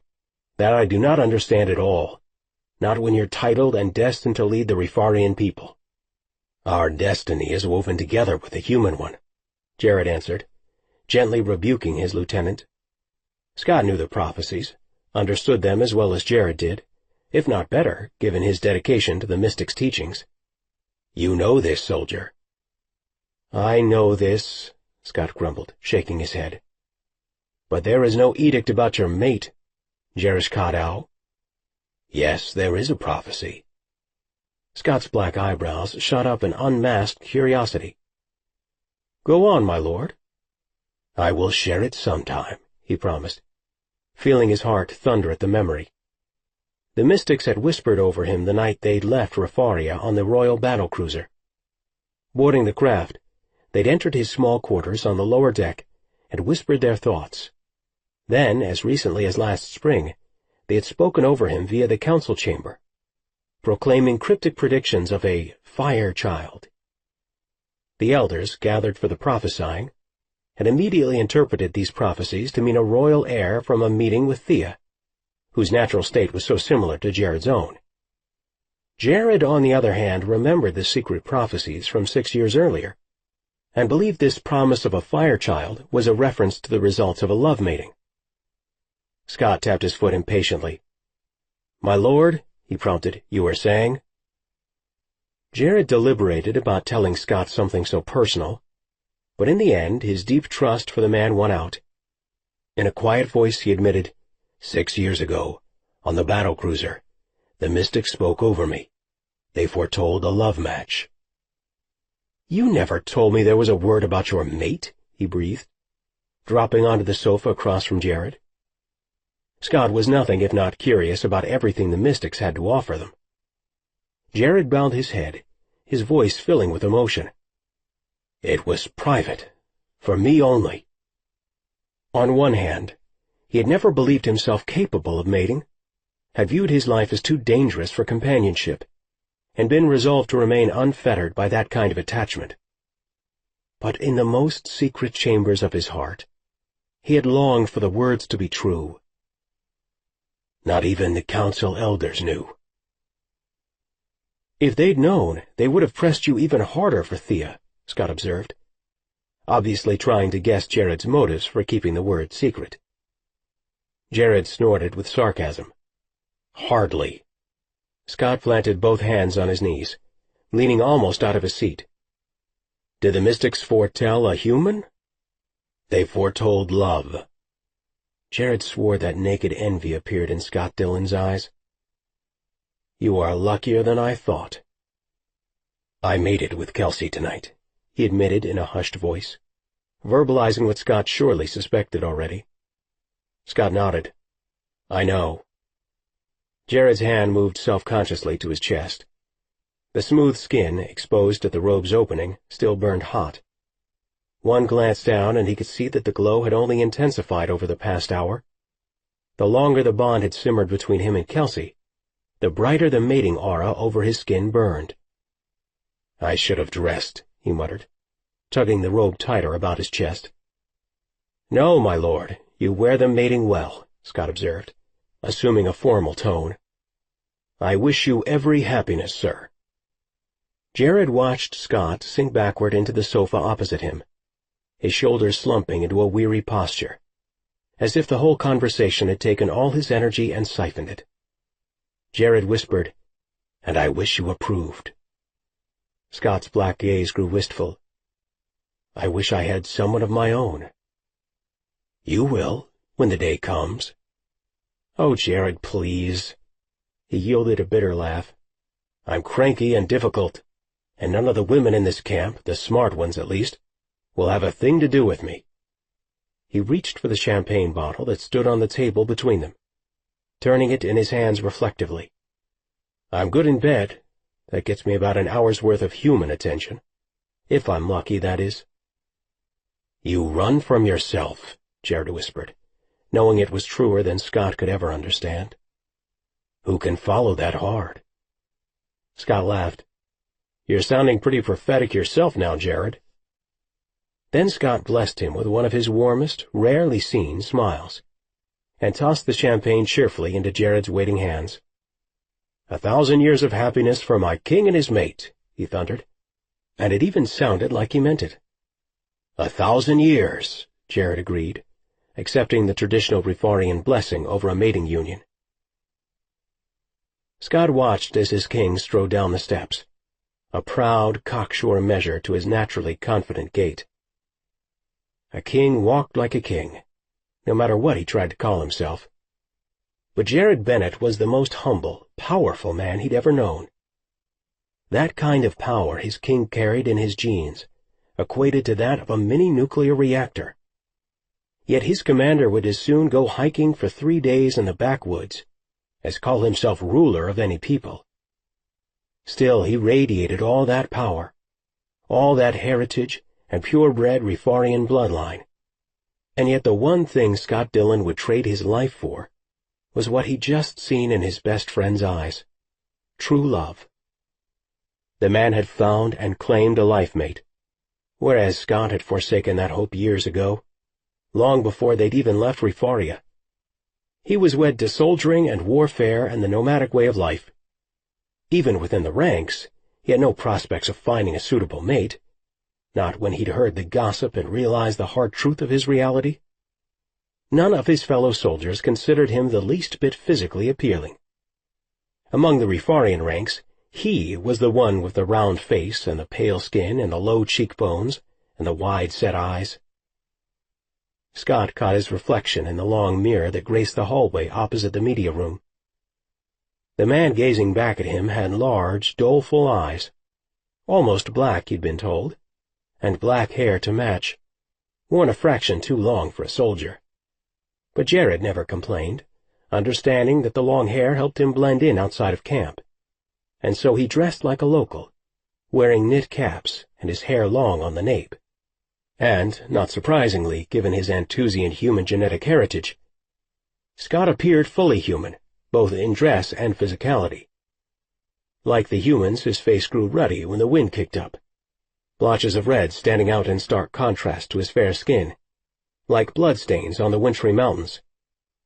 That didn't happen to the Rifarians, of course. Their own dusky copper skin had evolved on a planet prone to extreme conditions: hot sun, frigid winter, briny oceanscape. Anna had nicknamed him Snow White, which just pissed him off on principle, plain and simple. It made him feel like the outsider he always was among his crew, not to mention the implied insult of giving him a feminine designation.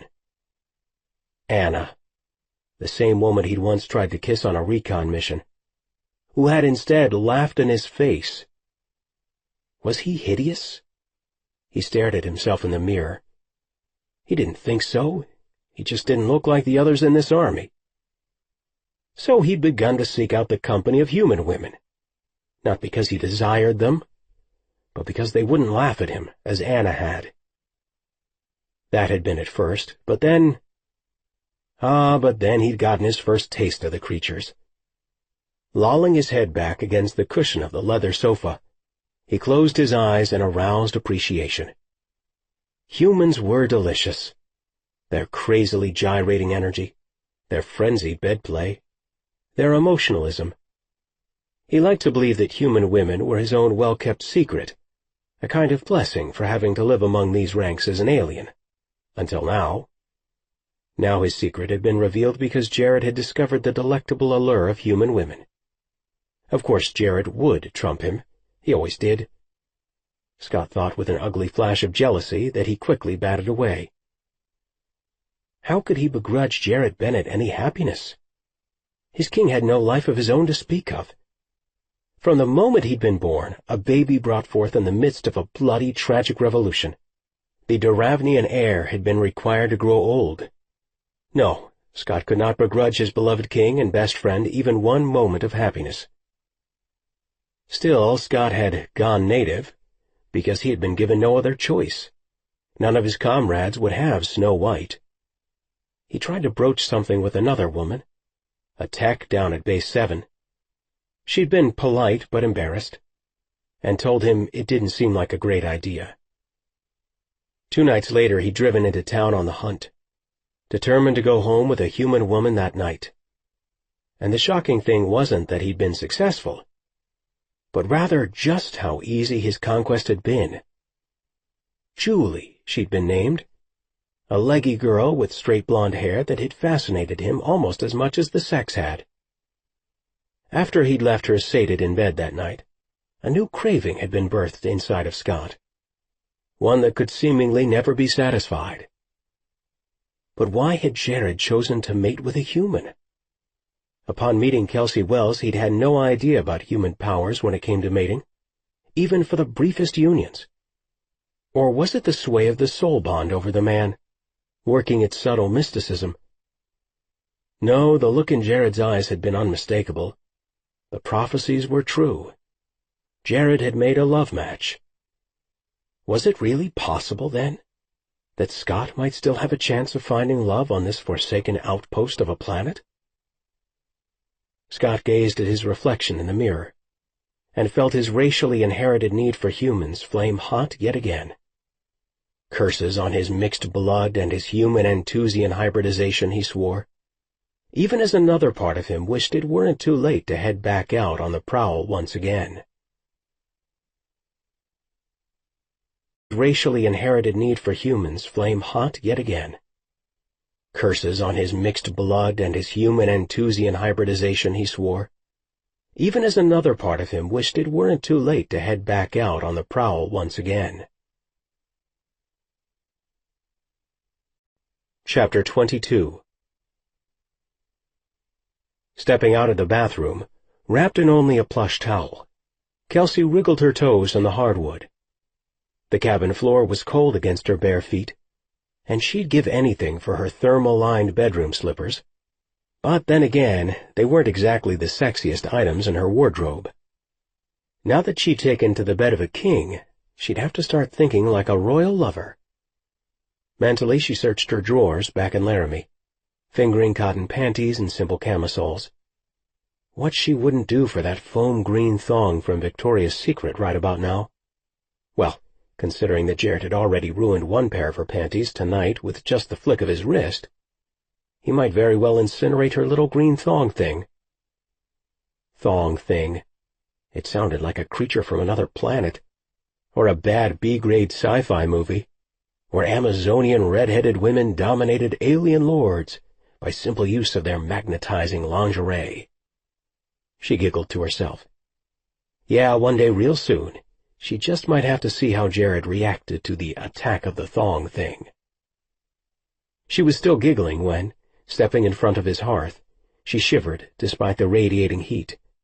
A sweeping chill settled over her skin, one that contradicted the giddy happiness welling within her heart. She glanced about the room. It had no windows, and the bedroom door remained solidly closed. Still, she trembled, tightening the towel about her body for protection. A crawling sensation along her arms reminded her of a feeling she used to get at her father's 200-year-old brick row house back in Virginia. She'd always sworn that place was haunted. She had the exact same sensation right now, as if some unseen person were moving all around her. Staring into the fire, she decided to shake off the feeling. The cabin, after all, was obviously a newer construction, and surely no ghosts hung around here. When the door to Jared's bedroom creaked, she almost jumped right out of her towel, spinning to see who entered. Jared laughed, his dark eyes crinkling with warm amusement. "Who were you expecting?" he teased, nudging the door open with his broad shoulder. His hands were filled with a tray, champagne and glasses, chocolates. Basically, the alien lord was bogged down with all manner of gifts for her, and she felt her face flush in reaction. Her creepy imaginings forgotten, she turned to face him, biting on her lower lip. Ridiculous, but she felt shy with him now that he'd returned. He deposited his small banquet at the foot of his bed, clearly proud of himself. "Would you like some champagne?" he asked, and then frowned suddenly. "Do you even like champagne?" She heard his unspoken thought. In a certain way, they barely knew each other yet, even though they already understood each other's hearts very well. "I love champagne, but do you like it?" she wanted to know. Just as she wanted to know his favorite music, what books he loved, his favorite colors, other than red, his birthday.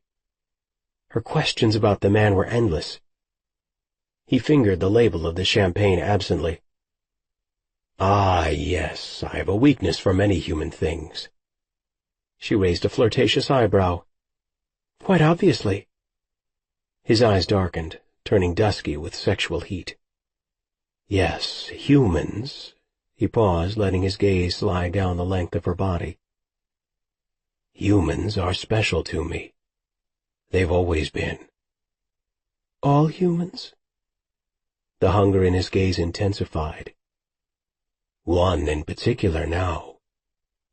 He reached for her, and his bathrobe fell open, revealing his smooth, bronzed chest. And it glowed. Literally. A soft luminescence emanated from his skin, and even his hands exuded subtle power and light. She didn't mean to, but she gaped at his exposed chest a little. "I suppose you're wondering." His voice trailed off, and she had to smile at the burnished red color that flooded his cheeks. "Well, you must be wondering about the light," he finally finished, rubbing his chest self-consciously. "It's all part of the mystery, Jared," she laughed gently. Then she cast a very quick downward look at her own half-concealed body. No glowing, no corona of golden heat ringing her skin. Oddly enough, its absence left her with a hollow feeling in the center of her chest. He seemed to read her thoughts. "It's because of my other nature," he explained softly, stepping closer toward her. She looked deep into his eyes. "What does it feel like?" "Warm, tingling, alive." His lips formed a slow, seductive smile. "Arousing." She opened her palms toward his chest. "Can I touch you there?" He swallowed visibly and nodded his agreement. She slipped hungry fingers beneath the collar of his robe, and met the velvet warmth of delectable skin. God, she loved the way Jared felt. The smoothness of his chest, only the downiest black hairs dusting his warm golden skin. The allure of it beneath her hand. She slipped both open palms beneath the terry cloth, exploring, rubbing, until he gave a soft gasp of pleasure, the robe falling completely open. "You're right. It's nice and cozy in here," she whispered. And he leaned in close to her until his hot breath fanned against her cheek. He smelled like the earth, all natural and touched by the mountain air. His large hands closed about the center of her back, drawing her closer against him. With her hands, she edged his robe farther open, until it slipped off his shoulders and he shrugged it to the floor.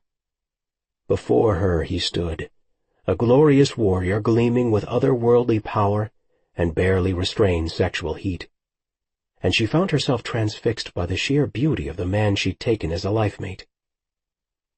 She took a step backward, but he grasped for her. "No," he growled low in his chest. "I need you in my arms, not separate from me. Please, mate, I beg you." "But I want to see you," she explained, her voice a husky shadow of what it normally was. And she did want to see him, desperately wanted to see his fire, displayed all across his skin.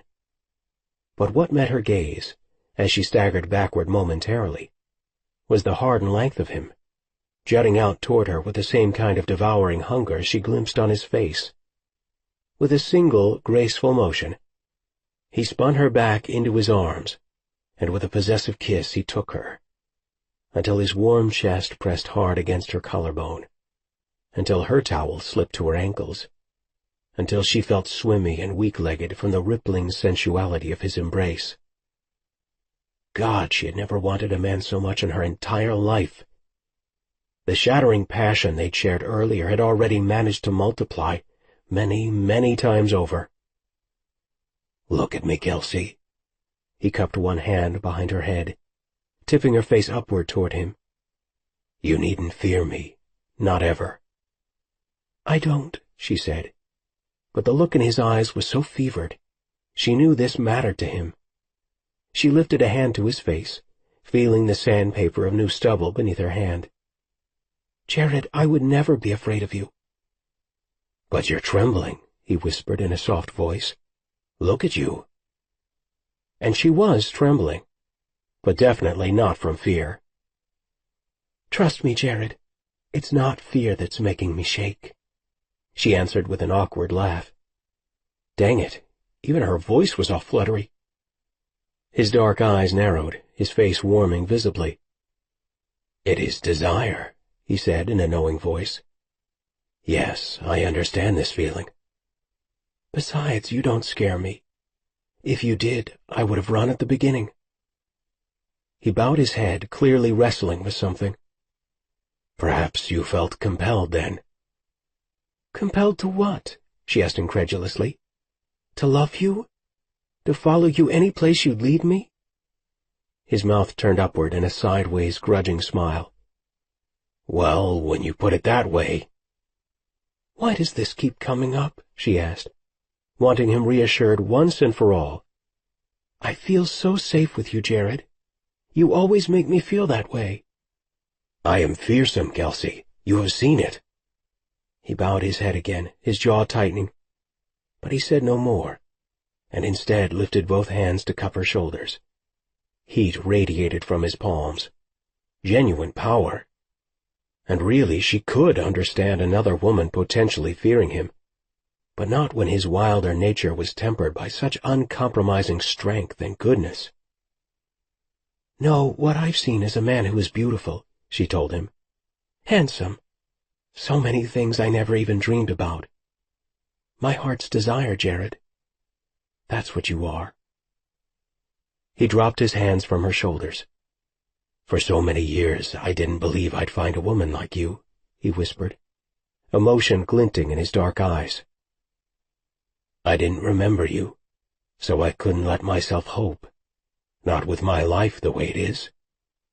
Who would stand with me? Who would love a man who'd done the things I have? He gazed downward at his open palms, shaking his head. You still have no idea, not really, of what or who I am, Kelsey. I know your heart, Jared. I've seen your soul. That's all I need to know right now. His eyes widened, ringed with emotion for a long, silent moment. And then with an almost pained cry he captured her mouth roughly with his own. His tongue sought hers, his hands moving all over her body as if needing to learn the shape of her. Jared wanted everything about Kelsey. Her body, her mind, her soul, her spirit, her hunger for life and learning, everything he could taste across their newly formed bond. But if he didn't have her physically again, now, he thought he'd absolutely explode with pent-up need. Kelsey, he panted in her ear, stroking his fingers beneath the soft curve of her bottom until he found her wet heat. I need to join again, Kelsey. I need to bond anew. Even as one part of his mind reminded him that he spoke of Refarian ways, another couldn't silence the need. To join, in body, soul, and mind, was the height of satiation for a Refarian. So do I, she agreed without hesitation. Did she even understand what he craved more than his next breath? Now, as full bondmates, he could lead her into deeper places, things she'd only begun to glimpse in their love-making. He dragged her back toward the bed, avoiding the tray and champagne bottle. With a deft move, he spun her so that she fell backward beneath him, her hips saddling right on the edge of the mattress. Not a bad strategy, he commended himself, nudging her legs apart with his upper thigh. She lay on her back, gazing up at him, and he positioned his erection right between her legs, barely able to restrain himself from plunging deep inside the woman. But not yet, he cautioned himself. Pleasure her, ravenous king, she longs for it. Take her to an unknown, sweet place. Hitching his hands beneath each of her knees, he lifted her thighs around his hips, drawing her tight around him. With a painfully gentle gesture, he pressed against her opening, so warm, so ready for him, and teased her, nudging, stroking her with his length. Beneath him she gasped her urgent need, but he planned to take more time. With a shiver of desire, he lifted his open palm and slowly rubbed it across one of her breasts, the nipple beating in reaction to his caress. She squirmed beneath his stroking. He felt the aching crescendo of her lust wrapping itself around his mind. Impossible not to feel it across their bond, its pulsing heat slamming into his every awareness. "Take me," he heard. "Jared, just do it." He bent low over her, leaning heavily on one forearm, and showered her chest with kisses, suckling on first one breast and then the other. "You are ready?" Her hot breath warmed his cheeks as she reached to cup his face in both of her gentle hands. "Oh, God, what do you think?" "I think you are enjoying yourself very much." He groaned across the thin barrier separating the two of them. "I think I should not rush things," he teased. She tugged his head down against her chest, holding him hard. "Do it." He laughed softly, climbing past her and into the center of the bed. "Not yet, love." With a dramatic gesture, he reached beneath her and folded back his dark bedspread, revealing the edges of pale cream satin sheets. His people were always insisting on some modicum of royal treatment for their king, and for once he didn't disdain their showy pampering. Kelsey sat up, her mouth swollen from his kisses. She reached one hand, gingerly stroking the edge of the satin sheet. He felt a surge of pride, that he could offer her something indulgent and sensuous here in his war camp, gave him a heated thrill. She was his mate. Here in this chamber, he could worship her completely. He drew back the covers in silent invitation, and with the sweetest of smiles she slipped her bare body underneath. "Ooh," she whispered huskily. "These feel nice, Jared." He growled his own pleasure, sliding his heated body beside hers. Whenever he was around her, he couldn't seem to constrain his soft growls and rumbles of desire, even though he knew his Rifarian expressions had to be alien to her. Still, as he nestled against her, tugging her hips flush to his, another ardent growl escaped his chest. She smiled seductively at him. "I have an idea." Nuzzling her collarbone, he suckled at the tender flesh there. Does it involve interspecies bed play?" he purred, ready to take her at any moment. "Here," she instructed, giving his shoulder a light shove. "You roll onto your back." He blinked up at her, curious, and did exactly as she guided him to do. Closing his eyes, he shivered in anticipation. He heard the rustle of covers, the shifting of her position, and then something light tickled his thighs, causing his abdomen to knot with fevered expectation. Then the sweetest pleasure possible. Her mouth. The unexpected warmth of it closed over his shaft. His eyes flew open, and he found her head bent low over him. Her thick curls spread across his thighs. He dragged his fingers through that auburn hair, desperate to hold himself back. Groaning, he thrust upward beneath her, licking and sucking, his hips riding off the mattress again and again. He was absolutely desperate for more. He wanted it deeper, harder. Gods, if she didn't stop. But she didn't stop. The sensations increased in their fury and intensity, and it was all he could do not to release himself right in her mouth.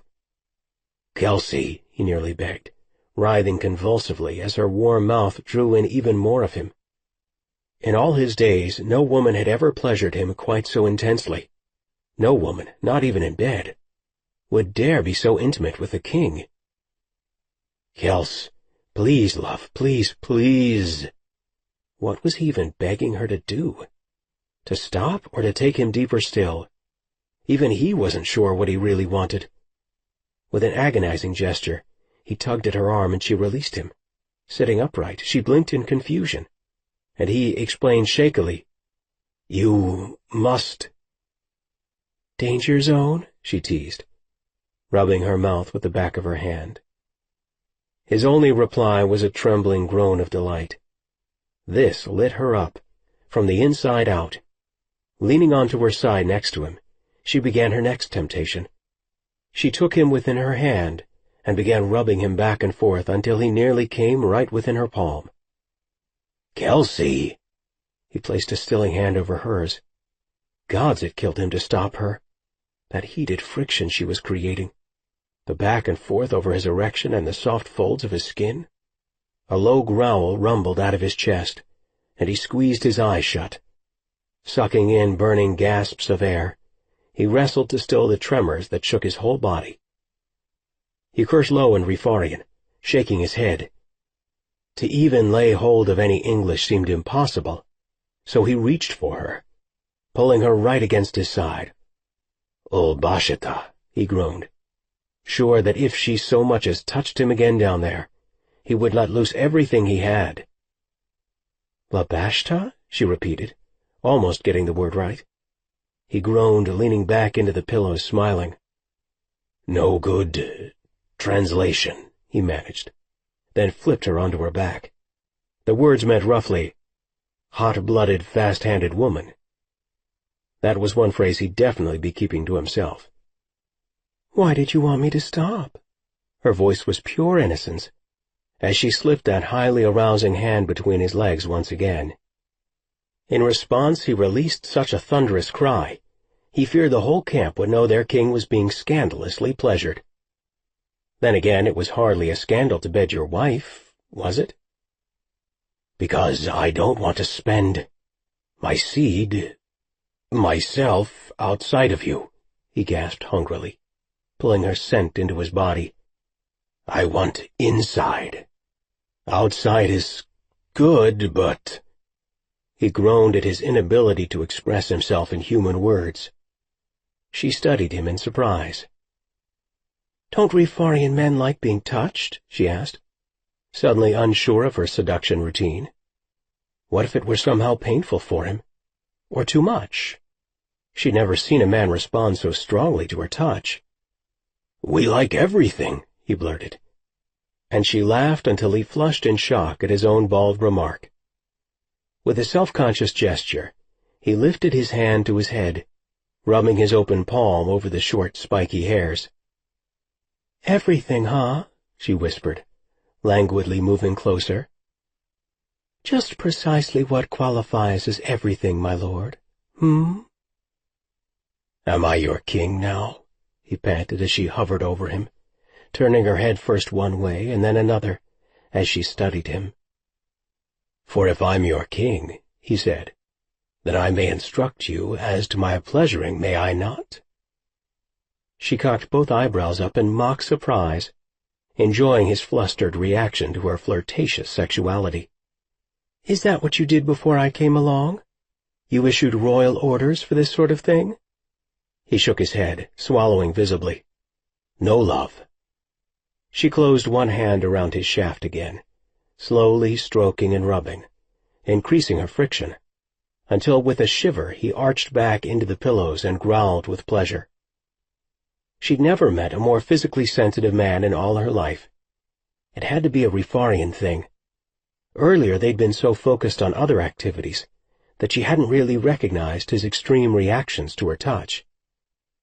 This could prove most interesting, she realized, and reached for the corner of his silken sheet. Drawing it down over him, she draped his hips, slowly sheathing him in the slick material, slipping it back and forth over his erection. Each time she caressed him, he released a rumbling sound, the likes of which she'd never heard from a human man before. It was a low-pitched howl of desire that made every hair on her body bristle with answering lust. I thought you were going to command me, she teased, sliding the cool satin between his thighs, parting his legs with it, until he spread wide for her with a satisfied sigh. She enjoyed watching the painful play of ecstasy on Jared's face, and most especially knowing she was the cause of it. Don't you have some royal orders right now, my lord? She asked, increasing the pressure of her stroking, just enough to elicit yet another war cry from her mate. His eyes tightly closed, he gave an almost imperceptible shake of his head. None necessary. Shall I continue? She purred. But his only reply was to throw his head back in lusty enthusiasm. That was a definite yes. Again she wrapped his erection in the sheath of material, stroking him with a fevered pressure. Ah, Kelsey. He said nothing more, simply repeated her name like the most joyous of chants, over and over, lost in the pleasure she offered him.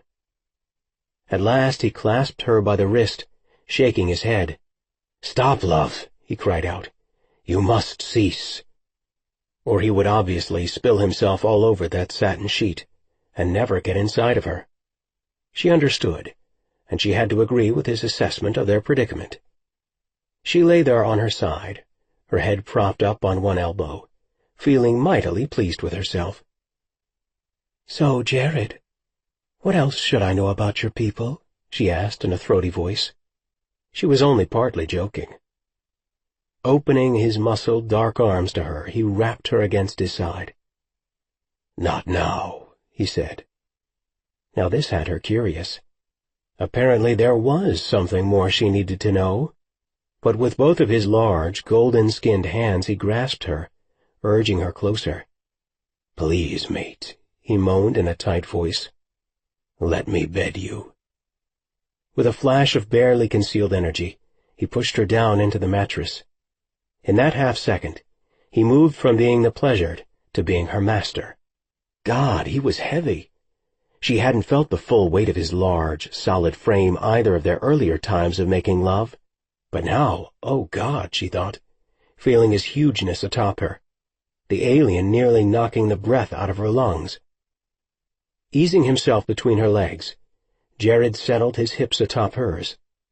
There were so many ways he longed to join with her, ways he knew she didn't yet understand, his own people's ways. There would be time for such. Right now he hungered to plunge deep within her warmth, to feel her all about him. He lifted a hand to her cheek, brushing curls away so he could gaze into her clear, lovely eyes. He yearned to take her to the same ecstatic pinnacle she had been drawing him toward. "Now you're shaking," she whispered, capturing his unsteady hand against her cheek. Swallowing hard, he nodded. "The intensity," he managed to get out, though some distant Rifarian-accented voice told him his body's reaction was far more complex than that. Only an hour had passed since they'd initially mated, and already ever-spiraling heat swirled through his body. For a silent, profound moment, they just stared into each other's eyes. He searched her face, sought to believe she accepted all that he was. God, she had no idea, no true notion of all that his alienness might mean, especially in their marriage bed. As if reading his thoughts, which perhaps she had done, she lifted silencing fingers to his lips. "Come inside me, Jared," she urged, bucking her hips upward against his. "Don't keep teasing me." Burying his face in her hair, he released a pent-up growl of yearning and thrust within her. And then they stilled, lost in each other, as his soul met such an explosion of color as he'd never known before. Purest gold shimmering over him, brilliant magenta caressing him. "Ah, Kelsha, Nyatlansvari." A cascade of love pledges tumbled through his mind, none in English. He was adult at translating his love for her when they were in the throes of love-making. He gave a gentle thrust of his hips. She threw her head back, crying out her pleasure. The smooth, creamy skin of her neck exposed to him. Nibbling her there, he kissed and licked, feeling her warm hands cupping him from behind, urging him deeper, fuller. Flashes of golden-eyed purples, wavering teals. His lover's soul was a beautifully otherworldly tapestry. He wasn't sure what brought him more rapture at the moment, her soul joining or her love-making. Warm hands pulled at his upper thighs, holding on for a harder ride. She seemed to be demanding it, requiring it. He let all gentleness fall away, pushing and thrusting and driving into her with his unrestrained warrior's needs. She met every thrust. Every dip of his hips, she answered with a thrilling charge upward, her cries keening across his mind. And then suddenly she shoved at his chest, both open palms forcing him apart from her, as if she meant to stop him. Shaking his head dazedly, he stared down at her. "What, love?" he asked, panic teasing at the edges of his awareness. Had he been too rough? Too hungry? Too alien? "What have I done, love?" She settled into the pillows beneath him, fingering both of his nipples as she studied him. "I just wanted—" She stared up at him, blinking her eyes, which glimmered like royal jewels, and shook her head. A strange smile played at the edges of her full mouth. "More? Or was it too much?" he rushed. "Can I go slower, faster?" Gods, he was in full-throttle shambles. It had been too damn long since he'd taken a lover. He was useless in bed. That had to be it. "Shh," she whispered, caressing her fingertips over his neck, his chest. "I just wanted to slow down a little." "I am sorry for being so clumsy," he apologized. "Too much time in warfare." He began to lament, but she lifted upward, covering his mouth with her own to silence him. Her tongue teased his lips open, twining and mating with his own. She tasted human. She tasted like no other woman he had ever lain with in his life. She tasted and smelled like his mate. "I wanted you to slow down, Jared," she explained, the words a gentle sigh across his soul's edge. "That's all. You know how perfect this is. You are. All I've ever felt is your perfection." Panting, he broke the kiss. "I have never felt this," he blurted, hardly able to breathe for the tightness their bond had formed in his chest. He was reminded of a hunter's bow, strung impossibly taut. "Hard to breathe," she agreed, swallowing hard. "Need to finish," he gulped, his voice hoarse beyond recognition. Warm hands clasped his hips, taking hold again. Burying his face against her cheek, he slid his own palms beneath her, cupping her round, full bottom. With his mouth, he nuzzled her collarbone, nipping at the soft, exposed skin there. Kelsey felt the enormous hard length of him, and she struggled to breathe with every fevered thrust he made. His body was on fire, ravaged by fever, and he didn't even seem to realize it. It was just as when he first returned to the bedroom, his entire body golden. Only now the raging heat had pooled most intensely within his groin area. It felt as if a blazing sword, lifted straight from a forge, were being dipped within her over and over again. A sorcerer's sword, capable of bringing light and pleasure and love beyond knowing. The alien was just so damn big. She never had a lover so large. Rifarians were definitely built to last. And last and last and last. He never seemed to tire, as he led her to the highest crescendo of pleasure, only to send her soaring even higher, the longer he tumbled with her in the bed.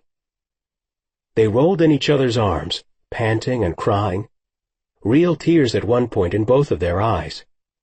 They grew still, tangled in his satin sheets at the singular moment when their souls, which they'd already felt touching and pressing against each other all through their love-making, seemed to weave together, blazing so hot between them that for a minute neither could speak or breathe or even move.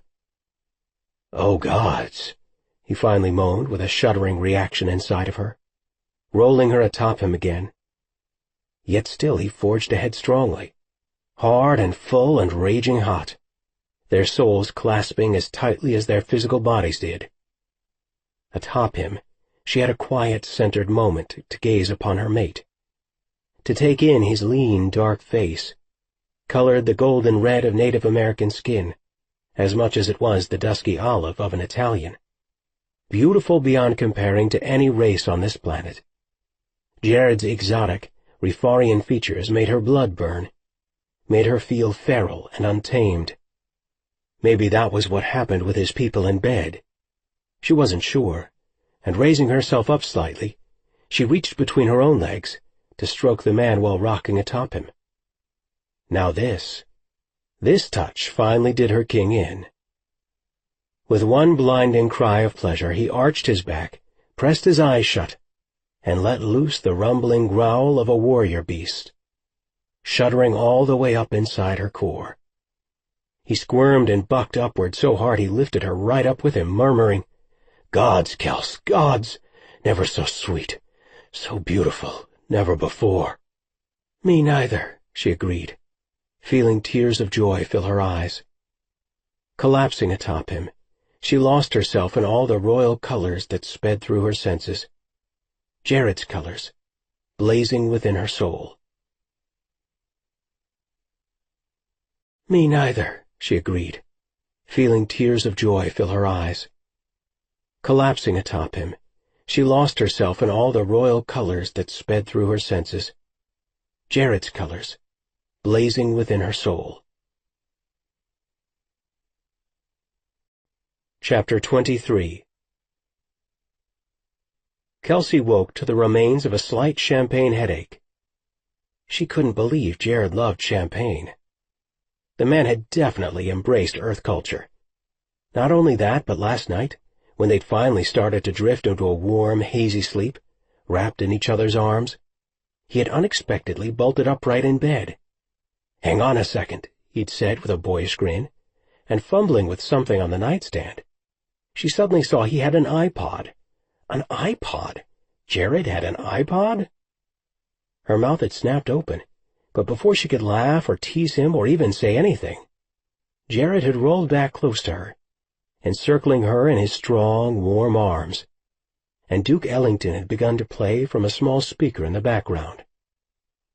Jared Bennett loved Earth. It was a strange realization, one she was considering as she lay beside him, not quite willing to open her drowsy eyes yet, despite sensing that he was already awake. He didn't seem to need much sleep at all, maybe a couple of hours a night. With a quiet sigh, she nuzzled closer against him, tucking one hand beneath his muscled bicep. "You're awake," he whispered, slipping a large palm down to the small of her back and snuggling her closer. "Almost," she murmured against his chest. Beneath her ear, his heartbeat quickened, its steady beat sending a thrill through her whole body. She lay curled against him on her side, one of her legs tucked securely between both of his. She loved the tickling feel of the hair on his legs. Not too much hair, she couldn't stand that in a guy, but just enough. The similarities between his body and that of a human male were astounding, almost as if he were human, but not quite. There were a dozen different ways that he seemed, well, for lack of another way to describe it, just a click off.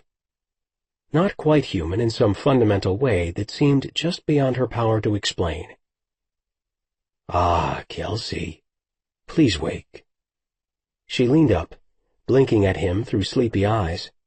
He grinned at her, a boyish, lopsided smile that almost made her heart stop. More than any other time since they'd met, he seemed free, unfettered by tension or concern. His eyes almost always had a driven intensity to them, a kind of worry haunting their edges.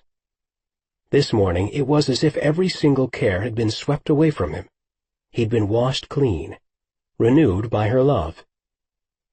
He lolled his head back into the pillow, studying her. His subterranean room had no windows, and she wished she could see him like this by golden morning light, reclining all gorgeous and nude like some sated Greek god. "I've been waiting 3 hours for you to wake," he complained, reaching one dark hand to cup her breast. Instantly her body tightened at his touch. 3 hours? "Yes, it's already past 7 a.m., he said, and she had to laugh at his idea of sleeping in. "You don't need sleep." "I do. Some," he disagreed languidly, taking his rough fingertips and stroking them just as languidly across her right nipple. "Not," she gasped aloud as he tightened her nipple between his fingertips. "Enough." "There is far too much to accomplish," he answered, with a wicked, kingly grin. "Now more than ever, in fact. I shall save the sleeping for other men while He cupped her breast firmly with his palm again, causing her whole body to tremble in pleasure. "Occupy myself in more valuable ways." "Yes," she gulped. "I'd like that." "Then I shall continue," he said courteously, with a heavy-lidded look of appreciation, his rough fingertips teasing her to greater arousal. But as much as she ached to make love with him all over again, she'd woken needing a few answers. Very gently, she covered his caressing hand, stilling the action. "Let's just talk first," she whispered breathlessly. She smiled at him, hoping he wouldn't be offended. She didn't actually know if he was the kind of guy who got offended when a woman denied him what he wanted, but she was betting on the fact that he wasn't. Something is bothering you? He lay there, gazing up at her as she sat beside him in the bed. She fingered the edge of the satin sheet, searching for words. Finally she managed, "We don't really know each other very well yet." His eyes widened, and one elegant black eyebrow shot upward in question. "You're not breaking it off with me already?" he said with a husky laugh. Yet his eyes betrayed a seriousness that belied the humor. She just rolled her eyes at him, and he blew out a sigh of relief. "Ah, good," he said, smiling again. "You panicked me for a moment there, Kels." "You're the one who told me there's no going back." He offered a gentle, tender smile. "Not much recourse at this point, I'm afraid." "I don't want any recourse. I want you." "That you have, my love. Always." "It's just—" she drew in a strengthening breath. What she wanted to say wasn't easy, but it had been niggling at her during the night, even to the point of entering her dreams. "You said something when we were making love that kind of got me thinking. When I asked what more I needed to know about your people." She paused, looking down into his eyes. He said nothing, but nodded his encouragement. "Actually, I think you said, 'not now,' about telling me more. That's what you said when I asked what I didn't know," she added, feeling her face flush. "That's what I said," he repeated softly, a slight smile playing at his lips. But despite the smile, he didn't look all that happy, she noticed. "So it got me wondering," she continued, forcing her voice to sound upbeat, even though the inscrutable expression on his face was starting to make her nervous. "About what all I don't know about you. Of course, there are obviously tons of things, but I mean, well—" She sucked in a breath and blurted the rest. "I'm talking about in bed." There, she'd put it out there, and, dang it all, the man blushed, terribly. With a cough into his hand, he rolled onto his back and a little bit away from her. "Is it okay if we talk about it now?"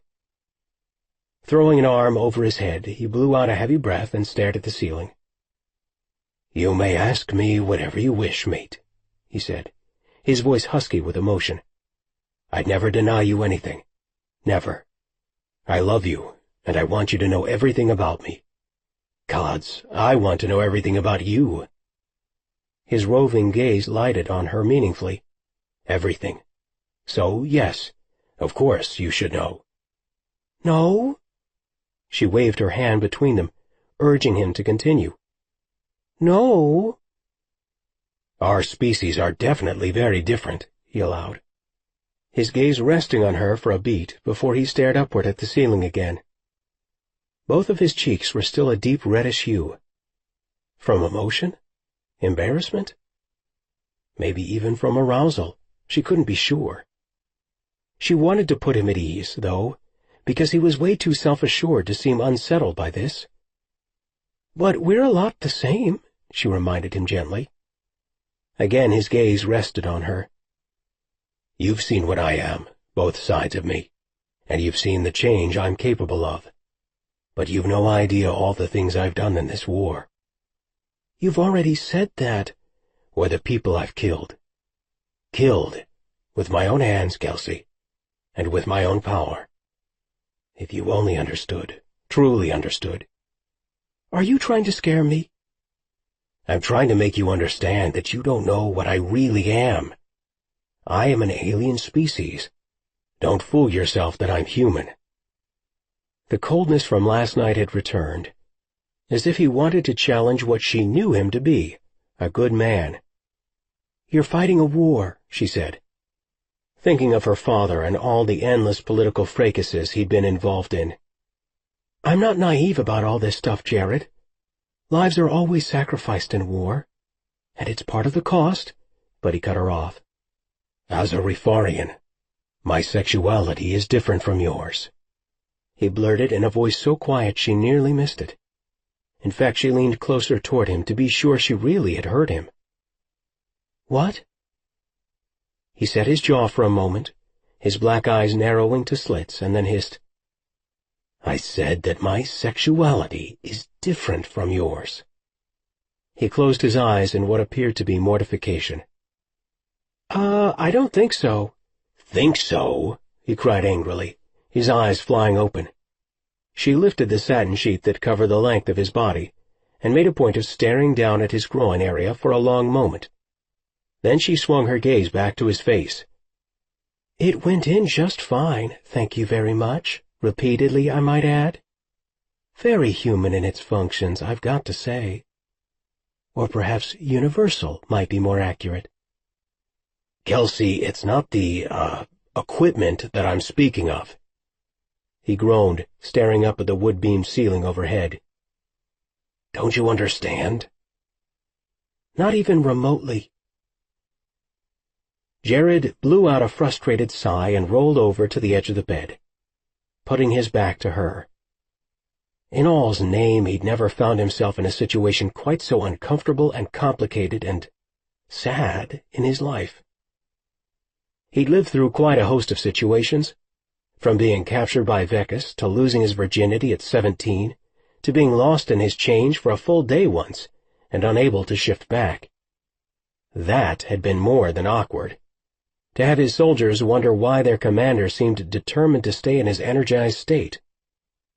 Fortunately, no one had mentioned it when he finally found his way back to his other self's form. But this moment eclipsed all those previous occasions.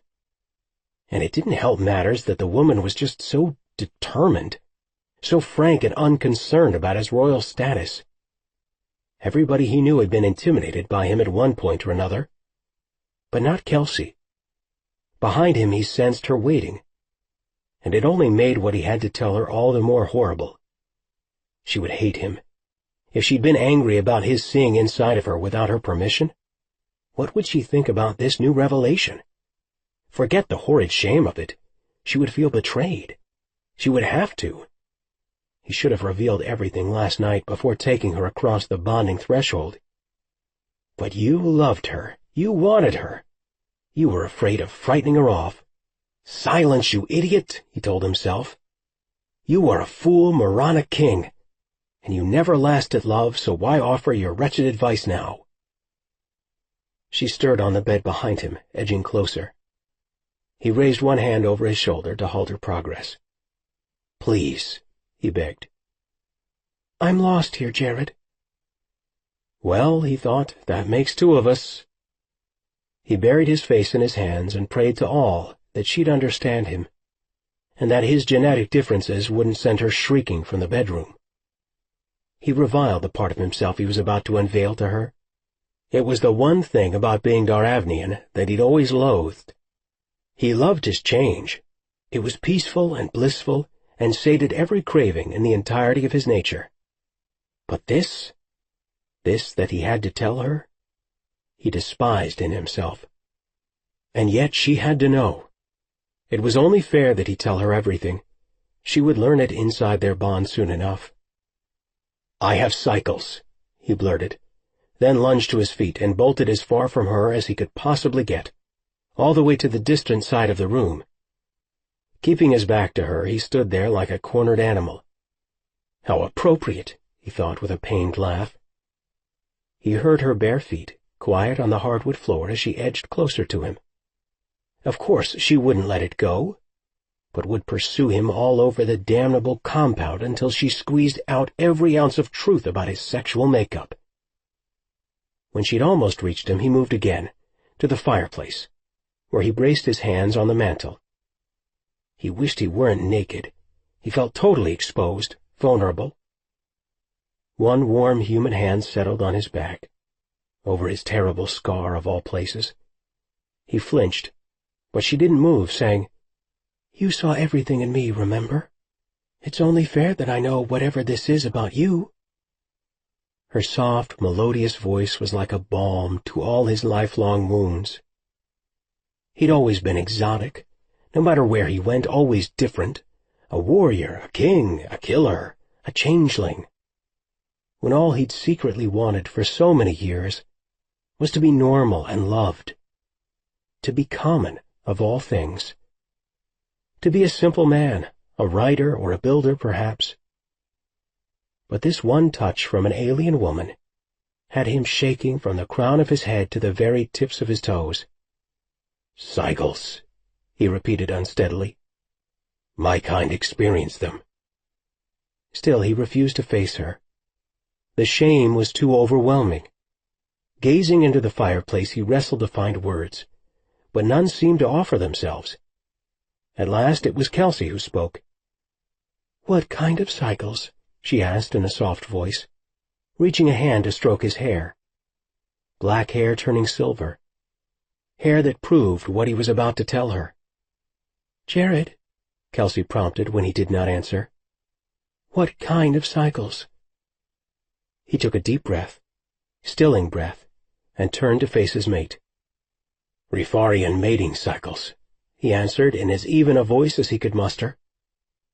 "But what does that mean?" she asked. "And don't tell me you don't know, because it obviously means something, Jared."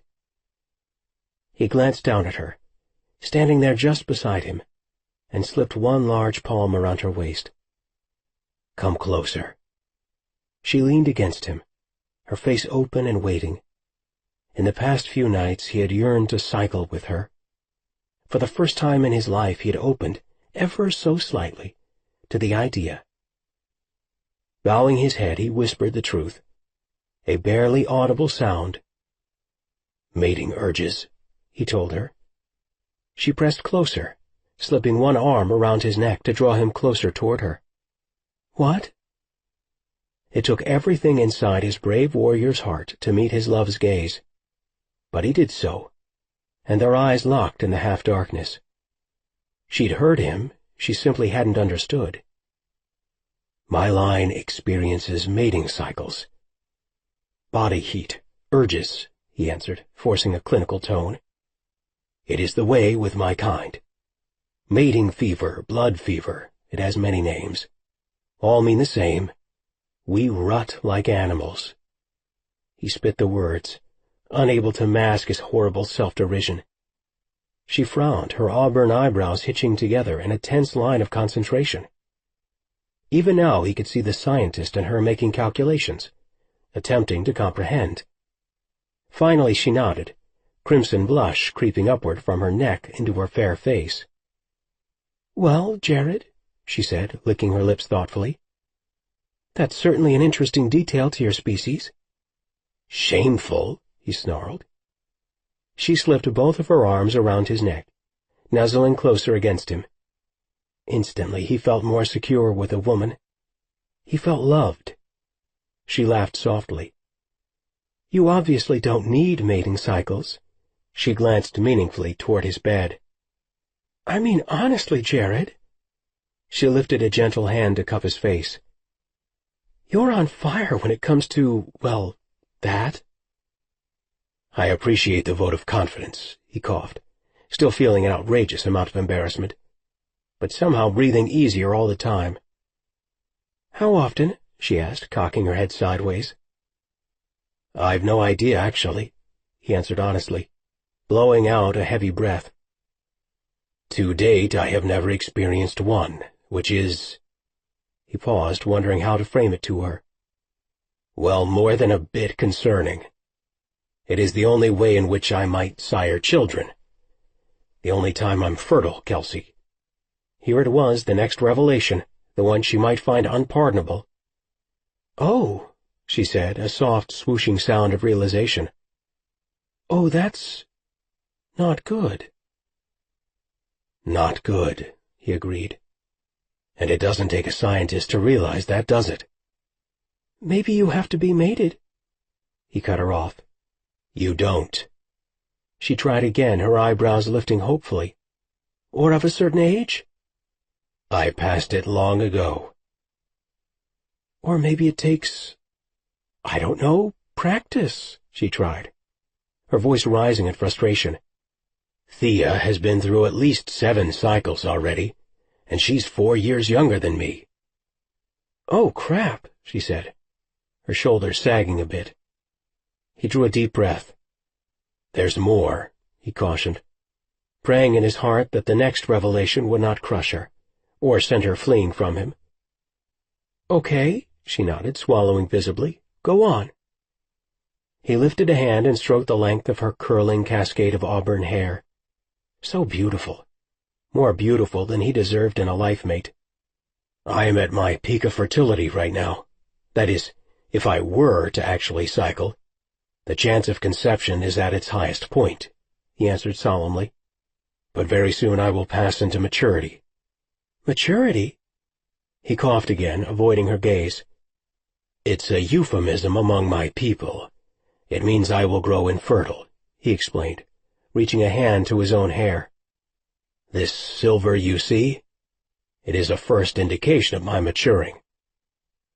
"Maturing," she repeated, running her fingertips over his short, bristling hairs, as if she needed to inspect the evidence to truly believe him. "It happens quickly for the male of my species." He swallowed hard and added, "Usually." "So you enter this maturity, your hair turns silver, and you can't reproduce any longer?" she asked nervously. "You have the gist of it." He wanted to pretend that his voice hadn't sounded nearly as mournful as it had, but she'd noticed. Of course she had. Her intelligent eyes were alight with questions. "It can't possibly be that simple," she said. But after he'd stared at her for one intense moment, she frowned, whispering, "Can it?" "You never ate your chocolates." He reached around her for the unopened golden box where it rested on the mantel. "Perhaps now would be a good time." "I don't want chocolate," she scowled at him. "I want the truth." His hand tightened about her waist. Anything to hold her here with him, to keep her from fleeing. Finally, in a low voice, he gave her the truth she sought. "I am on borrowed time," he said, tugging at his short hair by way of explanation. "Do you see now? For my kind, this is not a small thing." "You're only 30, she exclaimed. Her eyes ringed white with what seemed both shock and something else he couldn't place. Horror? Frustration? He dropped his voice to a calming timbre. "This disturbs you." "You're young, Jared," she shook her head adamantly. "You're very young, not an old man. And what does it mean, grow infertile? This doesn't make any sense. You're a guy. They stay fertile until they die." "Men of my species experience the change," he answered, "not the women. And men of my line experience it very prematurely. Very. It will come upon me soon, I feel sure of it. Months, perhaps, not years. We're a hot-blooded, strange lot, the Daravni. Some say ours is a pure bloodline, closer to the true Rifarian nature than most Rifarians now." He sighed, hating the unfairness of it. He'd never bothered with the idea of heirs or children, and had never wanted them until now, with her. Now he finally understood. He had been waiting for her. His heart had belonged to her, even if his memories had not. His sweet, precious Kelsey. He ached to give her a child that would somehow weave their two utterly disparate genes together in the form of one beautiful baby. Maybe her auburn hair and clear eyes, with his darker skin, or her fair skin and his black hair and dark eyes. Any child of theirs would be perfectly beautiful and perfectly loved. In a very quiet voice, staring at the floor, she asked, "Can you still have sex after this change? Because if not, you can tell me that." "Gods, yes!" he roared, laughing in release. "Much vigorous and pleasing sex, I am told. No concerns about that.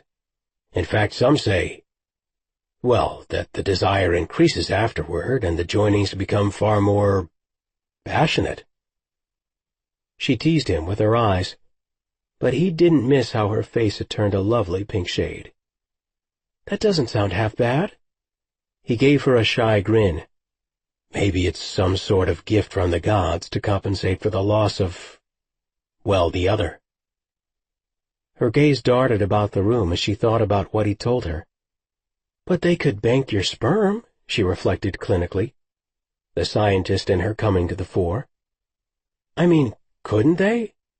They can do that with human men easily."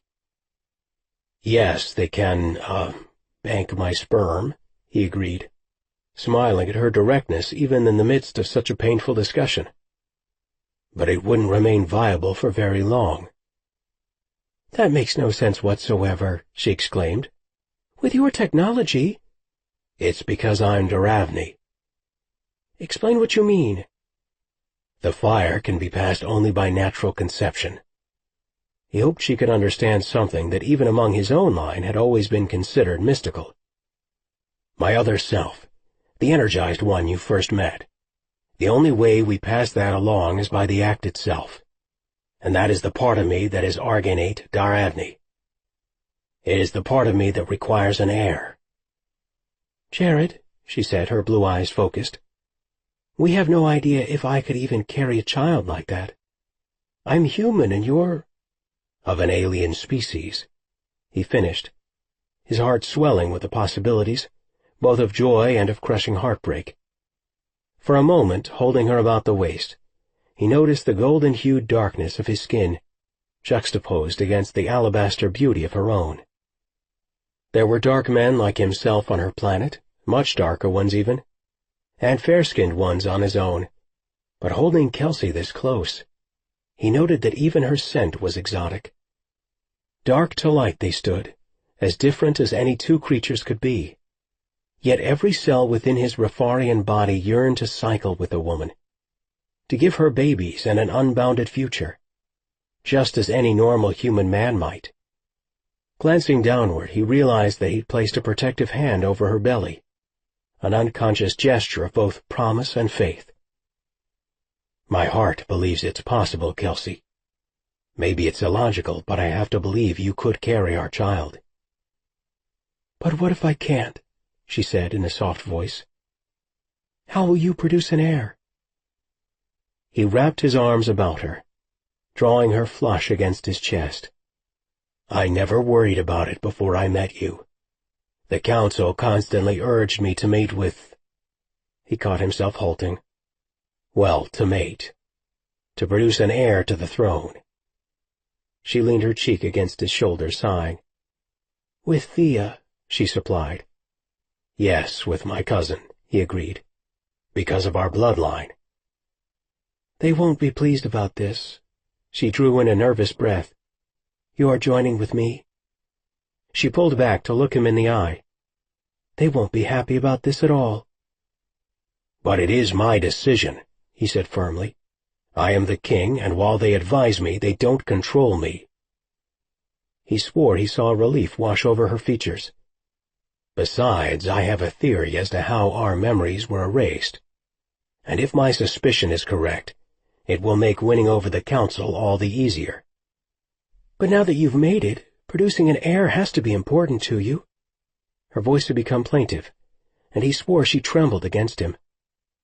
I mean, why would you have mated with me, Jared, when it almost guarantees the end of your line?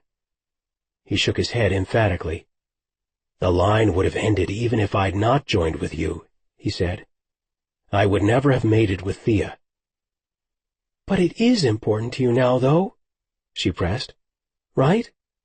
He glimpsed hopefulness in her eyes, the hope that perhaps now, with her, he would finally yearn for a child.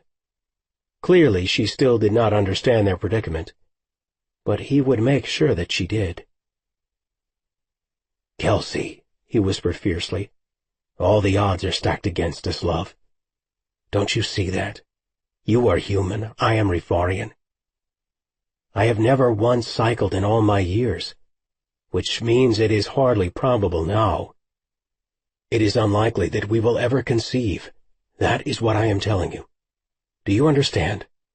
I will probably never give you a child. It is unforgivable that I did not tell you this before now. You should have known last night, before you life-bonded yourself to me. If you regret the decision, then I shall seek the council's permission to— Stop it, she cried, and jerked out of his arms. Beautifully naked, like pure porcelain grace, she moved all about the room. Agitated but gorgeous, she rounded on him.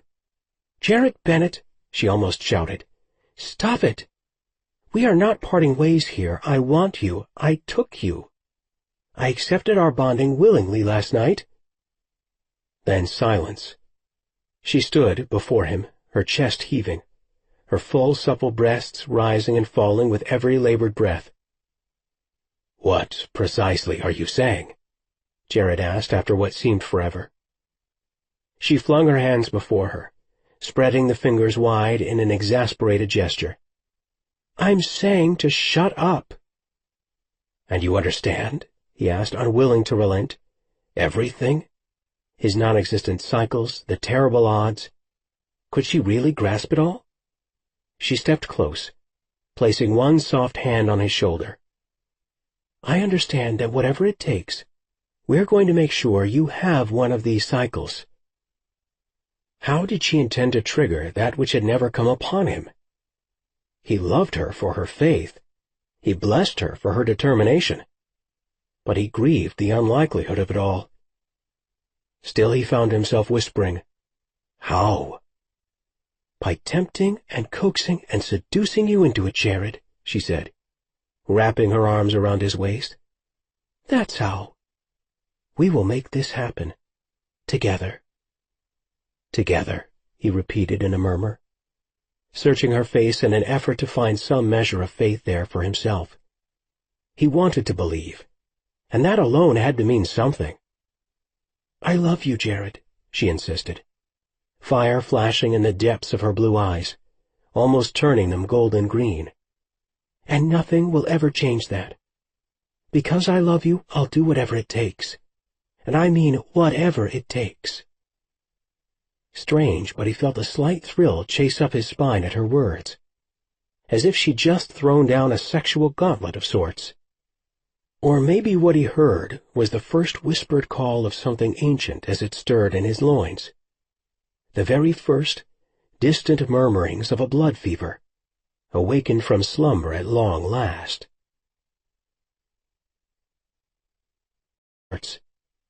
Or maybe what he heard was the first whispered call of something ancient as it stirred in his loins. The very first, distant murmurings of a blood fever, awakened from slumber at long last. Chapter 24. Everything in Jared's life revolved around logistics, he thought with an irritable grumble. He couldn't perform so much as a bodily function without 10 people expressing their opinions on the matter. So why should his mating with Kelsey be any different? She had, of course, been right. The council wouldn't be pleased about his choice of a human for his wife and mate. Whenever he was called to chambers, they inevitably brought up the issue of his succession, which made it difficult to imagine the elders embracing Kelsey Wells, their first queen in more than 20 years, and the first non-Refarian queen in hundreds more. And perhaps it was that thought that caused his champagne headache to swell behind his eyes anew. Oh yes, the council meeting would make his head ache for certain. It would be arduous and long and exhausting. But in the end he would force their hand, and they would accept Kelsey as his chosen one. In fact, they would even perform the union ceremony. Today, if he had his way with things. While a formal ceremony wasn't required by royal tradition, he knew it was important to Kelsey, and more than that, he wanted the elders' official seal on their union. Besides, it didn't make sense to have a protracted bonding period. They'd completed their joining, and in the compound's tight quarters, the rumors would soon begin to fly if he didn't solidify Kelsey's place in front of the council as soon as possible. Which brought him to his other significant hurdle, and one he dreaded even more than the council, Thea. They'd passed each other briefly during breakfast this morning, and she'd averted her eyes, feigning great interest in her bowl of cereal. She'd left soon thereafter, hurrying off to her research down here at the guest house. She'd been reviewing a set of maps and journals sent to them on the latest transport from back home. They'd belonged to the earliest Refarian explorers sent to Earth, whose pioneer teams had come to Earth centuries earlier and mapped the rugged terrain until they had located the ideal hiding place for the miters.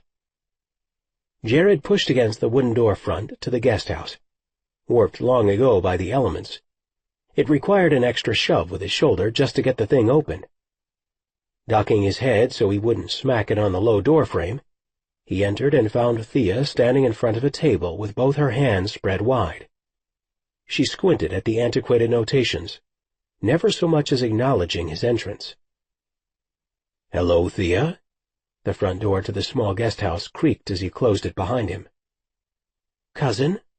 She said nothing more, not once pointing her gaze in his direction. He strode toward her, a small bouquet of narcissus in his hands. He hated that his palms had grown damp around them, and hated even more how difficult this conversation was going to be. He loved Thea, he truly did, just not in the way that she loved him. "You're reviewing Prince Arienne's maps," he noted, seeing his ancestor's elegant, spidery handwriting on the paper before her. "Yes." "And you're angry with me?" It was a statement, not a question. She blew out a heavy sigh and moved a measurement calculator over the map. "This just isn't a good time," she finally answered. He placed both hands behind his back, standing at parade rest with a bouquet of flowers still in his hand. "When would be better?" For a moment she tapped her finger against her lips, seemingly lost in thought, and finally he pressed her. "You won't answer me?" "My work here is—" She sidestepped to the far end of the table to examine another map. "Important." "Tell me of it, then," he encouraged, ambling to the other side of the room along with her. Perhaps if they could focus on what they shared in common, that would help break the ice between them. Very softly she began to describe a few new details she'd uncovered, becoming more animated as she spoke. She believed that there were other gateway entries to the miters, an entry beyond the one Jared had unsealed a week ago. "Prince Arienne recorded everything very methodically." She waved her hands excitedly over the open maps. "These journals are the key, Jared. I don't know why we couldn't get them before." Well, he knew exactly why. They'd been locked in the palace vaults, and it had taken one very clever spy to sneak them out. The Antusians held the family's palace now, not Jared, and that included all their possessions. The jewels in the vault, his parents' crowns, all of it. "I remember seeing them in the vaults years ago," he told her. He'd been captivated to discover his ancestors' tales of this faraway planet, Earth, and had sequestered himself one rainy afternoon, flipping through the pages for hours on end. He'd read in Prince Arienne's own words how he'd led his Earth expedition shortly after the war with the Antusians began, how Arienne's father had entrusted him with their newly developed weapon system. Prince Arienne had been chosen for several reasons: his complete reliability at a time of great unrest on Rifaria, his cultural sensitivity, and, most important, because of the power that coursed through his Daravnian body. Like Jared and Thea, Prince Arienne had been a dual being, and once the miters had been fully installed, he had fulfilled his true mission by seeding some of his own power into the shielding unit. Last week, Jared had seen that remainder of his ancestor's essence when he stood within the miters. It had been a hushed, eerie feeling to realize that the long-dead prince had successfully managed to leave a portion of his energized self behind. "I saw his energy," he admitted in a hushed voice. Her gaze snapped upward, her clear eyes locking with his. "It was in the cooling unit, cool now, but it was still there." He hadn't told anyone else of his discovery. No one else could possibly understand. It was a soft blue-green, but it still glowed. His energy lives on, there in the miters. She nodded, one hand fluttering to her throat. It was a tremendous revelation for each of them, to know what their power had the potential to do. If this ancestor had seeded it that way, then they might do the same with the miters if the time ever came. If the need became great enough. "He wrote about it in—" She turned from him, rifling through a stack of aged, bound volumes. "Here, in this one. He meditated for 3 days in the chamber, praying and seeking guidance before he did. None of our kind had ever attempted something like that." She paused, flipping through pages until she arrived at one with a thin slip of paper marking it. Right here, she said, tapping the page. You should take it with you and read it. She handed the book to him with a genuine smile of excitement. He took the proffered volume with a royal bow. There's much to learn from Ariane's journals. Thank you for studying them. Just like that, the smile died on her lips. You don't need to try to placate me, she said with a heavy sigh. Just take it, Jared. Take it. She moved away from him, turning to the stack of journals, and painstakingly straightened them into a neat stack. Look, I have a lot of work to do here today, so if you don't mind. He paced toward the fireplace. We need to talk. I know that you mated with her, Jared, so don't bother trying to let me down gently. His fist tightened about the flowers. How in all's name had she known? Everyone in the damnable compound seemed to know. With a quick downward glance, he checked himself for telltale signs of the mating.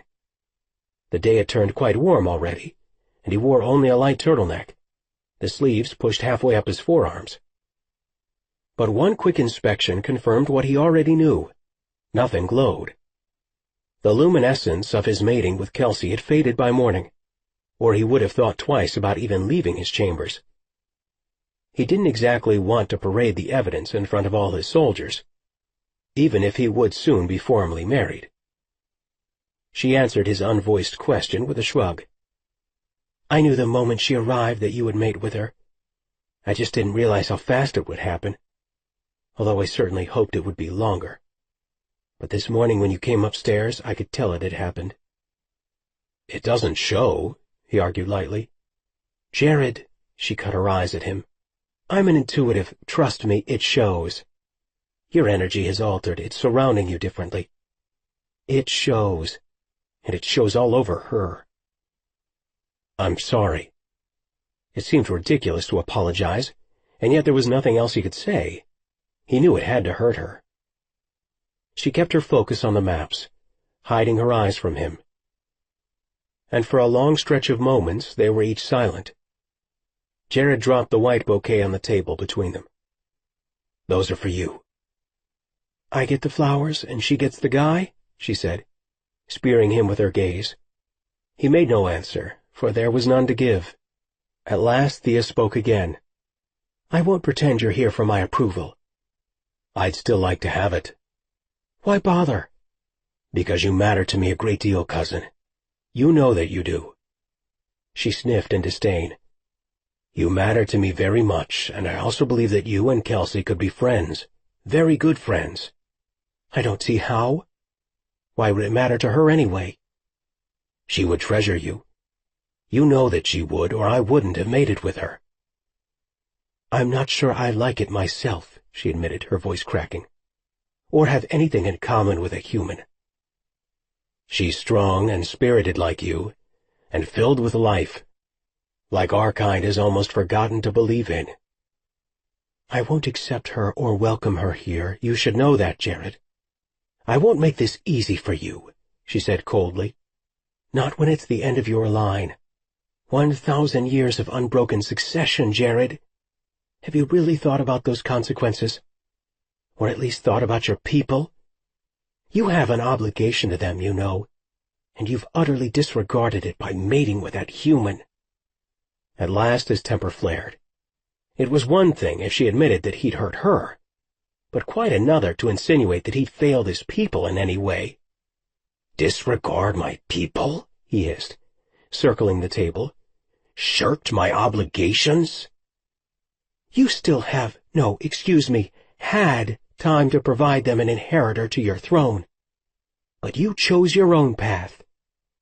I have lived every day of my life for the Rotharian people.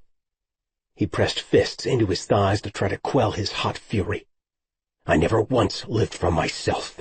Never, except in this that mattered most of all, she said softly. Jared slammed his open palms down on the wooden table, and the entire room shuddered at the impact. I have served none but my people, he gritted. In kingship and war and battle and torture and life and death, I have served them. She stared at him, her hand pressed against her cheek, obviously waiting for his explosive tirade to continue. He shook his head. "I never thought to hear such things from you, cousin. Even when you were hurt." "You've always wanted the truth from me. Good leadership requires honest advisers." "Sometimes," he hesitated, meeting her gaze to be sure she truly heard him. "It would be nice simply to be a man, not a king. And sometimes, cousin, it would be nice to have my only living family member treat me like a mortal, not a god." With those words he spun from her, storming out of the room. Didn't he understand that she loved him? Thea wiped at her eyes, staring at the door Jared had just slammed. She wanted to shout after him, to run up the trail crying it over and over. "Don't marry her. Love me as I have always loved you. As I love you now. Please, Jared, love me." She shook her head and slowly turned back to the work table. Jared had never understood what he was to her, well, to any of them, really. Because if he truly understood her feelings for him, he would never have treated that love so lightly.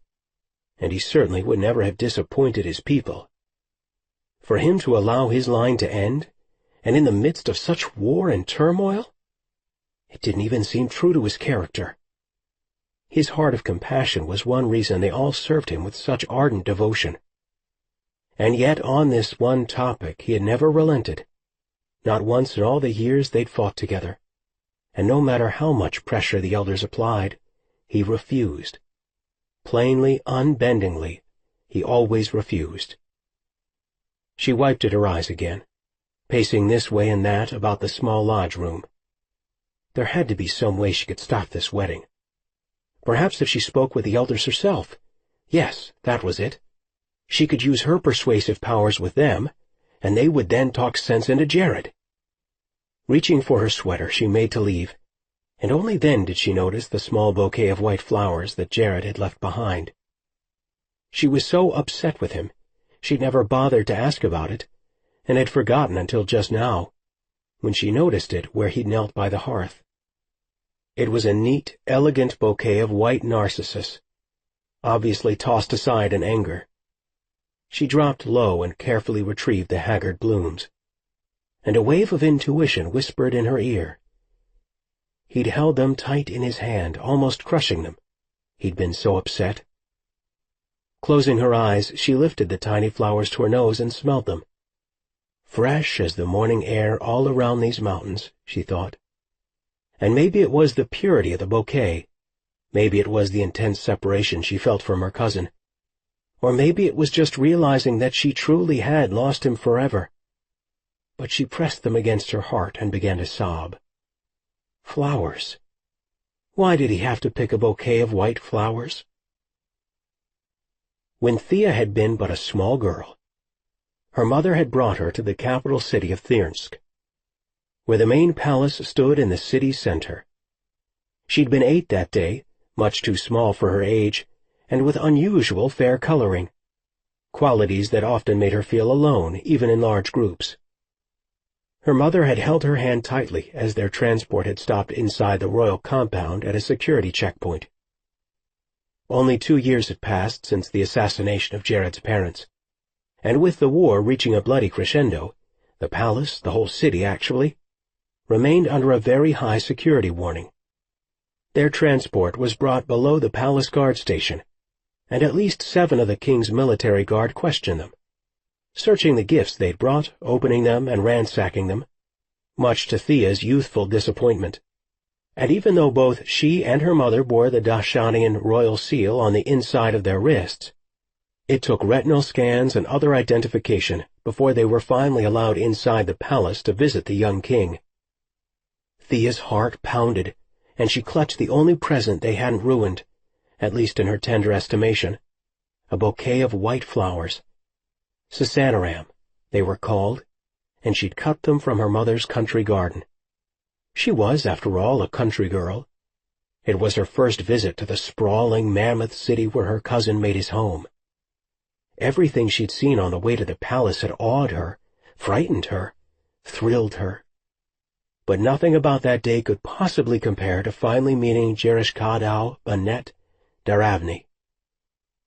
She'd been promised to marry her cousin and king since she was just a baby. Everyone knew it. One day, she would be his wife. The guards ushered her into the throne room, and there by the window, high atop a dais and seated in an engraved silver chair, sat the most beautiful boy she had ever seen. Unlike her, he had shiny black hair, straight and worn just to his shoulders, black eyes to match, and lush dark skin. But the thing she noticed most of all, even more than his flowing robes of Daravnian purple and gold, was the way he stared out the window, as if transported away to somewhere else, a place so special only the king himself could see it. The guards cleared their throats to signal their arrival, with quiet whispers of, "My lord, sir," and when he realized they were waiting for him, he stood abruptly. The embroidered robes billowed around him like a regal cloud, as he took the steps down to where they stood waiting.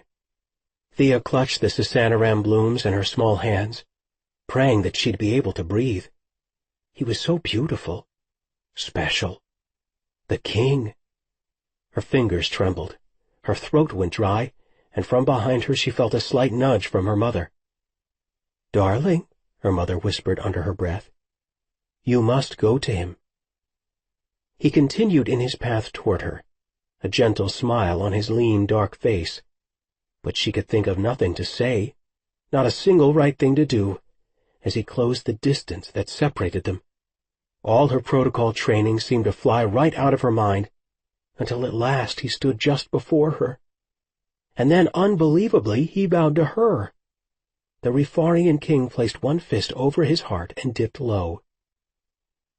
"My lord," she stammered, bowing herself, unsure how to respond. Then, for lack of a better idea, she dropped to her knees before him, trembling from head to toe. "It's an honor to meet you, my king," she managed thickly. She noticed that he wore boots of the softest, most perfect leather, high up to his knees. No one, not even her father, had boots so polished and nice. With an elegant flick of his wrist, he waved her back to her feet. "Please, my cousin," he urged. His voice as warm and peaceful as the hot spring brook that ran behind her parents' home. "I am quite pleased to meet you." She gaped up at him, feeling so very small next to him. She was only just 8 years old, and everyone knew the king was nearing his 13th birthday. At last he extended one graceful hand. "Here," he offered gently, and helped her back to her feet. When at last she stood before him again, speechless, he reached for the flower bouquet she clutched in her hand. He must have known she was struck absolutely speechless, otherwise he surely would have waited. "Are these for me?" he prompted gently. "I love Sasanaram, you know. My mother used to grow them in our garden." His eyes filled with sadness for just a moment, his gaze wavering from her face as he lifted the buds to his nose. But then he smiled, a glorious, true smile, the sort little girls dreamed of when they imagined kings. "They smell like my mother," he said, closing his eyes for a long moment. She smiled too, because while so many agreed that the young king lived a life of only tragedy and loss and hardship, she'd done something to make him happy. And for reasons she couldn't begin to fathom, she was glad that she had. It would be years, many long years, before she understood exactly why. She'd done something to make him happy. And for reasons she couldn't begin to fathom, she was glad that she had. It would be years, many long years, before she understood exactly why. Chapter 25. The silvery blue image of Jared's lifelong mentor and advisor, Counselor Aldorsk, wavered before his eyes, finally taking shape in the council chamber.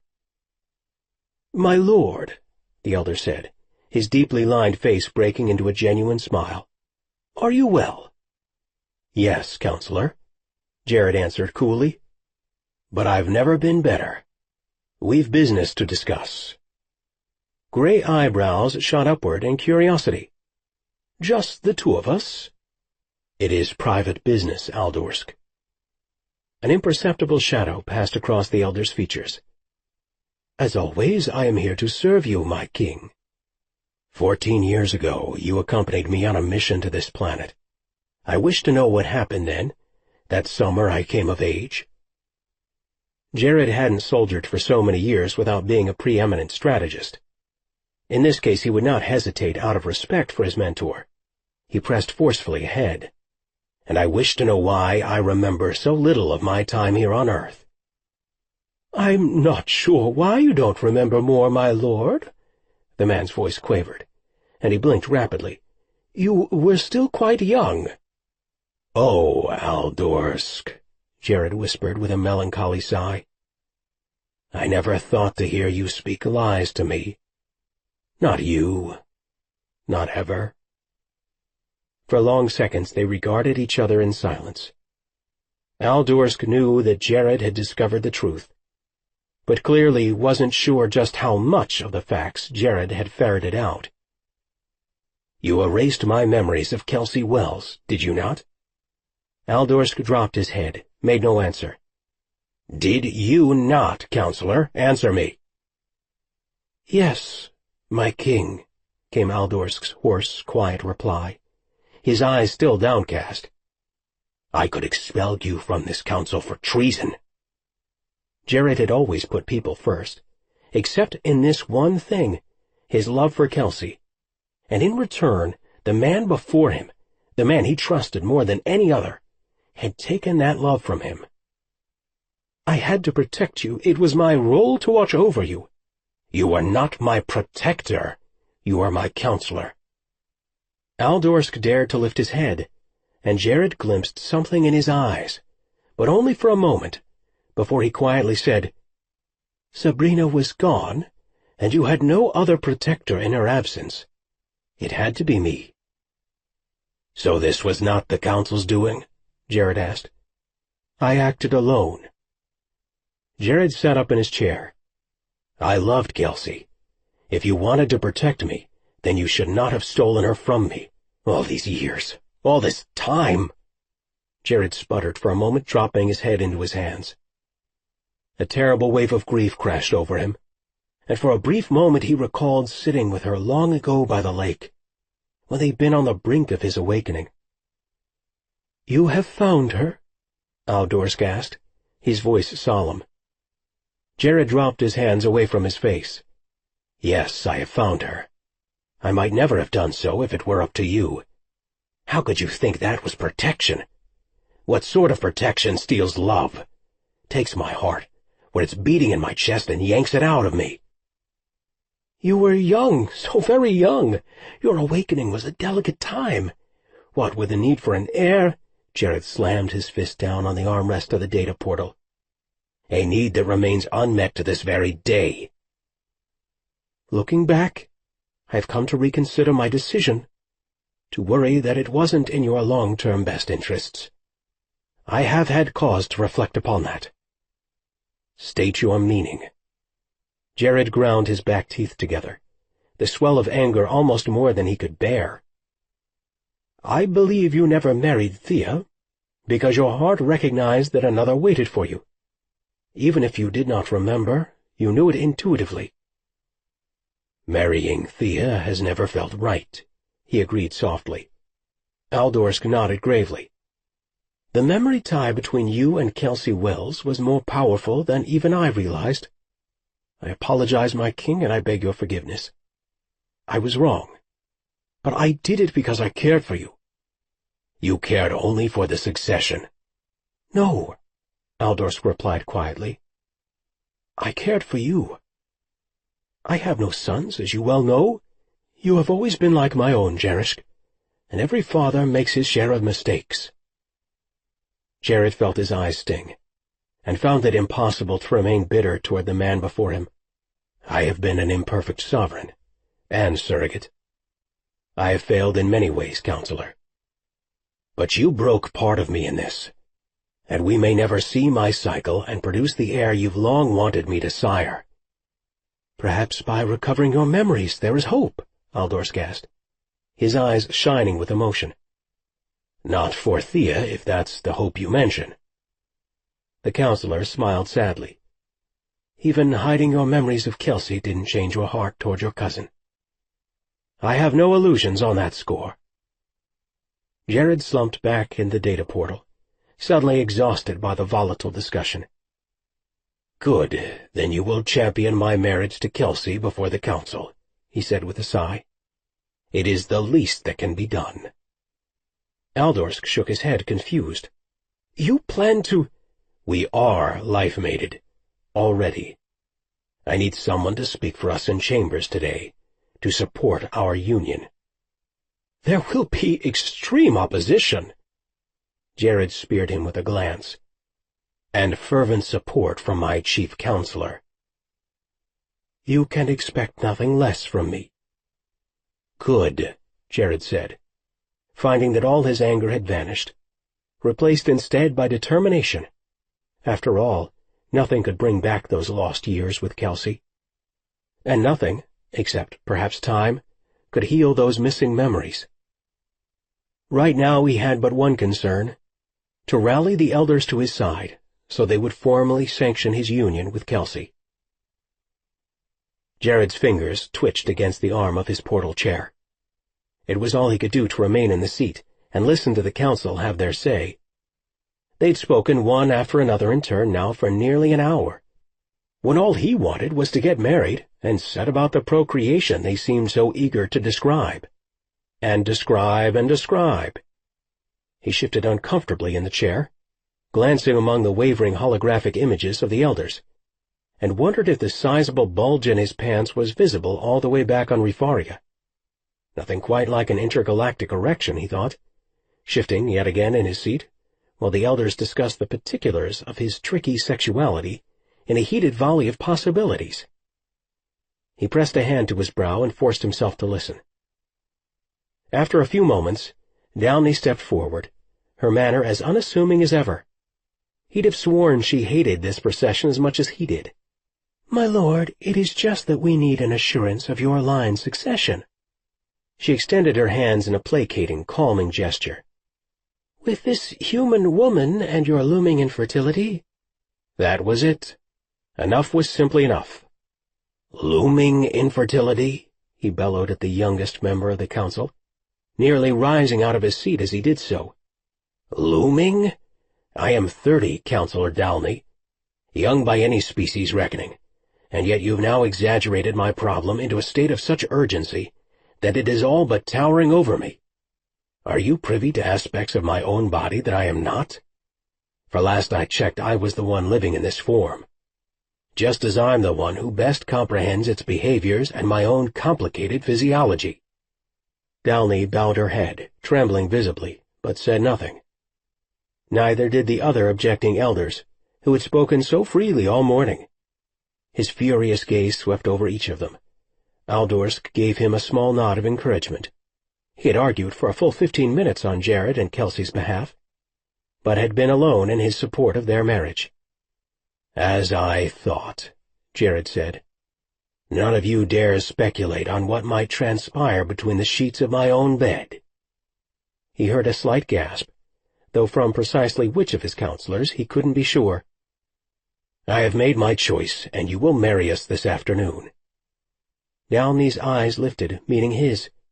She stood closest to him of all the elders. "You will disavow your line?" In her expression he saw a touch of rebellion, as she dared to lock gazes with him for a beat longer than appropriate. "I am an exile, not a king." "With all due respect," her eyes remained trained on him, blazing in an unexpected challenge, "I beg to differ."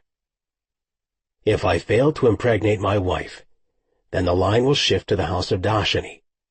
Thea is younger than I, cycles like mad, since you seem hell-bent on studying our unique sexualities, and is sure to find a mate in the coming years. That is, if Kelsey and I are not able to conceive." "So you've not yet begun to display early signs of your maturity?" Downey ventured, and he had to admire her brave tenacity.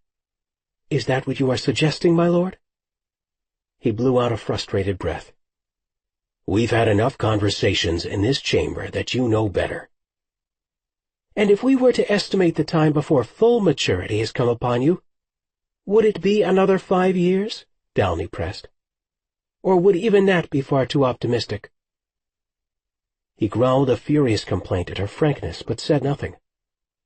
Aldorsk and Downey exchanged an uncomfortable glance, and then, with a slight bow of her head, Downey retreated into the circle. Aldorsk took her place center stage, dropping his voice into a quiet, calming timbre. It was as if his mentor were speaking privately only to him. They'd reached an agreement between them. What was his advisor up to this time? "My lord, I wish to propose a simple solution, one that would accommodate both your heart's desire and your wishes, while protecting the succession." The older man paused, searching Jared's face for permission to continue. Jared waved him onward, though his belly clenched with dread at the prospect of what the man would say next. Aldorsk took another step closer to Jared. "I propose that you marry this human, sealing your union with a formal acknowledgment by this council. She will bear your mark, the mating rights will be solidified, and she shall be queen of Rifaria." But then he paused. It was a dreadful, horrible pause, and Jared knew that the man's next words would be equally dreadful. "Go on," Jared ground out. "But you will lie with Thea, not the queen, during your cycle. She will give you the needed heir, and the problem will be solved." "Gods preserve us!" Jared shouted, throwing his head back with a bitter laugh. "Enough is enough." Aldorsk pressed on, ignoring his outburst. "If you cycle with Thea, the succession is guaranteed. There will be no doubt as to your ability to conceive with your cousin." Jared leaned forward in the chair, leveling Aldorsk with his most regal gaze. "Elder Aldorsk," he said, making his words like a deadly vice about every gathered elder's throat. "I have a revelation that may startle this council. But it's time that the truth be made plain to every one of you gathered here. I have never, not once in all my days, cycled, not once. Not even the first inkling of fever has overtaken me. Not the briefest touch of our heat. Nothing." There was an audible intake of breath from someone, perhaps Downey. "And so you see why I chose to mate, based on, shall we say, other considerations. I am not your man, nor, it would seem, the man you have long thought me to be, although I am certainly still a man. One with all the inherent desires of my kind, and I have found the woman I love, the woman with whom I care to spend my days in exile." He stood and brushed his hands off. The meeting finally finished. "And so now you finally see. The line will fall to the Dashani," he announced with an air of finality. "Far better for Thea to mate with another, one who might actually give her children, than be with a man of looming infertility such as myself." Every elder gazed at him, shock and pain mingling in their expressions, but no one dared utter a word. With a defiant smile he lifted his chin and declared, "Now, fair council, if you do not mind, I would like to marry my mate." It was always the unexpected small things that created tremendous snafus in any military operation. In the end, it wasn't the council's approval that interfered with their wedding day after all, nor any last-minute outbursts from his people, nor even the nervous stomach that had been plaguing Jared for the past hour. It was the simple fact that Kelsey had never been retina scanned and approved for Chambers transmission before today, and no matter what the techs attempted, the elders simply could not see her, which made having Counselor Aldorsk perform the ceremony a trifle problematic. "Perhaps if the lady would take your seat," one of the techs suggested awkwardly. "We could attempt to scan her and then load the data by superseding yours, my lord." Jared shot an impatient look at the young man, who instantly fell silent. A flurry of other suggestions tumbled forth from the other two techs who labored diligently, but none of those ideas worked either. Jared paced, waited, and generally lost his composure as time continued to progress. Kelsey waited patiently on the other side of the room, offering him that lovely wide smile of hers, the one that seemed to fill her whole face and light him up in the process, whenever he dared glance in her direction. He paced, shook his head, and didn't bother wondering exactly why he was so irritable about his pending nuptials. Fear wasn't an emotion he ever liked to acknowledge. When he was just about to throw his hands up and head for Las Vegas, a soft knock came on the chamber door. Then it slid open, and Thea filled the brightly lit doorway. The chamber always remained dark so that the transmissions could be viewed, and he had to squint as he looked at her. He covered the distance that separated them quickly, praying against any other obstacles that might further interrupt his wedding day. "May I speak with you, cousin?" She kept her voice low, her clear blue gaze darting about the room. He knew she was searching for Kelsey. But because of where his mate sat on a settee to the left of the entry, Thea couldn't see her. "Of course," he agreed, touching her arm affectionately. Her gaze shot about them nervously again. "Alone?" "They're working on the console unit right now. It's a good time," he said, and she nodded, then led the way back into the corridor outside. Now that Thea had him alone, she wasn't sure what she wanted to say. Well, she had a general idea, but the words she'd rehearsed had fled her mind once Jared stood before her. She felt for the bouquet she gingerly tucked inside her jacket for safekeeping. Taking a deep breath, she began. "Cousin, I love you," she blurted. Jared's eyebrows narrowed sharply, and he opened his mouth to say something, but she pushed ahead. "I love you more than you will probably ever know, and I understand that you don't return those feelings." "Of course I love—" She placed a silencing hand on his forearm. "Please, cousin, let me finish." His mouth snapped shut, and he nodded, folding his muscled forearms over his chest. This wasn't easy. It was even harder than she'd imagined as she trudged over from the guest house to the base. She continued, "You deserve to be happy, and I know that from the day you became king, your life has not been your own." He dropped his head, but she could still see the quiet pain that appeared in his eyes. "You have sacrificed a great deal for all of us, and we love you for it, Jared. We honor you for it. Therefore it's only fair and right that, with all you've sacrificed in your lifetime, you should be allowed happiness in at least one thing. So I want to give you my approval." "Why would you do this?" he asked hoarsely. "I don't understand." Even though her heart was breaking, she gave him a weak smile. "You are a tremendous leader and an even better man. I shouldn't have said what I did earlier at the guest house." Tears welled in her eyes, blurring the image of him before her. He wavered, and she blinked until the tears began to spill freely. "But the thing is, Jared, I always thought you'd be mine, eventually. You were meant to be, for all those years. And I've had a hard time letting that hope go," she swallowed hard. "Letting you go." He opened his arms, and without a word pulled her close, right up against his chest. So close that she could feel the natural Daravnian heat that emanated from inside of him, the energy that resonated so clearly with her own. She would never find another man, not on any planet, who could understand who and what she truly was like this one man did, her king, her beloved cousin, her friend.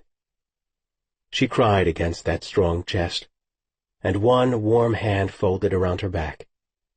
Wordless, soundless, they stood like that for a long while.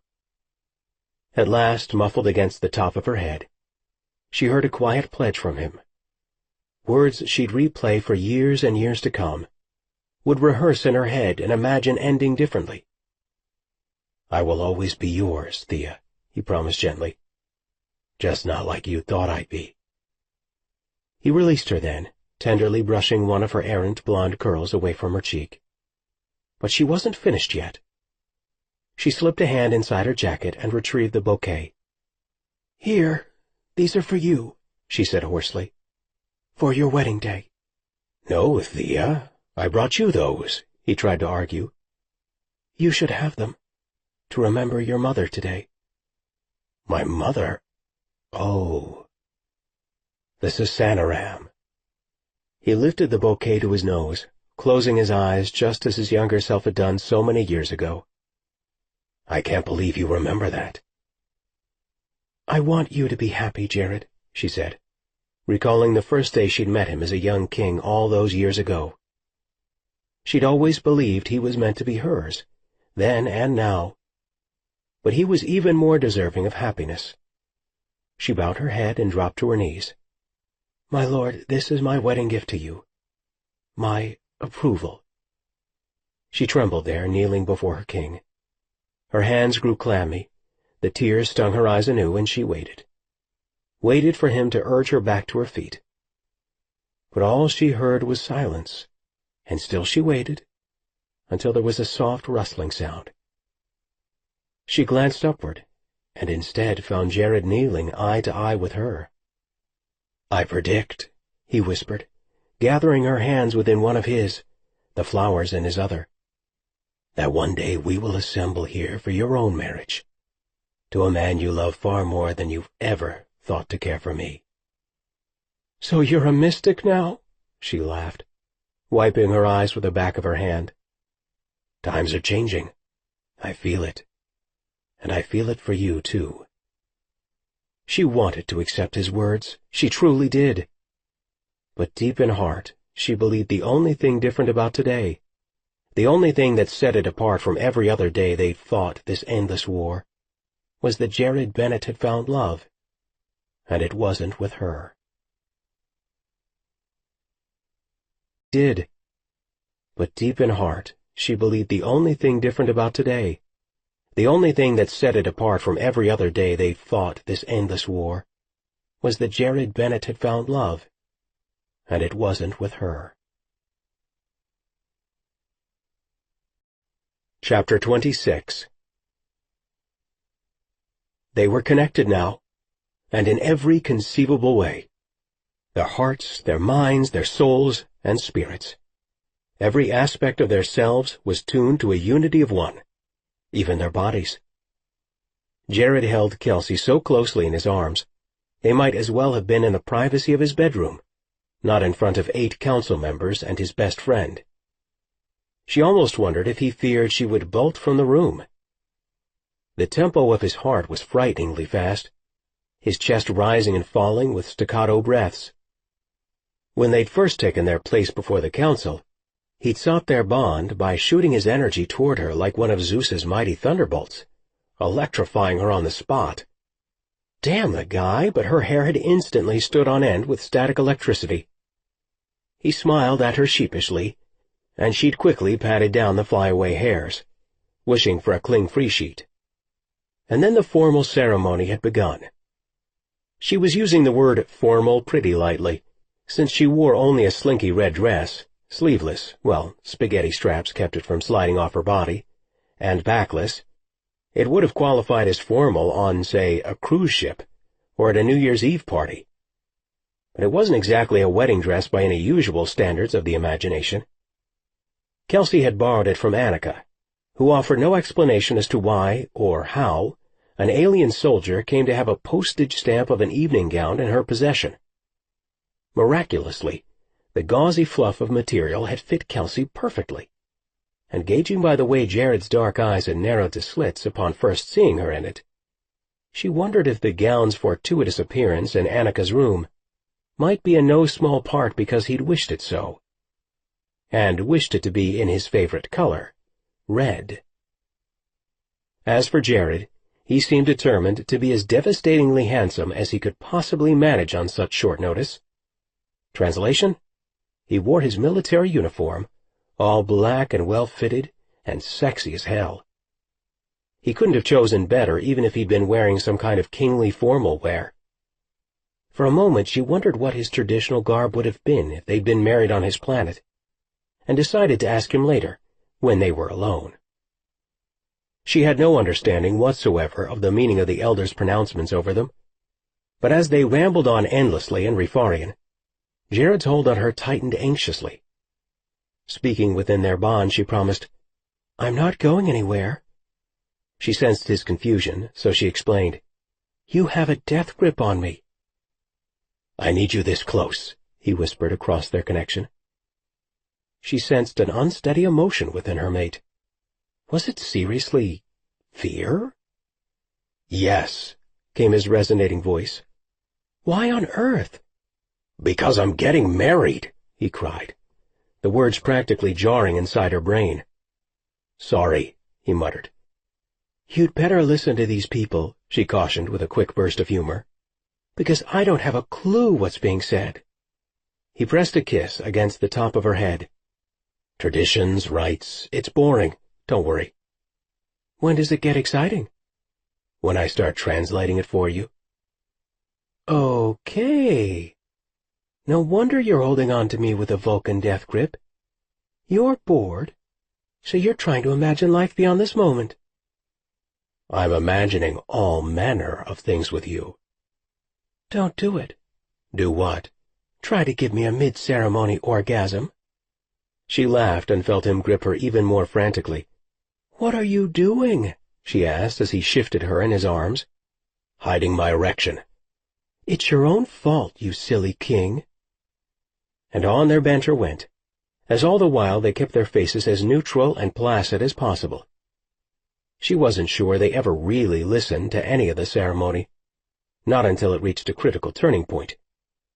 Jared released her with then a satisfied sigh, allowing his gaze to sweep over her, and turned to face Scott, where he stood slightly behind Jared. The other man, she noticed, had worn a permanent scowl throughout their ceremony, right up until the moment he glimpsed Jared's face. And then Scott's stern expression dissolved into one of the warmest, gentlest smiles she'd ever seen, a smile that told her she liked Scott Dillon immensely, and from that moment on she knew she would always like him. Scott slipped something into Jared's waiting hand, and the two of them exchanged quiet words in their own language as they embraced. And then at last Jared turned back to face her, and grasped both of her hands. "Mate, it is time. Time for the sealing of our bond, the solidifying of that which already exists." Jared's dark eyes fixed on her, narrowing with emotion. "For the taking of us, one heart to another, one body and soul.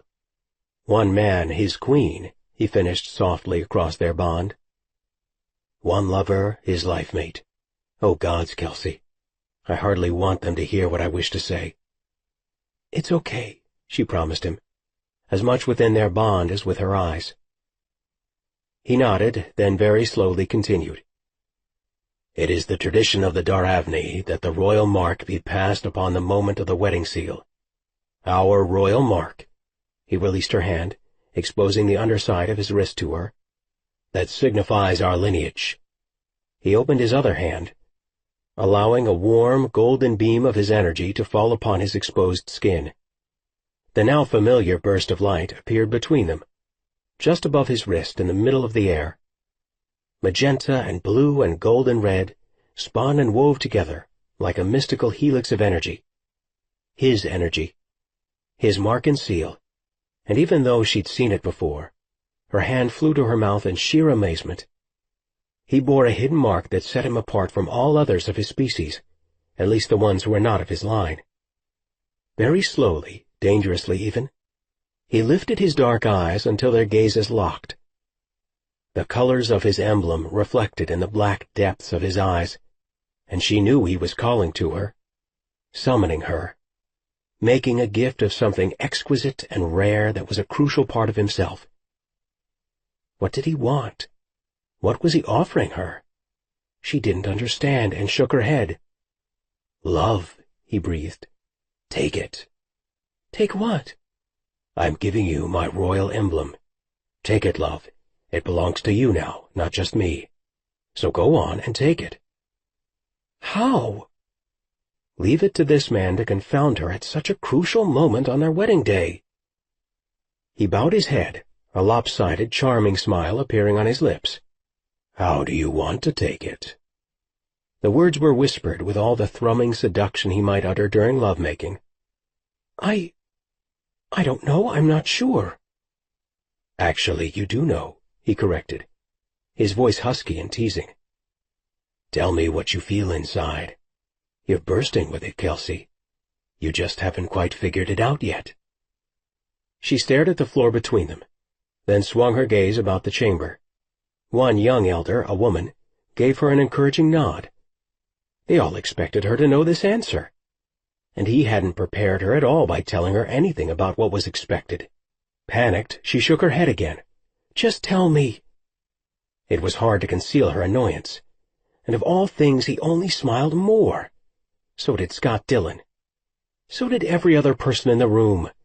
Everyone beamed except for her.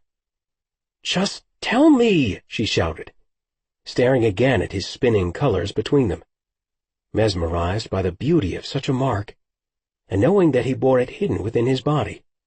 The swirling, coiling light was almost a kind of multi-dimensional tattoo. And what did you do with a tattoo? You wore it someplace sexy, someplace where your lover might lick it and kiss it and play with it beneath his hand. You're starting to understand, he teased. I'm mad at you. No, love. You are crazy for me. Wild with it. He took hold of her shoulders and spun her away from him until she faced the other side of the room. Behind her, she felt the warming of his energy as he pulled back the clingy fabric of her dress, and then the light brush of his fingertips against the small of her back. He knew. He knew exactly where she wanted his mark, and she never even so much as expressed it to herself. The skin at that small dipping curve of her spine felt like fire, as if something had stung her, setting the skin to burning and itching and crawling all at once.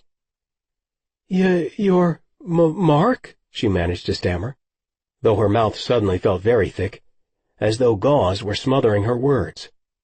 Her legs beneath her wobbled, her vision swam, and he slipped both arms around her waist, pulling her close. That's why I've held you so near the whole time. The sealing ceremony is quite powerful. I didn't want you fainting during our wedding. And I just thought... Me, a terrible seducer of human women? Yeah, that too. It is done, Jared pronounced aloud for all to hear. The human Kelsey Wells is now marked as queen, taken by me, Jerishkad al-Benet Daravni, king of Rifaria. We are mated, we are married. It is done. From behind her, he slid his large hand over her smaller one, cupping her palm against her abdomen, and before she realized what he was doing, he slipped a simple gold wedding band on her finger. Now you say it, he whispered against her ear, sending a chill up her spine. Tell them it is done. It is done, she repeated, feeling herself in a daze. He gave her the words quickly within her mind, and she continued. The Queen has taken the King as mate. I have accepted this mark, and he is taken by me. Kelsey Elizabeth Wells. Tell them we are mated, he prompted her softly, brushing his lips against her ear with a light kiss. She repeated the words, her voice strong and sure and resoundingly joyous, even if it did quaver a little. The King and Queen are one, one of the elders pronounced in halting English. And with that simple yet momentous phrase, she began her journey as the Rifarian queen. Sometime during the day, probably during the long wait outside the council chambers, or perhaps during the ceremony itself, the late November day had turned unexpectedly cold. Dark clouds had blown over the mountains, hovering across the land like a tight blue-gray fist. And then, as sometimes happened even in July in the Grand Teton area, a heavy snow began to fall. Even in the middle of the summer, a serious snow had been known to extinguish forest fires in Yellowstone. So it came as no real surprise that on her wedding day of all days, Kelsey found herself on the back of a 4-stroke snowmobile, hanging on to her new husband for dear life, because of course Jared was a snowmobile hotshot, What else would the man be? He gunned the engine on the thing, tearing up the mountainside away from the base, and she flung her arms around him, giggling with joy even as the wind whipped her hair and stung her eyes. She was a natural-born snowmobiler, and though she usually preferred to be the one doing the driving, today it suited her perfectly to ride up the mountainside on the back of Jared's sled, even in a slinky red dress. Though, thank goodness, Annika had loaned her a long winter coat to go over it. After only a few minutes of rip-roaring joy along the fresh powder, he pulled up at an overlook. Down the mountainside and into the valley spread a moody panorama, just the kind she most loved about her home. "Gods, your land is beautiful, Kelsey." He removed his helmet with an appreciative shake of his head. "It suits you." She smiled, handing him her helmet as she swung off the back of the snowmobile. "I'm glad you like it." She felt shy, as if he were remarking on her breasts or the shape of her figure or the shade of her hair. It was deeply personal to her, hearing him talk about his love of her world. The soft whisper of wind whipped about them both, winter's early chill already riding the mountain peaks down into the valley. Along the ridge where he'd brought her, the brilliant late-day sun pierced through the snow clouds and drew its hand over the lowland, painting a spectrum of blue and crisp gold and white. With a proud smile, he stepped up onto the rocky cleft and nodded to the view. "Awe-inspiring, isn't it?" "Yes," she agreed, feeling the mountain's ancient hush weave a mystic spell between them. This was her land, he offered, like the most priceless of wedding gifts. The land her father had taken her away from, refusing to acknowledge its importance in her life. The land she'd missed every single day she'd lived away from it, in D.C. "It's a part of me," she said. He cocked his head sideways, watching her. "I understand that feeling." "About Rifaria?" He shook his head in disagreement. "No, about this land, Kelsey." He crouched low on the ridge, tracing his fingertips over the jagged snow-covered rocks. "I feel this land of yours is my trust, somehow. That it's been granted to me, same as my home world. That hundreds of years ago my people chose this place, this portion, so that I might know its beauty, that I might understand what it is I'm to protect. The air, the mountains here, you have no idea how the war has ruined my home. But then here," he said, sweeping his hand around them, "here I can know the possibility of restoration, the beauty of your world, and the destruction I meant to prevent." He sifted snow between his fingertips, thoughtful and quiet for so long that she wondered what more he might say, and then he turned to face her. "Now I know why else I've loved this land so passionately, Kelsey," he said, rising to his feet. Brushing his hands together, he continued, "I was sent to protect your people. That was part of it, I'm certain. But there's always been something more that I could not place my hands around. Like a word beyond speaking, or an English phrase that I could never seem to learn." With his hand, he cupped her chin and tilted it upward until their eyes locked, his black Rifarian ones meeting her own human ones. Their bond flared, opening like a river of fire between their two bodies and hearts, causing her legs to almost buckle with a twinned rush of alien power and sensual desire. "Shall I tell you what I finally learned, dear Kelsey? Shall I tell you this word beyond my speaking? It was you, love. You were the place my heart longed to know. You. You are this land. You are my love for it. The feelings are inseparable for me." He had no way of knowing the hurt she'd carried inside after being wrenched from this place by her father, nor for how very long she'd endured that pain. Her father, as much as she loved him, had left her feeling abandoned and cheapened by the simple fact that he wouldn't keep her here after her mother's death. Now, on her wedding day, the man she had chosen as husband and mate stood on this precipice, a king in every way, declaring that the worlds belonged in her hand because he had given them to her. She bowed her head, unable to staunch the flow of warm tears. Husband. This man at her side loved her, would protect her at all costs. She wiped at the tears with the back of her hand, unable to find her voice. "Kelsey," he said, turning to her in deep concern. "I'm sorry. Have I bungled my English again?" She burst into laughter. "No," she said, still wiping away tears. "That was very elegant, Jared."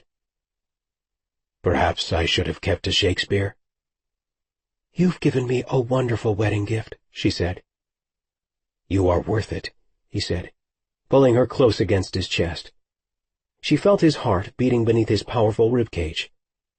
Closing her eyes, she marveled that the pounding she felt was that of an alien heart, of one born galaxies away, born to lead a world, to helm a revolution.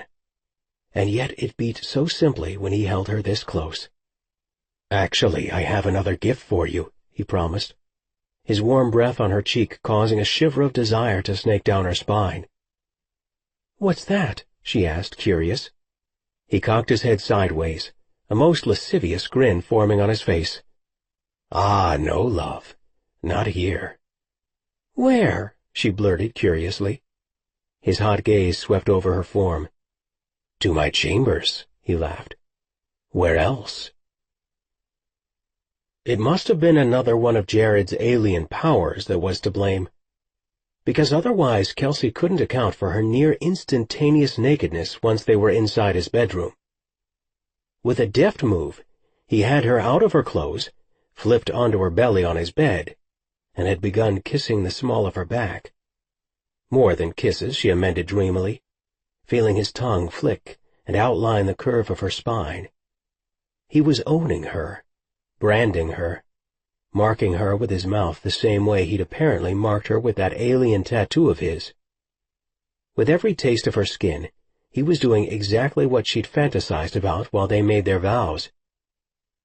He took hold of her hips, digging his fingers into the soft flesh of her belly. With his mouth he kept on kissing, outlining, laving. What wasn't the man doing to her back? "Now," he purred.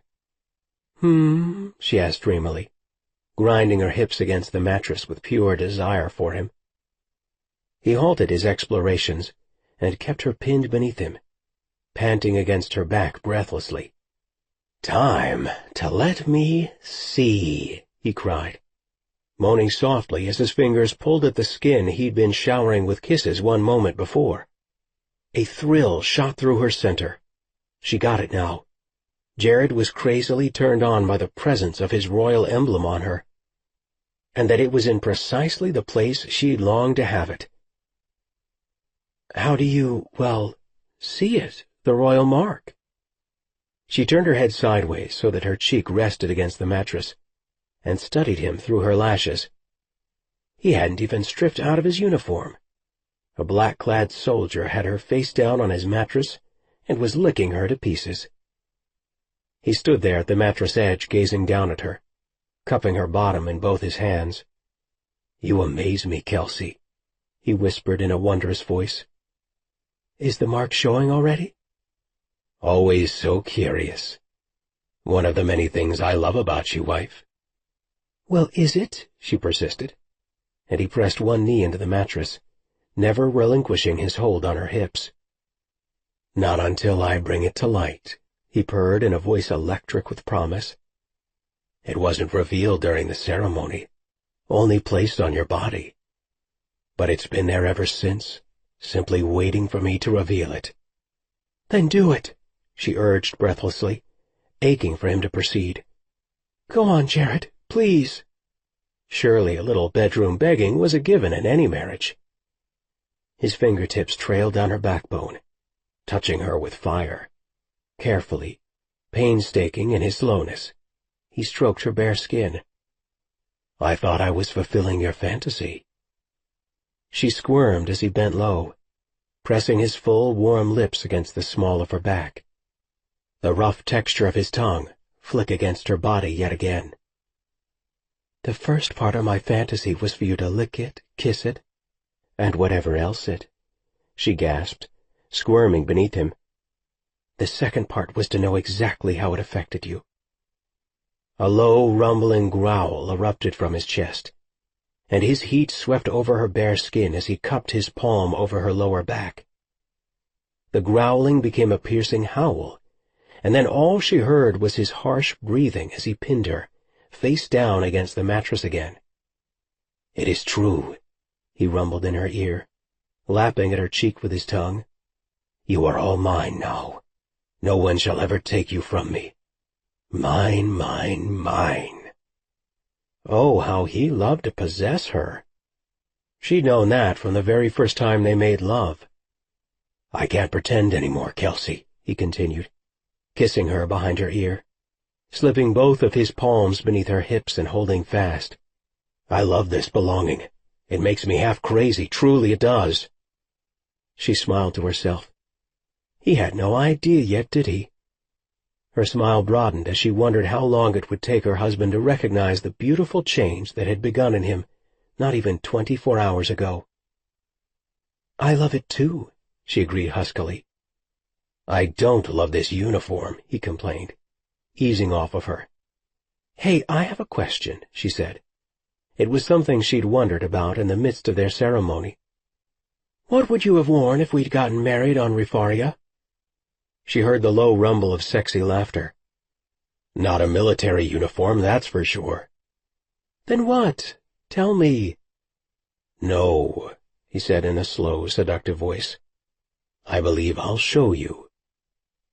When she rolled onto her back to get a better look at him, she gasped.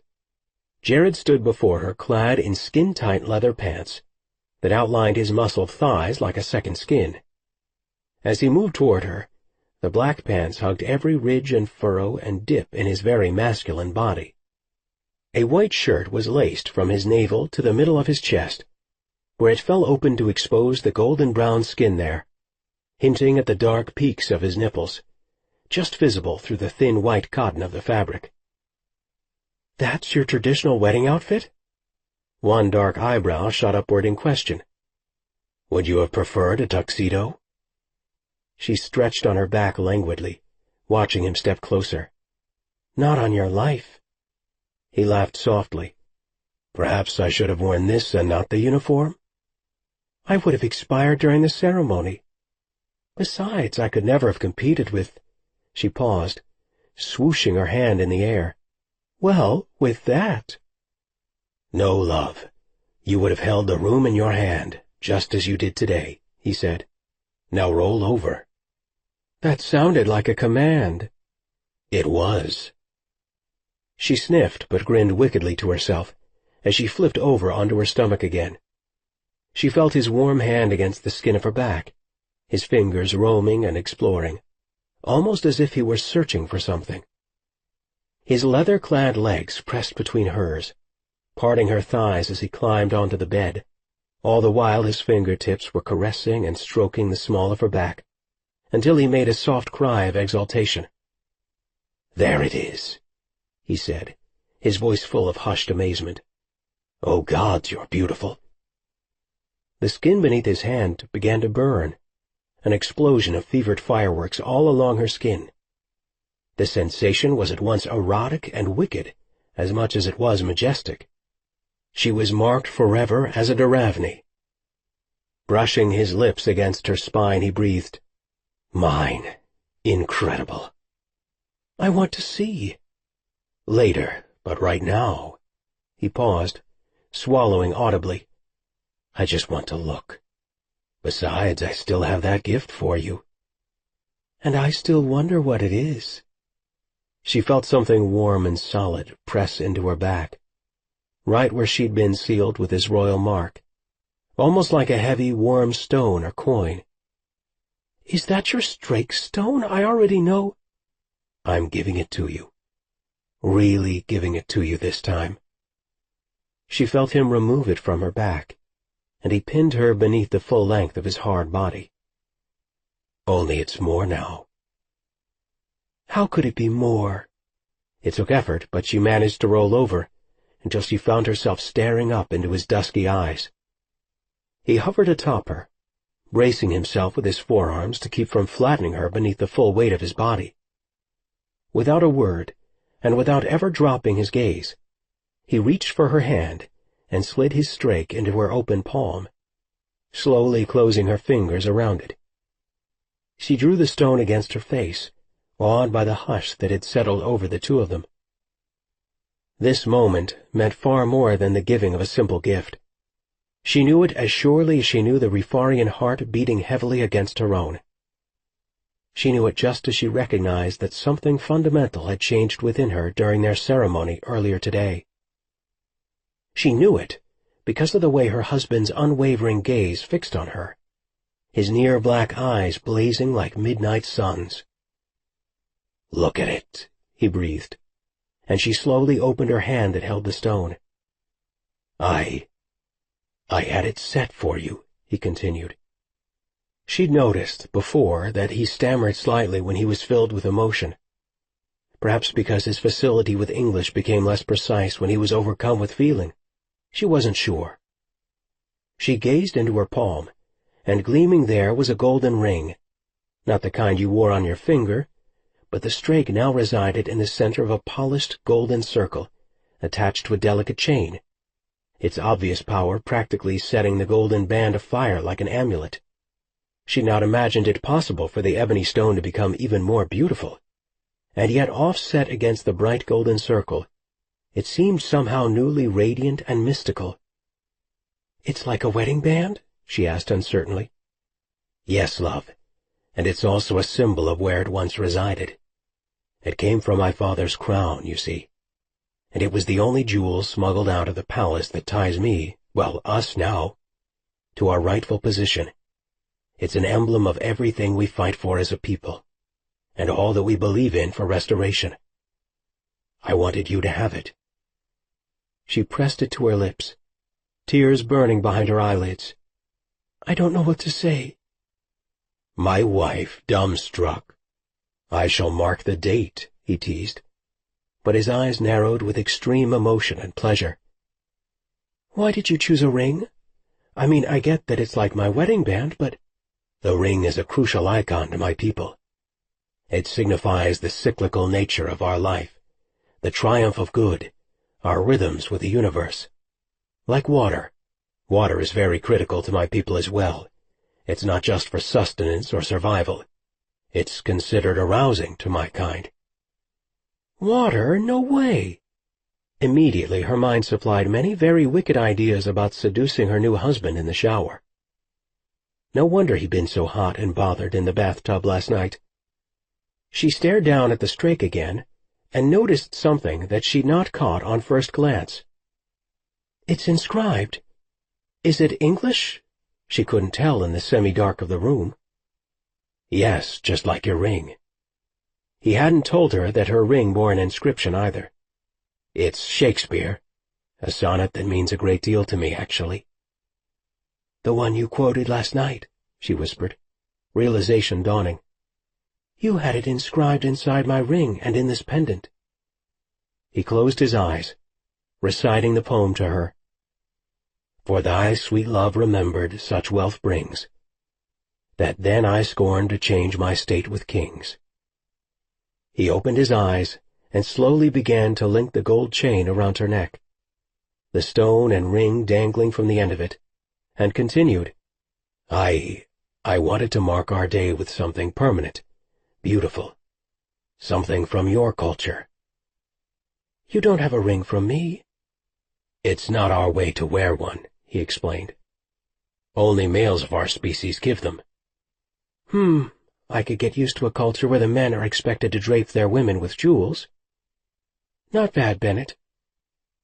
"Could you get used to a culture where men are meant to make love to their wives all day long?"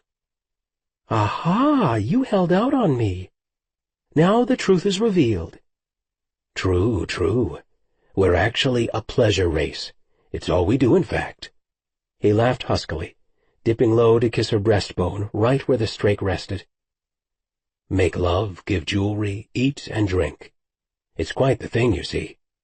Now you understand why it was imperative that I take a mate." "I'm glad you did," she whispered softly. She stroked his bristling black hair, feeling the give and play of it beneath her hand. For a long moment he rested his head against her breast, the two of them lying quietly together. "I'm dying of curiosity," he suddenly pronounced, pushing off the bed. "About what?" "About making love to a woman," he said seriously, "who bears the Daravni mark on her bottom." "It's not on my bottom," she protested. "Almost," he laughed, stepping across the room where he shrugged out of the soft cotton shirt he wore, revealing the ripples of his abdomen and the hard planes of his muscled chest. She lay on her back, watching his cat-like grace, and felt warm heat swirl in her body. Pressing her eyes closed, she allowed the sensations to crescendo, her abdomen nodding with waves of desire. She heard the unsnapping of buttons and the soft rustling of discarded clothing. Still she kept her eyes closed, savoring her husband's energy as it pulsed across her skin, sang through her body, infused every bit of her soul. Then he was atop her again, the bed yielding beneath the weight of his lean body. But he was gentle with her, oh, so gentle, whispering soft Rifarian words in her ear, words that she recognized even if she didn't understand them. They caused her soul to hum with need for her mate. They caused her whole body to tense like a musical string that only he could pluck. "Jared," she purred in his ear, repeating his name over and over again. She ached to make him know the depth of her feelings in his own language. With one graceful movement, he rolled with her, and she found herself atop him. "Call me Jerishkadau." He grasped her hips with his palms and steadying her atop him. "Please," his voice quavered slightly with the request. She smiled, pushing up so she could stare into his eyes. "Please." I long for it," he admitted, blinking up at her, then moaned something in Rifarian before adding, "It is difficult to express." That was when it hit her. All this time, she'd been calling him Jared Bennett, which was really only a sort of nickname or a false name, not his true one. It was such an easy gift to give her mate on their wedding day. She bent down until her lips brushed against his left ear, and blew out a husky, arousing breath, kissing him lightly on the cheek. And then she waited and drew the moment out, and hesitated just enough to cause him to rumble his desire back against her cheek. Only then did she whisper, "I love you, Jerishkadau. I think I always have." These words awakened her alien husband completely, and he began to tumble with her on the bed amidst a tangle of covers and discarded clothing, until after a moment's lustful tussling, he emerged atop her once again. She lay bucking beneath him, and he gave her a wicked grin of satisfaction. He'd pinned her like any creature would its chosen mate, as if he'd bounded upon her in the wild and simply determined to take her.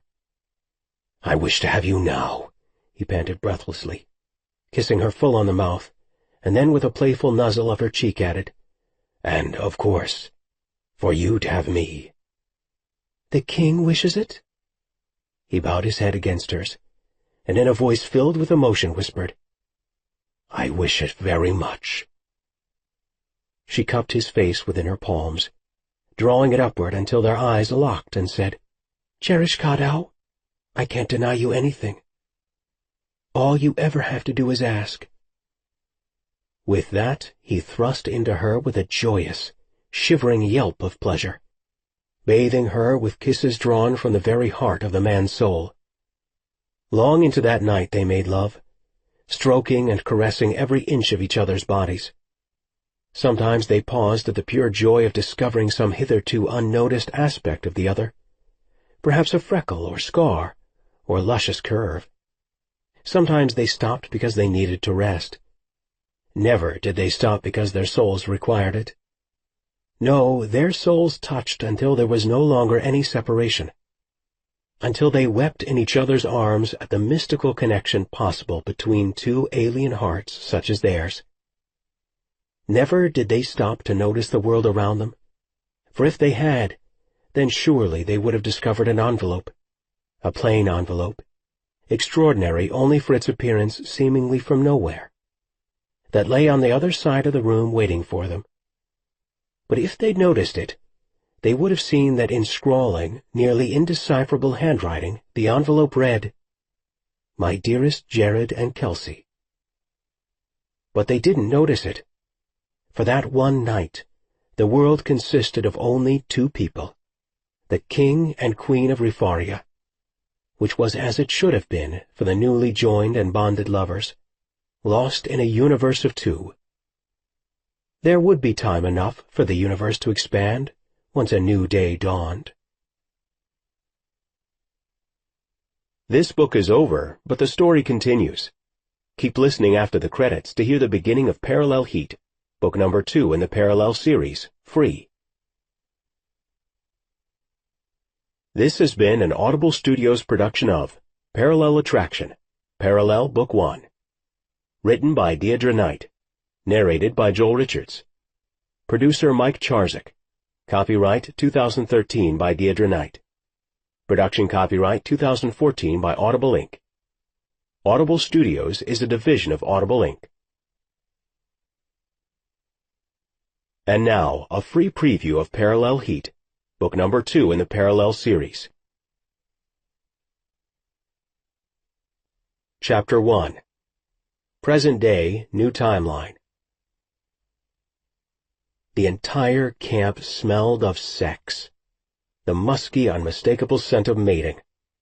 The aroma perfumed the air, wafted throughout the main cabin and even outside onto the deck where Thea Haven stood. And as if that wasn't annoying enough to an unattached, unmated Rifarian female, Thea knew exactly who was having said sex. The man she'd loved for her entire life. The one man she'd waited for, even when other available males with their rebel faction had come forward, suggesting a coupling with her. The one man she'd always been told she would one day marry, her cousin, the exiled king of Rifaria. Thea blew out a heavy sigh, fighting back the tears that welled in her eyes anew. Jared wasn't just having sex with any other woman. No, he was completing his mating rites with his new wife. His human wife, and the scent of that mating burned Thea's nostrils like hot sulfur. Gods above! Sometimes she absolutely hated being an intuitive. Perhaps if she took a snowmobile over to Base 10, she could get some reprieve from all the swirling hormones and heat at work here in the main compound. Besides, if she took up residence in the barracks at the base, that would decrease the likelihood of bumping into the newly joined couple on a regular basis. At least for a while. Seeing Jared's mating glow had been like a slap in the face, and she could only imagine what she'd glimpse now that their rites had been completed. As of tonight, Jared and Kelsey were forever life-mated, bonded, and married. Completely soul-bound, and there was no going back from that. Thea stepped back inside the main cabin, ignoring the soldiers whose faces turned curiously in her direction. She knew the gossip that was flying about their rebel forces, that the commander had finally taken a wife after so many years, and that it wasn't Thea Haven, the council's formal choice. She also detected some of the less kind gossip about her, that if she'd been the sort of woman who could capture a mate, then perhaps the king would have claimed her, not gone wandering among the aliens on this godforsaken planet to find his bride. The gossip burned her ears and broke her heart, because Jared's soldiers would never speak ill of their king and commander. He was beloved and followed, never questioned, and he held the unerring loyalty and respect of every last soldier in his ranks. So there could only be one person to blame for such a disastrous interbreeding mistake as had occurred between Jared and Kelsey. And that one person was none other than herself, Thea Haven, the king's cousin and once intended bride.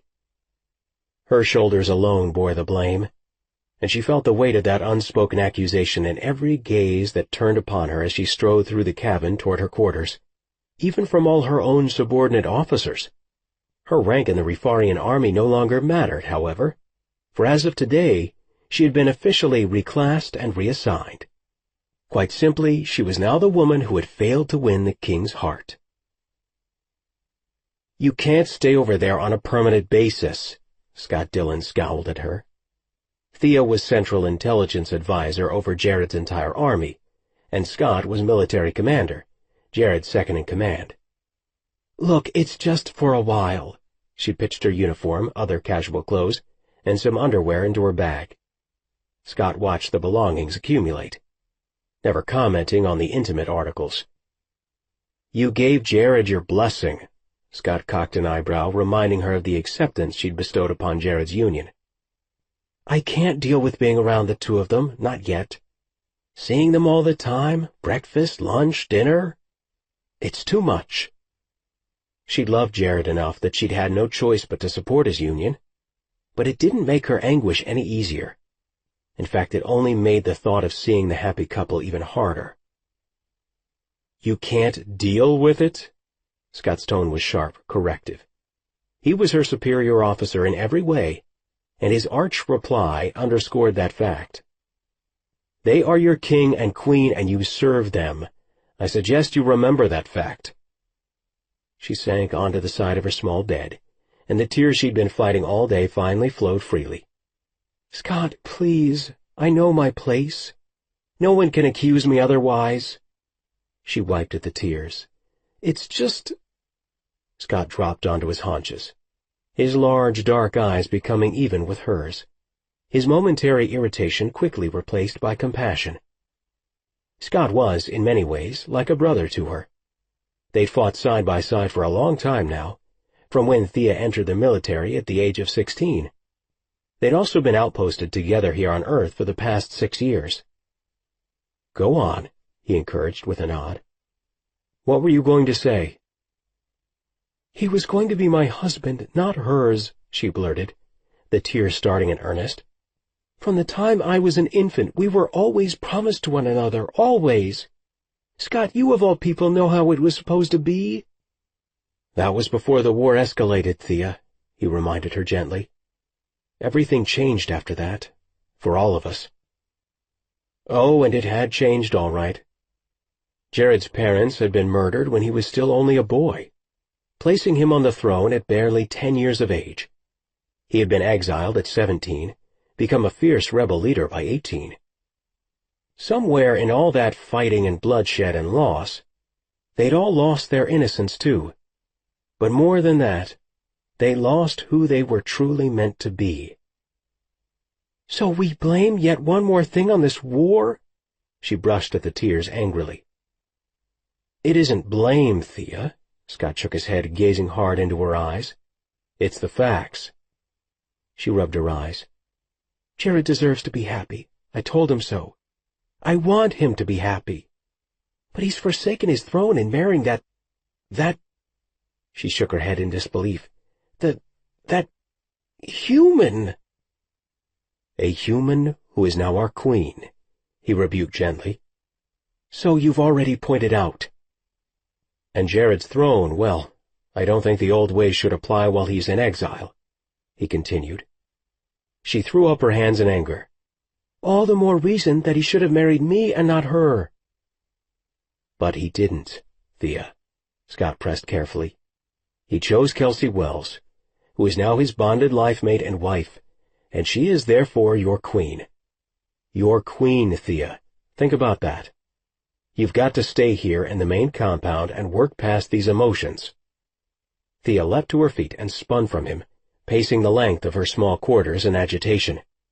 "Have you not heard the rumors?" she blurted, feeling angry and hurt that Scott wasn't more on her side. "The rumors will settle in time," he answered simply. So he, too, had caught the gossip that she'd sensed buzzing all about them like agitated bees. She paused before her small closet mirror, staring at her reflection.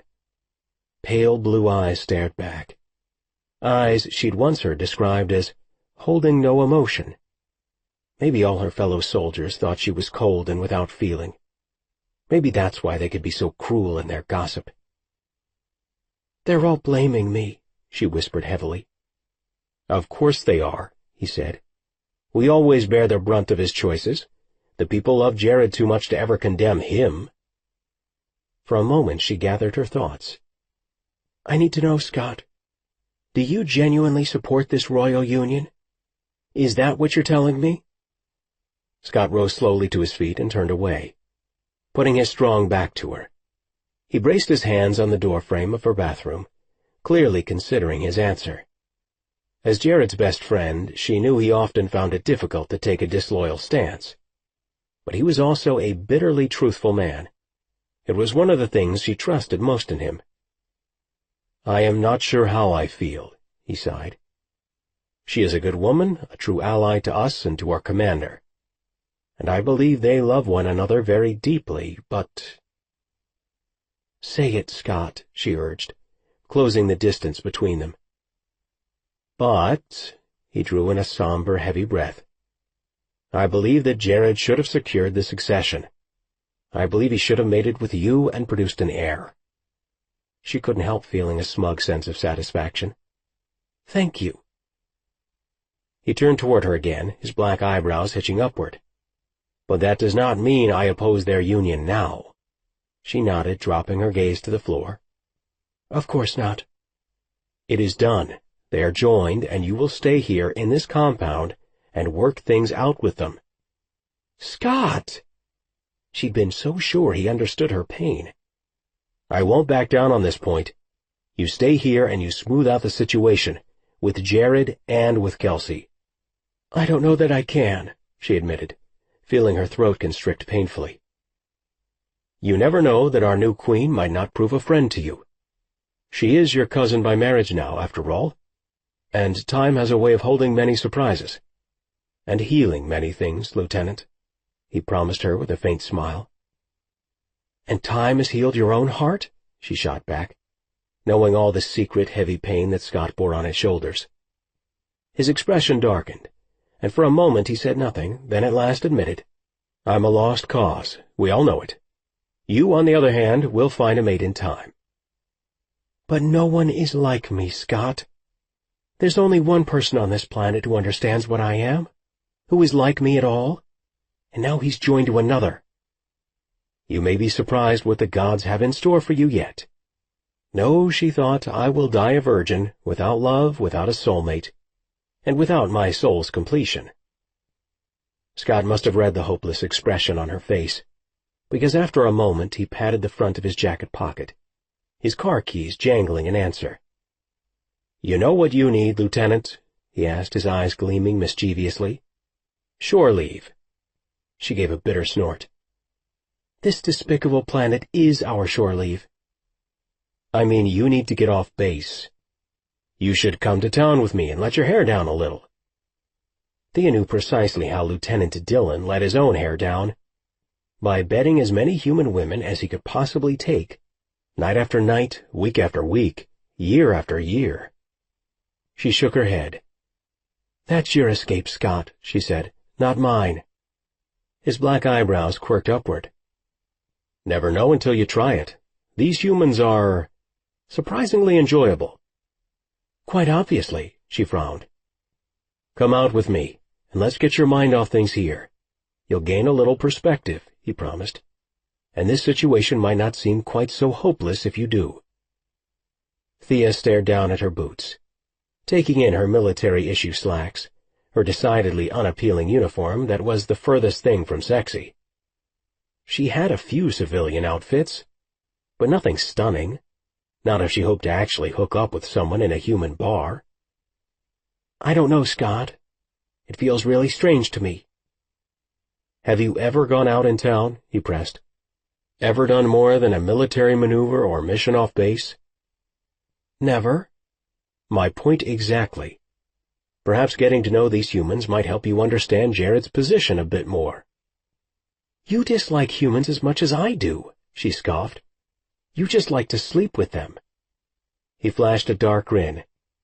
"They're fabulous in bed, it's true, and I have little respect for their species, but still—" he hesitated, his expression growing strangely guarded. "There's something about them, something worth understanding, if for no other reason because we love our king." Almost as if an observer, she heard herself saying, "Yes, Scott, I'll go with you," and wondered why she felt a sudden shiver of precognition, as if her entire destiny would hinge on this momentary decision. Jared Bennett stared at the ceiling over his bed, marveling that his new wife lay sleeping in his arms. Not just any wife, either. Kelsey was his soulmate, the one he'd first met as a young man on the verge of his awakening, and then lost for more years than he cared to count. How long had it been since that time of their initial meeting? 14 years? 14 years of aching separation, all without even realizing it. The elders had stolen their memories of one another in an effort to protect their king, and only by a miracle had they ever come together again. Kelsey stirred beside him, the thick tumble of auburn hair winding about her bare shoulders. Jared's breath literally hitched in his throat, and his entire body tightened in awareness of his mate. "Hello, your sleepiness," he purred in her ear. She rolled onto her side toward him. "What time is it?" she asked with a yawn. "Not quite midnight." "You're not getting up, are you?" One auburn eyebrow shot upward in a question. The incompatibility of their sleep cycles had already proved annoying, especially for Jared, who wished to be bedding his new mate as many hours a day as humanly and Rifarianly as possible. "I'm expected down at base 10, he said, glancing at his watch. "I've been occupied with—" He buried his head against her chest, nuzzling her. "Better things for the past few days. And perhaps I may stay occupied a bit longer." He laughed, drawing her right nipple within his mouth, suckling and nibbling it until she groaned in delight. "Ah, yes, I believe I may indeed stay occupied for quite a bit longer. At least until 2 a.m., he teased, then closed his lips around her nipple again. She groaned, tugging his head upward. "Jared, I just gotta have more than 4 hours of sleep a night." "You may nap later," he suggested, cupping her other generous breast within his palm. Immediately both nipples grew puckered and alert. Perhaps that meant he could rouse her as well. His groin tightened in sharp pleasure, and his breathing grew much more rapid. Arching to see her better in the darkness, he allowed his vision to heighten, taking in every dip and curve of her very feminine body. He growled his pleasure at the sight of her again, and this, well, his wife seemed to like it a great deal, just as she always did. Almost as if reading his thoughts, she whispered, "I love your noises." His face instantly burned. "It is not human, though, is it?" he asked uncertainly. "Human men do not make such sounds during mating."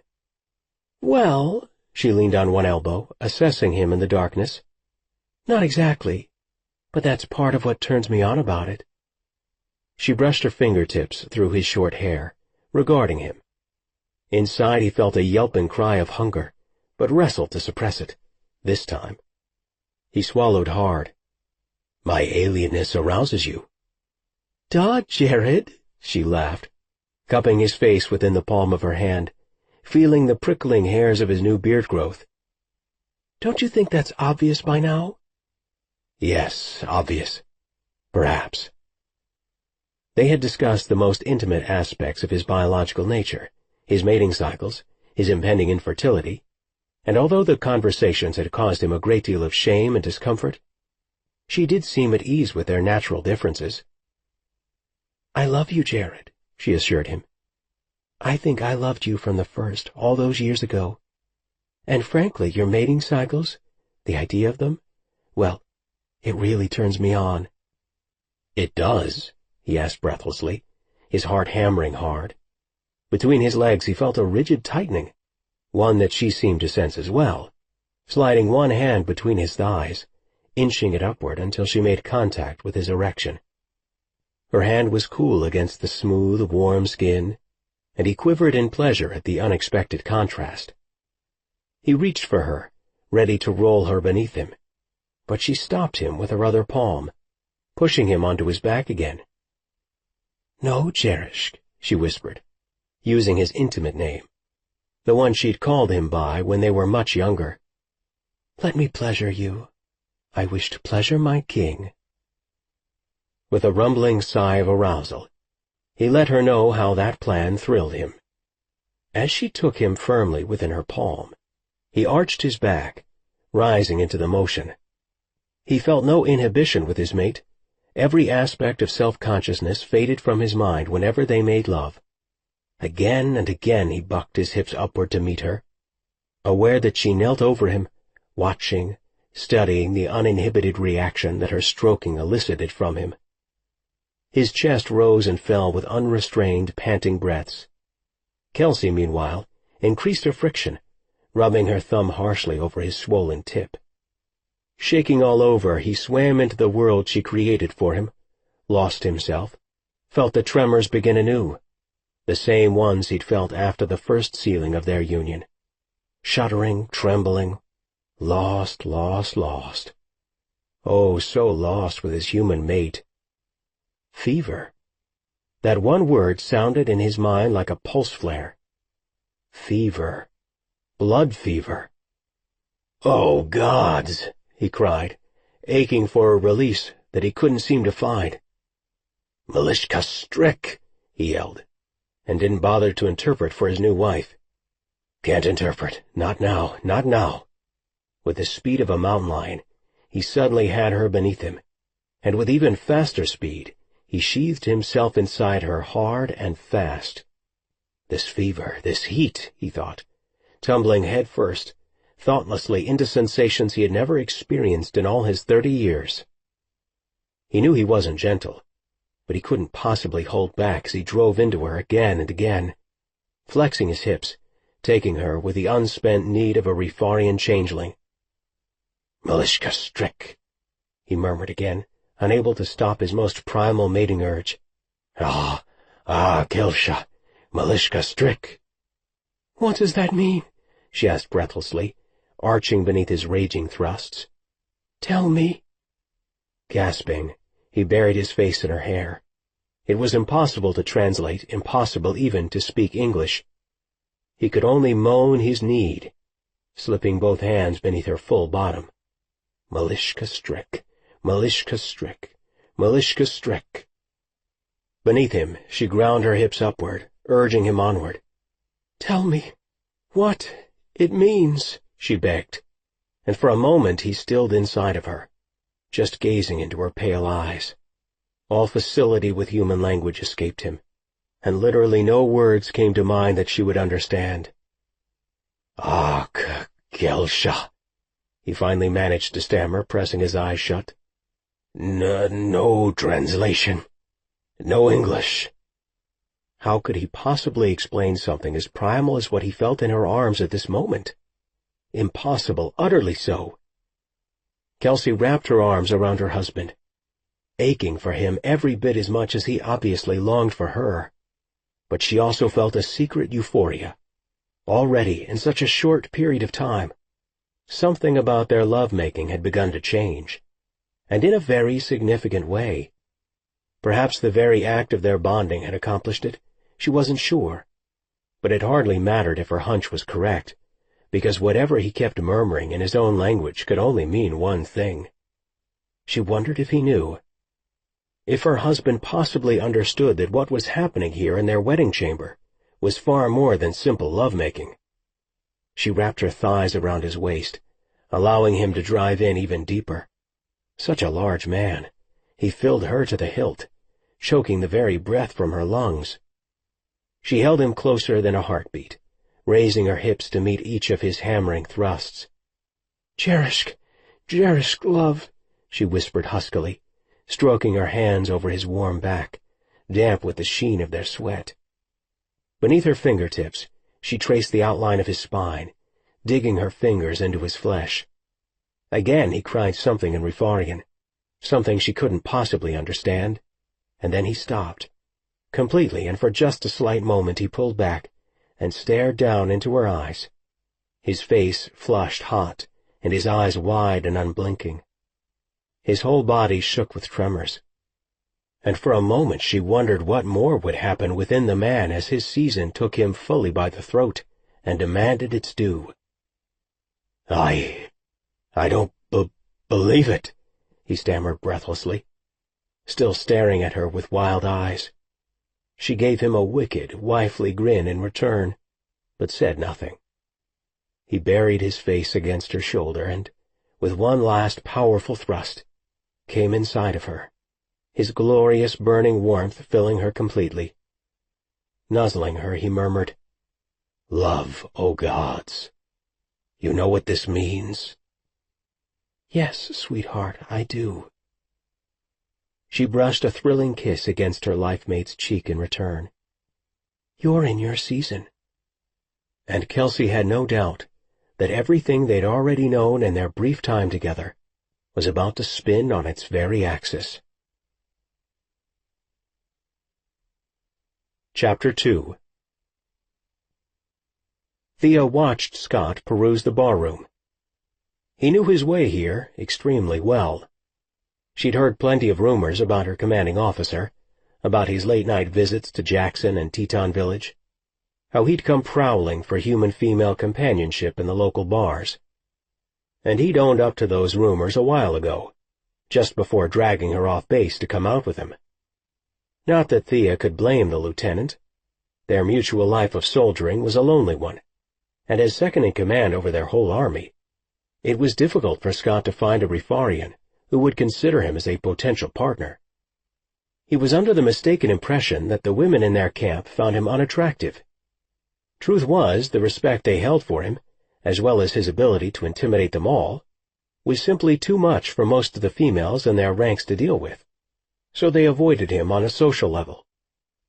He ducked through the barroom doors, nodding familiarly toward the bouncers and confirming the long-standing rumors. Scott Dillon was very familiar with this aspect of the human realm. Thea, for her part, stayed as distant from the species as she possibly could. She made just one exception, and that was for the only human Anthusian hybrid in her life, the very man leading the way into the bar. "Over there," Scott nodded toward an open table. She followed him dutifully, trying hard to ignore the scent of so many humans gathered in one place. The overpowering aroma was enough to make her feel nauseated, reminding her of the reason she'd fled the compound in the first place. One human woman had just ruined her life. Scott waved at a waitress who approached their table, and Thea could hardly conceal her discomfort at this kind of proximity with the alien species. She preferred the seclusion and shelter of their military ranks as much as possible. She'd had assignments and missions among the humans, of course, but never found a reason to come and, gods forbid, socialize among the species. "What'll you have?" the waitress asked, and Thea blinked back at her, unsure of the proper response. Scott answered confidently for them both, ordering a pair of Heinekens, a drink that Thea had never tasted before. Scott's keen black eyes scanned the room, searching, hunting. She saw his nostrils flare almost imperceptibly, and as she studied him, she observed such undisguised hunger in his intense gaze that she found herself wishing she could share his passion for pursuit. If only she believed a desirable human, or a desirable man of any species for that matter, might appear in this bar tonight. She sighed, sinking hopelessly into her chair, and glanced around the place. "Give it time," Scott coached knowingly. "I have all the time in the world," she shot back, studying her hands where she'd spread them on the table. It was just too humiliating, realizing that she'd sunk quite so low. "Since you're here, you might as well look," he coached. "Wouldn't hurt you." "I don't know why I came," she admitted in a miserable voice. "This is your scene, Scott, not mine." "You'll never know until you try." She didn't reply, but did dare to lift her eyes, feeling her face flush hot at just the knowledge of the reason she'd come tonight. It was shameful that someone of her royal lineage had been reduced to cruising for a lover in a public venue like this one. Common, really, and not the way her mother had raised her to be, a daughter of nobility who was impeccably bred. Still, so long as she was here, she might as well look, she thought, daring to glance around. There were men all around the bar, rangy men, short men, fat men, old and young, grizzled and baby-faced.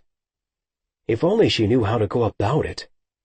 Perhaps she could have her choice among them, just like Scott apparently did with the women around this town. Scott has found great satisfaction among the female of this species, she thought. Maybe I could find some comfort here too. A weird kind of hopefulness sprang to life in her heart, and again she swept her gaze about the smoke-filled barroom. At first she found no man who even appealed to her, but something caused her to quake deep inside, something that urged her to press forward. A quiet voice of intuition that coiled about her body, wooing her, singing to her. In her lap she wrung her hands in sudden agitation, feeling heat build in her abdomen. It was the heat of her core self, her other true nature, the one of swirling flame and power. What am I feeling? She wondered, trembling in expectation. Why is my fire escalating?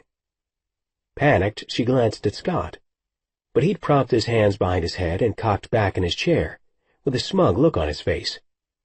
He was oblivious to her sudden onslaught of aroused emotion. What's happening to me? She wondered, not even meaning to voice the feeling aloud. Told you, Haven. Scott's cynical sideways smile spread wide.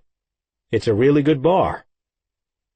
Her eyes watered and the fire inside her belly twisted tighter. We hope you enjoyed this free preview of Parallel Heat, book number 2 in the Parallel series. To keep the story going, get the complete book today.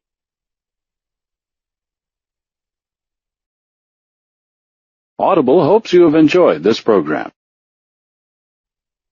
We hope you enjoyed this free preview of Parallel Heat, book number 2 in the Parallel series. To keep the story going, get the complete book today.